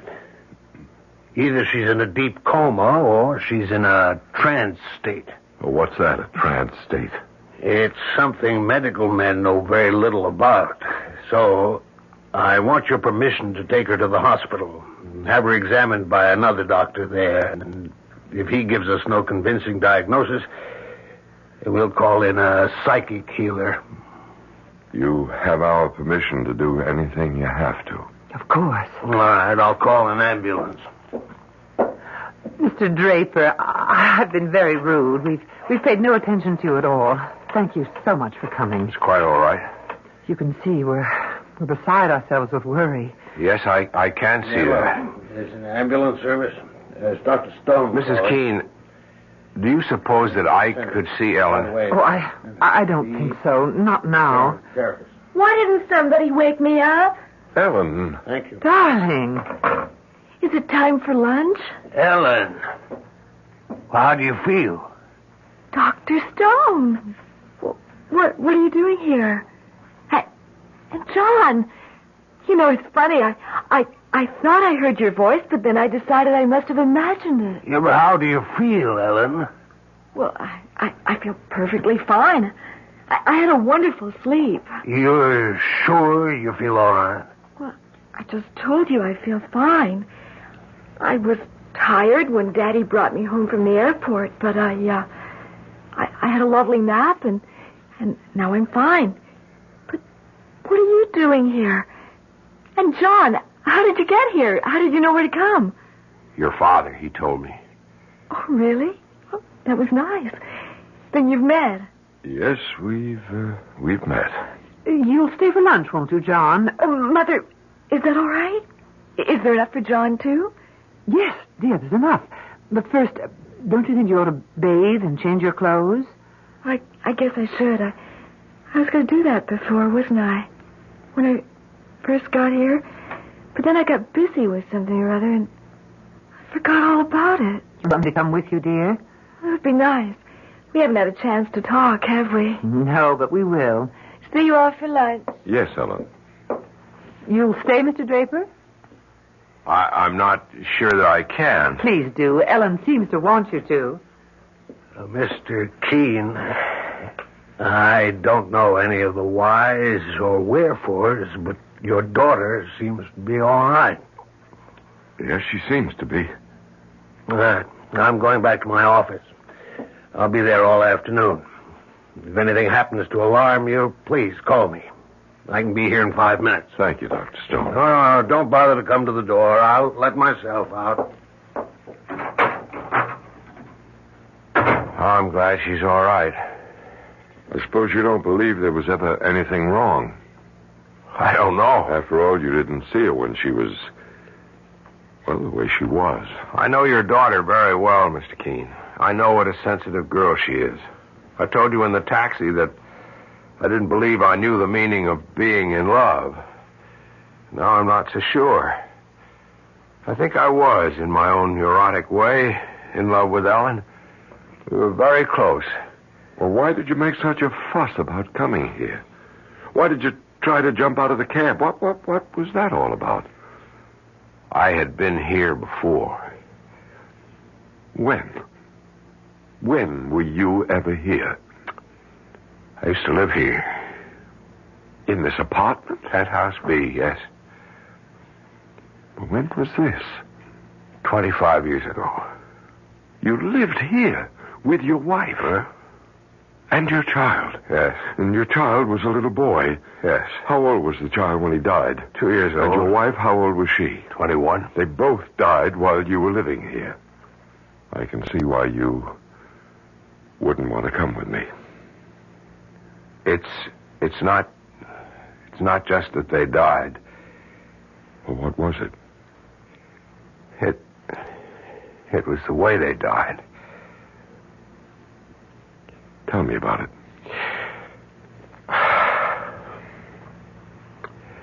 When I came back from Europe, I started up in business again. The business which the war had so rudely interrupted. I was determined to work my way up the ladder again, and I threw myself into my work. I think my wife felt neglected. Truth is, I did neglect her. But it wasn't just my neglect. She was a foreigner. Even after 3 years, she hadn't learned to speak English. She was shy. She didn't make friends. She was alone a great deal, except for the child. And one night, I was at my desk working over some papers when she came into the room with a child in her arms. She spoke to me. I don't remember what she said, but I remember that she spoke to me. I had every intention of answering her. But I didn't want to be bothered at that precise moment. Half a minute later, I turned around and she wasn't there. She had jumped from the terrace. She had jumped from the terrace with the child in her arms. Good Lord.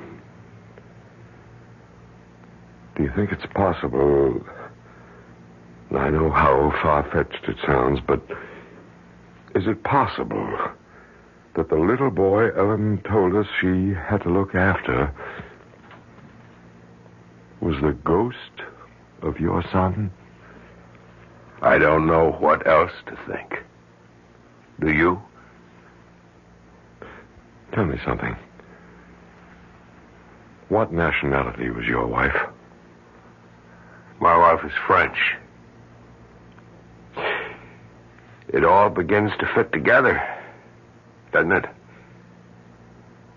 When you stop and think about it.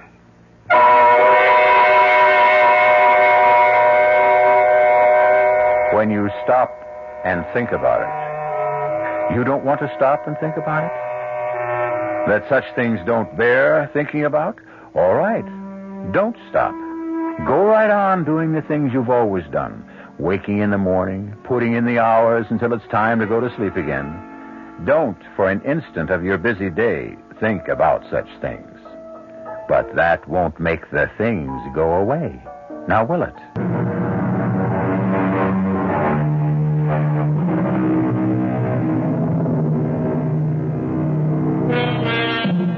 That was a quiet little ghost story, wasn't it? Just as I said it would be. Personally, I prefer ghost stories to be quiet. For ghosts, generally speaking, having no physical equipment, tend to be quiet. But like so many living people who are quiet, ghosts are also tenacious and persistent. And they are everywhere. Our cast included Rosemary Murphy, Arnold Moss, Mason Adams, Corinne Orr, and Robert Dryden. The entire production was under the direction of Hyman Brown. This is E.G. Marshall inviting you to return to our Mystery Theater for another adventure in the macabre. Until next time, pleasant dreams.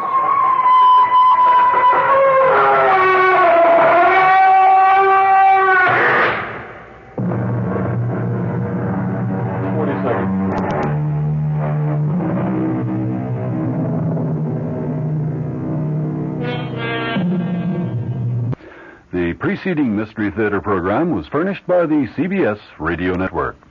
Listen now to this scene from tomorrow night's offering on the WOR Mystery Theater. I'm going to kill myself. Well, that's one way to... You're what? I'm going to kill myself, but it won't be suicide. You're going to kill yourself, but it won't be suicide. That's right, Murray. And my wife will receive $50,000 in insurance money. Now I know you're crazy. I'm serious, Murray. Well, you can go ahead and kill yourself, but your wife isn't going to get any $50,000. You're not even married. That's right, Murray. Don't you see now why it's so perfect?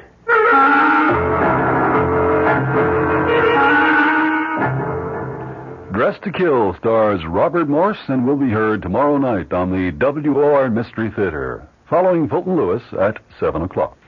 Your dial is set for 15 minutes of late news with John Scott reporting at 8 o'clock.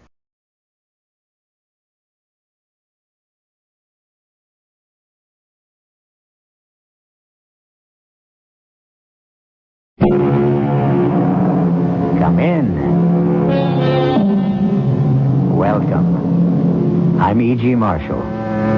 Welcome to a chilling insight into the powers of witchcraft and an ancient curse. Witchcraft today is an in thing with the young, which may appear somewhat incongruous since witches, demons, and warlocks are older than the beginning of recorded time. And somehow, despite all of society's maledictions and efforts to stamp it out, witchcraft has survived, as we will demonstrate in our spine-tingling tale. Do you believe in demons, Miss Bell? Frankly, no. Do you believe in God? Any God? Of course. Then you must also believe in angels. And demons, according to all we know about them, they are simply fallen angels, fixed eternally in evil. And although we may not know whether we are being fanned by airs from heaven or blasts from hell, it is best to be on guard. And having said that, I should not like to be Robert Anthony, whom you will meet very soon.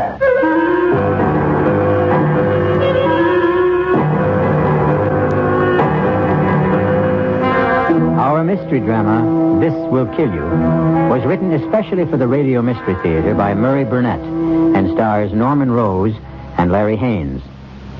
I'll be back shortly with Act One.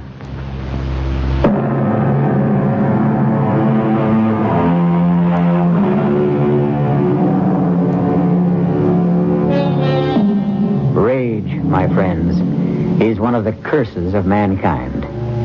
Rage thickens the blood, assails the eardrums, racks the body with a mad urge to destroy. It has been said that whom the gods would destroy, they first make mad. And that applies to all of us, even if some are on speaking terms with God or the devil. Witness a man who is consumed with rage. Theodore Rackazzi. Obviously, you couldn't have heard me come in here. What are you breaking things for? Are you thinking of redecorating? This is the wrong time to try to be amusing, Liz. Well, what should I do? Ask if you've gone crazy? Evidently, you have not read this filthy, ignorant, arrogant, vicious review of my book. Oh, of course I have. That presumptuous idiot, Robert Anthony, to write such a review. Oh, come off it, Ted. You know, you sound like you're back to the Middle Ages. What are you going to do? Challenge him to a duel? I have other powers, other resources. Well, you're serious. Serious? After this review, let me read just one part to you. Mr. Ragozzi, possessor of an awesome reputation as an expert on witchcraft, in this unnecessarily long book titled Demons and Demonology, has gathered the wildest concoction of old wives' tales, superstitions, and demons ever brought before the public. And, what is worse, he has given credence to them. To take witchcraft as seriously as Mr. Ragozzi does is simply childish. Ted, he's just another writer, reviewer trying to be clever. Yes, at my expense. At anybody's expense. You just happen to be the target of the day. Mm-hmm. And now he is my target. For what? A nasty letter to the editor? For death. Oh, sure. If you thought this review was bad, wait until you see the ones you get after you kill him. I will not kill him. Oh, that's a relief. Liz, pick a date. What? Pick a date. Any date that comes to your mind. And the time. Write them down on this slip of paper. What for? Oh, to please me. All right. What's today? The 14th. Here. Okay, will this do? The 28th. 10:53 p.m. Yes, it will do beautifully. Thank you, Liz. You're welcome. And now that we've finished playing games, can we go? Of course. But the game is just about to begin.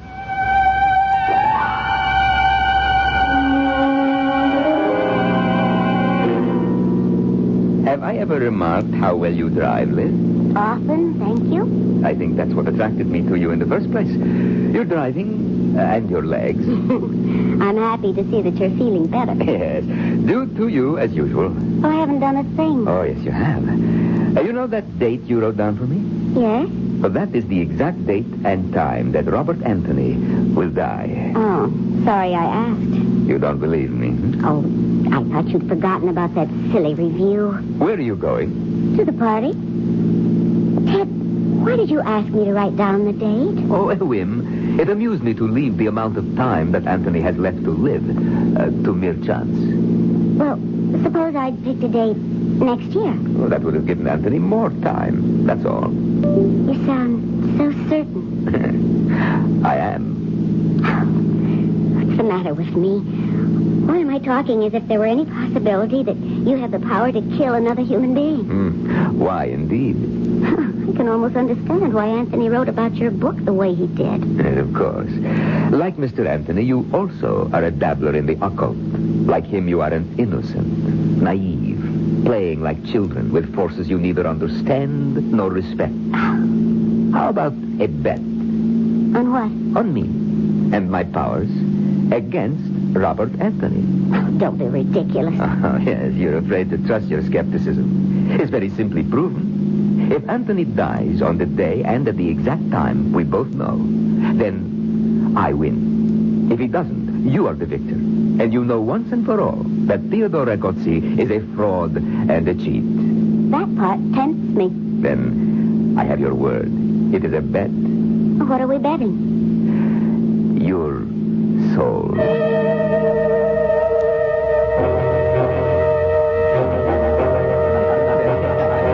Robert Anthony, you're not leaving the party already. Well, I'm sorry, Carl. I just dropped by to meet your guests, but my publishers are getting uptight about my new book. Well, everyone here is talking about the hatchet job you did on Ragozzi. Well, why do they think I've got a bone to pick with Ragozzi?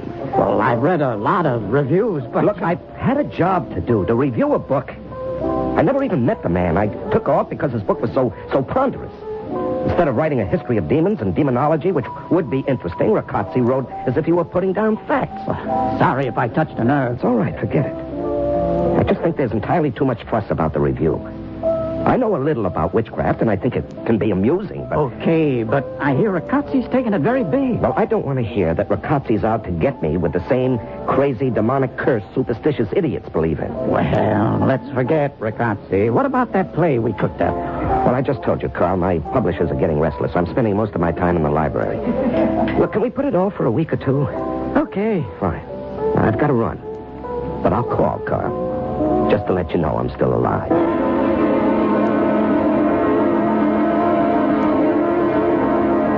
This is Jennifer Bell and another broadcast of The Author Speaks. My guest for today is the man who has written the most controversial book about devils and deviltry, Theodore Ragozzi. I am happy to be here. Mr. Ragozzi, I must confess your book scared the daylights out of me.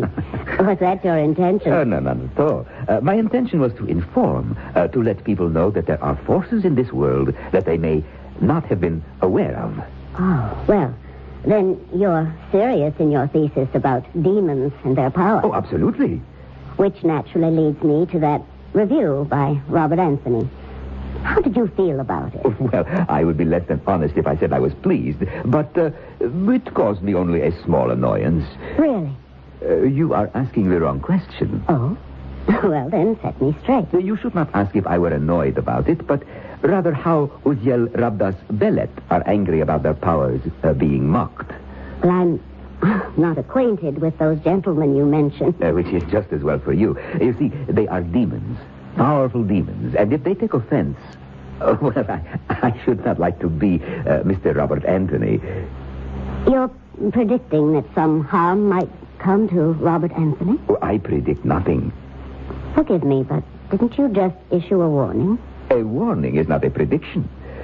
Do you believe in demons, Miss Bell? Frankly, no. Do you believe in God? Any God? Of course. Good. Then, of course, you must believe in angels. And demons, according to all we know about them, are simply fallen angels, turned away from God, fixed eternally in evil. I would like to inform you, madam, that a belief in the existence of angels and demons is an article of faith with two of our major world religions. All I say is that I should not like to be in the company of Robert Anthony during the next month. Good morning. I see you had my books waiting for me, those 5 over there. Thank you. Well, today I ought to finish my research. I'm going to miss the peace and quiet of this library. My name is Theodore Ragozzi. I called about a book you said you would have waiting. Ah, yes. Thank you. Oh, excuse me. Yes? It sounds absurd, I know, but I am superstitious about where I sit when I work here. Also, the light. Oh, yes, it's okay. Sit right down. Oh, yes, you're so kind. Oh, I'm so sorry. Forgive my clumsiness. I've knocked your books down. Let me help you. Oh, it's all right. I can pick them up. I cannot think how I could be so clumsy.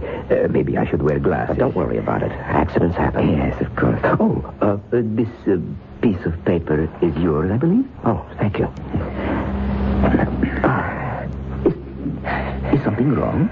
You keep looking over your shoulder. No. It's nothing. I don't feel well. It'll pass. Ah, yes, of course.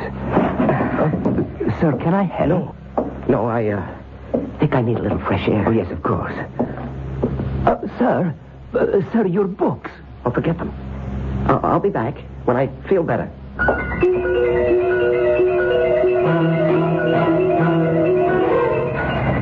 got to slow down. I must slow down. There's nothing following me. Nothing. Oh, that's better. Get some control. What's the matter with me? Why do I feel I'm being followed? I'm never going to get away. Oh, Carl, What's with you? Trying to get yourself killed? I guess it looked like it, didn't it? Well. No, it's nothing. Carl, believe me, I was in the library and suddenly I had a crazy impulse to start running. Pa, what's the trouble? Nothing. There's no trouble. It's just that, What do you expect to find over your shoulder? Nothing. If I didn't know that your last novel sold over $1 million, I'd say you just held up a bank and were running away. Look, forget the jokes, huh? But, I'm sorry. I really am, Carl. But leave me alone.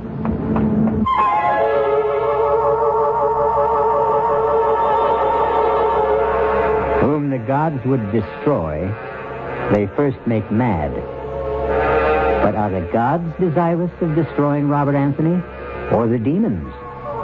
And who are the demons that are driving him? I'll be back shortly with Act 2.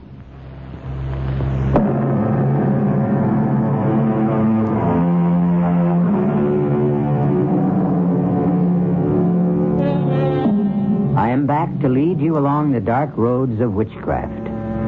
The demon-ridden Robert Anthony has turned to the 20th century remedy against magical spells, psychiatry, and is attempting to explain his terror to an eminent psychiatrist. How can I make you understand, Doctor, how intensely real this fear is? I'm not imagining it. It's there. I feel it. Every minute I feel it.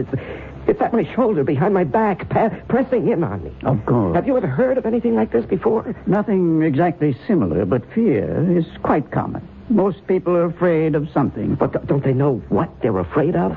They sometimes think they do. And what do you tell them? I think it would be best if you talk about yourself. You say you first felt this way about a week ago. Yes. I was working in the library, and I suddenly felt I just had to get out and run. Had anything happened that day to upset you? Anything out of the ordinary? No, nothing, Doctor. Have you felt this fear before? I mean, early in your life. Well, just the usual, Doctor. You know, when my friends would dare me to jump over a large hole in the ground or something like that, but... Wait. Yes, I just remembered. When I went to college, there was a suspension bridge, a shortcut from the campus to my dormitory. Everyone took it. Well, one night I was with some friends, and we came to the bridge, and it was out. There was only one single plank, and this was a deep chasm, Doctor, maybe 100 feet. Yes. Well, I wanted to go back to walk around it, but the others voted against that. They all walked across.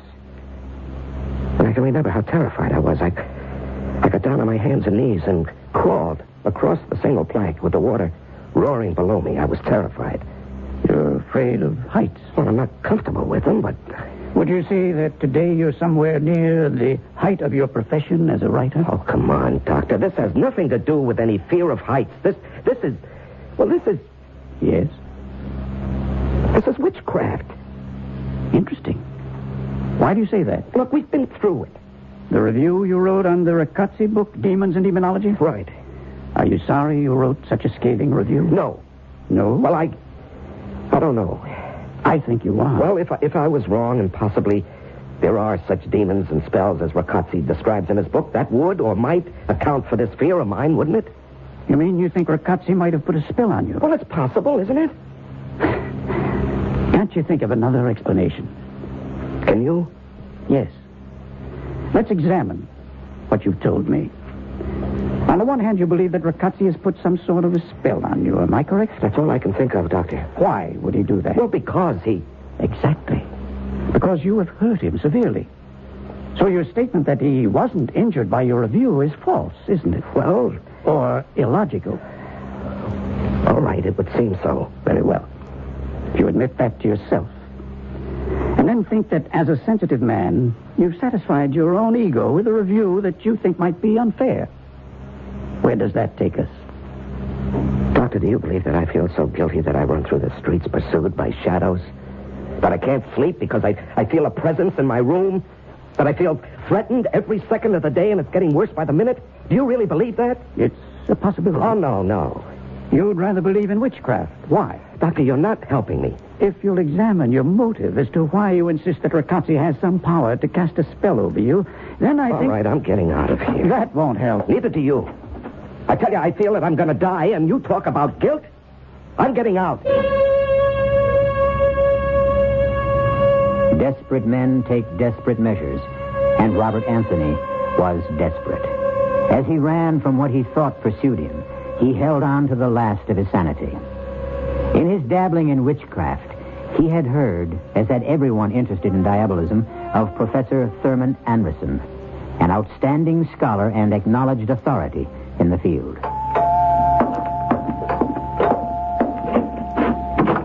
Professor Anderson? Yes? I'm Robert Anthony. Oh, come in. I've been expecting you.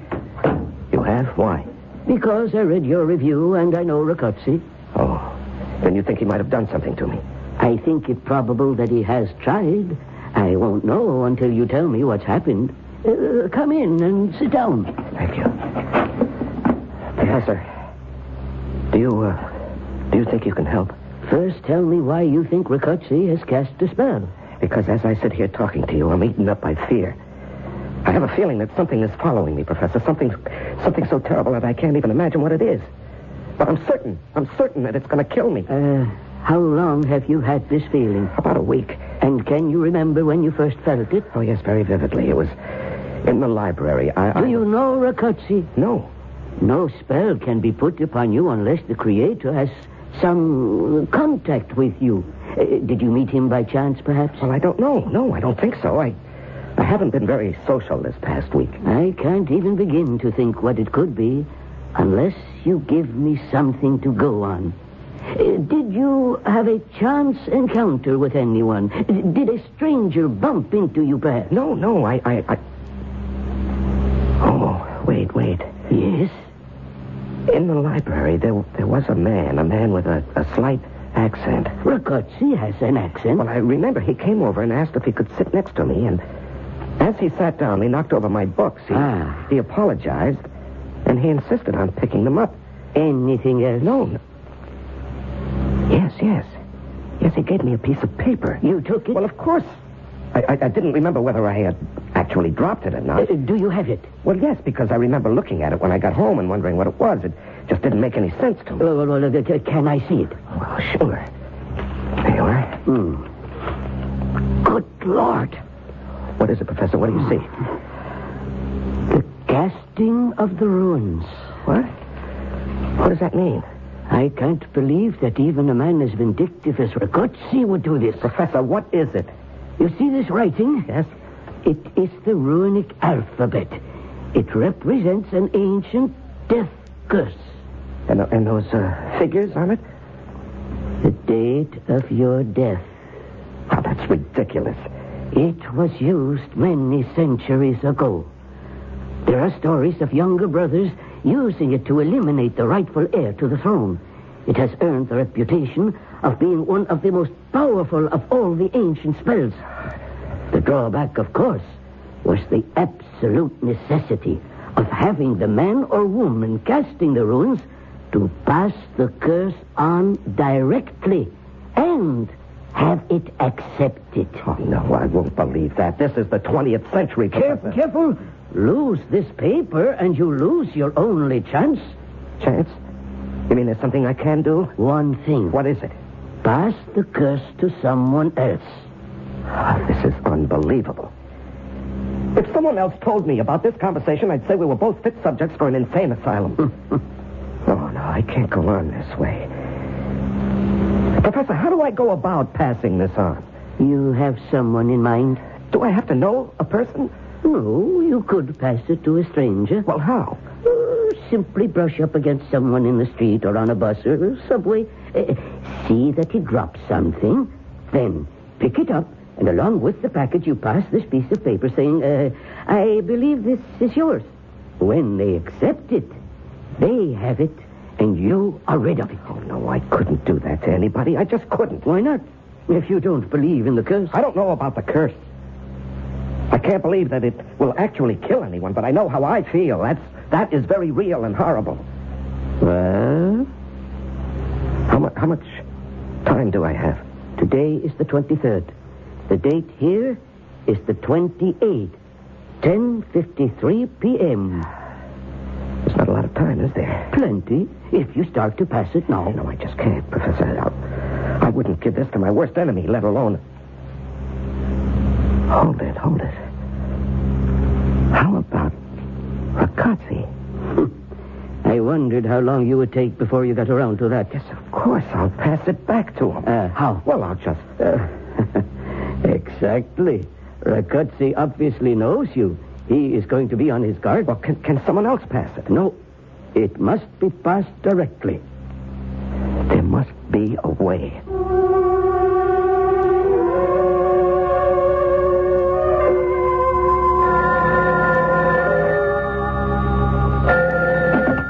Hello? Liz, Bob Anthony. Oh, Liz, I must see you. I don't understand. Well, I hate to sound like an old-fashioned melodrama, but it really is a matter of life and death. All right. Where shall we meet? Someplace where we can talk. How about, Sherry's? Oh, I don't think we should be seen together. Well, that's not the kind of talk I had in mind, Liz. I know. I still don't think we should be seen together. You know? How? How about the cafeteria at the zoo? Yeah, okay, but Liz... Half an hour. Okay, see you.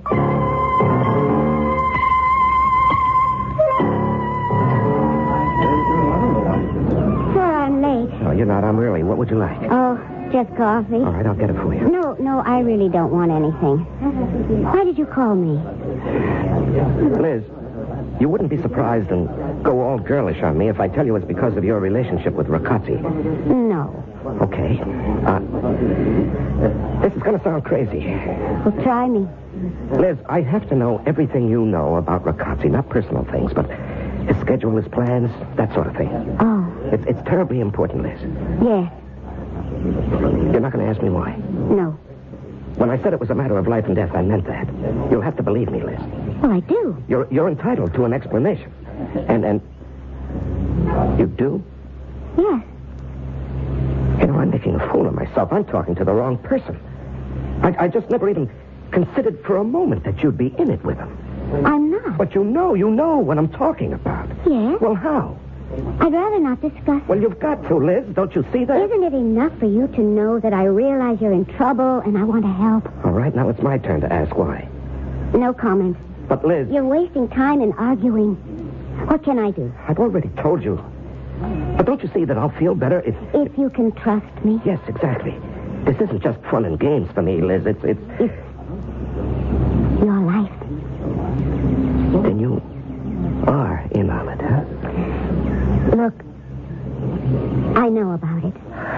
I'm involved, but I have as much to lose as you. Maybe more. And that's all I'm going to say. Do you think he can do it? More important, what makes you think he can? Everything I know tells me he cannot. But... Everything I know, everything I've learned, everything that science says doesn't help stop the terrible feeling I have that something is after me, Liz. It's just waiting until it has 10:53 p.m. on the 28th. That's the date. What makes you think I can help? I have one chance to break whatever spell Ragazzi has put on me. And what's that? It's just a slim chance, Liz, but a chance. Just take my word for that. If you do want to help, get me the information I want and need. I'll try. How do I reach you? Here, this number, anytime, day or night. If I'm not there, I'll get back to you in 5 minutes. I'll try. Thanks. And Liz? Yes?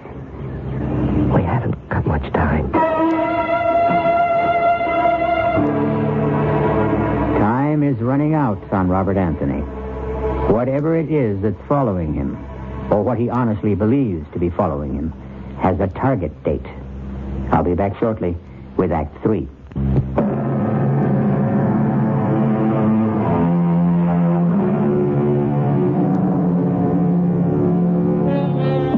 Let us get back with Robert Anthony, under a spell, and convinced that he has now only 24 hours to live.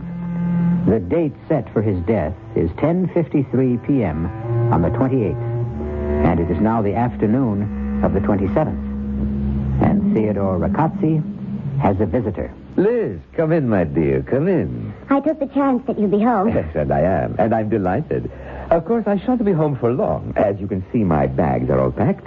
Where are you going? To my little hideaway up in Perdis. You remember it? Of course. As a matter of fact, your dropping in might be called providential. I was going to call you to ask you to drive me. When are you leaving? Tomorrow night, fairly early. I think it would be wise for me to be out of the city when Anthony meets the demons. Oh, call it off, Ted.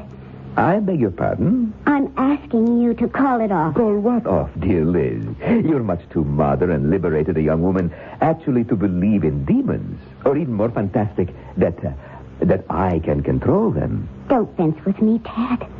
Call it off. I wonder if I talked with Anthony today, would he write the same review of my book all over again? Or would he have a more open mind? Why don't you ask him? I would like to. I would very much like to, but, well, it's not practical. By the way, you haven't said you would drive me up to Perdis. I cannot. I'm sorry. Ted, I really want... Liz, have you forgotten our little wager?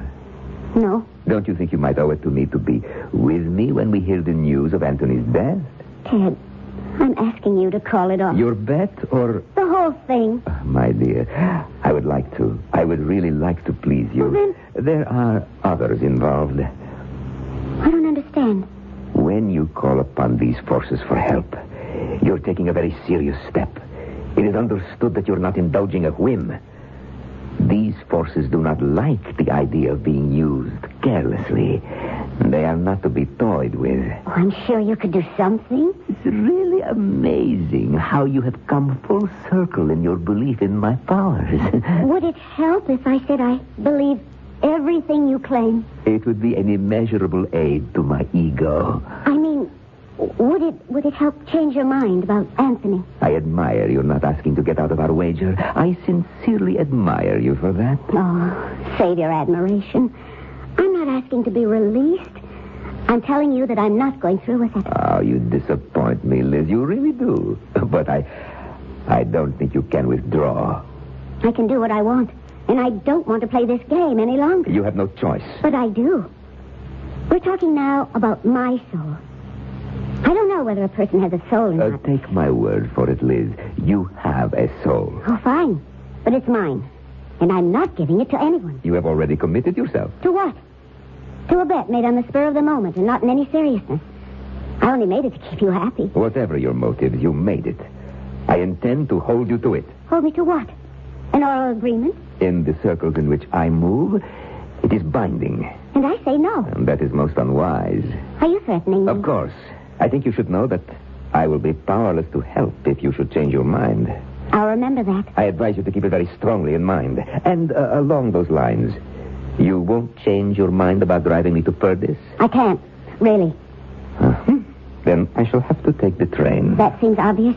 I'm going to ask another favor. For your own sake, it is necessary that you be with me the day after I have won my wager.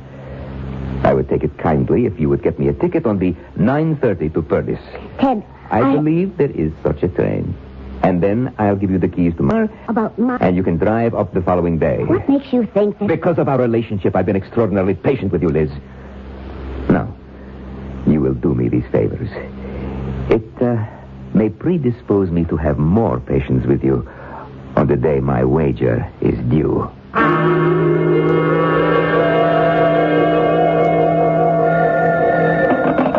Hello? Bob? Oh, Liz, I've been waiting for your call. Do you have anything for me? I don't know whether or not it helps, but he's taking the 9:30 train to Purdy's on the 28th. 9:30? That doesn't give me much time. For what? For what I have to do. Liz, that makes it so close. Are you sure about the train and the time? Positive. I bought the ticket myself. 9:30, huh? Yes. Ah, that's going to be awfully close. Did he give any reason for picking that particular train? Well, first he asked me to drive him up. I said I couldn't. And then he told me to get the train ticket. He said... What? What did he say? Oh, it's not important. Liz, everything is important. What did he say? He said that he wants to be out of town when it happens. Oh, yeah, sure. That makes sense. Bob? Yes? It isn't going to happen, is it? Liz, I'm trying. Do you have, what do you honestly think of your chances? A lot better now than before you called. Is there anything else I can do? Yes, pray for me. And you for me. What? Why? How are you involved? Forget I said that. How can I forget it? Believe me if I tell you that my problem has... Well, it has something to do with you. But I'll be okay if you're okay. Oh, you sound like a book title. Well, at least you can joke. I hope it isn't gallows humor. Liz, I've got a lot to do. I have a plan. I don't know whether it'll work, but it's made me feel that I can do something. And I'm going to do it. Good luck.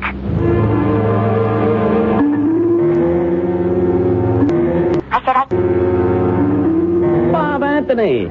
I didn't believe it when you called. How can I help you?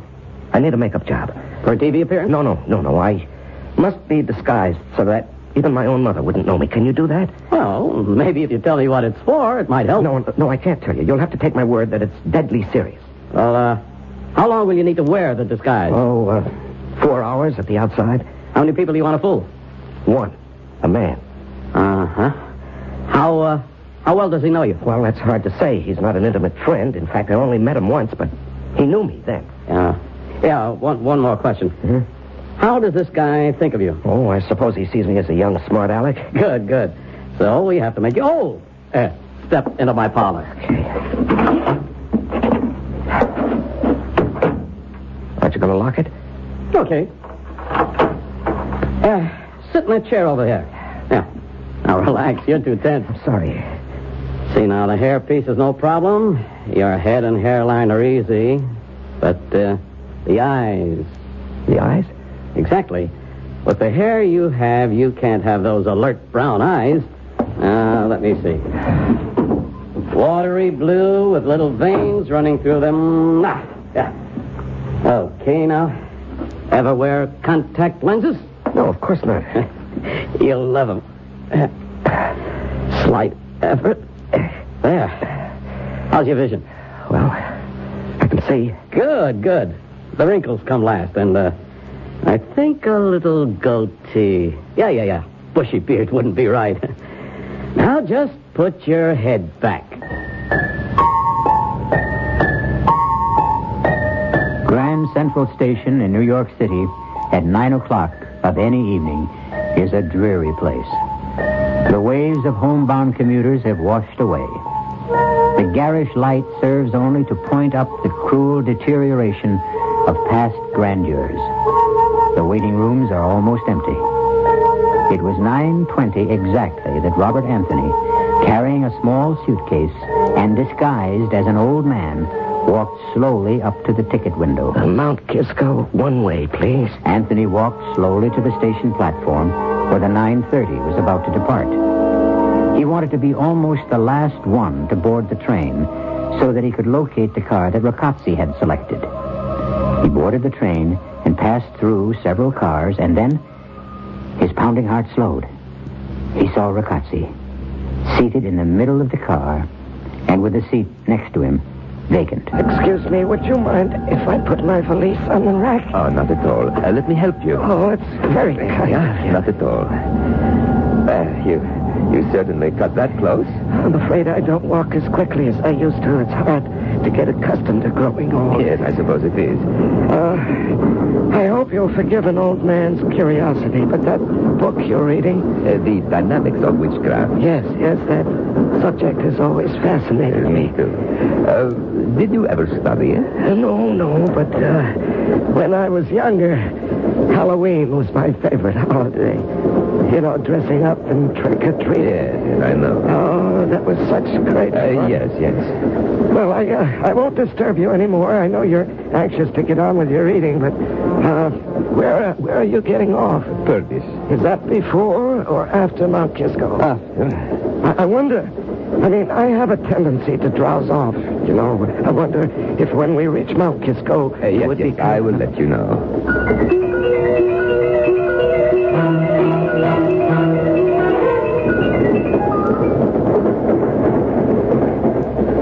Excuse me, is it... It's the next station. Did you have a nice nap? Oh, yes, very refreshing, thank you. I do hope my nephew will be at the station. Yes, I'm sure he will. What time is it? 10:20. Are we on time? Well, I don't know.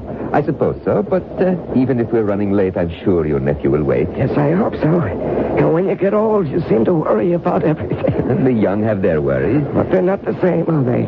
Sometimes they are. Sometimes a young man can worry himself almost to death. Oh, that seems such a waste. Or even worry about dying. Yes. I have known some young people who are simply terrified of dying. Oh, I didn't think the young gave much thought to death. Oh, some of them do. Some of them do indeed. Take my word for it. That seems strange. Strange? Old man, I could tell you stories that are beyond belief. Stories that... Well, I seem to be talking a lot. Well, I enjoy it. Thank you, but we're coming into Mount Kisco. Oh, well, I've enjoyed talking to you. And now I'll just get my luggage from the rack. Oh, my.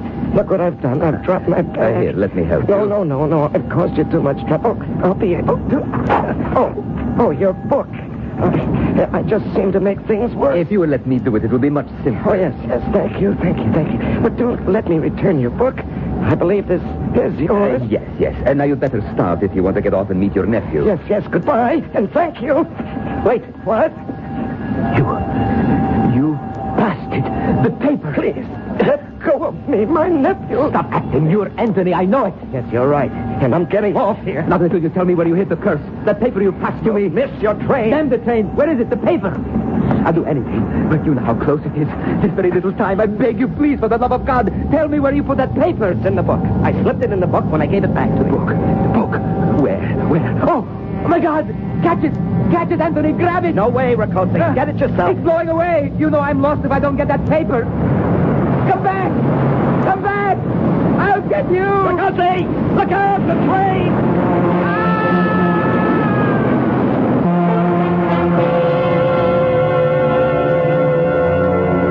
The end of our story of witchcraft and demons. The obituary notice said that Theodore Riccozzi met his death when he inexplicably ran in front of a southbound express at the Mount Kisco station. Inexplicably? I'll be back shortly.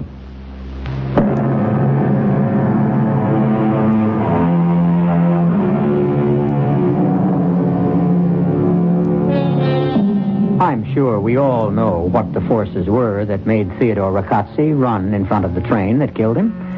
He panicked because of a superstitious belief in the supernatural. That, of course, is the explanation. Or is it? Our cast included Norman Rose, Larry Haynes, Evie Juster, Roger DeKoven, and Gil Mack. The entire production was under the direction of Hyman Brown. This is E.G. Marshall inviting you to return to our Mystery Theater for another adventure in the macabre. Until next time, pleasant dreams.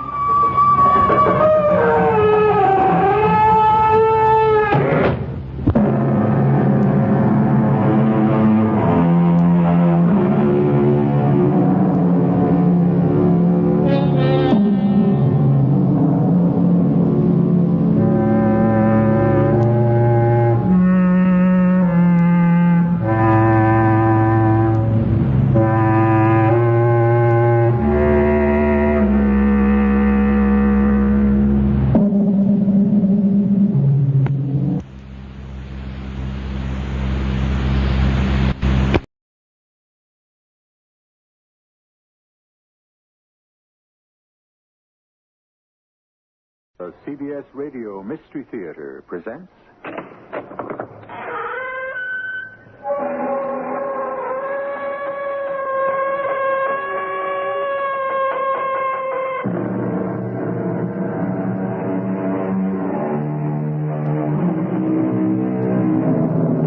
Come in. Welcome. I'm E.G. Marshall. What happens to the dead people? They leave us so abruptly, without even looking back. But we do not let them go so easily. With memories, with feelings left unresolved, with old affections and old resentments hanging on, we are left with unfinished business. It's painful. We want to forget the dead, and we can't. But what about them? Are they just as troubled, just as restless, just as filled with memories and desires? It's something to wonder about. There he is. I see him. Bonjour, mes amis. I heard him. Comment ça va? I touched him. I touched him.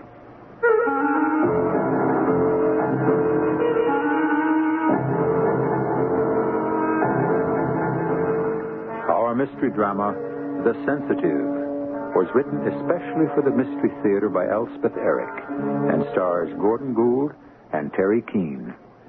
It is sponsored in part by Buick Motor Division and X-Lax. I'll be back shortly with Act One.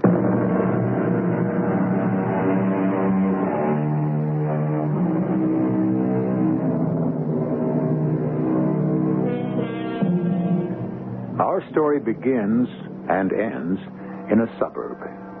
And our characters are all suburbanites.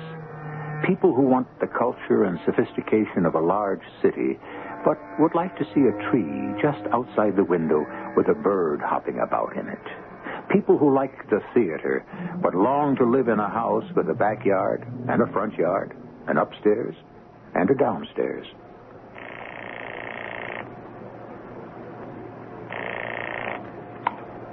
Doctor's office. Dr. Hayes there?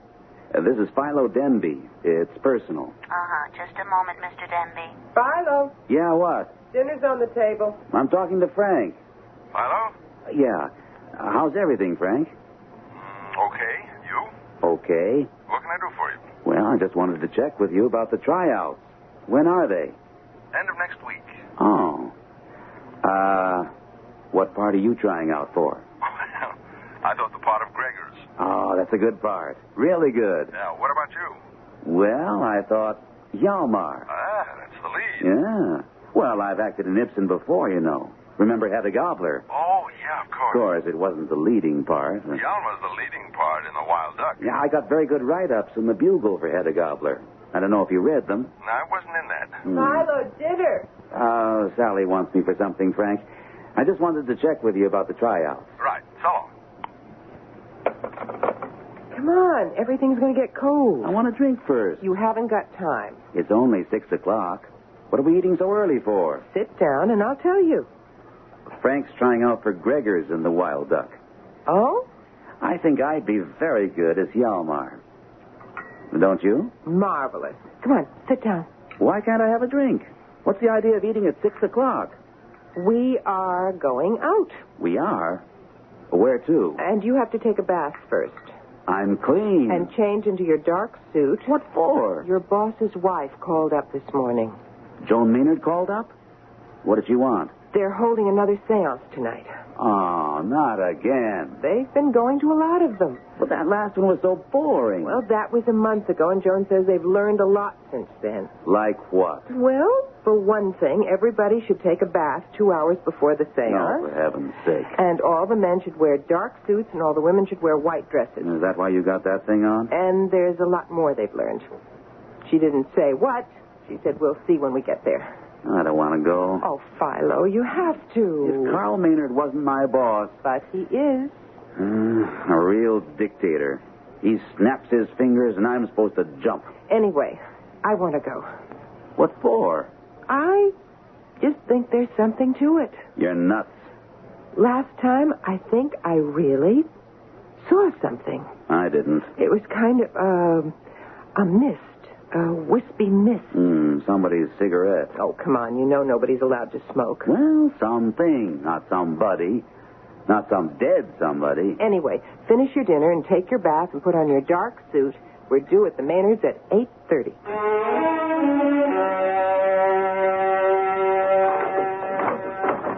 Well. come on in. We're not late, are we? No. Philo, how are you? Tip-top. You, Carl? Never better. John, the Denbys are here. Be right there. Come on in the living room. Hello there. How are you both? Joan, dear. Joan. Hello, Philo. What have you done to the room? Aha. That's part of the preparation.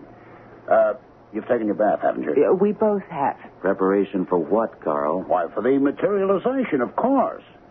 You see, it's been discovered through experimentation that certain conditions are conducive to the materialization of the entity. Uh-huh. You'll notice that the room is what you might call slightly chilly. Yeah, I noticed that. It is precisely 62 degrees. That's so. And you notice the lights? Very pretty, Carl. Oh, they're not meant to be pretty. We've discovered that red, yellow, or orange lights encourage the materialization of the entity. The actinic rays of blue or violet, well, they don't care for those. They? The entities, my boy, the entities. But they love the warm colors. Hence, we've shaded all the bulbs with red linen. We could have used paper, but... I had this old red linen dress I didn't wear anymore, so I cut it up. This is all very interesting, Carl. Now we have to set the chairs. Oh, I thought we sat in a circle. A semicircle. Much better. Much. Philo, you want to help me set the chairs? Yeah, sure. Oh, what darling chairs. Bentwood. We got them from an ice cream parlor that was going out of business. We have 16 of them. The ideal seance should have 14 to 16 people, but tonight on such short notice, there wasn't time. We'll start the semicircle here, Philo. Okay, Carl. Say, did I hear somewhere that you and Sally belong to the Main Street Players? Yes, we do. Enjoy it? Very much. Amateur group, isn't it? Well, strictly speaking, yes. But we've done some very good things. I don't suppose you saw Hedda Gobbler. I had a good part in that. I didn't see it. Yeah. We're going to do The Wild Duck next. You like Ibsen? Oh, I can take him or leave him. You know. Yeah. We're having tryouts next week. I'm auditioning for the part of Hjalmar. It's the leading role. Well, I hope you get it. I think I can do something with it. Sally wants us to join up. Oh? Interested in acting, are you? Oh, not me. Joan. She can sing and dance a little. You people ever do musicals? Once a year. Well, now we're all set here. Where are the girls? Joan, Sally. Yes, dear. Ready to start? Oh, I'm so excited. Well, maybe we shouldn't expect too much tonight with only 4 people. However, we can but try, right? Absolutely right. Be seated, please. Man, woman, man, woman. That's the best way we've been led to believe. All set? Sit down, Carl. We really should have some music. Harmonica is very good, but I couldn't find a recording of a harmonica, so... We'll just have to do without. Sit down, Carl. A little Debussy wouldn't be amiss, I feel. Do sit down, Carl. We're still experimenting, you understand.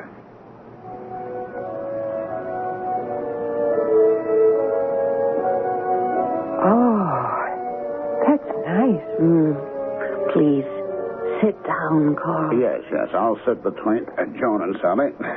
That leaves you on one end of the semicircle, Philo. Joan on the other end. You're right. I think I'm beginning to feel something. It's too early. I suppose it is. Now, it's all right for us to talk, but very quietly, very naturally. No one is to feel any stress or strain. Everybody very relaxed. Understand?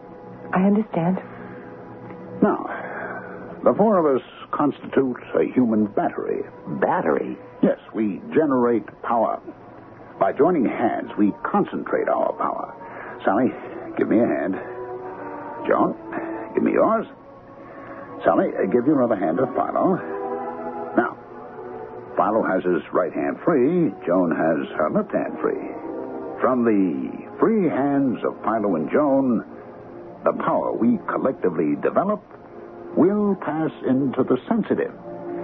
If we are so fortunate as to have a sensitive in our group... Oh, I hope so. Speak softly. Speak naturally, but softly. Well, I feel so relaxed. Oh, does everybody feel relaxed? I do. Philo, do you? Yeah, pretty relaxed. We should have weighed ourselves. Weighed ourselves? What does that have? No. Speak softly, Philo. Why should we weigh ourselves? Because the entity will assume, if he materializes, a temporary human body. You mean that, Carl? I most assuredly do mean that, Philo. To build up this temporary human body, the entity must draw substance from the sensitive. Need I tell you that the sensitive must be a uniquely organized man or woman, one from which such substance can be removed temporarily without injury to his or her health? Well, we're all very healthy, as far as I know. I know I am. I had a physical last week, Philo. You? A month ago. You were okay, huh? Mm-hmm. But, why do you say we should have weighed ourselves? Because a true sensitive who loses substance temporarily to the materialized entity loses parts of himself or herself, again, temporarily. I've heard of a sensitive losing as much as 60 pounds. You don't say. Now, in a little while, if all goes well, we should feel a gentle wind, a cool breeze on our hands. Oh, it's all too... The sensitive in our midst will start to pass into a trance state. He will start to go limp. Or she will. And will pass into that condition essential to the entity who wants to work through him. It's all so... I feel it. What do you feel, Sally? The cool wind blowing over our hands. Philo, do you feel it? I do. I feel it. Carl? I, too. It's getting stronger. The wind. Colder. Oh, it's very strong. Philo, do you feel it? The nerve force is passing through us. There must be a sensitive. Ladies and gentlemen, it is possible, it may even be probable, that we are about to witness the evolution of an entity. Ladies, gentlemen, it is possible, it may even be probable, that we are about to witness the evolution of an entity from a sphere beyond our own. It just seems incredible, doesn't it? Now, wait. We can't be sure. No, not yet. Philo, don't you feel maybe... Philo, look. Quiet. A mist. A vapor coming from Philo's side. His right side. We must try to give off more power. I see it. I see it. There it is. Bonjour, mes amis. I hear it. Comment ça va? I touched it.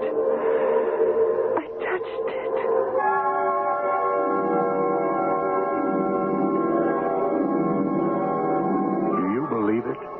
Do you believe that 3 people saw, heard, and touched a being from another sphere?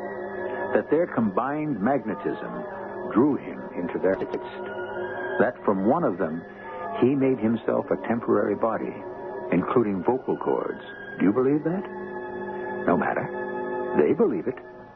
Strindberg said, an obsessional conviction about supernatural powers causes events that confirm the reality of those powers.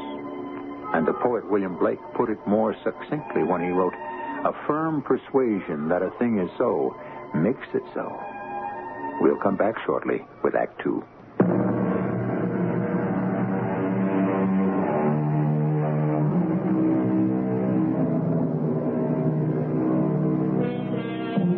As our first act ended, Philo and Sally and Carl and Joan were seated in a semicircle with hands joined.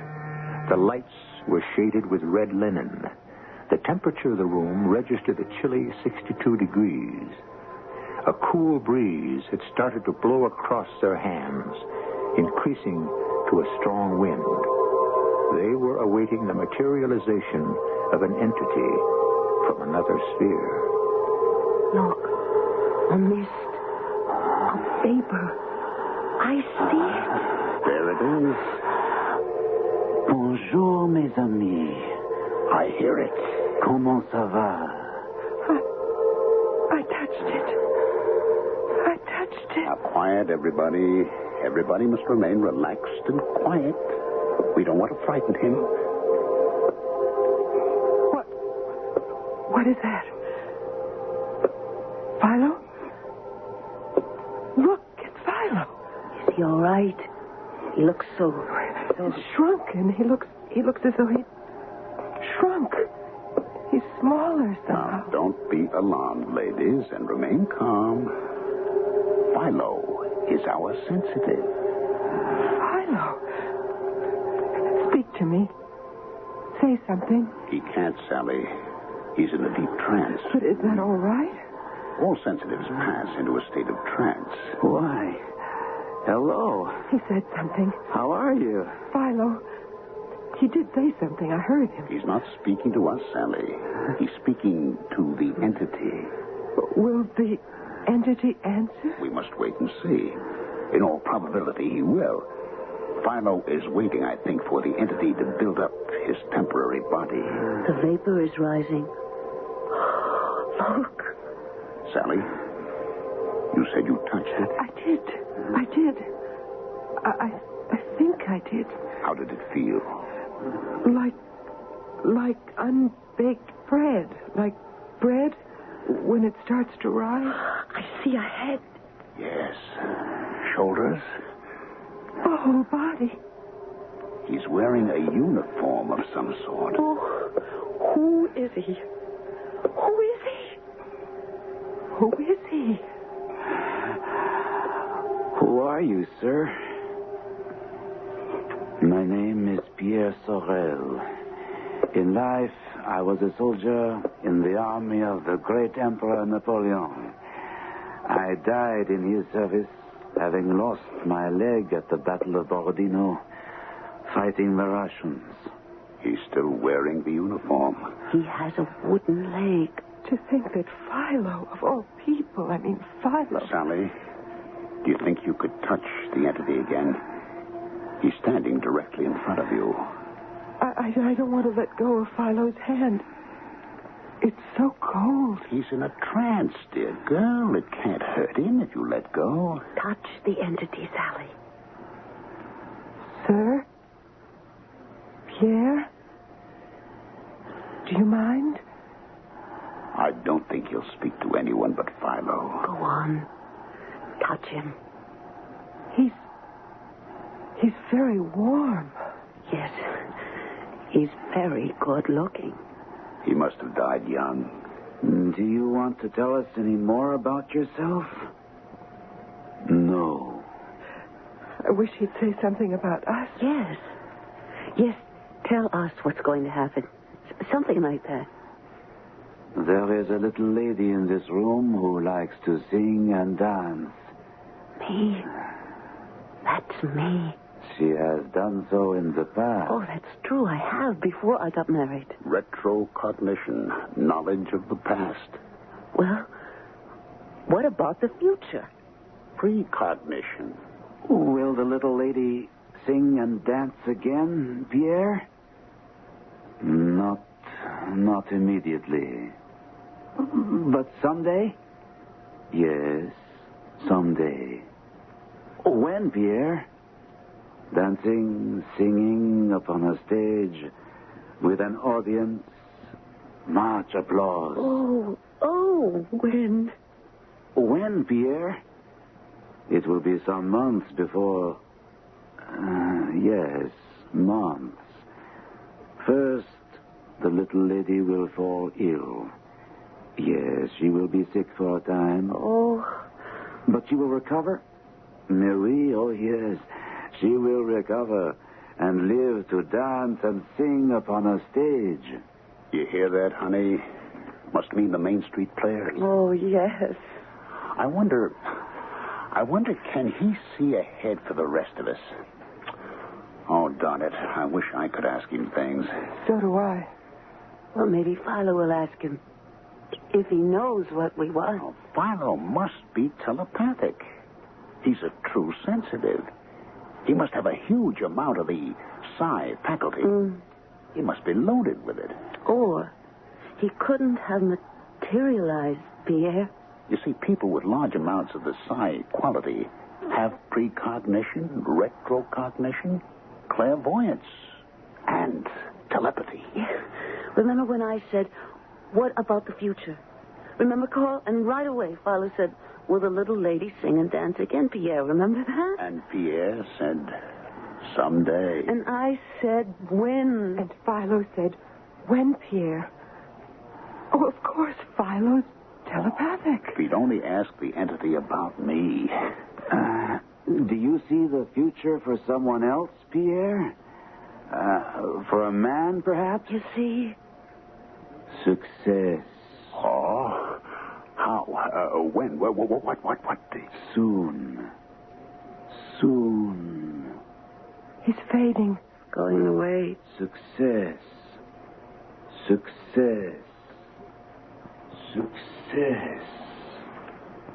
Soon. He's gone.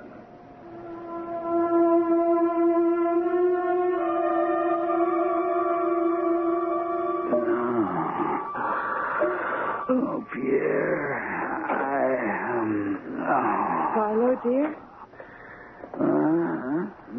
You awake? Yeah. I brought you some soup, a few crackers. Sally? Yes, darling. I brought you some soup.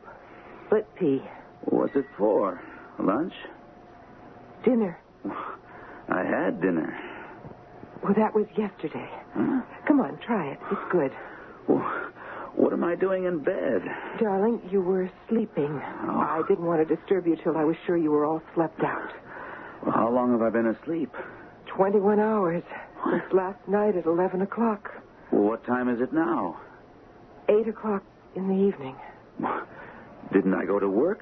No, dear. Holy Moses. I've got to call Carl. No, not now. You just lie back. He'll be furious. He won't. I already called him. What'd you tell him? I didn't have to tell him anything. He understood perfectly. How could he? You really don't remember a thing about it, do you? Did I get drunk or something? Blackout? You don't remember going to Carl and Joan's house? Carl and Joan Maynard? Their house? The red lights. Remember them? Red lights? The music? Was it Debussy? Yes. See, now you do remember. Yeah. Remember the bent wood chairs and sitting in a semicircle and the cold wind? We were waiting for the entity to appear. Yeah, to materialize. That's right. Well, did he? Yes, my darling. Thanks to you. What did I have to do with it? You were the sensitive. Me? Well, who was the entity? A French soldier named Pierre Sorel. He fought under Napoleon and lost a leg at the Battle of Borodino. You remember? Kind of. Not really. Darling, you were in a trance. I had a very hard time getting you home. Am I all right now? Well, you look all right.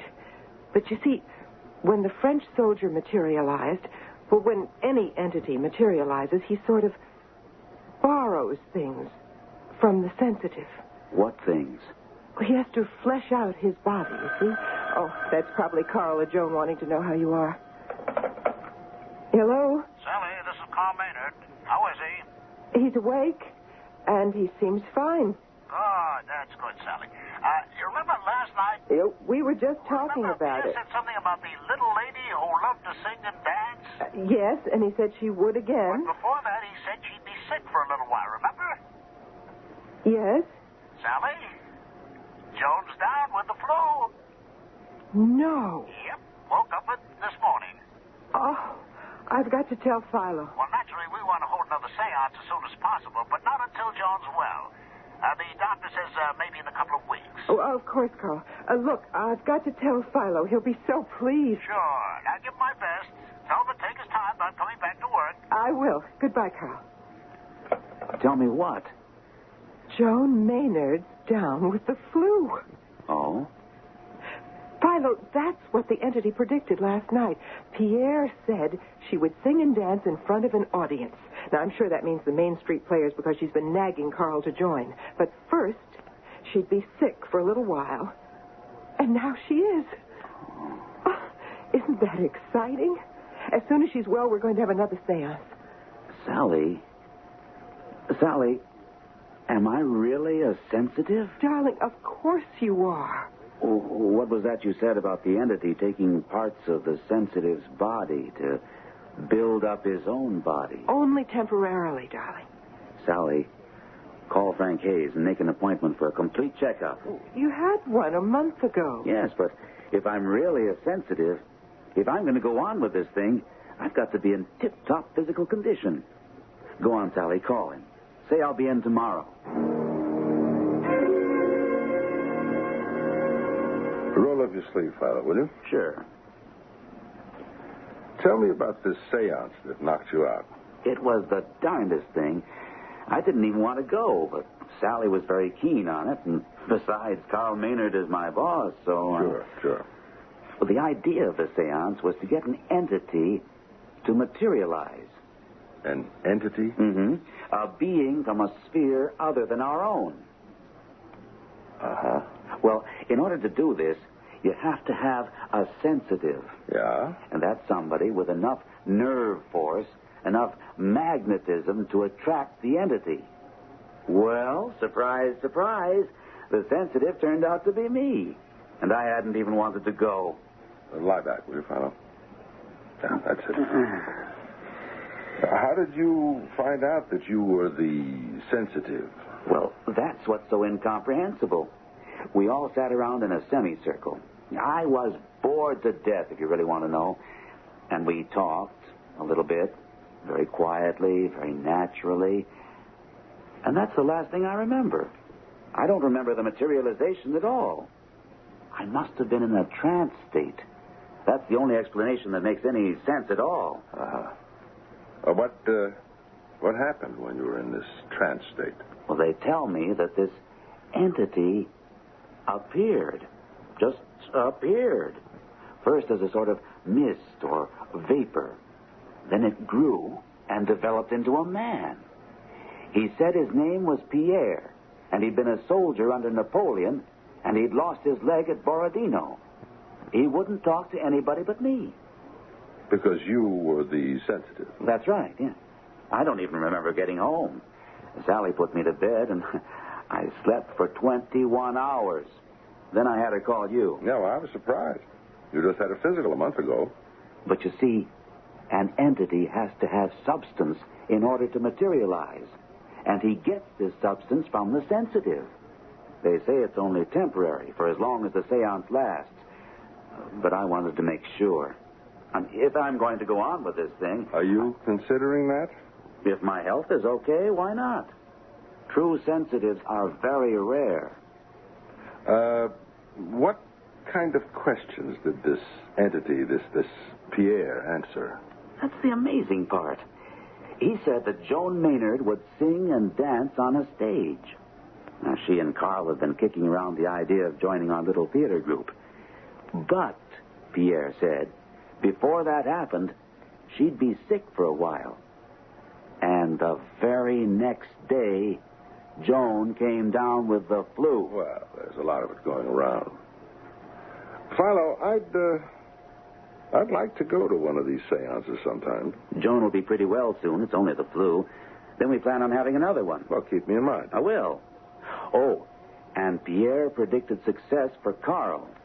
He disappeared right after that, so he didn't give any details. Well, maybe next time. That's what we're hoping. Well, how am I?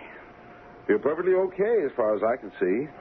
I have to wait for the results of a couple of tests. But... I feel wonderful. Good. Come on, I'll walk you outside. See you tonight? Tonight? We're at the theater. Tryouts for the Wild Duck. Oh, no, I'm auditioning tomorrow night. A lot of us couldn't make it tonight, so they... Well, good luck. You'd make a great Gregors. I hope you get Yalma.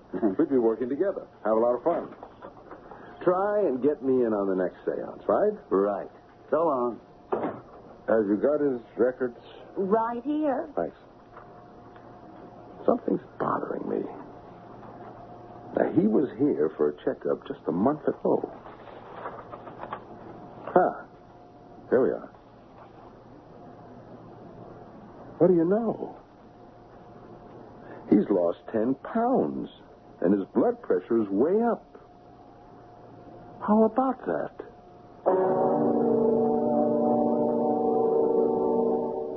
Do you believe that a dead person can become alive?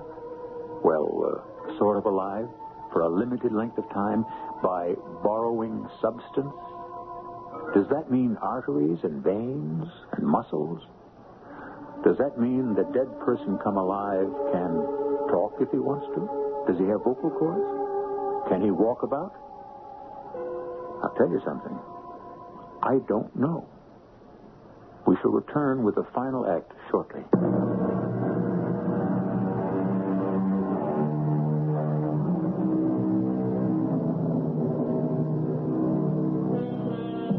At the close of Act 2, Philo Denby had just left his doctor's office, having gone there for a physical checkup after a trying session at a seance where he discovered that he himself was a true sensitive, capable of enticing an entity out of the grave and speaking with him. As Philo left the office, his doctor turned to the nurse. Something's bothering me. He's lost 10 pounds, and his blood pressure's way up.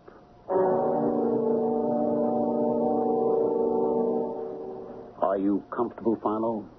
Is that all right? Yeah, that's fine, Carl. You better make sure. Really, Frank, I'm perfectly comfortable. Well, you see, Doctor, he's tied to the chair, and the chair is bolted to the floor. It's just a precaution. Something to silence the voices of doubt. Now, shall we all take our places? I'd like to sit next to Philo, if that's all right. Well, I'm afraid that's not all right. The proper conditions for a seance require alternating the sexes. Man, woman, man, woman, man, and woman. So, if you'll just take the chair at the further end of the semicircle, I'll start the music. Debussy served us well last time, so, now, I think we're all set. As soon as I take my place, there we go. Quiet conversation is permissible, Dr. Hayes, on any subject. Oh, fine. You all recovered from the flu, Mrs. Maynard? Quite recovered, thank you. Very nice of all of you to let me come here tonight. We're glad to have you. Yes, it's our pleasure. Philo told me a little something about the last time. What? What is it? The breeze. The what? The cool breeze. Don't you feel it on your hands? It should change to a wind very soon now. Do you feel it, Dr. Hayes? You know, I think I do. I can almost hear it. I hear it, too. I hear it. So do I. Look. The vapor. The mist. From Philo's right side. You see, Dr. Hayes? The entity is materializing. It's Pierre.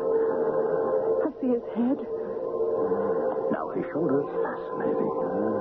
His whole torso. His legs. Yes, he has a wooden leg, you know. Philo told me. Lost it in more detail. Yes, I know. Why doesn't Philo speak to him? Good evening, Pierre. He got my thought telepathically. Good evening. I am happy to be here. Isn't he handsome? You know, I think I can detect a heartbeat. You mean that, Doctor? Oh. Does Philo know that we'd like to pick up where we left off last time? You know about your future. Oh, yes. He knows. People with the psi faculty have precognition, Dr. Hayes, as well as... I could see his pulse beat and his breathing. You really? That's incredible. Frank's a doctor, Carl. Look, I don't suppose you'd let me get up and go over to Philo? Oh, no, absolutely not. You could spoil everything. Better stay where you are, Frank. Anyway, we want to hear about Carl's future. If Philo will just ask him. Pierre, is there anything you can tell us about a certain person in this room? A man? Yeah, a man. You started to tell us last time, but... Success. Yes, that's what you said before, but He's already very successful, and what we'd like to know is... I told you, success. He sounds cross. Oh, yes, but what more do you want? A few details. Do not bother me with details. But we need to know. Excuse me. Dr. Frank, sit down. Sit down. Philo is my patient. What are you doing? You're spoiling everything. You have no right. We should never have let him in here. Frank, please. I think you all should know Philo's breathing is extremely rapid and his pulse rate extremely high. In my opinion, dangerously so.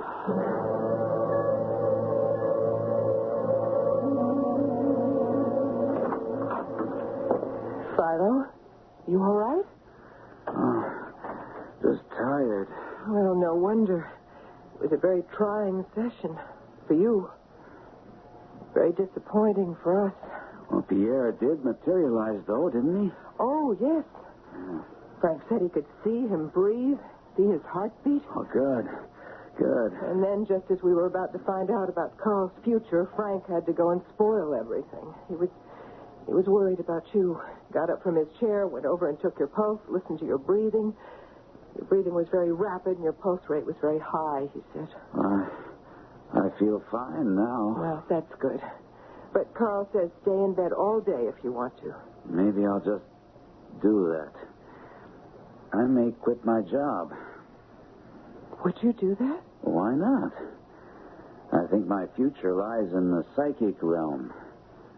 True sensitives are very rare, Sally. You know that.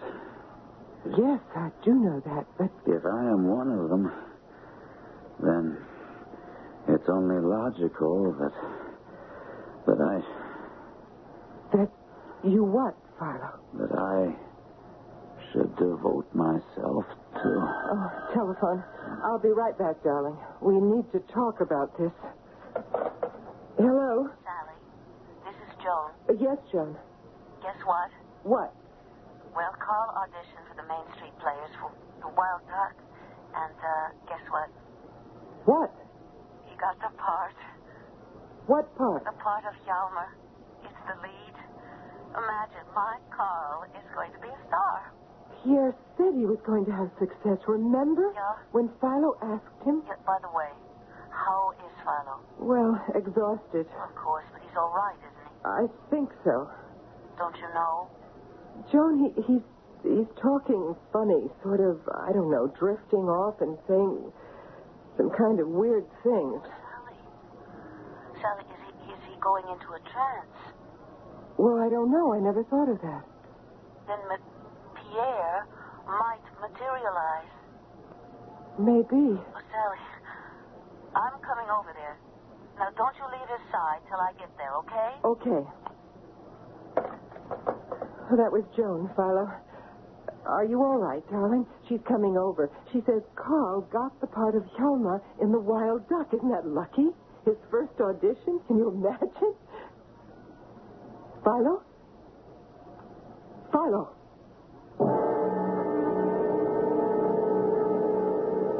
It isn't a trance state, Sally. Well, then what is it, Frank? Sally, Philo is dead. He can't be. He can't be. He is. There's no doubt about it. Philo is dead. But he was fine a little while ago. We were talking about giving up his job and becoming sensitive. And he started to sound kind of vague and rambling. And just then the phone rang. It was Joan Maynard, all excited because Carl had gotten a part in The Wild Duck. Part of Hjalmar, I heard. I didn't want to tell Philo because I knew he wanted that part. I told Joan that Philo was acting sort of funny, and she said he was probably going into a trance. I never dreamed. Of course you didn't. And Joan was very excited. She said maybe Pierre would materialize again if Philo was really in trance. Oh, gee. There now. And she said she would come right over him. If I'd known. You couldn't have known. How could you? Right then, while I was talking to her, Philo was dying. Sally. But I had no idea. I said, sure, come on over. I had no idea. I hung up the phone. I came over to Philo's bed, and he He looked all right. He really did, Frank. Must have been very sudden. And I said, honey, that was Joan Maynard. And she says Carl got the part in The Wild Duck. And he didn't answer me, Frank. He didn't answer me. And 2 minutes before that, we'd been talking about things.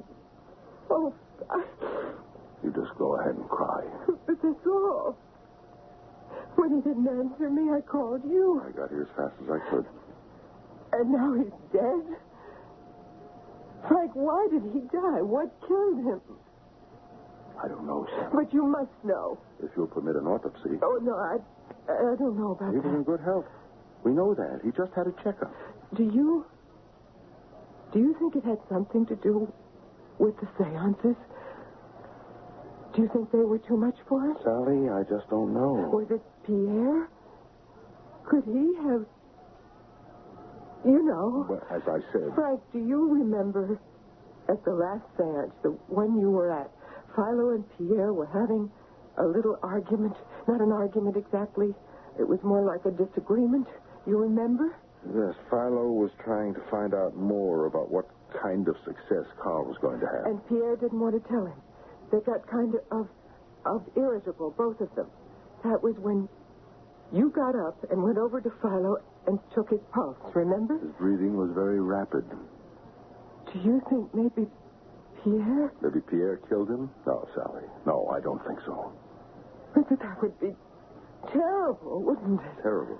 And I don't think it's true. Well, that's the doorbell. Must be Joan. You want me to go downstairs and open the door for her? Yes, would you? Sure.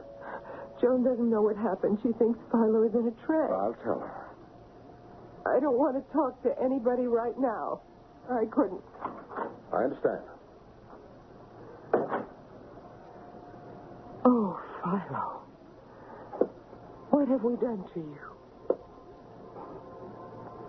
My darling. Pierre. Is it really you? It is I, my love. C'est moi. Take me in your arms, Pierre. And never let me go. Have no fear, beloved. I shall never let you go. Never.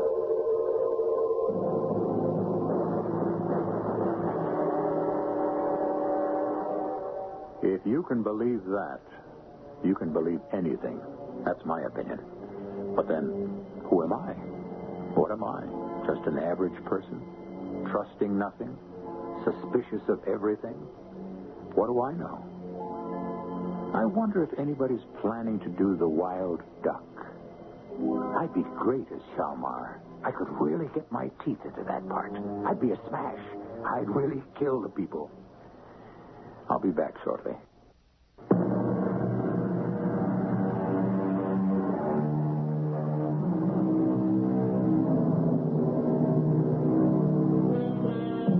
You know, an actor doesn't just play what you see on the stage or the screen or hear on your radio, as you're doing now. No, in addition to what you see or hear, he plays in his own mind the entire life of the character he portrays. He knows his character from birth onwards to death and, well, why not? Maybe even beyond. With so much imagination, so much application, such energy and devotion, an actor, more than anyone, should be able to turn himself into an entity who materializes. Perhaps I could do it one day. I must keep a sharp lookout for a sensitive. Our cast included Gordon Gould, Terry Keane, Marion Haley, Ralph Bell, and Nat Polan.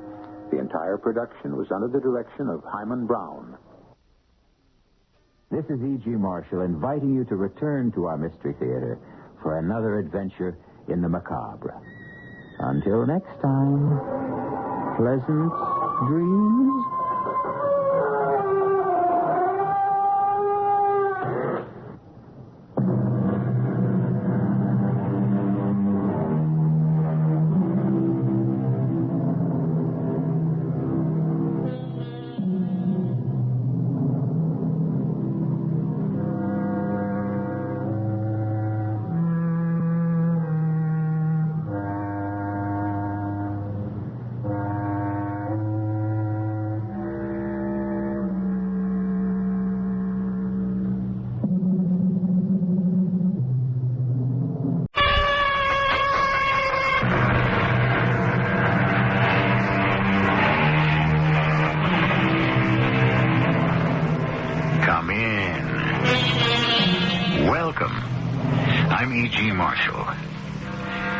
25 years, we ate from the same dish, slept in the same bed, shared the same room. She never had a single thought that didn't echo in my own head. And then one morning, we awoke from a dreamless sleep and discovered that we were strangers. This from an English novel. It is called The Lover I Never Knew. How well do you know your lover? I'm sorry, Mrs. Granby. What are you telling me, Lieutenant? You have to face it. You're saying my husband robbed a bank? He is a member of a gang that robs banks regularly. I know that's a lie. How do you know? I've been married to that man almost 50 years. He can't keep a secret from me. I don't know, ma'am. Looks like you kept a pretty big one.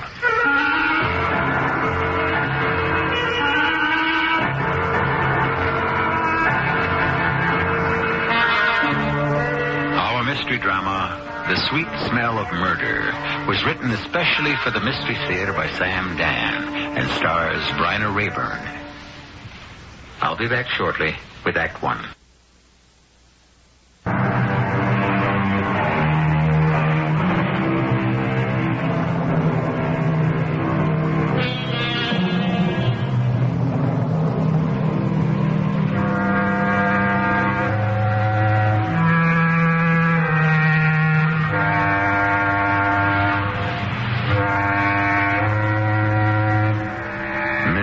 Granby walks slowly along the dock.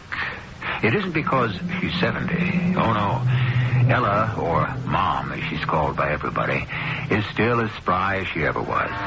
It's just that she's thinking about something. What?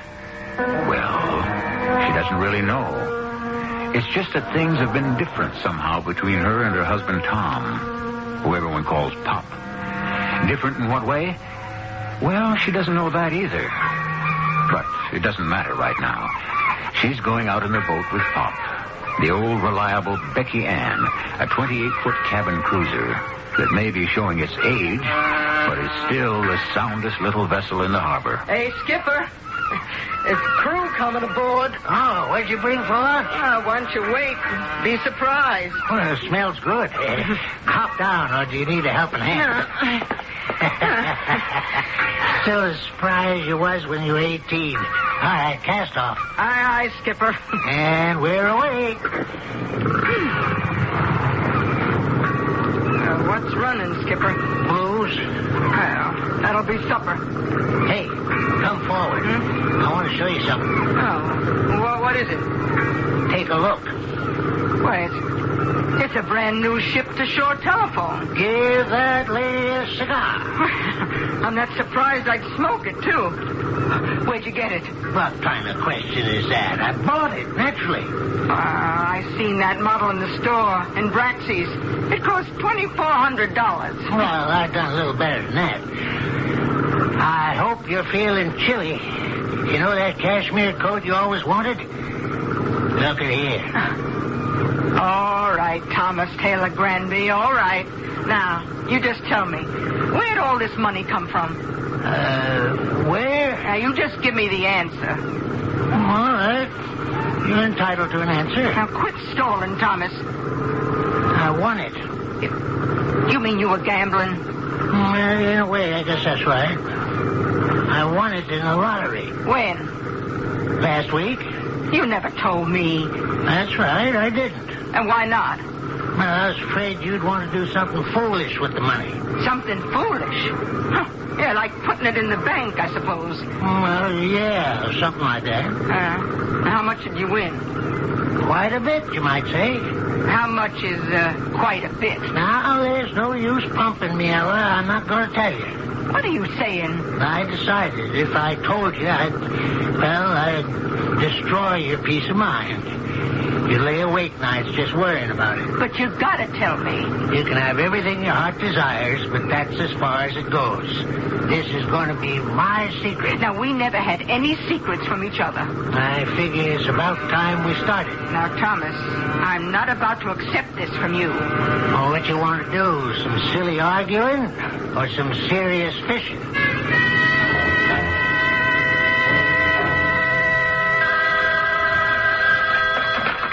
Hello? Mama? Well, finally. Why'd you let me ruin supper? You could have called sooner. Yes, but this is the first chance I got. Likely story. But we won't press it. Now, where you been? Oh, never mind. You won't tell the truth anyhow. When are you coming home?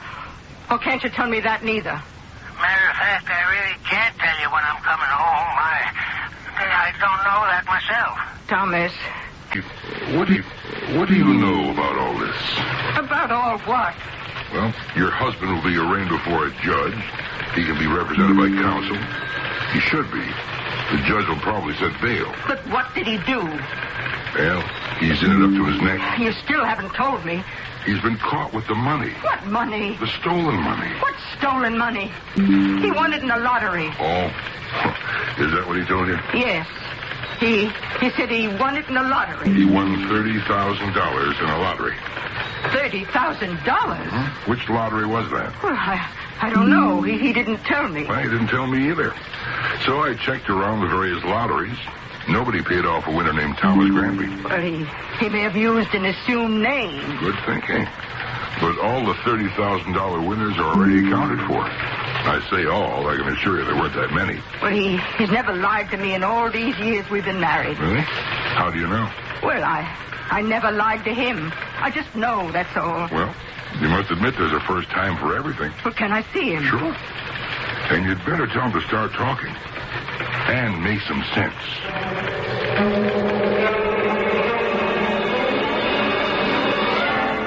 I know what you're going to say. But I don't know what you're going to say. I lied to you about the lottery. All right. The fact is, I found the money. Well, that doesn't sound much better. But it's true. $30,000. Please, Mama, I'm telling you the truth. I found it. Yes? I found it in a bag. A bag? Yeah, one of those big shopping bags.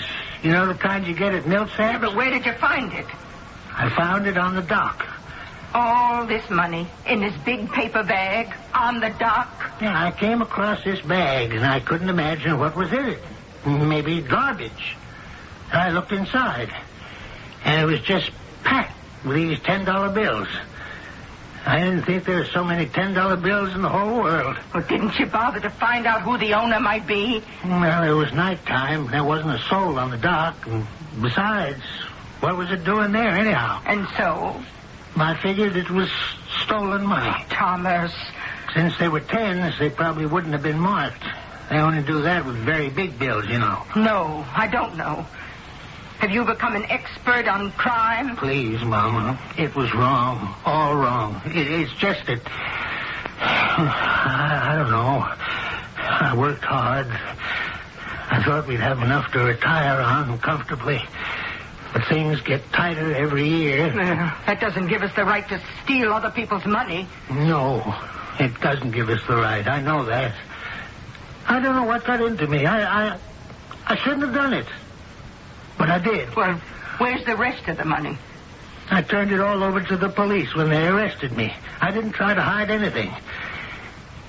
They didn't believe a word I'm saying. Well, do you believe me? Sure. I mean it. I mean it, too. I have an idea they're going to set a very high bail. They want to hold me here. Well, we'll get a lawyer. That's going to cost money. Don't worry, Skipper. We may have to sell the boat. No, we'll do something. We'll think of something.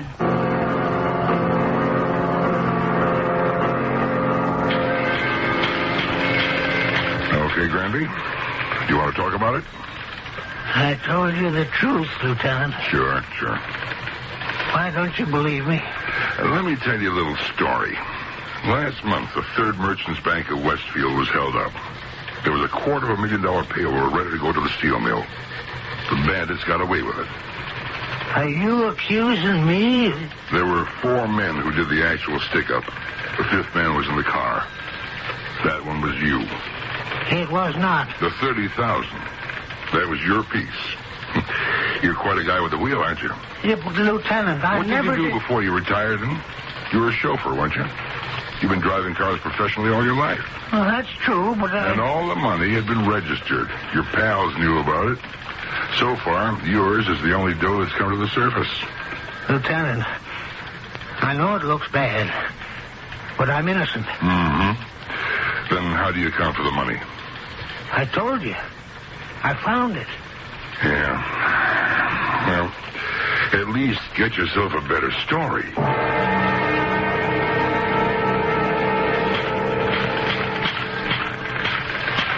Lieutenant Sims?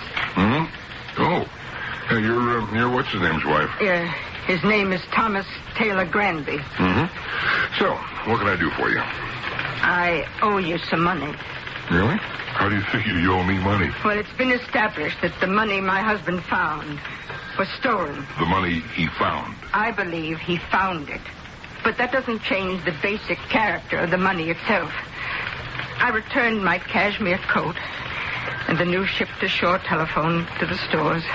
Since I know now what kind of money bought them, I was able to get the refunds in full. Now, here you are. $2,840. Oh. Now, take it. It's yours. Mrs. Granby, you're quite a lady. Now, tell me, Lieutenant, the truth. Do you believe my husband is guilty? Mrs. Granby, I don't want to hurt your feelings, but the answer is yes. I see. Mrs. Granby? Mrs. Granby, you all right?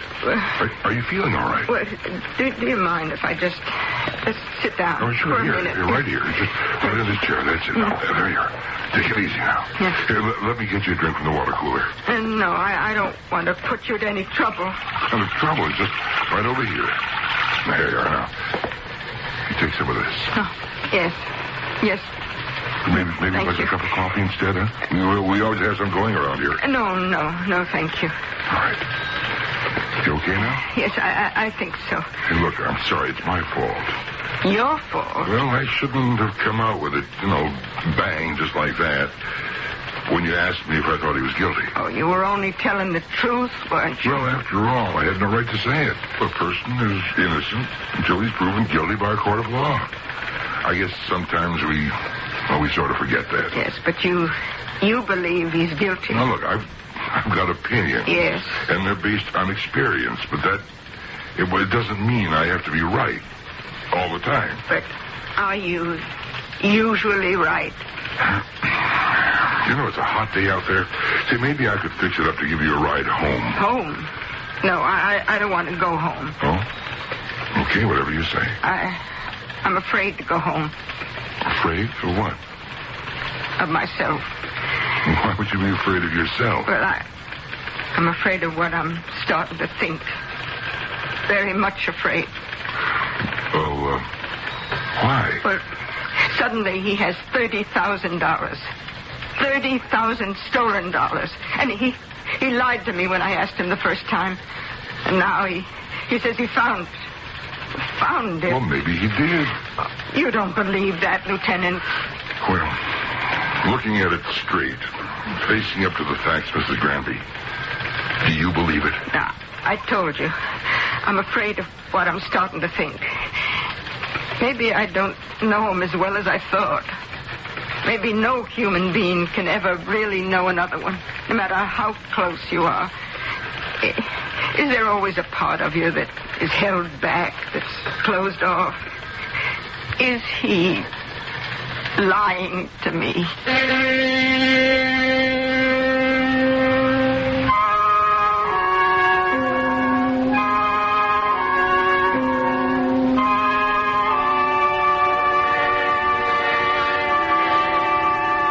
Is he? Who knows at this point? Certainly it's a far-fetched story, Pop tells us. But the world, the real world, is crammed full of far-fetched, unlikely stories. Pity the poor writer of fiction. How he labors to create a fairy tale in a world of fantasy, when all the time, in the real world, all around him, happening every day, are true stories that are absolutely beyond belief. I'll be back shortly with that.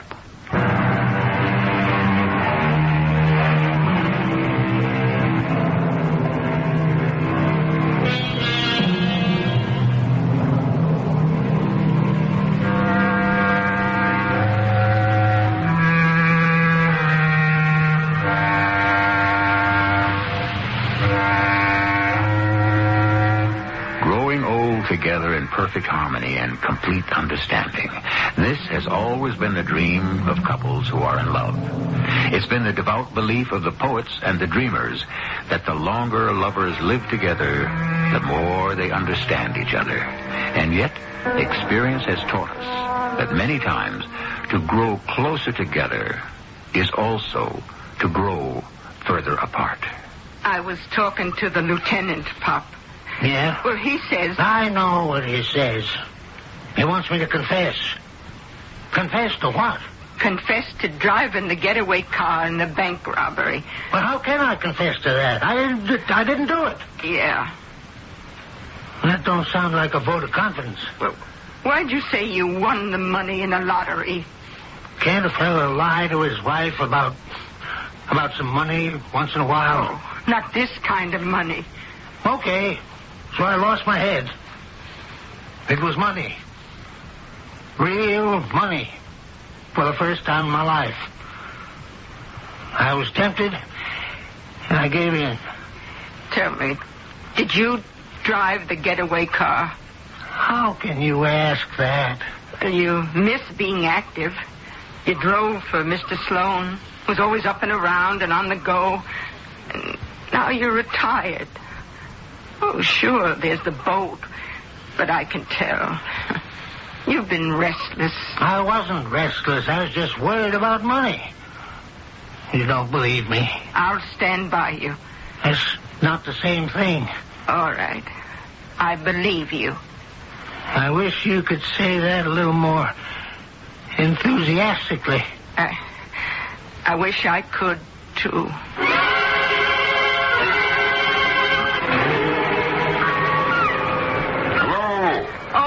Hey, it's the lieutenant. Hi, can I come on board? Are you wearing sneakers? No. Take your shoes off. Okay. Hey, nice little boat. After me, it's his pride and joy. Or maybe I come after it. I wonder if he'll ever see her again. Well, it depends. On what? On whether or not someone can convince him to see a reason. That someone I can bet is me. Mm-hmm. Yeah, it has to be you. I couldn't. Oh, what do you want him to do? Confess? That's the least of it. See, it doesn't really matter if he confesses or not. We've got him with the money and no way to explain it. So he can sit in jail for the rest of his life. What do you want him to do? Talk. Tell us who his buddies were. Oh. That's how most crimes are solved. You get one of the perpetrators, then you deal with him, and he gives you the evidence you need to bag the rest. Usually a fellow like that can make a very good deal for himself. How good? Well, if there isn't any murder involved, and in this case there isn't, such a fellow can practically walk away from it. You mean he can go free? Mm-hmm. That or a very short sentence. And it usually gets suspended. Now, if your husband gave us the other people, he could be back on this boat before you know it.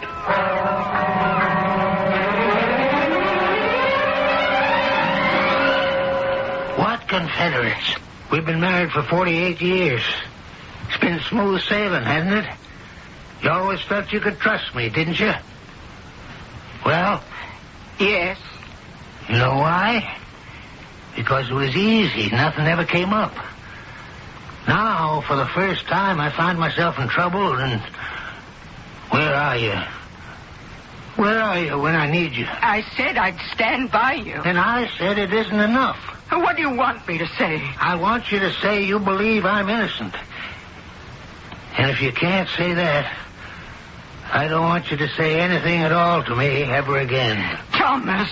I don't care how bad it looks, how open and shut the cops may think it is. I'm innocent. And you either believe me or you don't. Oh, Thomas. Thomas. Oh, come on now. Don't get weepy on me. I'm so sorry. It's just I was so scared. Have we got it straightened out finally? Oh, yes, Thomas. Me? Help rob a bank? How could you believe... Thomas, please. We shouldn't talk about it anymore. We have more important things to do. We have to get you out of here. Yeah. Next time you come to visit, bring me a pie and hide a saw blade in it. Oh, Thomas. Make it a blueberry pie. Now, how did the money in that bag ever get on the dock? How do I know? Oh, we have to find out. How can we find out? I'm going to find out. How? I wish you wouldn't ask me that. Not just yet.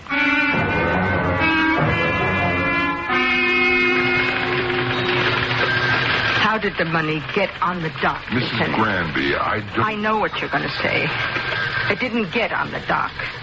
Oh, please, just go along with me. What is the point in speculating? In your experience, has money ever been left anywhere before? Well, yes, it happens.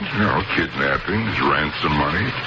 But there's no case of that current that I know of. What else? Oh, payoff? What kind? Any kind. Political, maybe? But why on the dock? Like I said, this is all speculation. Now, tell me if this makes sense. Drugs. Well, why not? But how do you tie that into a bank robbery? Well, it could be that a man involved in the bank robbery wanted to invest the proceeds in drugs. So he agreed to leave the money in a bag at the particular dock in payment. But something went wrong. Yeah? Now, the people who were supposed to pick it up never came. Or maybe it was left at the wrong dock. How could it be left at the wrong dock? Well, criminals never make mistakes. They're all such intellectual giants. No, of course not. Well, that could mean Thomas is telling the truth when he says he found it. Yeah, if you want to draw a very long bow. Well, why is it long? Now, I've been thinking. You say you've got him signed, sealed, and delivered for a trial. Yes, I'm afraid the evidence is against him. Now, all you've got is the bag of money. It isn't beyond belief that he could have found it. Well, it would have been better for him if he turned it in. Remember, he was caught when he spent something. Yeah, sure, but you can't throw the book at him for that. And the jury would understand. Besides, he has a clean record. He's never been in trouble. Well, for your sake, I hope you're right. Well, are there any clues? Clues? What kind of clues could there possibly be? Well, there's the shopping bag Thomas says he found the money in. Did he turn it over to you? Yeah. Yeah, I think it was a shopping bag. Well, did you examine the bag? He had no reason to examine the bag. But if you believe Thomas, would you have a reason to examine the bag? Could I see that bag? What for? Oh, please, Lieutenant.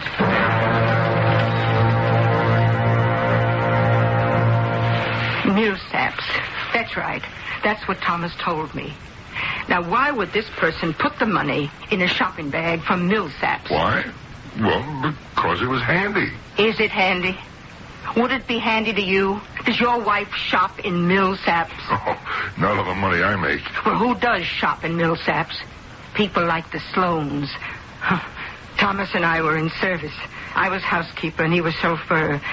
Do you know the kind of people who shopped in Millsaps? Millionaires. Or people who were trying to make an impression. Well, anybody can get a shopping bag from anywhere. Well, this is the bag. Do you notice anything about it? Just a bag.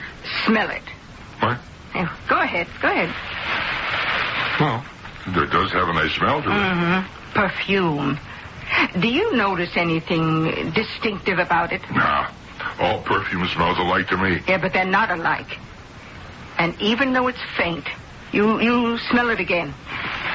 It's very, fresh? Fresh, yeah. It smells like flowers. Mm-hmm. I mean fresh flowers, not phony ones. Yeah, well, it should. You couldn't buy a more expensive perfume. Mrs. Sloane used it. That's how I know it. For crying out loud. You mean this could be Mrs. Sloane's shopping bag? No. Both Sloanes are dead. Wonderful people. That's why Thomas and I retired early. Well, then why does this bag smell from that perfume? Why? Evidently, somebody bought some. Sure. But wouldn't it be wrapped up? And how would that odor last so long anyhow? Because I think it was improperly wrapped. And for some reason, the bottle may have been cracked. I think if you look closely, this might be a stain. Yeah? Now, whatever the reason, we still have the fragrance. Yeah, but where does this get you? Perhaps we could find out who bought the perfume. Yeah. And what would that prove? Well, it would prove who owned the shopping bag. Oh, please, Lieutenant, you must admit there could be something to it. The name of the perfume is Fleur de Nuit. Look, it doesn't add up to anything. Maybe. It all depends on who is doing the figuring.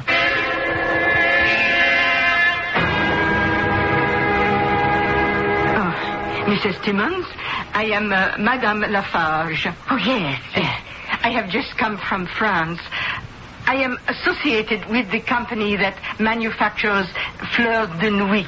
Oh, of course. Well, I am traveling to visit all of the places that have been making such good sales for our perfume.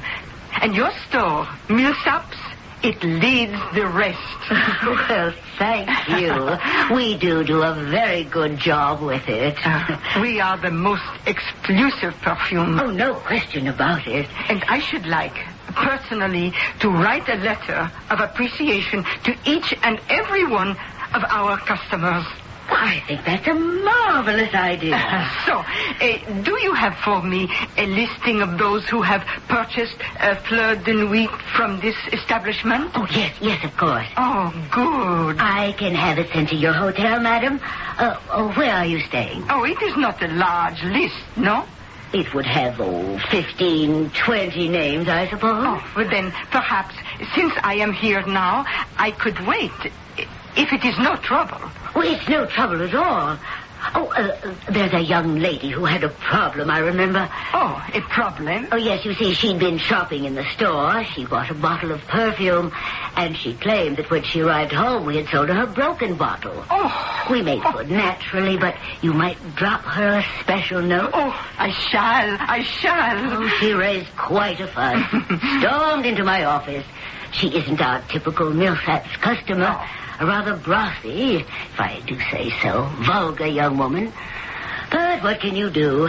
It isn't the old days when you could simply refuse to sell that sort. Today there are laws. A pity. Anyone with money is as good as anyone else. I remember her name. Maudie Drake. Here, I'll write it down for you. A.T. Balboa. Oh, my, how that place has come down to. Maudie Drake? Yes. I suppose a letter from you would help matters considerably. Oh, but yes. After all, anyone who can spend $200 for a bottle of perfume is entitled to a letter, whether they deserve it or not.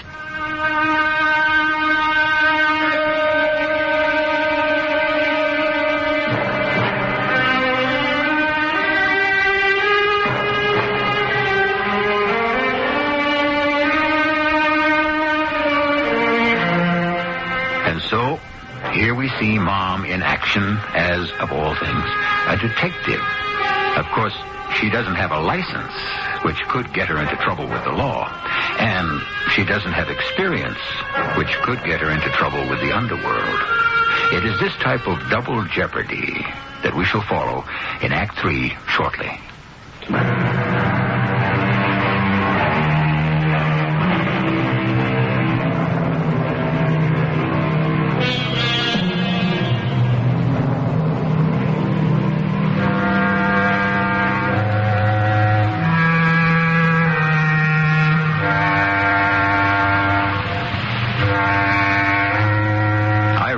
That do-it-yourself has become almost mandatory these days if one is to survive the financial crunch.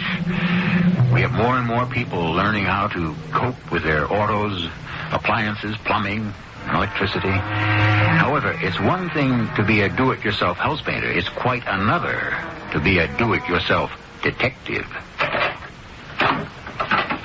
Yeah? I am Madame Lafarge. So? I am a directoire in the Fleur de Nuit perfumes. Oh, sure. Well, come on in. Oh, thank you. Now, I am told you had the most unfortunate experience. Oh, yeah. Well, the store made it good. Oh, I am so happy. I mean, I had to straighten out that dame. The one in the store. Oh, then there are no more complaints. No. Everything's A-okay. Oh, may I ask, why do you purchase Fleur de Nuit? Because it is the most expensive perfume you can buy. Oh. You see, madame, I learned a lesson. Mm-hmm. You want a man to have respect for you? He's got to treat you to the best. Mm-hmm. Well, that's why I live in this apartment. You couldn't pay more for one like it. My clothes, everything. And that is why you buy things in Millsaps. Because it is the most expensive store in town. Oh, good. It is a philosophy of life that has its points. Well, thank you very much. And I hope you will continue to enjoy Fleur de Nuit. Until they come up with one that's more expensive.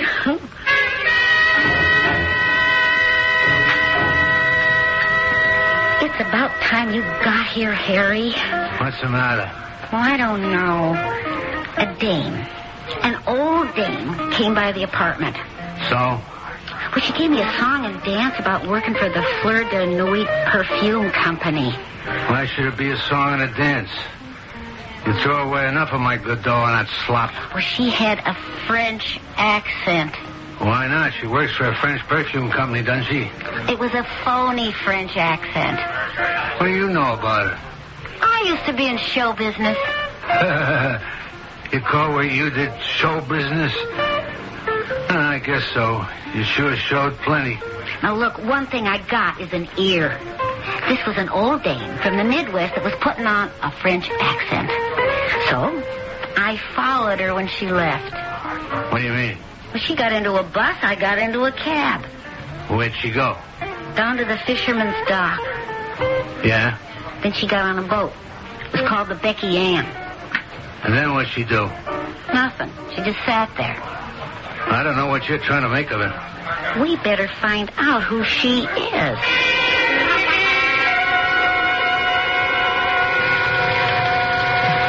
Lieutenant Sims?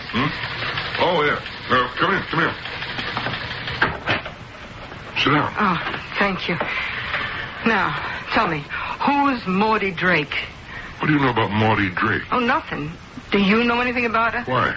Oh, that shopping bag? Yeah? Now, I traced it to a Miss Maudie Drake, 80 Balboa. What do you mean you traced it? How did you trace it? Well, I went to Millsaps. Yes? And they told me that the shopping bag must have been used by a Miss Maudie Drake. Well, no, I deduced that. You did? Well, how? Well, they told me she had bought a bottle of Fleur de Nuit perfume that turned out to have been broken. They told you that? Yeah. Now, the lady who was the manager told it to me. Yeah?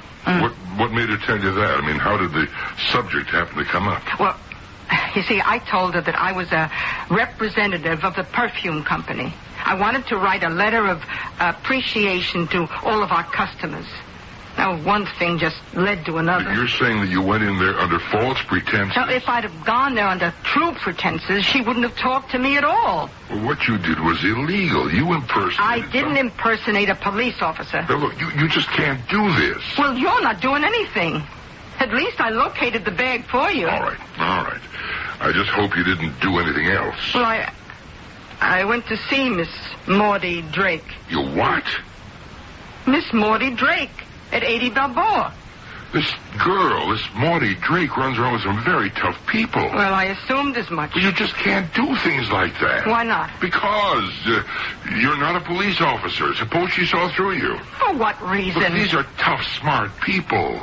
They suspect anything, everybody. How good was your French accent? Oh, well, it was good enough to fool Mrs. Timmons at Millsaps. Yeah? Well, I can only hope it fooled Miss Maudie Drake.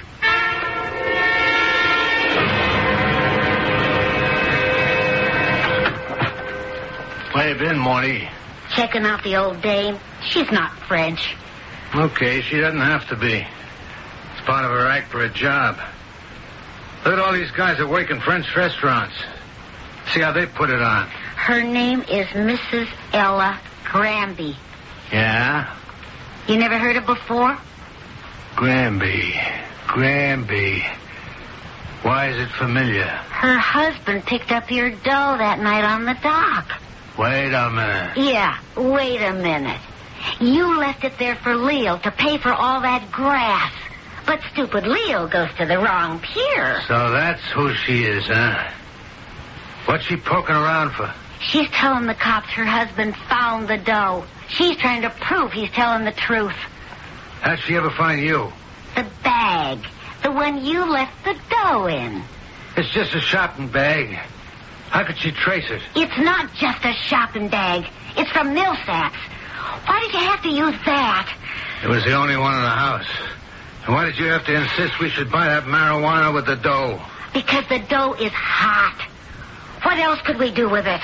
Whose idea was to stick up at that bank in the first place? You should have known they'd have the money registered. Who said not to worry about it? There were ways to wash it clean. What's the use of all this talk? The old lady's got us over a barrel. Oh, let's get out of town. No, not yet. Ask yourself, why is the dame poking around? I don't know. Think. It's because the cops are cold on this. It's her idea. Why should the cops bother? They got this chump, her husband. He can take the fall for the stick-up. They're happy. No, she's freelancing on her own. Harry, what'll we do if the cops begin to believe her? What can happen? Well, the cops will know I bought perfume in Millsap's. Yeah, and then what? Well, that'd mean I had a shopping bag like the one the money was found in. Yeah, so? Well, you and me, we're tied to it. Listen to the DA, will you? This is a trial now. Ladies and gentlemen of the jury, money from the bank stick-up was found in a shopping bag from Millsap's. Oh, Harry. It is a known fact that Morty Drake buys her stuff there. Ergo and to wit demonstrandum, this proves that Morty Drake and her paramour, one Harry Watts, are guilty of the crime. Now, what jury would believe that, huh? We gotta get rid of her. All we have to do is sit tight. Harry, all I know is this old dame was smart enough to find me. Therefore, she's got to be smart enough to convince the cops sooner or later.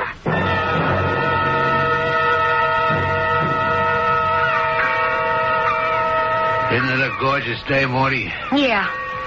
Day like this seems wrong to kill somebody. Harry, this is something that's got to be done. All right. Well, she don't know you, so you go ahead in. Yeah. Hey, lady. Yes? Is this boat going anyplace? You want to hire it? How about a little spin around the bay? Cost you $15. Why not? Well, come aboard then. You want to take those heavy shoes off, huh? Oh, yeah, sure. Ready to go? Just hold it a second. What are you waiting for? We're waiting for me. Oh. How do you do, Madame Lafarge? Just keep the engine going, please, and head out. What do you want? The way it is, your husband's got to be guilty of the bank holdup, and we can't have you freelancing around till the cops finally get wise. Well, what makes you think they're not wise now? You wouldn't be running around playing amateur Sherlock. Oh, no. You're in it all by yourself. So, you folks robbed that bank, huh? With a little bit of help from a few friends. I guess you wanted to use some of the money to buy drugs. And, you got your signals mixed. Am I right?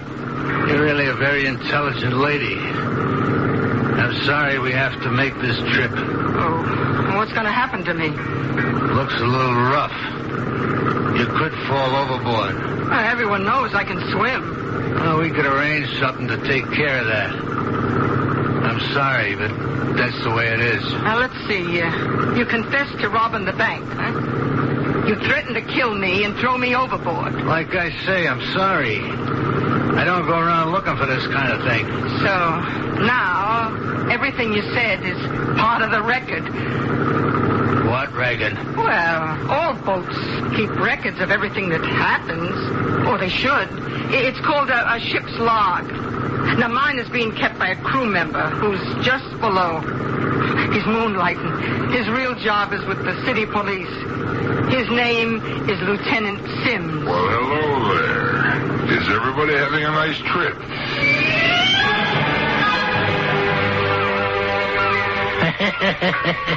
I thought I knew everything about you.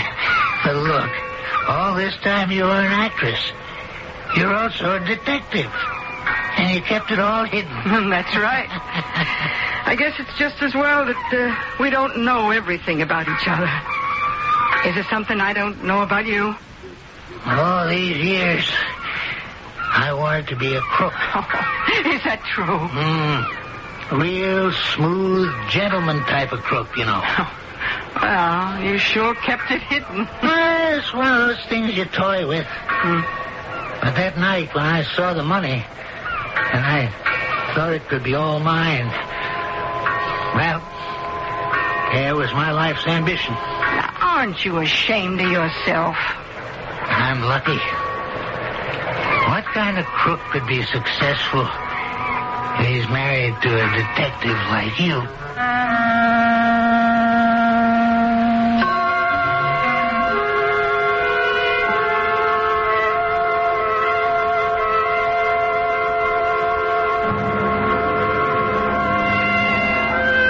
Not only are there things we don't know about each other, there is also so much we don't know about ourselves.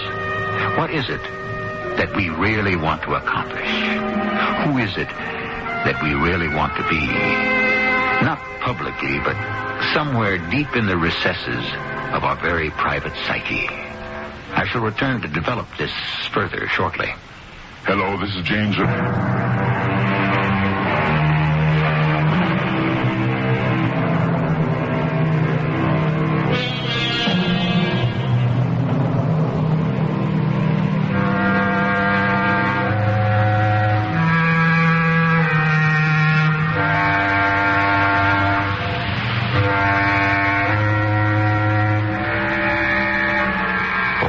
Perfumes of Araby shall not sweeten his hand, said Shakespeare, and so perfume once again figures in a story. Had the lady not had expensive tastes, she would have been free today.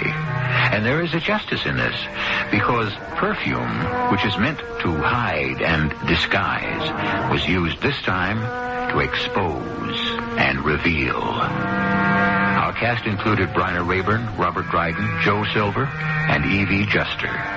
The entire production was under the direction of Hyman Brown. And now, a preview of our next tale. Well, all right, Frank. What is it that plays you? Those bells there hanging over the west window. Yes, I was admiring them. Beautiful, beautiful ancient art. I am always waiting for one of them to ring. By yourself? Without anyone touching it or even being near it. They have rung by themselves? One of them has. Now, I know it sounds impossible, absurd, but I find I wake up at night trembling, and then I can't get back to sleep. I lie awake for hours waiting. Here, when I'm at work at this desk as I'm sitting now, I am filled with fear. Even as I talk to you, I'm waiting for that sound. No one hits it. It doesn't even move. A tone just comes out of it. This is E.G. Marshall inviting you to return to our Mystery Theater for another adventure in the macabre. Until next time, pleasant dreams.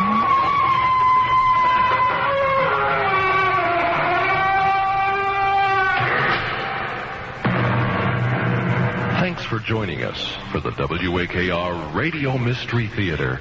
We hope you've enjoyed tonight's mystery and that you'll join us again tonight at 11:15 for the WAKR Radio Mystery Theater. Tell your friends about the best in radio drama, exclusively in Akron, Canton, on 1590 WAKR. Until... Mystery Theater presents...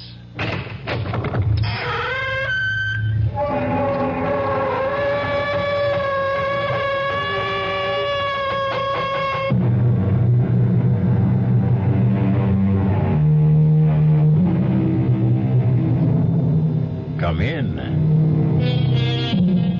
Welcome. I'm E.G. Marshall. Welcome to the world of terrifying imagination. The fear you can hear. Somebody said it, I believe, or if he didn't, he should have. The world is neither good nor bad. 'Tis wishing makes it so.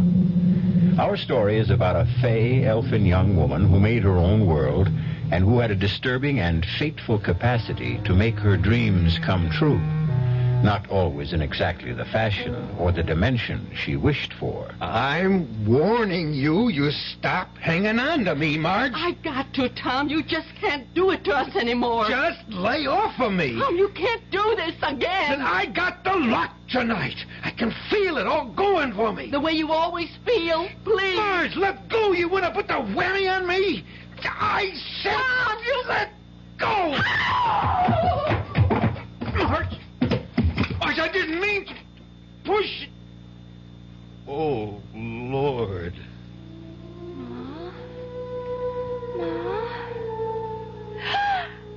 Ma! Pa, you killed her, Pa! You killed her dead!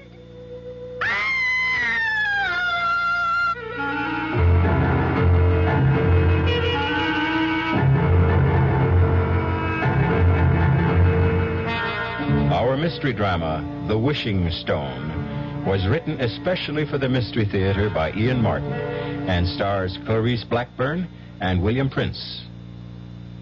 It is sponsored in part by the Kellogg Company, makers of Kellogg's Special K cereal, and by new sugar-free Diet 7-Up. I'll be back shortly with Act 1. Hello, Ms. Goldilocks here, and welcome to my professional taste testing laboratory. Oh, Papa Bear, could you bring that case of sugar-free Diet 7-Up over here? Another case? Miss Goldilocks, you're drinking this sugar-free Diet 7-Up like there's no tomorrow. You can't still be taste testing it. Oh, no, Papa Bear. Sugar-free Diet 7-Up has already earned my seal of approval. It's fresh, light, natural, delicious. I drink it because I love its taste. Now hurry up. Okay, here. This sugar-free Diet 7-Up really tastes delicious. Ladies, if you're tired of switching from one diet drink to another, take some advice from Ms. Goldilocks. Try sugar-free Diet 7-Up and you'll say, yes, this one's just right. I'll bear witness to that, Goldie.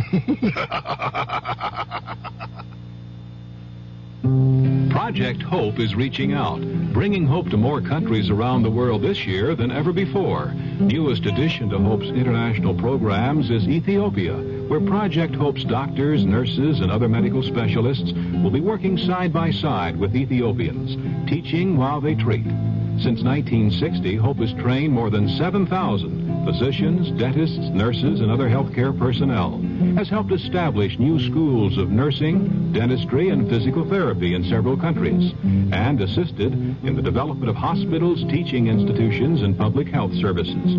Hope's work has been heralded by heads of many nations, its services requested by many, many more. Hope is training and sharing. Hope is treating and caring. Health is what hope's all about. Help Project Hope reach out. Help Hope reach out. Right, Project Hope, Room A, Washington, D.C.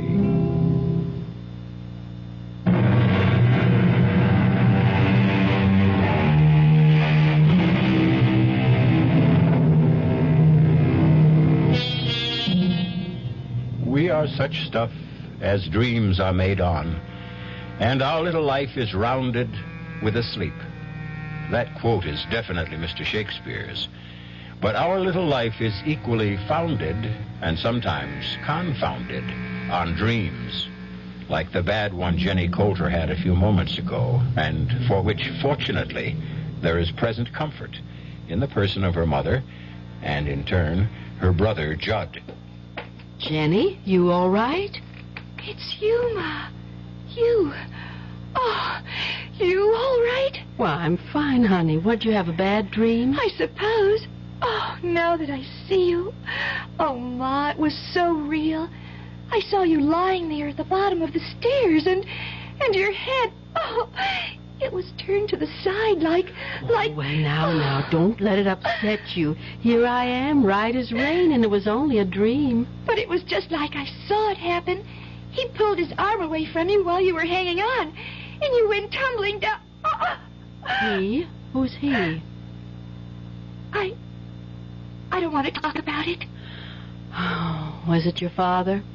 Yes. Who else would it be? Judd. What are you doing up? I heard Jenny Lou cry out. Oh, it's just a bad dream is all. You okay, sis? I'm just fine now. You go on back to bed now, son. What did you dream the old man did to Ma, Jenny? Ma was trying to stop him from going out gambling again, and he sort of pushed her off him and she tumbled all the way downstairs. Now, that's enough fussing about nothing now. You get back to bed, Judd. Okay. Good night, Jenny. Good night, Judd. You want I should close the door, Ma? No, I'm coming back to bed myself right away. You're not scared no more, are you, honey? No. As long as I know you and Judd are close by. But I sure was scared. No, my baby, you're just so sensitive. Everything touches you close like a little old butterfly sitting on a leaf with your feelers reaching out all a-tremble. I like being butterfly. That's a pretty sort of thing to think on. So you just keep thinking on it and hustle yourself back to sleep. Good night, Jenny. Good night, Ma. I love you. And I love you. Sleep tight. Ma? Sakes alive, Judd. You like to startle me out of my wits. Come away from Jenny's door. I thought I told you to go on back to bed. Was you and Pa having an argument again tonight? When? Well, right now, that she might have heard.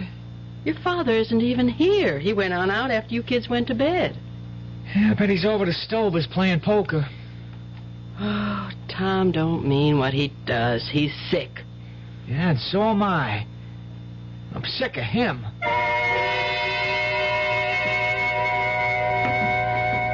I'm here in the kitchen, Dr. Luther.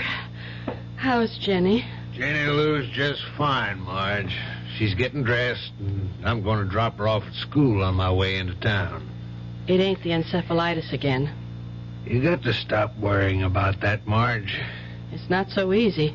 After last year getting put back one grade after missing all her classes. It won't take her long to jump back where she belongs. That's a right smart little girl.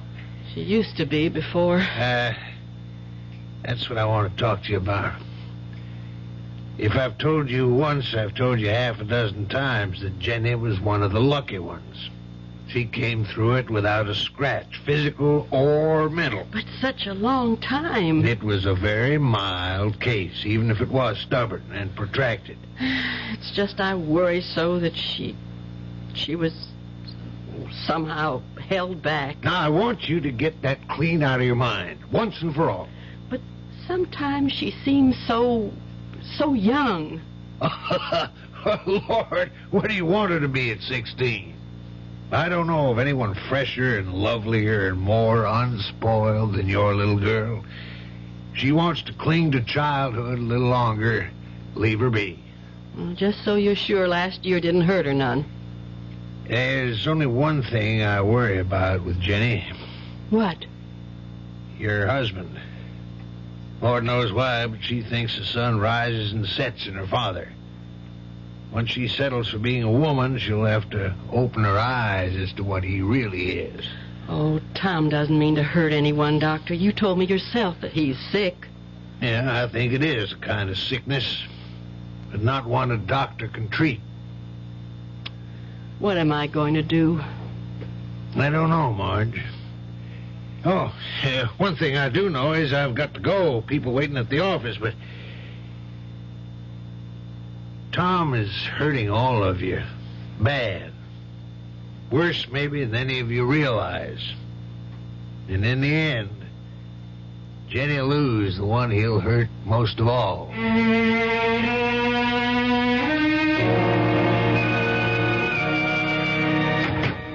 Judd, that you? Oh, yeah, Ma. Is Jenny with you? Well, no, Ma. Oh, where you been? Baseball practice. Well, why'd you think Jenny was with me? Because she didn't come home after school. Judd, it isn't like her to just take off. You don't suppose she... Well, she what, Ma? That dream shook her up. And Tom and me had another bad set-to this morning. She wouldn't run away. Jenny? From us? No way. Well, she was sort of strange when she left this morning with Dr. Luther. Kind of, I don't know, excited as if she had some secret plan. You know how she gets. Secret? Yeah. But I know where she is. Where? Well, I can't tell you. I mean, it's her own secret place. Well, the only reason I know about it is I was out rabbit hunting one day and I stumbled across it. She goes there to bird watch and, well, just to be alone, I guess. Now, she made me promise I'd never tell just where. I'll bring her home.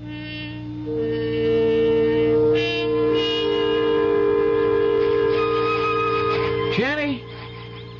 Jenny? Jenny, what are you doing hiding out here? I wasn't hiding. I just came here to say a little prayer. Well, for who? Pa. Oh? And the sun was shining in like a big splinter of light, the way it does through the hole in the tree up there. Remember how I always used to think when we was little kids that it was God stretching down his hand to touch us? Yeah, it was a long time ago. Don't say that, because he is there. He was here today. Leastways, one of his angels was. What? I was kneeling and looking up into the sun, and all of a sudden, the birds was all still, and the whole hidey-hole here filled up with golden light that sparkled and spun. And right over there, he was standing. Who? Him, the angel of the Lord. And I could feel him all around me, in me, warm and kind, so kind. And then he touched my hand and smiled and just faded away. And then I looked in my hand and I saw it. Oh, wait, I didn't lose it. Oh, no, here. This is what I found in my hand. Well, let's see. Well, what is it? It's a conjure stone, all gold and shiny. A stone I can wish on. The angel said that? He didn't have to. I heard the words inside me. You can wish on this, Jenny. You can have anything you want in the whole wide world. You just don't believe this is a wishing stone, Ma, do you?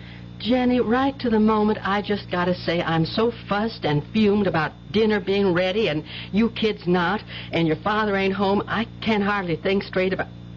Oh, Lordy, if my biscuits have risen, we're just going to have to sit and eat without Tom. Jenny, don't bother Ma right now. I just want to try my wishing stone. Wish something nice for her. Well, let's just hold up for a better time. I could wish Pa to hurry home, so we wouldn't have to wait. I don't want to wait none at all. I got a math test tomorrow. I just got to pass or I don't make the ball team, and I need every minute to study. Except who am I kidding?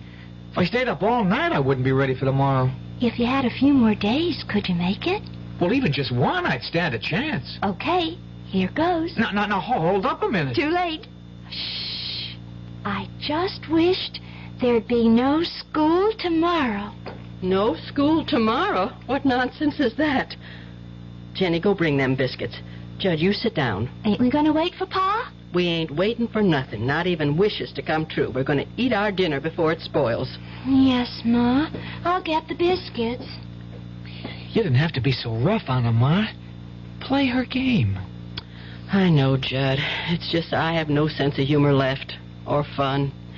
The way it is with us, if we had a wishing stone, we could use it for a lot better things than no school tomorrow. Ain't that crazy? The two of you have had me half believing there is a power in that stone.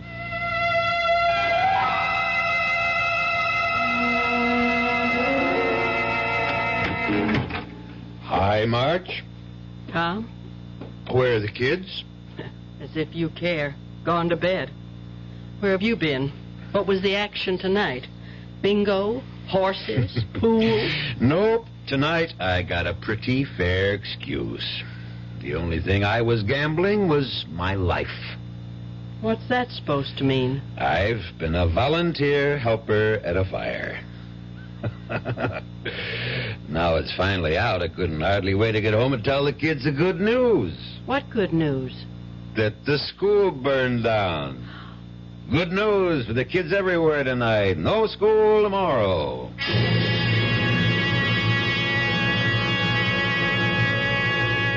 Is there any other catastrophe in the world that carries with it an equal amount of joy than a school burning down? But this time, is it chance or is some supernatural force, sinister or benign, at play? We're going to find out that this simple phenomenon, or happenstance, is a great deal more than sheer coincidence when we return in a few moments with Act 2. Some research experts say you can't taste the difference between beers. Well, if they're right, then Anheuser-Busch wastes a barrel of time Beechwood aging Budweiser. Only they don't think so. Brewing beer right does make a difference. And they're betting a bundle that you can taste the difference in Bud. When it comes to brewing Budweiser, the Anheuser-Busch choice is to go all the way because they still care about quality.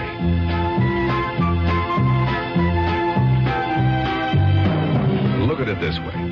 If the Bud people have a choice between what some experts say and what beer drinkers say, well, you'd better believe they'll go with you beer drinkers every time. When you say Budweiser, you've said it all. Anheuser-Busch, St. Louis. Don't let anyone con you into thinking it's wrong to turn in a heroin pusher. You're not ratting. You're doing your part to wipe out one of the most insidious epidemics racking our country today. So don't let anyone kid you. If you really care about the quality of life, if you really care about improving society, you'll do everything you can to get the heroin pusher off the street and into jail where he belongs. If you have information about a drug pusher, use the heroin hotline. The number is 800-368-5363. That's toll-free from anywhere in the country. The number again is 800-368-5363. A trained operator will answer your call, take your information, and pass it on to experienced federal agents who will investigate. You'll make your own special contribution toward helping us wipe out what President Nixon has called public enemy number one. Call 800-368-5363.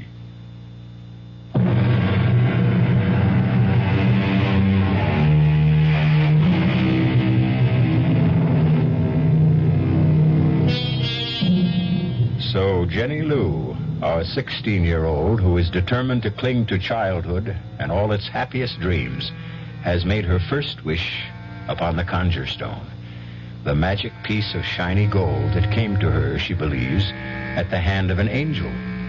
A wish that came true. Well, this one was a harmless enough request, although the manner of its granting has been destructive enough, if indeed it was actually granted. If this is a wishing stone, it is potentially as dangerous as a nuclear bomb. Did you say the school burned down, Pa? It sure as Tucker did, Judd. Ain't that good news, Jenny? I reckon. I guess I didn't mean to do it that way. You didn't mean to do what? To burn it down. I just didn't want it to be. That's all I wished on. Hey, what was she talking about, Marge? Oh, it's just Jenny found out. Don't you tell him, Ma. Don't you tell me what? Oh, don't pay any mind to the young'un's nonsense. Just tell us about the schoolhouse and what happened. Well, sir, I just about finished trimming up Mayor Sackett's hedge, and I just started to get all my tools together to put back in the pickup when the fire horn went off. I heard that old horn go just a couple of minutes after. Yeah, I run straight over to the firehouse, being that close, and we took off. By the time we got there, she was past all saving. And it's funny, you know, you come to think of it, a brick building like that you wouldn't figure it'd turn into a regular torch. Well, how'd the fire start, Pa? Yeah, you wouldn't believe this. And neither does nobody else credit it. But according to old Sam Wallace, all of a sudden, a flaming arrow comes straight out of the sky and cut right through the brick walls and everything and hit the oil tank and blew her wide open. Oh, that drunken old no-good. Some custodian. I'll bet he was drinking and dropped one of those foul old stogies he smokes into all that rubbish he's too lazy to clean out of the cellar. Yeah, it could be. It's what most everyone thinks. Still... Still what? It's hard to tell someone who wasn't there. But damn if the way he told that story did make you stop at least once to think on it. What do you mean? Well, it's the first time I ever seen that old booze hound with his eyes put together like he really was seeing what he talked about. Anyways, we talked enough. Hey, something to eat around here. I got it warming. I'll serve it right away. Pa, Yes, sugar. that flaming lightning bolt you said, how long before the fire horn sounded did it come? Oh, well, according to Sam's story, he lit out next door to the gas station and called the fire department. Well, couldn't have been more than a couple of minutes. See, Judd? It did so work. Okay, if you want to believe it. What are you kids talking about? Well, forget it, Pa. Just kid talk. Oh, well, I'm too old to share. Oh, no, if you want to. Well, sure I do. Well, Pa, it's just for no mind. Jenny and me's got to be getting to bed. With no school to worry about tomorrow? If there's no school, there's plenty of chores they can catch up on in the morning. Scoot now, both of you. I'm serving your Pa dinner. Good night, Pa. Let's go, Jen. But I wanted to You tell... get on upstairs. It's past your bedtime. Yes, Ma. Good night, Pa. Good night, kids. Did you have to chase him off to bed? Little enough chance I get to see him. It's little enough chance you make to see him. Oh, lay off, will you, Marge? I'm not even laying on.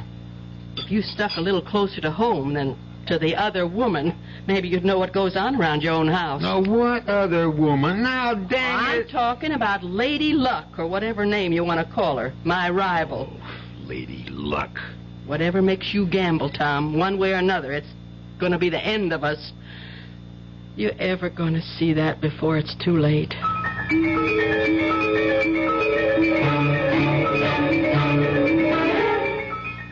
Why wouldn't you let me tell Pa about the wishing stone? Because. Because what? Because first thing you know, he'll take it off of you, that's why. Why would he? Because it's real gold? Jenny, that stone ain't gold. Then what is it? It's pyrite. What's pyrite?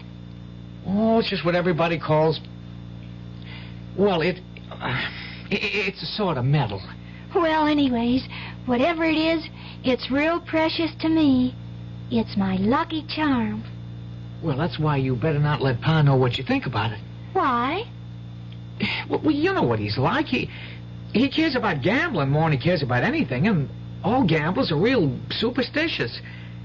Now, if he knew you had a lucky piece, especially if he heard the crazy story about you and the school burning down, he'd have it off of you so fast that it'd set your head to spinning. It isn't crazy. You heard me wish on the stone for no school, and now there is no school. That was just happenstance. You don't think it happened just 'cause I wished it? Of course it didn't. Then I'm going to prove it to you. What do you want me to wish for? I don't want you to wish for nothing. I got to show you. Look here now. I'm going to wish... Jenny. What, Judd?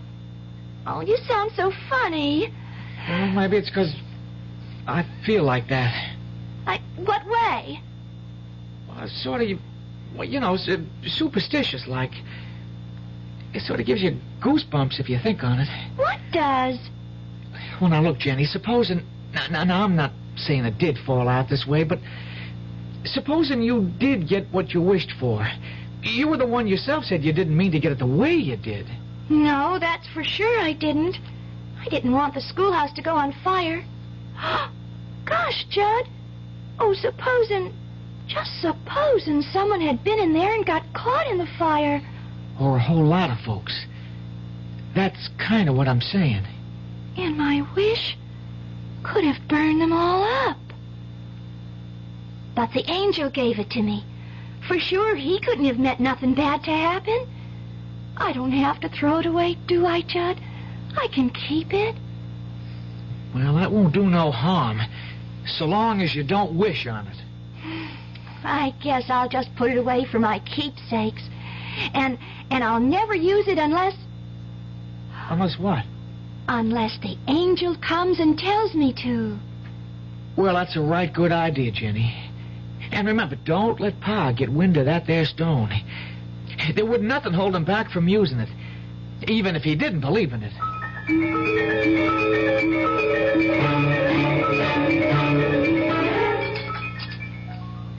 It's going to seem funny going to school in the courthouse. You think with only a Friday left in the week that I'd wait until Monday to start up again? I'm glad they did. I don't want to miss any more school ever. Then you better look out the things you go around wishing, Missy. Oh, she's took... I'm sorry, Ma. She's taken a pledge. What does that mean? I'm not going to wish on the stone anymore, 'cause the wish you get might turn out bad for other folks. I think that's a very good pledge. Yes, only... Only what? I'll have to whisper. Well, don't mind me. I'm all finished. I got to get my books from upstairs. What's this you have to whisper? I was just going to say that with Judd's birthday tomorrow, I wanted to wish him a bicycle. He sure has his heart set on one. Well, you won't have to worry because he's already got one. Leastways, he will by later this morning. How? You see this flour tin? Yes. Watch this. Down under the flour, there in this old glass salt cellar's the money I've been saving up for most a year to get your brother the bike he wants. How come you kept it there? Your father, what he is, it had to be some real safe place to keep his hands off it. Who's that? Oh, it's your Uncle Al. He's driving me to work this morning. Get the door, honey, will you? My hands are all flour. Sure thing, Ma.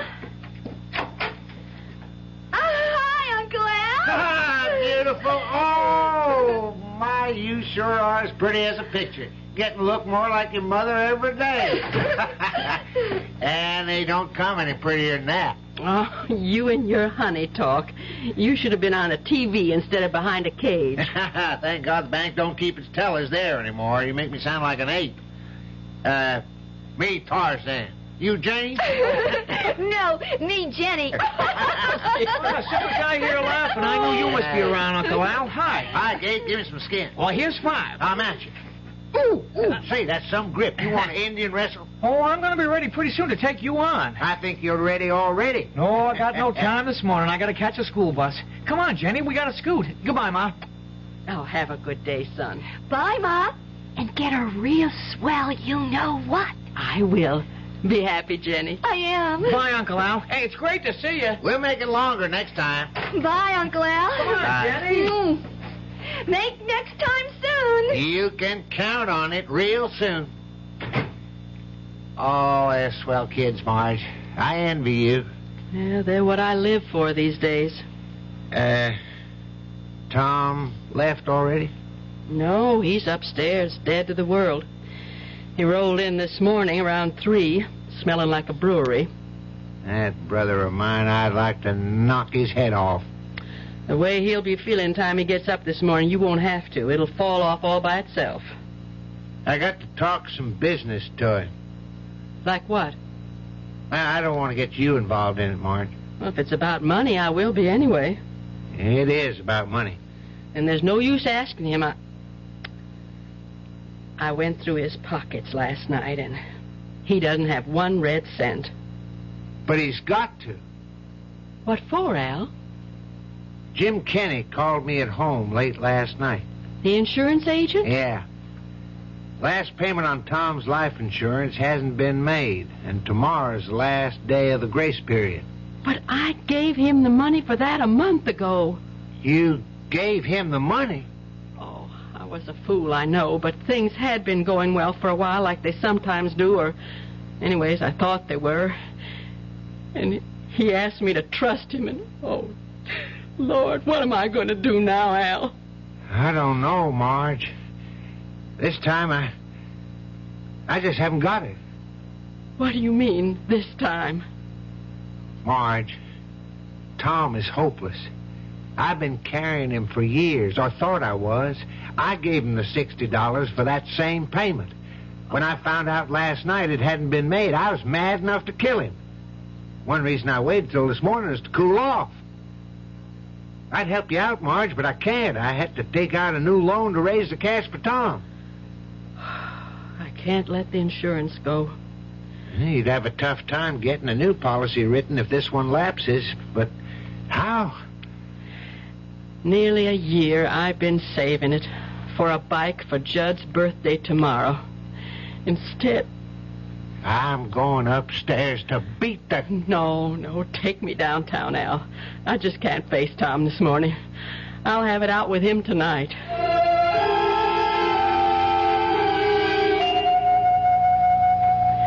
After what you made me have to do today, how could you steal money out of my purse and leave to go gambling again? All I want to do is run it up till it's enough to pay you back. You're sick.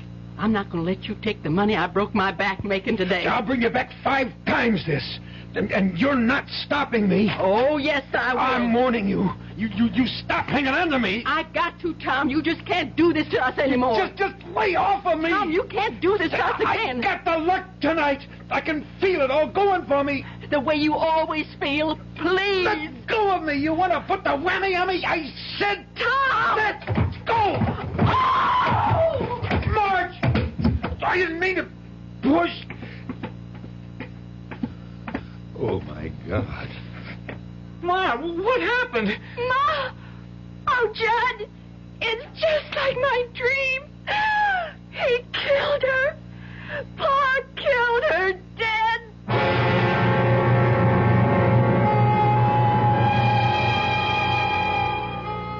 The terror of addiction. Step by step, it grows to envelop the addict till it becomes his whole world, shutting out everything else. But the greater terror is the destruction of all who love him, dragged down with him, and eventually engulfed in a tragedy not of their making. I'll return in a moment with Act 3. And now another story of the ball and chain, as Kellogg's Special K presents Veronica and Jeff. Oh, Jeffrey, isn't this romantic?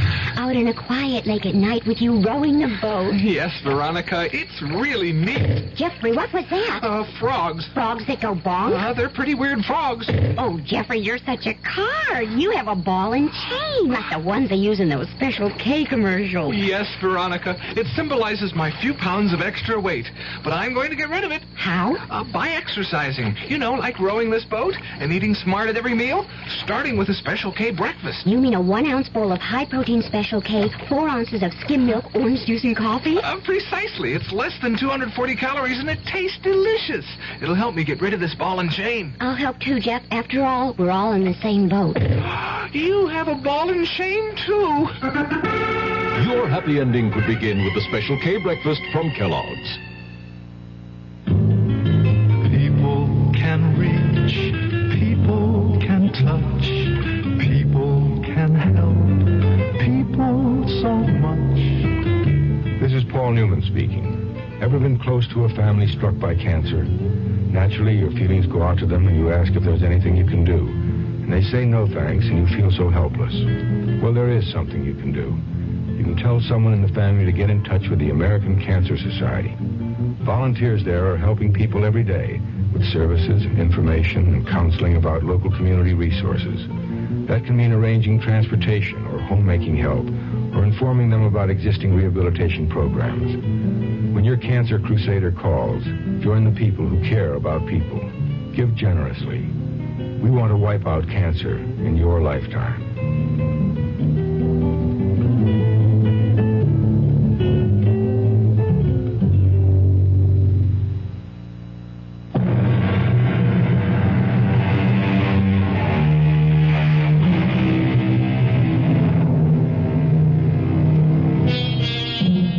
An endless moment in time. A few dreadful seconds ticked away, with every heart crying out to take them back again, to make this just a bad dream and not reality.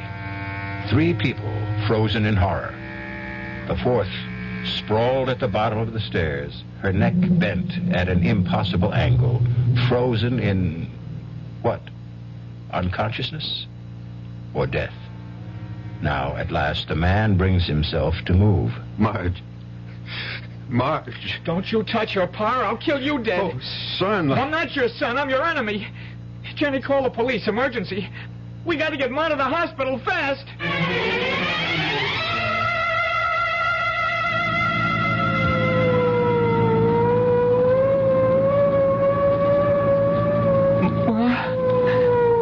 Ma.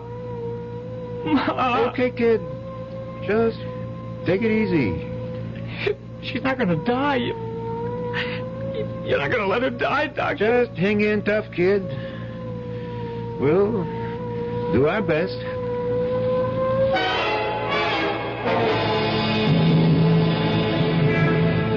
I should have gone with the ambulance. You're sticking right with me, brother. We see how your wife makes out. No. Look, officer, you don't think she... Well, for the sake of your own skin, you better hope she isn't.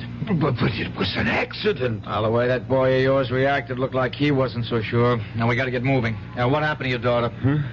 Oh, Jenny, she went back to get something. Where are you taking us? Well, the hospital. First, anyways.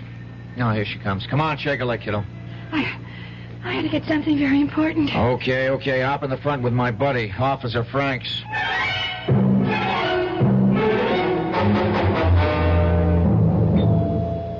Okay, Harry. Straight to X-ray.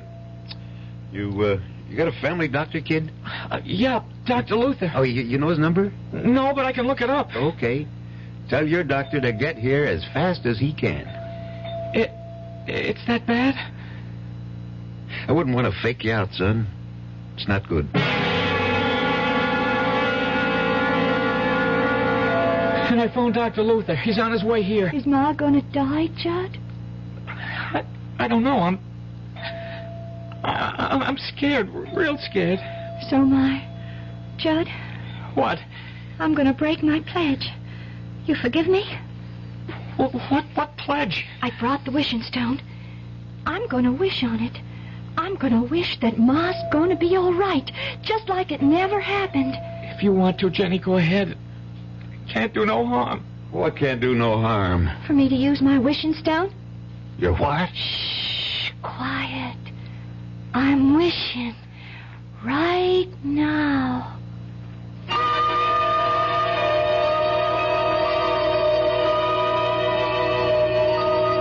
Are you the intern brought the Calder case in? He is, officer.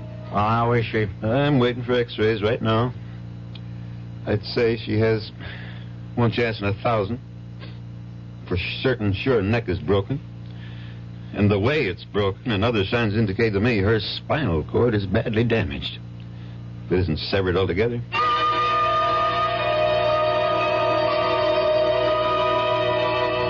I just can't understand it, Dr. Luther. When I brought Mrs. Calder in, I'd have sworn she was in deep coma. I was sure her neck was broken, spinal cord severed. There's no indication of that from my examination of her. Not the slightest in these X-rays. I know, but not in this second set. Was there a first? Yes. And that's the funny thing. When we developed them, everyone was fogged. And we don't know why. Well, these are perfectly clear. So is my patient's condition. I see no reason why she shouldn't go home. Cheer up, son. All interns make mistakes. I made a few buttes in my time. And I'll say this for you. If you have to make one, make it on the gloomy side. They're the ones that don't hurt anyone or anything. Except maybe your pride. But I can't understand it. That cop said it flat out that Marge was a goner. Well, maybe he was just trying to put the fear of God into you. Well, if he was, he sure succeeded. If it'll do any good. You think I made a stone, Judd? You think I don't blame myself for what might have happened? You think I wasn't ready to kill myself if anything happened to Marge? I don't know, Pa. Pa wasn't trying to hurt Ma, Judd. It was an accident. An accident that wouldn't have happened if... Well, Pa wasn't sick with gambling fever. Well, I've learned my lesson this time. I'll never gamble again. Oh, Pa. Oh, that makes me so happy. I'm glad, honey. And it means I won't have to use the stone again. Mm-hmm. I can save up what's maybe the last wish for something special for all of us, instead of having to use it to stop you from gambling. What stone? The wishing stone. The one I used at the hospital to wish Ma well again. Oh, that's right. I forgot. Listen, Duchess. Let me see that stone. Don't show it to him. Why not? I don't know. It's just a sort of hunch that... Wait a minute. Here comes the doctor. How's Marge, Dr. Luther? She's fine, more's the wonder. Oh, a few scrapes and a bruise or two and a lump on the head. Nothing a good night's rest won't take care of. Thank God. You should. It's a miracle she didn't break her neck in a fall like that. That intern at the hospital was sure she did. But she didn't. No, Judd, I told you she'll be as right as rain. Well, can I go up and see her now? Yeah. She was asking for you. And the kids. She wants to see you alone a moment first. I'll go right up. Yeah, just to put your mind at rest, or maybe more hers, she doesn't want to prefer any charges against you. So you can tell her my report to the police will call it just an accident. She slipped and fell. I'll tell her, Doc. You got off mighty lucky this time, Tom. You better not tempt fate again. Well, I won't.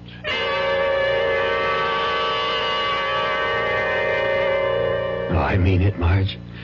Just give me another chance. I didn't see how I could, Tom. I never meant to throw you down those stairs. Oh, not because of that. The last straw for me was taking a chance away from Judd to have something he wanted more than anything in the world, his bicycle. You should just have let the insurance go. How could I, Tom? With 2 kids to bring up, if anything happened to you, Not that I want anything to happen to you. You gonna take me back, Marge? I don't know, Tom. It's hard for me to feel for you what I once felt. But if you're going to promise me you'll quit the gambling for the children's sake, we'll try to make a go of it. You won't be sorry, Marge. I hope not. I just wish I knew how to make it up to Judd tomorrow. If there was something I could pawn... You haven't left anything in this house that you could. Except the one thing you could never get your hands on. Well, what's that? My wedding ring. Do you think I could get enough on that? Well, not enough to pay for it all, but for a down payment. Then I'll take that night job, cleaning sewers you made me turn down to pay it off. I don't want you working in any sewers. Anyway, you can't work day and night. Well, I can't till I get Judd his bike. Well, we'll see. I'll take the ring down in the morning. No, sir. Dr. Lewis doesn't want you out of bed. I'll take it down. You? Can't you trust me, Marge? Well, if you can't trust me now, then what hope do I have, or any of us, I can ever be trusted? Well, you got to. Or I swear to God, I'd just as soon be dead. All right, Tom. I'll trust you.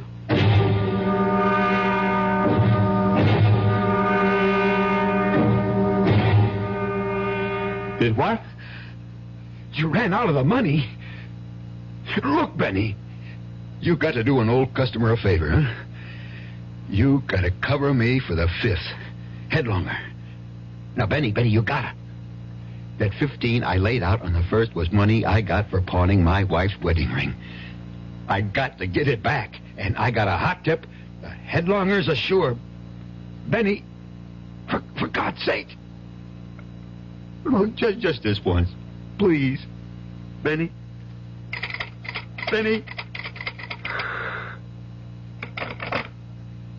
What am I going to do? I wish to God. Wish. Oh, that wishing stone. Yeah.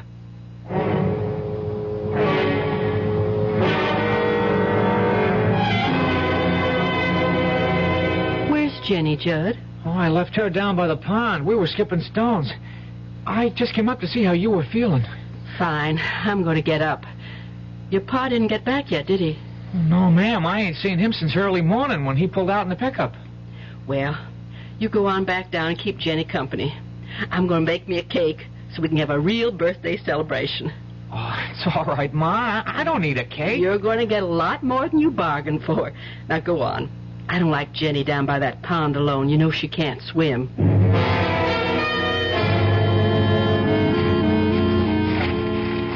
What? Hi, Pa. What are you doing up on top of the rock here? Oh, just sunning myself and listening to the birds. Jenny, you know that wishing stone you talked about? Yes. Is it gold? You want to see? Yeah. Here. Oh, damn. It's nothing but pyrite. Isn't that a kind of gold? Yeah, fool's gold, and not even worth as much as a piece of charcoal. No, Pa. No. Don't throw it away. It's still good for one wish. You think this makes any wishes come true? It made the school burn down, and Ma got her neck unbroken. Your Ma. Why'd you grow up and stop your daydreaming? Don't you know nobody ever got nothing by wishing? I've been doing a kind of wishing all my life. Look at where I end up now. Well, I'm going to wake up your little Miss Bright Eyes to show just how tough a world this is. Pa!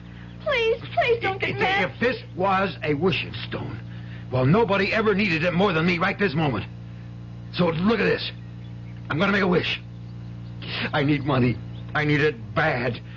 So I'm going to wish that old Nick himself comes climbing up out of the middle of this pond with a sack of gold on his back for me. And I ain't going to be greedy. And I ain't going to ask for much. Just say like a 10, no, make it $20,000. Okay. Now, I'll rub the stone, and I wish. You see? It ain't no wishing stone. It don't make dreams come true. It's a nothing. Ah! Oh, Jenny, help me! Pa!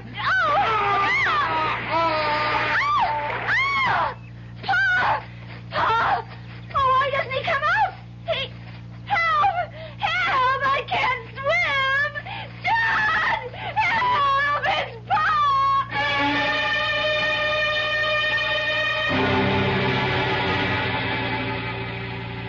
I don't know how I'm going to tell the kids, Al. They're not really children anymore, Marge. They know. I guess I do baby them. I won't anymore. In a lot of ways, they're better off. Tom... Well, Tom had a cancer that he just couldn't cut out. Even my wedding ring, he... Oh, I didn't want him dead, though. Well, he is. And it was of his own making. Kind of queer, isn't it? What? Him trying to show Jenny Lou her wishing stone wasn't worth a darn, and he ended up having his wish come true? Not quite. The policy's only for $10,000. There's double indemnity for accidental death, Marge. Tom got everything he wished for. The full $20,000.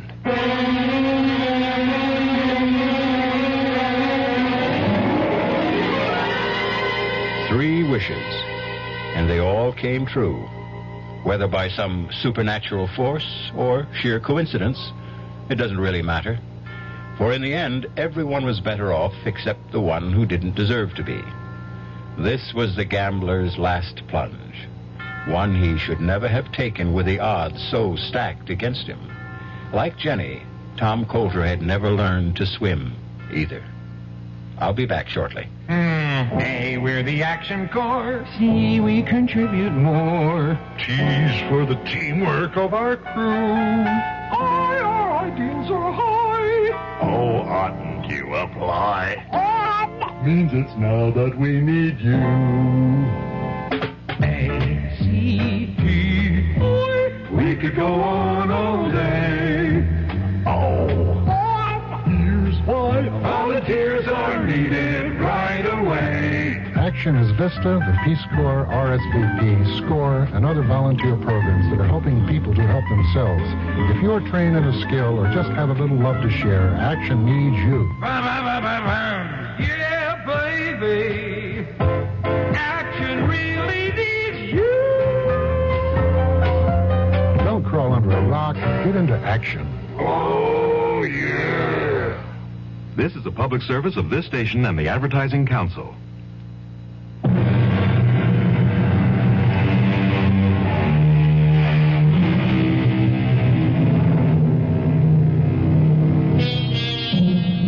As for the wishing stone itself, since it lies buried deep somewhere in the mud at the bottom of the pond, no one will ever know if it had the power to grant wishes. For Jenny, like all of us, had no escape from a common fate that soon befell her. She grew up and inherited a mantle that only Peter Pan seems to have escaped. She stopped believing in magic. Our cast included William Prince, Clarice Blackburn, Ann Costello, Jack Grimes, and Robert Dryden. The entire production was under the direction of Hyman Brown. And now, a preview of our next tale. Your husband? You dreamed? It was no dream. Oh, it was my husband. His ghost. Oh, for the love... Rory stood at the foot of my bed, and he begged my forgiveness for leaving me a pauper and breaking my heart. And he said, Jessica, I promise you'll live in Gormley House again. And then he vanished. The very next night, the Putnams crashed through the bridge over Gormley Gorge. Well, accidents do happen. It was no accident. No, the real estate man didn't tell you the whole story. Mrs. Putnam lived long enough to tell just what had happened. The Putnams didn't go off the bridge by accident. They were driven off it. Forced to swerve off it by an oncoming car. A car driven by a skeleton. Radio Mystery Theater was sponsored in part by Anheuser-Busch Incorporated, brewers of Budweiser. This is E.G. Marshall inviting you to return to our Mystery Theater for another adventure in the macabre. Until next time, pleasant dreams.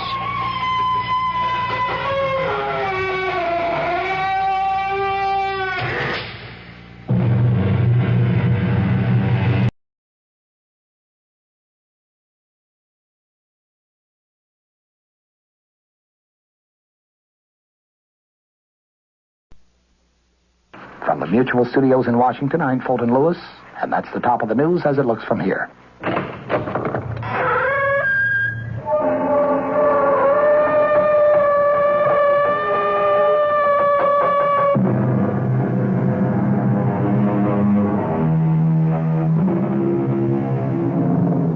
Come in.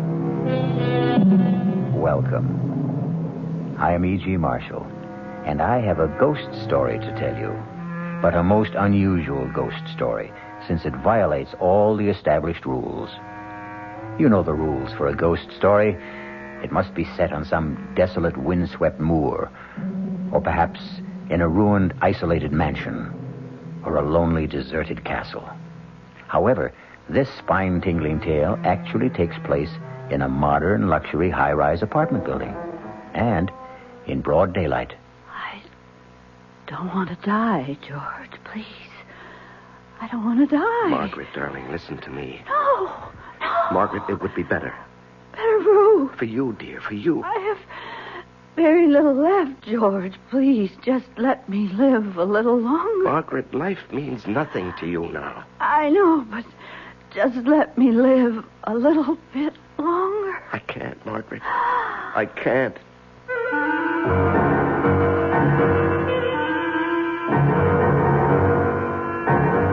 Our mystery drama, The Man Who Heard Voices, was written especially for the Mystery Theater by Sam Dan and stars Larry Haynes.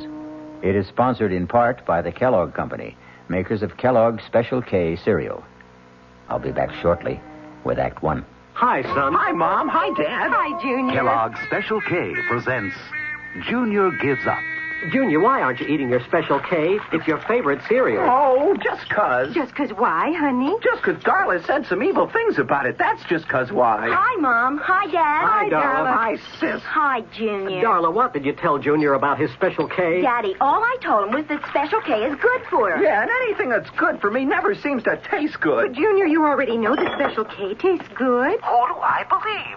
Darla or my taste buds? What's that, son? Oh, nothing, Dad. Son, Special K is America's favorite high-protein cereal. It's got minerals, vitamins, iron, and all those good, nutritious things. But it got to be so popular over the years because it tastes good, too. You mean it's good for me and tastes good, too? Right, son. Right, Dad. Right, Junior. Right, Mom. Right, indeed. Start your balanced breakfast with Kellogg's Special K. It's nutritious and delicious. Right, Dad.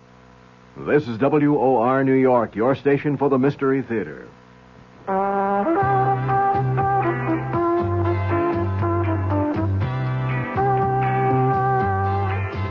No matter what you're saving for, that's what Suburban Savings for Suburban. Suburban Savings offers you a regular savings account with flexibility. You can add any amount to your account whenever you wish. Withdraw whenever you want. Suburban Savings pays a 5.25% annual interest rate on regular savings paid